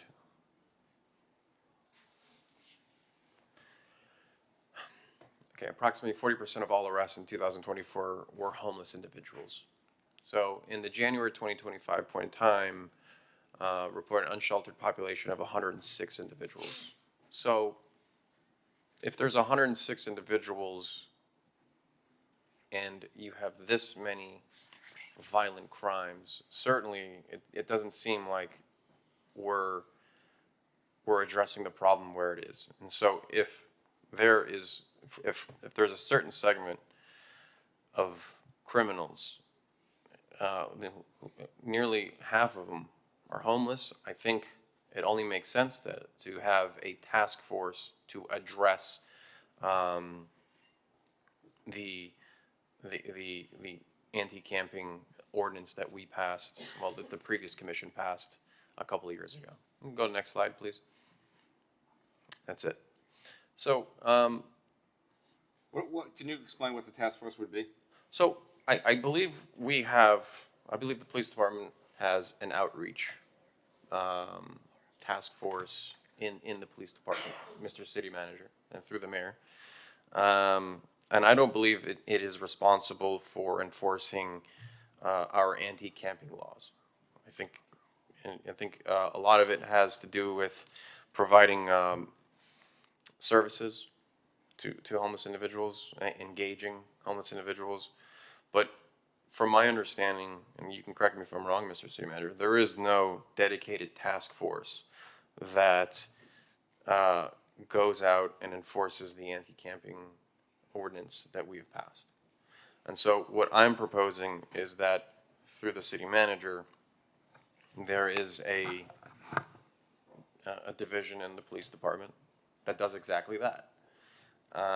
Doesn't have to be 24/7, but if we're going to be enforcing anti-camping, it only makes sense to be enforcing it after sunset, and do whatever we can to address this. Because if you look at the same period as last year, I gave those stats between January 1st and July, it was at 36% all crimes committed by homeless people, and now it's 42%. So there is an increase from last year to this year. And I think it's wise to really address this. I mean, you know, we certainly go through the pain and political capital of passing these laws that are sometimes very controversial. And if it's not if it's not enforced, then it's all in vain. So with that, I'd welcome the discussion of my colleagues to hear what your thoughts are. Yeah, thank you. Appreciate you pointing out, obviously, some of the issues we face, and certainly we work to correct them. I'm going to play a little bit good cop for a moment. Sometimes I play the bad cop, but I'm going to play good cop. So, as you pointed out, the numbers were 106, which I think a couple of years ago we were at 250. That decrease, significant decrease, more than half, is in obviously large part due to our police department, our homeless outreach teams, and the work you do. It's also this body, this commission that passed legislation giving our police department, this is even before the state passed similar legislation, giving our police department the tools if someone is sleeping in public and they refuse the shelter. The Supreme Court does not require us to offer it, but we continue to offer that, and if they refuse the shelter that we offer, then they can be arrested.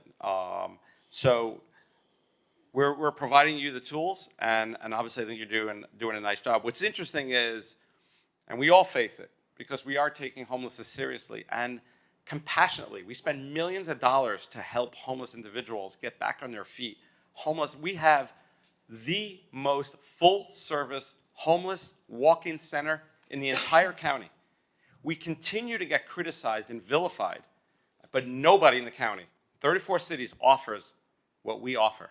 It's incredible, the compassion and humanity that we have. But yet, for many circles, the media and others, we continue to get criticized that we do not handle the homeless with compassion, because yet we are going to enforce our laws. There is a criminal component to homelessness, as Commissioner Suarez is pointing out, with your 42% numbers. And we are going to enforce the laws, make no doubt about it. Our residents demand it, they expect it, and they should. We have there's a memo actually here, just some stats to give you an interesting perspective. This is a memo from Mayor Daniela Levine-Cava from Miami-Dade County to the chairman of the County Commission, Anthony Rodriguez, May 13th, 2025. And in it, she writes that 165 arrests were made relating to the state law relating to anti-camping, and 160 were attributed to the city of Miami Beach. I'm actually proud of that. I think it shows that we're doing our job, and people shouldn't be camping on the street. Evidently, based on these stats, that we made 160 of the 165 over looks like a January 1st, about a year and a half period. Other cities are not similarly enforcing it. But I just wanted to give that kudos to our police department for doing that. And but I do agree, there's more to do, and we need to keep pushing. But also the responsiveness. I personally, sometimes I call it in, and sometimes our residents more times our residents tell me, when they call, the police are there very quickly. I just had a conversation, more than one conversation, people living in LA, they call, nobody comes. They're not coming. That's what they tell me. I'm just basing it on what people who live there tell me. So I appreciate the responsiveness as well, and taking this issue as seriously as we do. Mr. Mayor, just to follow through, I don't want it to be where an elected official has to call, right, and it gets taken seriously. I think. No, it's residents too. I was just saying that sometimes I call, and sometimes residents call me, and then they don't call 911, but they call me and I pass it along. Yeah, and I think what we're getting at is we don't want it to have to be necessarily resident driven. I think there needs to be a more proactive approach from the police department. Similar to how Alba and her team goes out, I don't know if it's every 4 months now. We can go out 3 times a week. Oh, no, you can do And while you go out and do the count, you can also, offer services or make the arrest. So I have a question on that, actually, because I'm sorry, I promised Commissioner Dominguez, Commissioner Bott, and Commissioner Fernandez. So yeah, my intent is this to be more proactive. Commissioner Dominguez, are you finished? Sorry. Yeah, sure. Commissioner Dominguez. Thank you. I have seen the police be proactive on that. I've gone out on Belle Isle and seen groups of police officers. I always check in when I'm walking my dog, and they're like, no, we're doing, our focus today is homeless encampments. And I've heard from residents that it's happening in other areas, and maybe the chief can expand how often you do it, because I do know it happens. Sure. Thank you so much, Wayne Jones, Police Chief, and thanks for giving me the opportunity to speak on this topic. One of the things I'm proud of, and Mayor sort of touched on this, we arrest more homeless people for committing criminal offenses than any other police department in this county. In fact, more than most police departments combined in this county. Nonetheless, homeless issues persist because, as I've said so many times, so many people, homelessness in and of itself is not just a police issue, it's really a societal issue, and we do our very, very best to address it. We're the only police department in the county that has a sergeant plus a professional staff member with lived experience in homelessness, plus 4 police officers assigned to addressing homeless issues. And to Commissioner Suarez's point, they don't only make arrests when necessary, they do a whole host of other things, to include supporting the city's homeless outreach team in offering services, providing that service once it's accepted. They don't simply just arrest for violation of the county ordinance. We do, however, and have been doing this for quite some time and just re-implemented this June 11th, where we have 2 police officers twice a week on overtime to go out, and they focus narrowly on enforcing the sleeping, camping ordinance. So we've been doing that, and we'll continue to do that. But understanding your point, Commissioner, we hear you. We'll pivot, we'll make some changes in how we address the camping ordinance. Commissioner Bach, Commissioner Fernandez, Commissioner Magazine. I just wanted to correct something that was said, since it was said in the public record. One of our residents was threatened and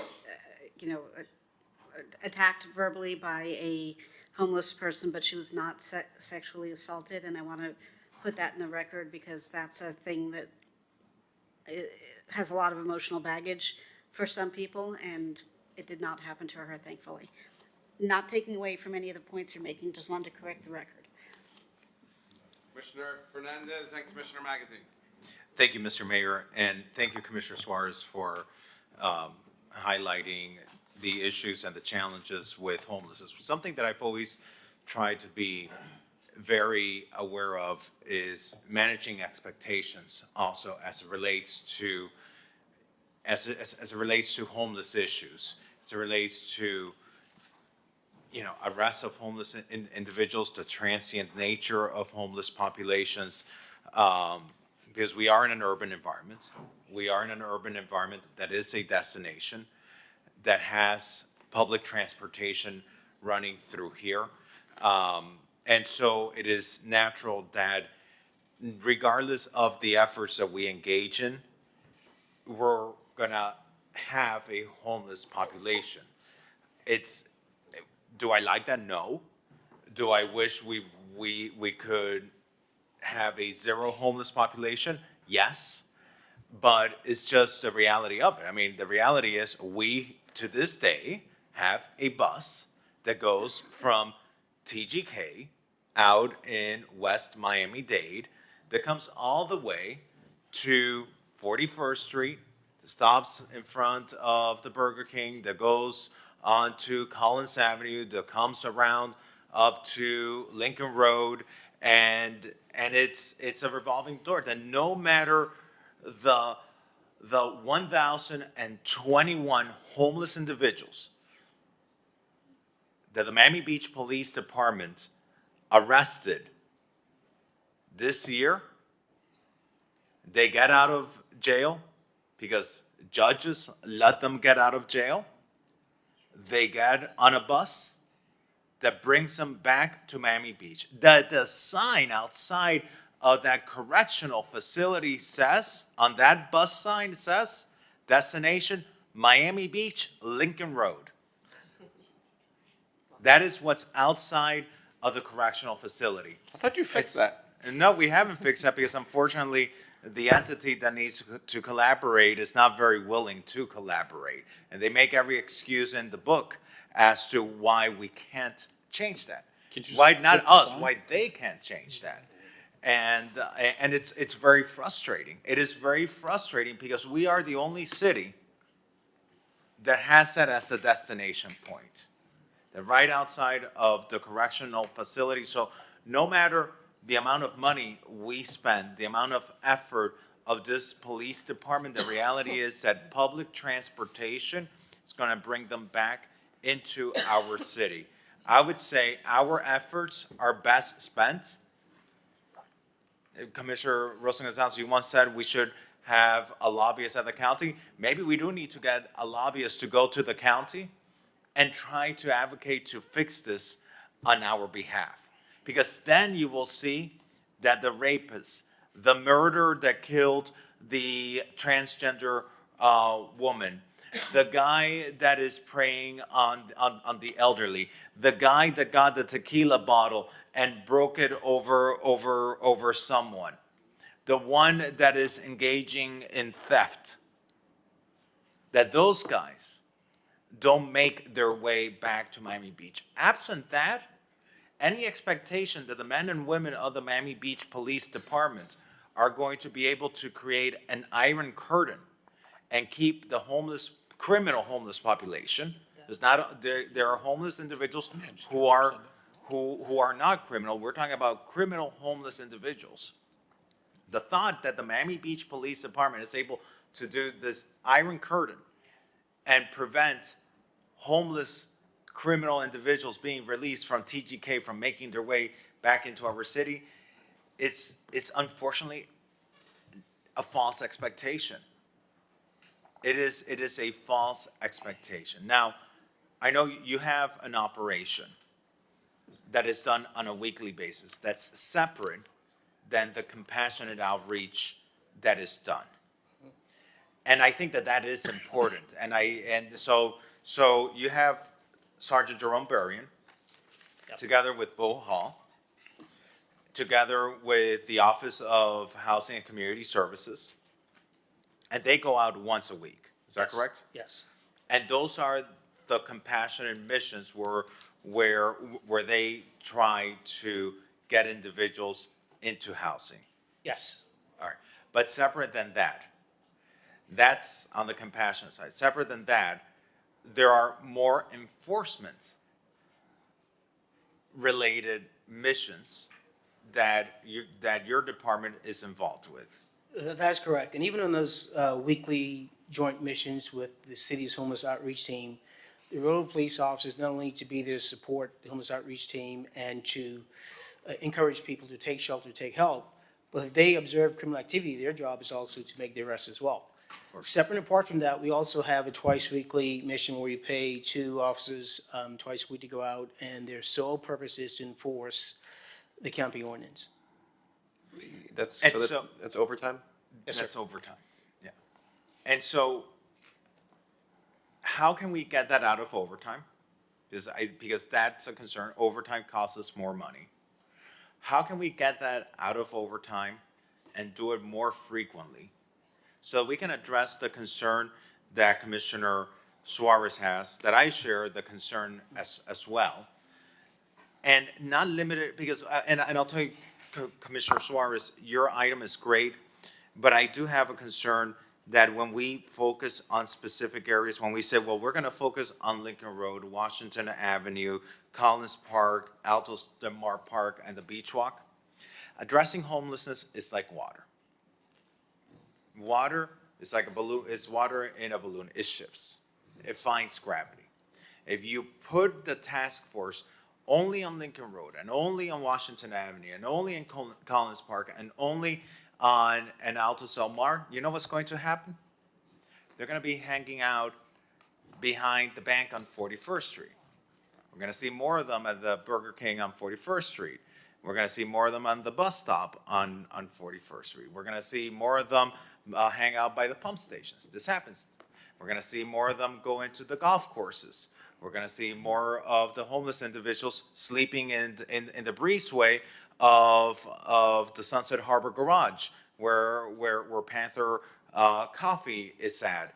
We're gonna see more of the homeless individuals going into south of Fifth and finding alleyways, and we're gonna see more of them move to sleep behind apartment buildings, and they're gonna find porches of people's homes, and they're gonna try to go over there. So when you have a task force of this nature that is targeted in a specific area, you're not gonna solve the problem, you're going to move the problem. What I feel that to address the bigger problem is that we need the more consistent enforcement of this operation, but citywide, so that they have the ability to move to where the issue is going. Yeah, well, the folks I'm talking about, much like Jerome Barron and his team, they are citywide. They typically go where the hotspots are, and sometimes driven by complaints is where they focus their energies on any given day. So one day they may be in South Beach area, another night they may be in North Beach or Mid Beach, depending on where the issues are. Yeah, Commissioner Magazine was next, and then Commissioner Yeah, and so how do we get that to be more regular, more consistent? Because, and we've had this conversation multiple times. Yeah, I really don't think doing that operation, that proactive enforcement operation on the camping ordinance, and I'm not talking about the compassionate mission, I'm talking now about the enforcement mission. That enforcement mission, I feel once a week is not sufficient. And so what is it that you need in order to be able to do that more frequently? Do you feel we should be doing it more frequently? And what are the resources that you need to do that? Well, certainly, Commissioner, there is some capacity issues that we can probably try to maximize. For example, one of the things we do, and I think this is smart, not costing any type of overtime or additional dollars from our budget, is oftentimes between the overlap times between an afternoon shift and a midnight shift coming on and the afternoon shift going home, we assign police officers specific tasks. This could be one of those tasks. This could be, we can assign officers to. And that, I think, would provide the consistency you just asked about. But, okay, but isn't that the same that we're now putting on the 100 blocks?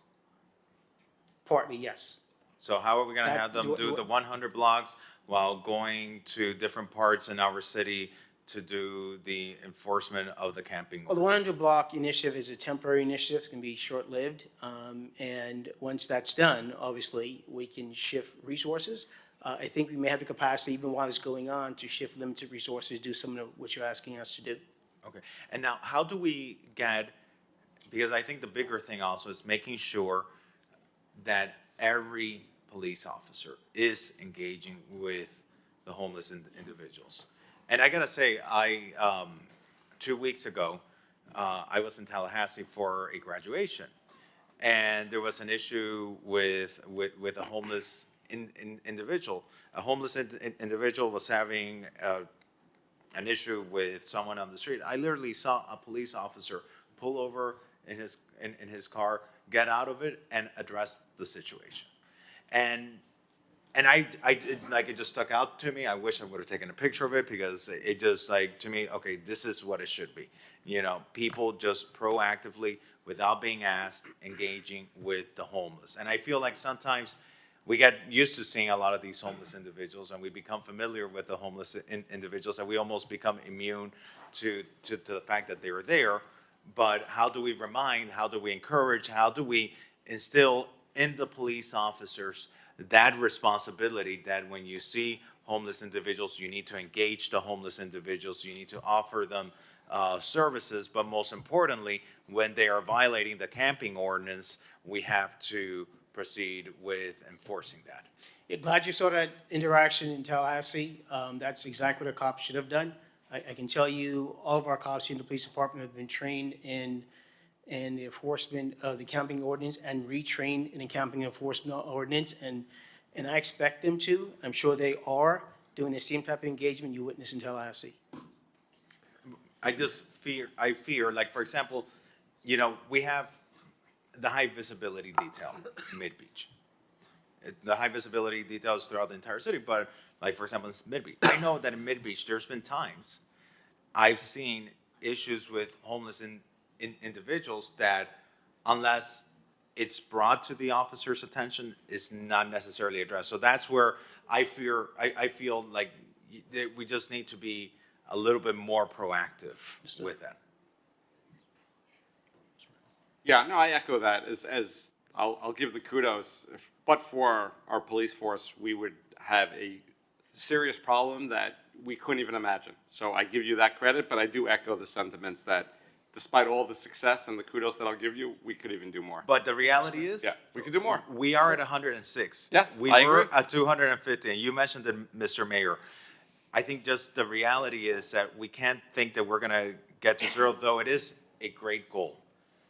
But I just think there is reality, there is expectation to manage, and there is just something that is out of our control, which is the fact that we have public transportation bringing back these individuals over here, and many of them ride their bikes across the causeways on a daily basis. And those are two things that no matter what each one of our officers do, those are two things that we can't control that keeps attracting people back into our city. Commissioner Magazine. Yeah. My goal for Miami Beach is simple. It's nothing short than being the best city in the world to live, to visit, to raise a family. We're not there yet, but that doesn't mean every single day I don't walk and admire and be thankful for the great things that we have and this beautiful paradise we live in. We can walk and chew gum at the same time. I can look at you, Chief, and your entire staff and say, kudos to the job you've done, right? Truly, I mean, that's backed up by the stats. It's backed up by the stats. But in the same breath, say, let's keep pushing for more, right? Let's aspire to be even better than we were when we woke up this morning. And I think that's simply what we're asking for here, right? It is to say, it's proven out by the data that we're doing more than any other city in Miami-Dade County, and we recognize that fact, and we recognize the great work that your men and women have done.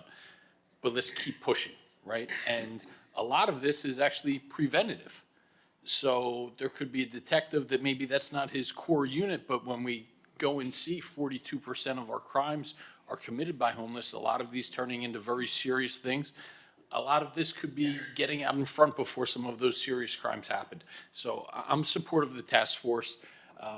I'm indifferent to whether we center it on certain areas or do citywide. I'll leave that to you where your resources are best deemed, even if it is officially citywide, but you kind of concentrate on the areas where you know to be hotspots. But that also brings me to my next point is this can't be one-sided, right? And I've said that since the day I was elected. You do your job, but we also need to do our job legislatively. We can't arrest our way out of all of these things. And we need to examine public safety through better urban planning, right? It's staring us in the face. I mean, it's danger of asking a question you don't know the answer to, but I'm pretty sure I do. What's a bigger strain on your resources and a more problematic area? Washington Avenue in front of Pura Vida or Collins Avenue where we see every video at Mitch Novak's house? That would be certainly the 100 block of 9th Street. And I can tell you anecdotally, I'm pretty confident that the data would support this, would be the 100 block of 9th Street. Right. And so we need to sit here and self-reflect and say, what is it about areas like that that are attracting an element that certainly is not conducive for our city, that we're not proud of? And we could put a police station right there. We could move it 3 blocks to the east, and you're still going to have problems there. Why? Right? Why do we have a mega pizza and a liquor store 1 block away from one of the most iconic beaches in the entire world? Right? And then we need to self-reflect and say, what do we want to be as a city, and how can we make legislative changes, perhaps through urban planning, about how to make that area better? Because we all sit up here and we notice our police budget is at first responders and public safety, 62% of our entire budget, right? We have a finite pie that just can't keep growing more. So we need to look at other ways to address public safety other than just throwing more resources, because that's a finite pie. So I'll wrap it up and try and be concise. Kudos to you and your team. Thank you for what you've done. Just as I expect the same out of myself, where I'm able to say, okay, here are the good things that we've done, but let's keep going and do better. I'll ask the same in our partnership. Thank you. Mr. Mayor. Commissioner Rosa Gonzalez, then Commissioner Bott, Commissioner Suarez. Commissioner Fernandez brings up a good point about the bus in front of what is it? TGK. TGK that comes across the bridge. And I know for sure that the county is never going to eliminate that bus route. And they were actually offended when we said that we wanted to. But it is not in the county's financial interest for them to keep busing people to Miami Beach and then we arrest them because it's expensive. I remember when we were at the county, they were complaining and saying all of these arrests are costing too much money. Now, couldn't we put a sign near the bus or speak to them saying that we're enforcing our camping ordinance, you know, like, which might be a warning, like, you know, don't necessarily come to Miami Beach because we're enforcing the ordinance. And if the county says that we can't put it, but really, you should find out how much money it's costing them with these homeless arrests. Why don't we look in the area for advertising opportunities, right? And put up a big sign across the street, because I don't know, I haven't been to TGK, never arrested, but I'm sure, I don't know what it's like when you first get out. Is it on a street? Is it like, I mean, it's on a street, obviously, but is it a commercial street? It's an industrial area. You have the airport across the street. You have the transportation. Are there any buildings where we could place an ad? Because maybe we will save a lot of money and time and investment if we pay to put an ad there. Or a wayfinding sign in New York City. Or, you know, but seriously, if we tell people that we're enforcing this ordinance, it could deter people, right? I think the homeless population, do they know what the camping ordinance is at this point, would you say? I'm pretty sure they do. They have an incredible sort of communication system. So, I mean, I don't know. We're talking about creative ways. I think sometimes it's not, you know, throwing more people at it. It's just, you know, thinking about how we can, or if we can't do anything on their end, where is the bus stop in Miami Beach? The first stop is on 41st Street by Garden Avenue. Well, let's put a scary sign there. So, yes, and... Let's put a scary sign at that bus stop, okay? And say, warning, we are enforcing camping ordinance, do not sleep on the street or something like that. And then follow that around. I mean, it can't hurt, right? If this is true, what you say, and it's encouraging the homeless population. I really believe our homeless population is aggravated by this. I've gone over there, I've gone in the bus, I've ridden the entire bus, I've done it more than once to confirm what I've seen, and it is incredibly frustrating. It's incredibly frustrating because at the end of the day, it's putting good resources after bad. Putting aside the fact that we have judges that are just creating this revolving door on criminals who are preying on our community. Now, you know, we have this bus we've had for years, this bus that's just sending them back. And I really think, Commissioner Suarez, for as good as your idea of the task force is, it's not going to address the issue. It's not going to address the issue. The only way we are going to address the issue of the criminal homeless population, and again, the criminal homeless population, because not all homeless are criminals, but are the ones that are committing these crimes, is if we cut this direct line from the jail over here. Mr. Mayor. Hold on, can I just answer this? Please.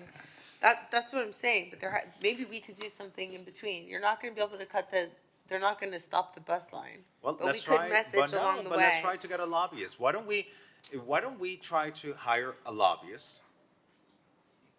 I tried that. Well, I know, that's why I You wanted mentioned, but maybe let's try. Maybe we should try hiring a lobbyist that has good relationships with the county to help us once and for all, that knows how to navigate the politics of the county, that can help us address this issue. Thank you. Respectfully, Commissioner Fernandez, I disagree. I think we could do both. I do think that having a proactive task force would be effective. It's at least something that we have control over. My interactions with the county is very difficult, especially when we have a county commissioner, most of the time adverse to our own interests on Miami Beach. And as the chief said, they have a sub-communication system. The word has gotten out that it's not conducive to camping in Miami Beach. But, one thing I want to mention, Chief, you said you have a response team, right? That's reactive, right? Again, what I'm asking for and what I'm asking my colleagues to sign on board with is a proactive force. Look, maybe it doesn't have to be 7 days a week. Let's just start with 4 days a week. More than the once a week the period that we do now. I think it would pay dividends down the line because it does deter homeless from staying in Miami Beach once they realize at 2 a.m. when they're sleeping on the sidewalk with all their gear, nothing is worse than getting woken up from your beauty rest and then having to either accept services or go to jail. And you do that a couple times, they're not going to come back. They're not going to want to come back. And that it is a deterrent, and that is the whole ethos of the ordinance that we passed, is to really make it not a conducive place to camp overnight in Miami Beach on the public right of way. So again, I can't stress enough that a more proactive presence. I know Commissioner Fernandez had issues. I don't know if you had issues or not, but if I certainly would like this discussion to give direction to the chief on direction, like clear direction, on a proactive task force. Why don't we create a pilot? Let's test it. Let's test it. He's already been the chief. You've already been testing this on a weekly basis, and maybe is expanding it on a pilot basis before we commit to it permanently to see what inroads it makes before we dedicate permanent resources to it. So, I mean, wait, I'm not trying to micromanage. I'm just trying to give a very high level idea of. Commissioner, do you plan on a vote today, or is this more guidance? Guidance. Okay. Yeah. Just wanted to make unless sure where we're heading. Unless someone wants to bring a motion for a vote, but I think I'm just trying to give a high level idea of sort of what we need. And I just want to make sure with all my colleagues that he's given clear direction.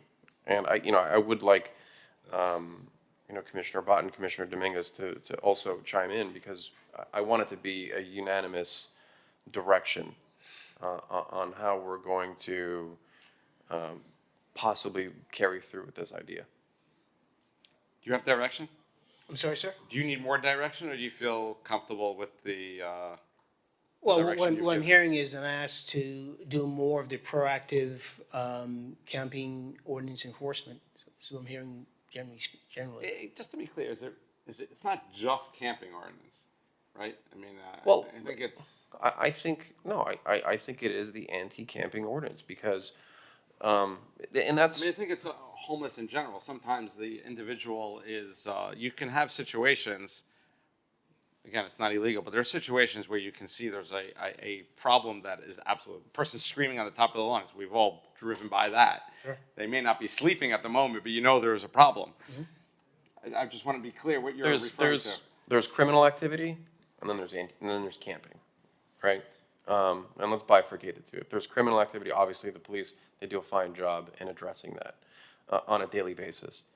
But if there is a homeless person who doesn't commit any crimes, other than the fact that they may be just camping on public property, there's no drive for a police officer driving by to say, oh, he's sleeping, but he's not doing anything bad. No one's called it in. There's no reason for that person, like someone in Tallahassee, that Commissioner Fernandez said, to stop and address the issue. Because, you know, if you go by Washington Avenue any day of the week, I count, I don't know, 20. So just to be clear, you're 20 talking about sleeping in the public. Yes, And- camping. And I just want to point out, because you made a very good distinction, because when we saw the slideshow, of individuals who committed some pretty egregious crimes. And I don't know that absent those crimes, if the police would have seen one of these individuals walking before they committed the crime, if they would have had the ability, even with a task force, to arrest that individual. It's, you know, the fact that they committed the crime, that they ended up getting arrested, and they made those headlines that you showed. Now, and so you bifurcated that. You just mentioned the distinction that the individuals who committed those crimes, they committed those specific crimes, that's not camping. Those people may have come on the bus. They may have been in other places in Miami, because the homeless population does move around. And they do come in during the day and they leave at night, which it does happen. Though, and then we have the more permanent homeless population here, that they do sleep in our streets, they sleep in our beaches, they sleep in our parks. And so, and again, that's why I just want us to be very mindful of expectations, because we might very well be going after those who are violating the camping ordinance and sleeping in our beaches at night, but those might not necessarily be the individuals who are committing all those other crimes that you highlighted in your presentation. And I think you realize that, because you just made the distinction between the two. Well, that's why I raised the issue, because sometimes it's very obvious there's an issue. Obviously, sometimes they're not committing crimes, and we're not. That's why I would even expand it beyond that, because if somebody is sitting on the sidewalk not sleeping, but they have 7 shopping bags around them, and it's clear, everyone visualizes what I'm saying, the police can tell them to move along. Well, we passed our right-of-way ordinance that is supposed to allow police to make an arrest when they're, you know, when they have so much that they're blocking the right-of-ways. That, Rob, you helped us craft that ordinance as well, that we should be, you know, enforcing that in the context. If there is this type of task force, it should be enforced as part of that, I would hope. Yeah, so the homeless individuals that I showed that committed those violent crimes, at some point, they were sleeping in Miami Beach, right? They were sleeping, they were camping, however you want to call it, on public right-of-way. I mean, the guy, you know, that dirtbag who held up our colleague with a gun, he'd been here for months, and he was sleeping somewhere, and it wasn't at someone's home. He was sleeping on the street, and I think he had a bunch of warrants, correct? I don't recall if he had warrants, but we did arrest him for the incident, but again, after he got out of jail, we arrested him again.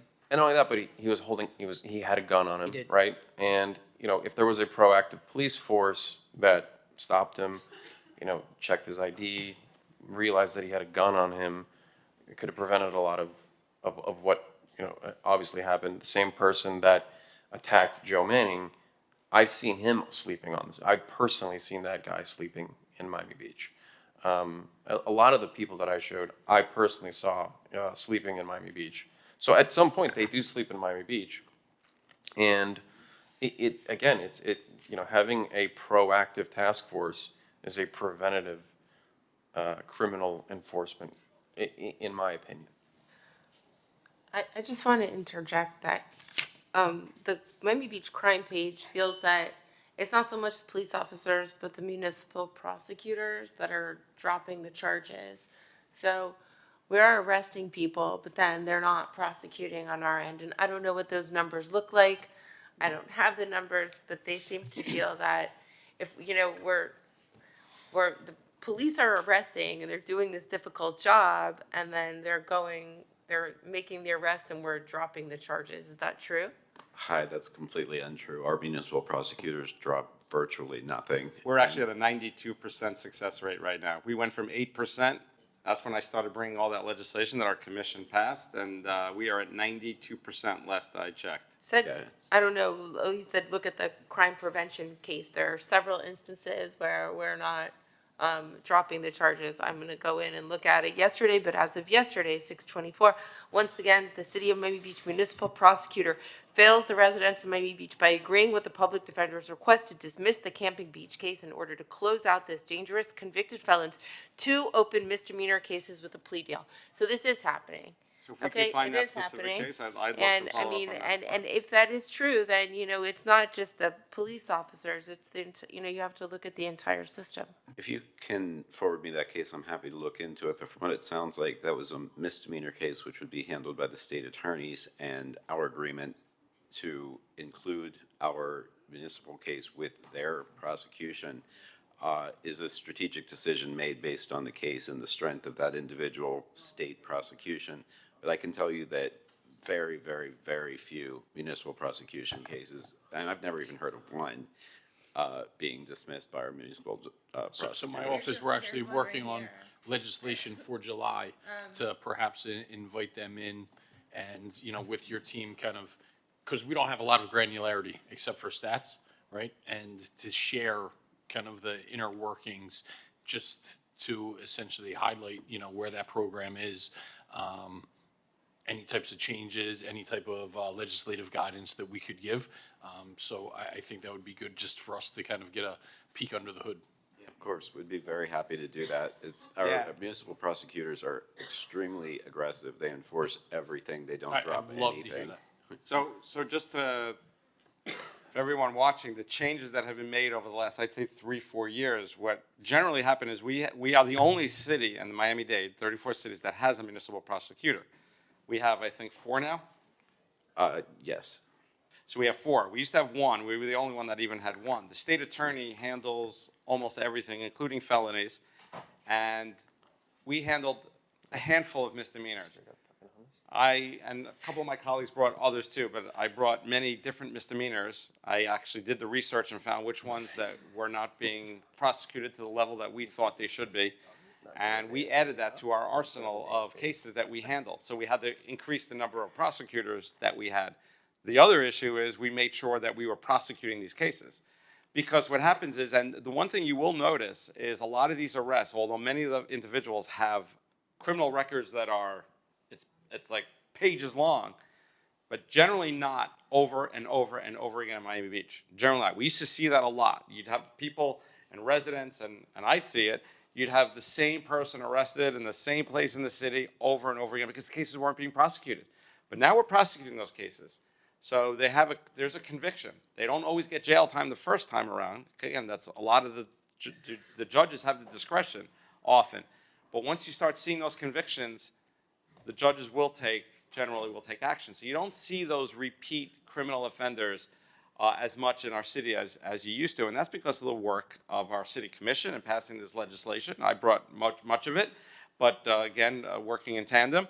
And but still, there are still cases that the felonies we cannot handle by state law. That's the state attorney's office, and the judges. Obviously, we're still at the mercy of the judges. And you see the stats. I read you the stats from that memo from Mayor Cava. We made 160 of the 165 homeless arrests over a period of time, and unfortunately, a lot of the judges don't like these cases, and they don't feel as compassionate of our residents, I'd say, as we do, and they say, well, this is not really a criminal offense. I'm not gonna. We had somebody just arrested in our city who literally had, I think, over 50 arrests, including Joe Manning. It was that individual, and he was arrested in our city, and he was released on his own recognizance. I mean, it's shameful, but it happens, and unfortunately, some of that outside of an election is outside of our control. But we are doing a good job. Obviously, we'll follow up on the specific case that was referenced. But I mean, I monitor this, and I know you're doing a good job. The state attorney's office, I know is I think done a better job. I'm in communications with them frequently, and if there's an issue, we certainly reach out to them. Mr. Mayor, how about I make a suggestion for my colleagues and for the city manager in chief? How about we revisit this in July, and in between that time, why don't you, through the city manager, have a concrete plan of what a proactive force looks like? And then you can give us sort of like your feeling on what it is, and then let us discuss it. Hopefully not as long as today, but, and I'm sure you'll be reaching out to us individually, and so the public can see. Does that sound fair with my colleagues? I think that's fair, and I think one of the things I'd love to see is, because in June is when you started the operation. Yep. So then hopefully by that point, we'll have a month worth of data to see how the operation is going and whether it's worth expanding and building upon it. Then at that point, we'll have concrete data on that. So I like that idea. Yeah, will do. Vice Mayor, do you want to move R7S and R9U or just one of them? What's R7U again? It's just the discussion item, right? Yes. And then R7S withdraw for now? That's a resolution. No, that'll be deferred till next month. Okay, so defer that one and not the discussion. Correct. Discussion close out, defer the task force to next month. Okay? Okay. Thank you. Okay, we got a little less than an hour. Let's try to plow through these items if we can. We got 2 more R7 items. Let's finish those. R7W. R7W, install no dumping drains to the bay signage. Commissioner Dominguez.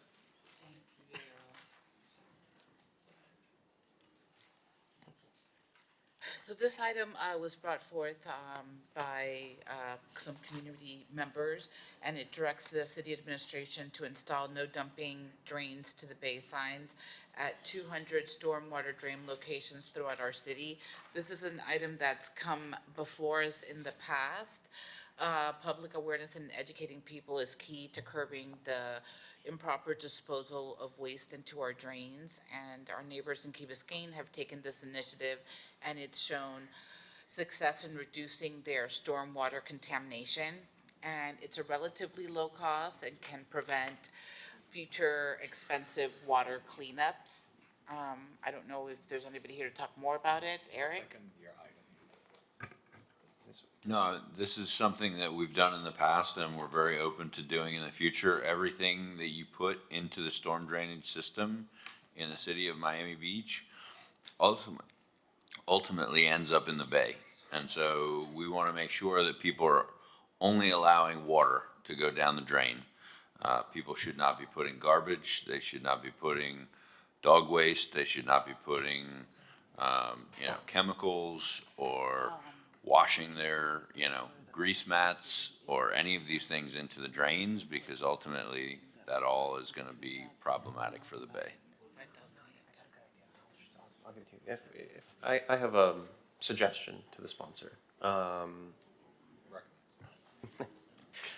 So we want to install no dumping drains, and it obviously costs money.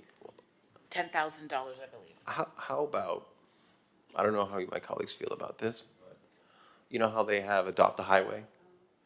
How about adopt a drain, where someone can gift the city the $10,000 and their name is put on, on behalf of the such and such family or this individual, and it's on that drain forever. And then they pay for the cost. Or you can dedicate it after an enemy. I don't know, Commissioner Dominguez, if that's something you'd be open to. But something where if there's people in the community that want to donate to adopting a drain and have their name on it, I think that could be. I think we would probably get a lot of buy-in for that. In my opinion. How does the city attorney feel about this? You actually have a referral to establish and adopt, or to consider establishing and adopt a drain program. So you are both thinking similarly. So not a bad idea. So is allowed, by the way? Spot over there. Yeah. It can be allowed. I mean, it's symbolic. The person's not going to actually take ownership of the drain, but Right. the idea for this was that people would adopt the drain and clean up any debris, but you can expand it to include paying for the signage. and the person's family name or the name can be on the drain. You all can get as creative as you want. Cool. You know, I will just say, Kristen and Alex, there are zoos and things where you can like donate a box of rats to be eaten by a snake or something, and your ex is in the name of your ex or something like that. So I think this actually could be a great fundraising mechanism. There you go. So R7W is as amended. I think I'm hearing that this is going to be merged into the referral item. Okay, let's do that. R7W is withdrawn.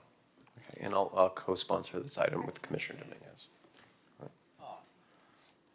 R7X. R7X, allocate FY25 surplus of acquisitions of 7605 Collins Avenue. 4. I move the item. Commissioner Fernandez, co-sponsored by Commissioner Suarez. Second. Let's call the vote. On R7X, I have a motion by Commissioner Fernandez, seconded by Vice Mayor Suarez. All in favor, please say aye. Aye. Any opposed? R7X is adopted 7-0. We have a couple of C7 items. What was the drain? It was one of the highlighted ones. Surplus money. Let's do C7BU.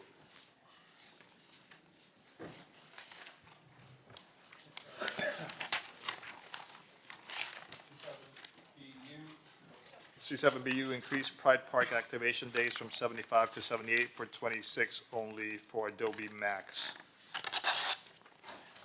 Commissioner Magazine. Yeah, thank you, Mr. Mayor. And Commissioner Fernandez, co-sponsor.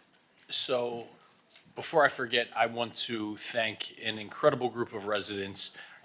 The commission was kind of like thrust in the middle of some of this Pride Park activation for the convention center. Just a very high-level backdrop. Pride Park serves as a staging ground or even an event ground for a lot of convention center activities. Obviously, the residents want to maximize their usage time of that park. The convention center is a $750 million asset that we have that is an economic driver for our city. So at times there can be competing interests. The commission kind of got thrust in the middle with our residents wanting one thing and the more business-minded folks wanting another. It took some massaging, but we had a great group of residents. I'll give a shout out to John and Chris over at Palm View and Robin Jacobs, who serves on the Convention Center Advisory Board. They have become quick best friends, as text messages indicate to me. But kidding aside, those two entities worked together and found a collaborative solution to accommodate a very magical event that was held in our city for the first time last year, the Adobe Conference, and it's going to use an activation of Pride Park for 3 days. So this is a one-off accommodation for 1 year to increase the allowable utilization time, which is measured in days, from 75 to 78, that is going to allow the Adobe Conference to accommodate or to activate Pride Park. So I'll let you take that, Maria, and for the team that worked so well together to come up with a collaborative solution, perhaps we can find a way to add some nuance to this, because when we had such a black and white rule where it was, okay, if you have 75 days and you have the best convention center activation in the world coming, they need to use it for 1 more day, there was no ambiguity and no discussion that was able to be made. And Adobe was almost sent packing before they even got here. So perhaps if we come up with some understanding of what both sides want and what a compromise could look like, we can add a little nuance and ambiguity into that policy going forward. And when we have some marquee conferences that come, especially with the addition of our convention center hotel. We can have a working collaborative relationship between this economic driver and our very important residential group. So Maria, thank you, and Lizette for your team for kind of spearheading this, working with the resident neighborhood group. So tell us what the accommodation of these 3 extra days is going to mean to our city. Thank you, Commissioner. Yes, on Monday, I attended the Convention Center Advisory Board meeting, and there were Palmview residents there, and they were all supportive of the item, which is why also Robin Jacobs sent out the LTC with a motion showing their support. So what these 3 days are going to allow is for Design Miami to actually mobilize on the site about 9 days earlier than they normally would. And what this is then gonna allow is for Design Miami to be able to be in, let's just call it like a semi-shutdown mode when Adobe Max comes and programs Convention Center Drive. So they want to do the show exactly the same way they did it the last time they were here, where they have an entire, let's just call it a food court on Convention Center Drive, and they wanted the area to be very quiet. This will allow Design Miami to be able to do that. Now, of course, the details now mean that we're gonna have to work with Design Miami to help them figure out what needs to be done in order for that to happen. But they only need an extra 9 days in the front end, which is the 3 days that we're asking for outside of our 75 days. So this is the first phase. This is the first step. They needed to have this approved by commission so that they knew that they were good for the time. And now we have to put everything else in motion. And we're going to be working on that over the next few weeks. So it's all good. And by the way, like you said, this is one time only because they also want to come back in 2027, but they won't have the conflict. So they'll be able to get the other dates that don't conflict with Design Miami. And if I could, Alex, real quick, then I'll pass it over to you. I don't know if it is just asking staff to use kind of common sense, or if you need something legislatively, you tell me. But we do have this restriction of 75 days, and we want to adhere to it. But if there are incredible game-changing opportunities for our city, I want to be sure that we're acting with some semblance of nuance, right? Where if Adobe 2.0 comes up and comes to staff and says, we have this incredible conference, but we would need to go over 1 day. Yeah. Bring that to us. Don't Yes. just send them packing, right? And Right. if there's not the appetite to do that, then that's a legislative call. But I don't want such a black and white rule where we're essentially telling potentially great new operators to our city, I'm sorry, we're at 75 days and there's a legislative policy where you can't get to 76 and you need that 1 day of activation. So I'm hoping it's just common sense, but if you and your team discuss and you need something legislatively to thread that needle, let us know and we can bring it discuss. to you. It's part of our guidelines, I believe, Lisette. It's just, they're guidelines. It's not like, And that's where. it's not an ordinance or anything. It's guidelines. And that's where I think, we can work, is I think we should have, we have trust in our city manager and we have trust in our city administration, and perhaps for extraordinary circumstances like this, where we run the risk of losing something that is such a great activation, the energy that was in our city last year with Adobe, but sometimes they can't wait for a city commission meeting for us to take the action, where it might be prudent for certain extraordinary circumstances like that, certain limited days that the city manager have some sort of limited authority to say, okay, this is only 3 days, it's not a big impact. I feel comfortable signing this waiver, and that's something maybe we can work on together at the right time. Commissioner Dominguez. Thank you. It sounds like this is a one-time thing, and I'm supportive of it in general. I will say that I've heard from 2 people from the Palmview Neighborhood Association that they feel blindsided that this was snuck through. So to the extent that anytime in the future, as much advance notice, if there is a circumstance like this, because I did hear from 2 people that were not happy about this. I just asked you about the board of Palmview. Eric, fill us in what you told me. My understanding is that the member from the Palmview board that's a member of the CCAB was supportive of this item and had represented that the majority of his board was supportive. Yes, I think the issue is that they have not been able to formally meet on this because of the timing, like you said. It took a little bit longer to try, maybe to have a different workaround where this wouldn't have been necessary, but it ended up that it had to happen. So we had to take like an extra month to figure it out. They're going to, Lisette and her team go to the Palmview neighborhood every year to talk about Design Miami and how that's gonna, be put together. And this year, what she can do is show them 2026 as well. So they can have that full discussion when she goes to them like she normally does every year. So we'll give them a more detailed path at that time and get their feedback. So we know. Thank you. Commissioner Rosa Gonzalez. Also, just because I have you guys here, would it be possible for you to send us all a list of all the conventions that are booked at the convention center right now through summer? Yeah. Of course, we have So that that we have list. an idea. Yes, the convention center has that list, keeps it updated. I would love to get an LTC with how many conventions we have, and also, how much revenue is the convention center generating? What is it costing us? Yeah. For right now, if you could just get Yeah. us all of us a copy of the list, that would be great. This particular event, by the way, has a $30 million economic impact, one show. It was an outstanding event, very Yeah. organized too. They came in with their buses last year. It was Yeah, great. those are the best. How much of an economic? 30 million, 30 million. one show. That's great. And No, it's only 2 because years, so it's 60. The other day, somebody was telling me that, we have this great investment, but that during hurricane months, nobody wants to book a convention because of the high risk.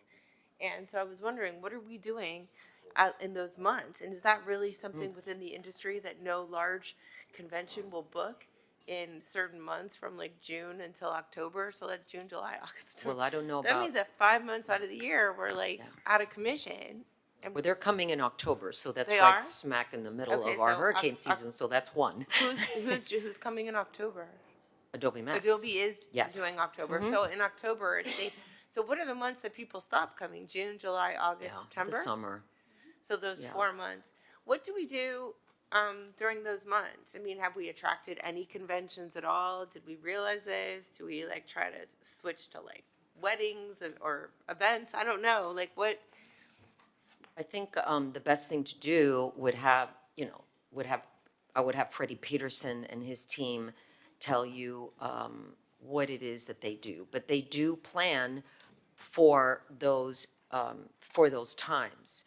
Now, in September, things ramp up again. And as a matter of fact, the reason why we're having to go through all of this is because they're booked solid. I mean, there's no other time that we can put Adobe Max other than in this slot.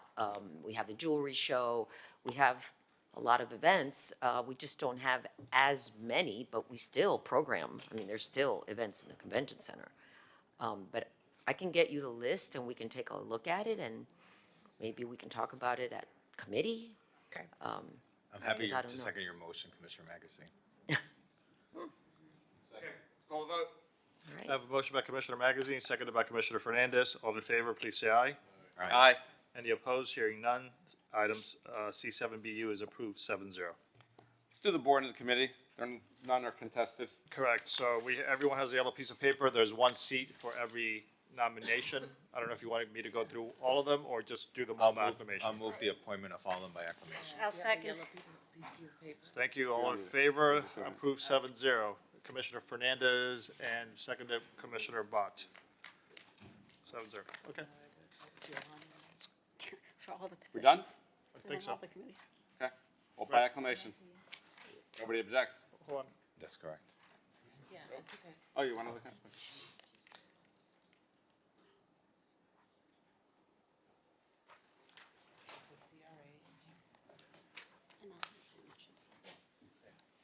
Oh, good, okay. Can I co-sponsor David Cohen? Yes. I had emailed earlier about him. Okay, yeah, sorry. Yeah. Okay, yes. so by acclamation, So 7-0, everyone's appointed. Congratulations to everyone. congratulations. Thank you for your service. R5AA. R5AA is an ordinance of the Mayor and City Commission of the City of Miami Beach, Florida, amending Chapter 54 of the Miami Beach City Code entitled Floods by amending Article 3 entitled Resiliency Standard for Tidal Flood Protection to amend applicability of this article modify definitions, and strengthen construction standards for new and existing seawalls and other tidal flood barriers to strengthen coastal resilience and mitigate the effects of tidal flooding and sea level rise, and providing for repeater severability codification and effective date. This is a first reading public hearing. It's item R5AA. Commissioner Fernandez.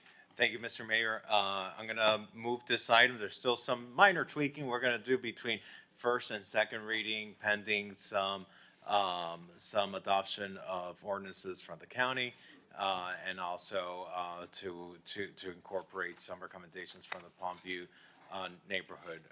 But for now, I'm gonna move this item. Let's call a vote. It is a public hearing. No one in the audience, no one in Zoom. I have a motion from Commissioner Fernandez, seconded by Vice Mayor Suarez. Commissioner Magazine. Yes. Commissioner Bott. Yes. Commissioner Dominguez. Yes. Vice Mayor Suarez. Commissioner Rosa Gonzalez. Yes. Commissioner Fernandez. Yes. Mayor Minor. Yes. Motion carries. Second reading public hearing is scheduled for July 23rd. So this is just a referral item, C4AD. C4AD, referral to Finance Economic Resiliency Committee, due process framework for business closures, local BTR violations, C4AD. I move the item. I have a motion by Commissioner Fernandez, seconded by Commissioner Vice Mayor Suarez. All in favor, please say aye. Aye. The item is referred 7-0. That was item C4AD. Just trying to finish the C7 item, C7BO. Sir. C7BO, develop free beach day program to benefit residents, C7BO. I move the item. Fernandez. I have a motion by Commissioner Fernandez, seconded by Vice Mayor Suarez. All in favor of C7BO, please say aye. Aye. Item is approved 7-0. C7BO.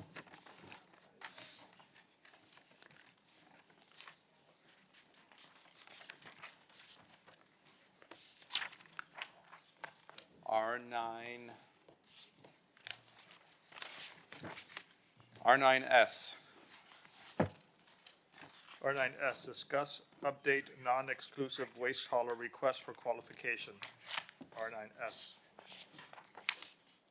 Thank you. Eric, you ready for this one? Commissioner Fernandez. I just want to ask a question, and I know it's not my item, but I just wanted to just ask a question. How far away are we from actually doing anything with this? Are we, a month or two away? Are we 6 months away? Do we think we're a year away? I just, very superficially. So, very, very superficially, we went through the procurement process. We did not get any new consultants that submitted. I had directed Brad to focus on the residential contract. So now that we've finalized that, we can start to work more heavily on this one. And we're probably 6 to 8 months is my best guess. 6 to 8 months. The reason why I asked the mayor to call this item is I just want to propose, in the meantime, I think competition is important. I think the more options the consumers have within a limited scope is good.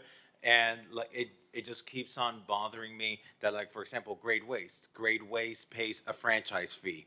They have their trucks in Miami Beach. They're serving Miami-Dade County Public Schools, another governmental entity. They're in South Beach, they're in Mid Beach, they're in North Beach. But our consumers, our commercial accounts can't approach them for pricing, and they might be able to get a better price. And so for as long as we're in a month-to-month in our commercial franchise agreements, and this could take another 6 to 8 months, why not allow this other company that is already paying franchise fees, that already has their trucks here, to offer their services to our commercial accounts? They're working for another governmental entity while we hammer out and bring this process in. So I don't know how my colleagues would feel about having another franchise being able to compete and offer services to our commercial accounts, but I'd be willing to make a motion to bring back a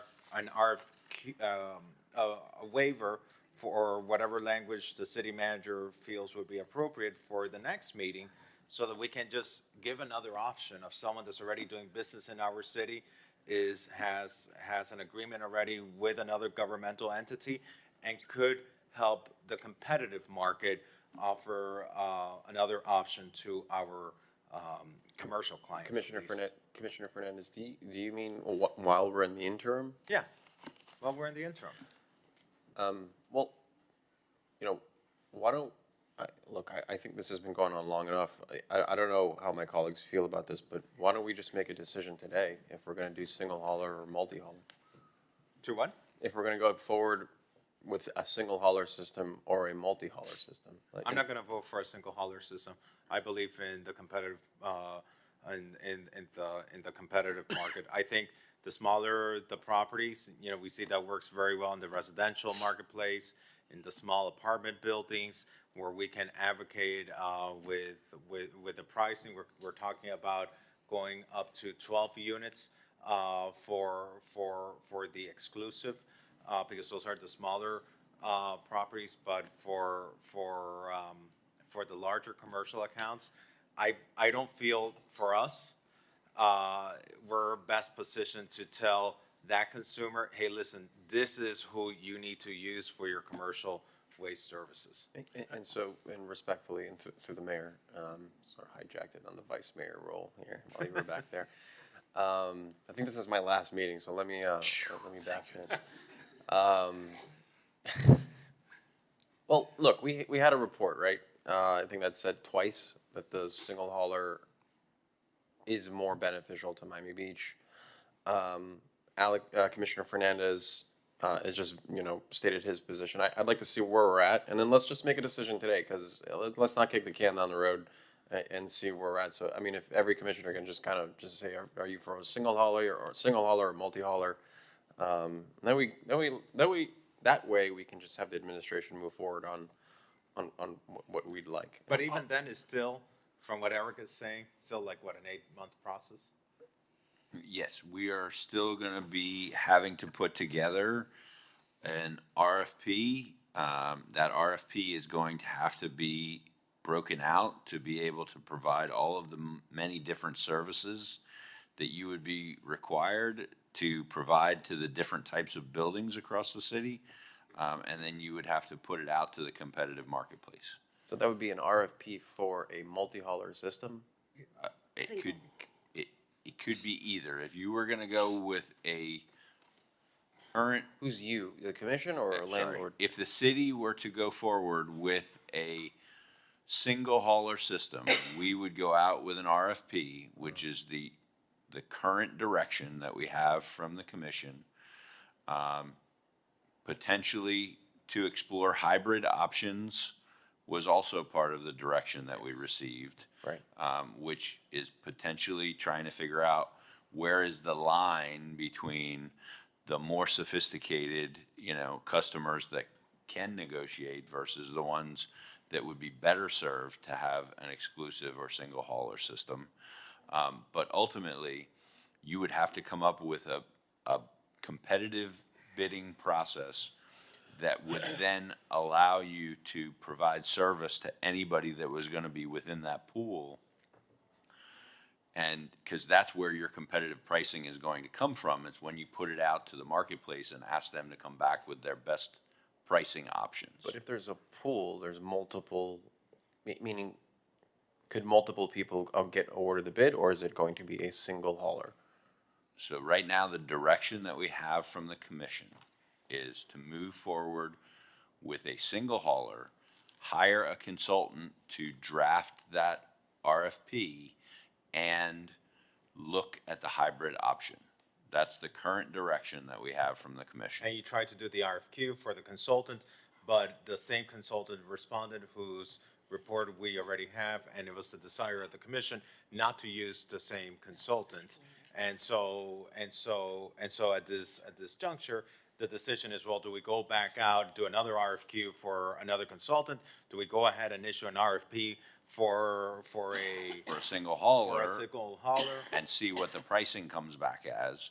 Or do we try and find a hybrid solution that might be able to solve most of the problems that we believe we're experiencing in the community. And what's your recommendation as the city manager? What do you think it is gonna just bring closure to this? Is it gonna be single hauler? Do you think it's gonna be hybrid? What is your recommendation as the city manager? As a city manager, my recommendation would be to see if we can expand the residential contract into some larger multifamily units, see if there's a sweet spot somewhere in the breakdown of both small commercial businesses and small multifamily units that would be beneficial in being under a contract managed by the city, and then. Which is a single hauler. Which is a single hauler, and then potentially consider some of the more sophisticated, larger buildings and larger commercial properties be allowed to negotiate their contracts under a multi-hauler. So what you're describing is a hybrid A hybrid. option, which to me is what makes sense. Smaller buildings might benefit from having something that's negotiated by the city, but the bigger buildings that have unique situations, larger commercial accounts, supermarkets, stores, restaurants that have very unique needs, larger apartment buildings, office buildings, that is a very, very different dynamic. Even the price points and the protections in place and the customer service that's needed is very different. And they might be better served, even price-wise, negotiating their own prices. Otherwise, we might end up passing along to our residents at whether it be Bentley Bay or the Icon or some of the other buildings, or even some of the commercial buildings, passing on to them rate increases when we put them under the umbrella of the city, which is why I like what the manager is saying, this hybrid, because we give the larger accounts the ability to negotiate their best deal, their best price, given their unique needs within the marketplace, and the smaller buildings have the protections that the city can afford them. Commissioner Bott. A couple of things. You know, I think this was one of the first items we voted on as a commission, and it's been languishing in purgatory ever since. I do think there's something that's missing. I think we had agreed that we were going to do a community outreach to residents and businesses to have conversation to hear directly from those affected. But this is what I would propose.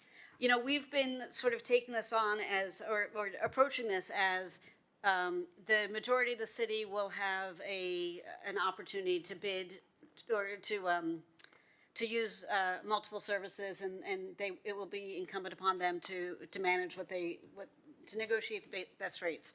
What we've talked about earlier today, what you're talking about now, what we've talked about in previous meetings, is that there are a lot of businesses, smaller businesses, and small to mid-size multiple family dwellings that could benefit from being under the single-family hauler umbrella.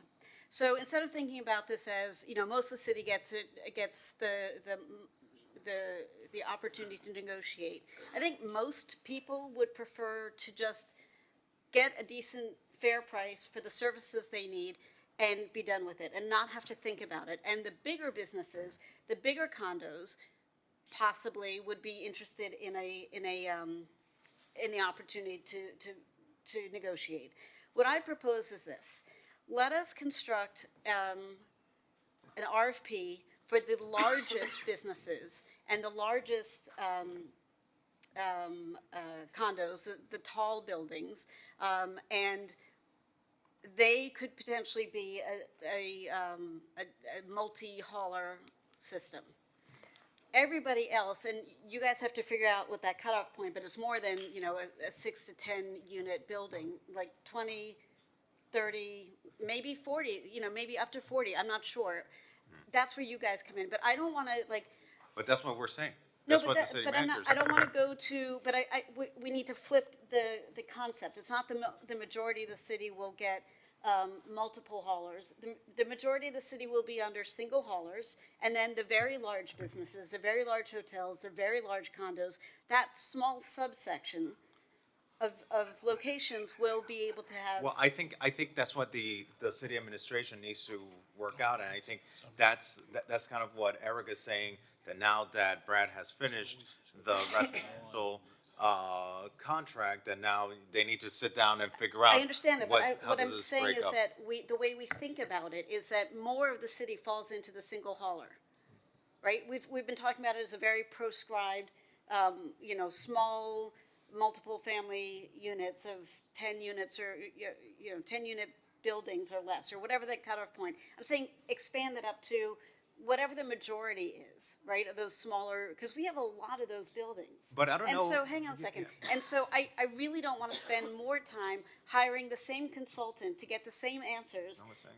that. And why don't we put together the framework for the RFP for what we want, and then if we don't get what we want from the single, for this,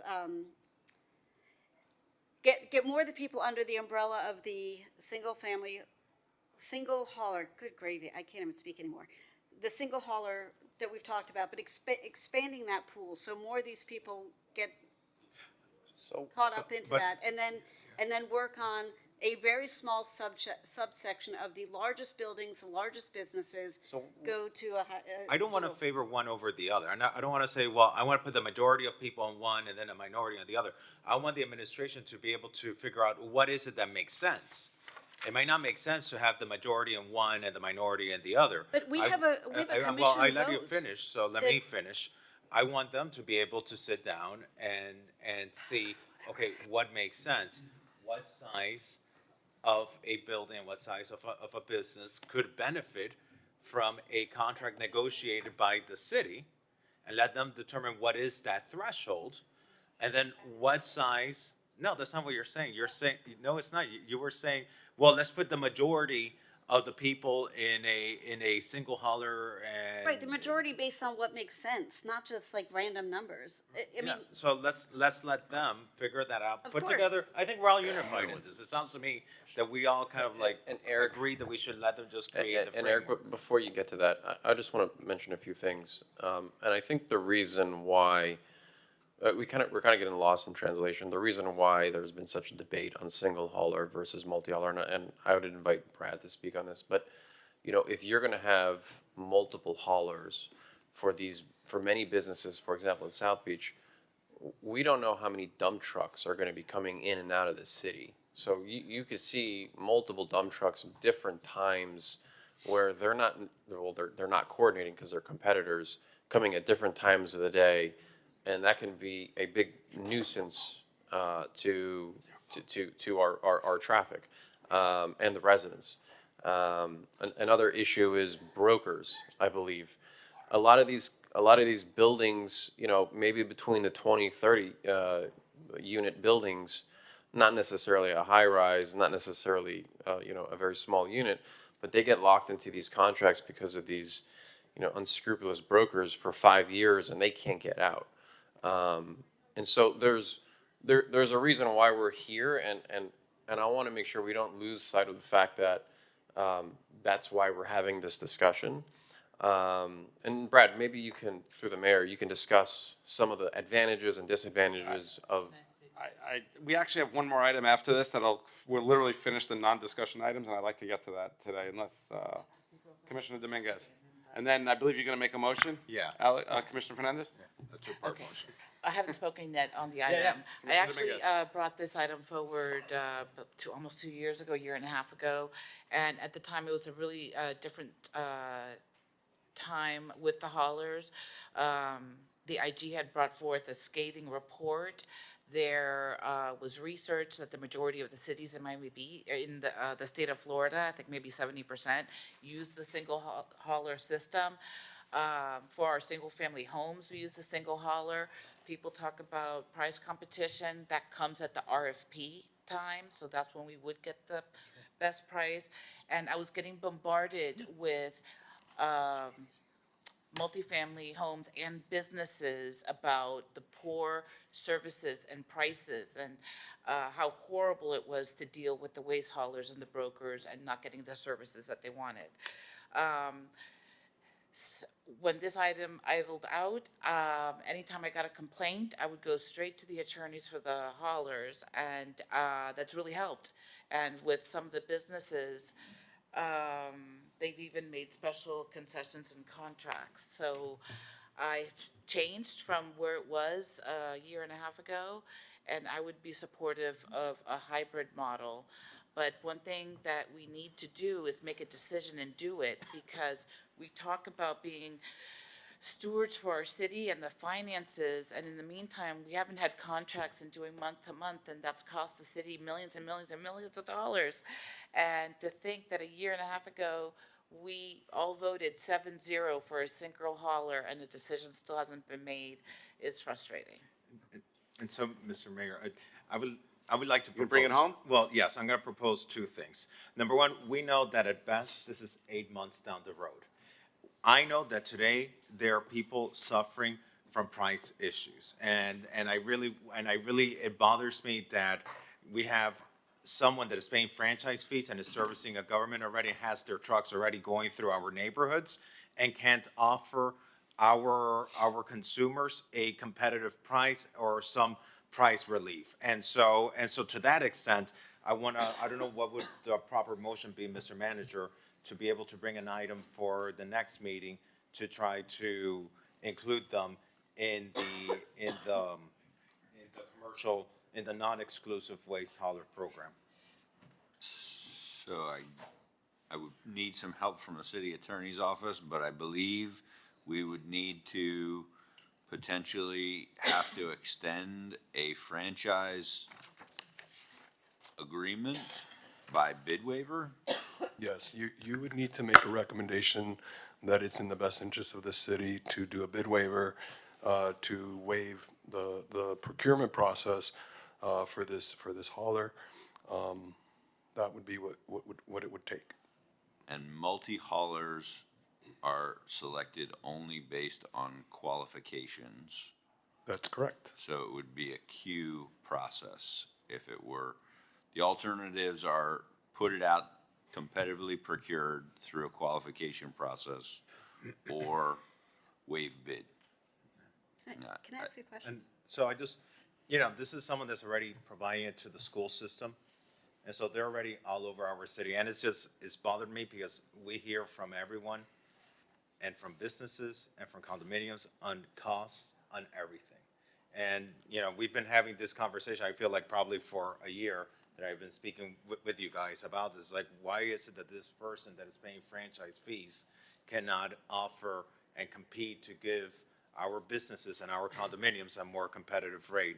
So, Mr. Attorney, if you could help me frame the proper motion to see what we could bring for the next commission meeting regarding this. Well, I think your motion would be to direct the manager to consider bringing back a bid waiver. And I think you need to give the manager the discretion to determine whether it's in the best interest after he and his staff review the qualifications of this particular hauler. Okay, so to ask the city manager to determine whether it would or would not be in the city's best interest to consider the qualifications of this hauler, and if so, to bring forward bid waiver at the next meeting. That'll be my first motion. Can I just ask a quick question? I don't know anything about this other company. Do they only do school facilities around the county or South Florida? Or do they do apartment buildings and businesses? So I'm just thinking about the schools, and they generally have, pretty open space to go in and get the stuff and leave again. No, they do. They handle other companies, other types of commercial uses throughout the county. And my thing is, they're already here. They're in our streets, but our businesses and our condos can't use them. But they're here already, and they're paying the franchise fee to the city. Is that correct, Brad? Does Great Waste pay franchise fees to the city? They do pay franchise. They do pay franchise fees to the city. Are there other entities that pay franchise fees that aren't part of, are there other entities that pay franchise fees that aren't included in What's the correct verbiage? Pool, When you say other entities? other waste haulers. No. No. So just The great only- waste. The only ones that are paying the franchise fees are Waste Management and Waste Connections, because they are the only two licensed haulers. They went through a qualifications process, as the manager mentioned. It's an RFQ process. Yep. And they were both awarded licenses to solicit business, and based on their share of the businesses, they pay, franchise fees. But what is then Great Waste paying a franchise fee for? There was, at a point in time, a Inspector General report done on their business in the city, and it was determined, because they were collecting waste in the city, that they should be paying franchise fees. Oh, for the schools. Okay. So are there other waste haulers? There are none other than that. Okay. So this business is in a disparity, and our customers can't use them, but the trucks are here. Yep. It doesn't make sense. Yeah, then I guess what I would finish with is, given it seems like, I don't want to say there's unanimous support, but pretty clear direction that we want to establish what that medium ground is about what will be included in residential, and then what will essentially be part of the hybrid method, which is a multi-hauler at some point. Given that seems like kind of forming consensus here, is there any way we could shrink down that timeline of 6 to 8 months, so perhaps this accommodation wouldn't be needed? Could we get an RFP prepared and out in 3 months? If I could make a suggestion that I think might help a little bit, I would probably take this on a multi-track path, just based on the discussion here today. What I would first do is I would look at, because I think this has always been where the issue has been, really in the 9 to 24, 25, multifamily units. Brad, I'm sorry to interrupt you, but Mr. Mayor, I'm gonna make a motion to extend the meeting. Second. Thank you. You may I'm still waiting to hear what your second Thank you. idea was. I'm totally confused. I would evaluate that and perhaps proffer that Waste Connections can look at what they can price that for, and package that into, an addendum to their agreement. And that would be similar to set pricing as the residential, single-family homes are. That would be number one. I think the other thing simultaneously is we can go forward and start preparing an RFQ, as the manager mentioned. That's for the non-exclusive, similar just licenses, and that would allow for, obviously multi-haulers to participate, and that would be anything above that, the 25, and including commercial businesses. And the last thing that I would say is we can also look at, and we have the complete list of all the accounts that they have. So we can evaluate when we're talking about small businesses and businesses that, perhaps have 1 or 2 yarders, which are, small containers services, and see, how many of them, that may fall into a certain category, and then ultimately decide where we feel is best and come back with a recommendation, based upon the numbers. How quickly, given this kind of forming direction here, could you issue an RFQ? An RFQ, will take a lot quicker than an RFP. An RFP would go out for a single hauler. It's a much more extensive process, because we want to put a lot of things in there, and we're creating it, obviously, for the multifamily and the commercial. But at the RFQ, I would say, 2 to 3 months at probably most to do an RFQ. Did you make a motion, Commissioner Fernandez? Well, I had made a motion so that the city manager, the one that related to Great Waste, which is the company that's already paying franchise fees and is already here, so the city manager could consider the qualifications and consider whether it would or would not be in the best interest of the city to consider a bid waiver for our consumers, so that they could have that extra choice of this third company that is here, that is paying the franchise fee, but is being deprived of giving our consumers an option to use them. And so that was the first motion I had. And then separately, I kind of like what Brad is saying, but that was the first motion that I had on the table. So I'll second them both, because I want to finish this. You're going to separate out 9 to 25 units, correct? So the smaller buildings aren't going to have a problem. You said 25? Prepare the RFP. 25. prepare the RFP. Everything else is the Wild West. I have no idea what the other three. I find the whole waste hauling thing fascinating. So you have, that's the motion. Whatever he said first and followed by what you said. Call the vote. And just If I clarify, could- Mr. Manager. We If have I one could- more item after this. If I could just clarify, I don't want to tie our hands to 25. It could be 20, it could be 30. I just want to make sure that we're right sizing it based on Hybrid. data. We Yes. just The key is we- hybrid. We want to take care of the little guys, and we do not want them to have to contact somebody, because they're in a bad contract, or just make sure that our residents in the smaller buildings Are not being exploited. are not being exploited. And I really don't like that we're treating large condos commercially, because they really are just a group of residents. But The goal would Yes, be, that from goal. that process, is to create unit pricing for them to be fixed for that group. All right. Through You the mean Waste for Connections- larger condos? Through that group that we're talking, through Waste Connections contract. That would be the goal. That's you what we want would- to envelop 9 to 25 into the Waste Connections contract. At a unit pricing, correct. Okay. Is that your? Call the motion? vote. So on the two motions, all in favor, please say aye. Aye. Aye. Anyone Is it opposed? clear, Mr. Attorney, what the motion is? For everyone? Yes, the first motion is to direct the manager, and it will all, of course, be subject to compliance with the Code of Ordinances, but I think we have the general sense of what you are requesting. And then the second one is for the administration to return with a proposed hybrid model. Awesome.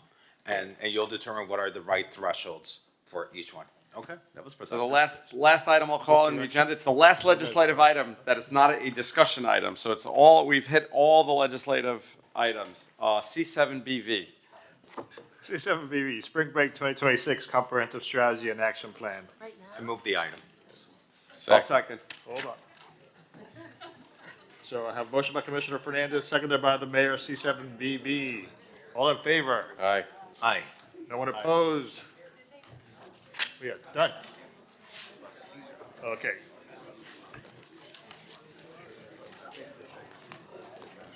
Motion to adjourn, Mr. Mayor. Motion not accepted. Motion to adjourn, Mr. Mayor. Thank you very much, everyone. The meeting is adjourned. God bless.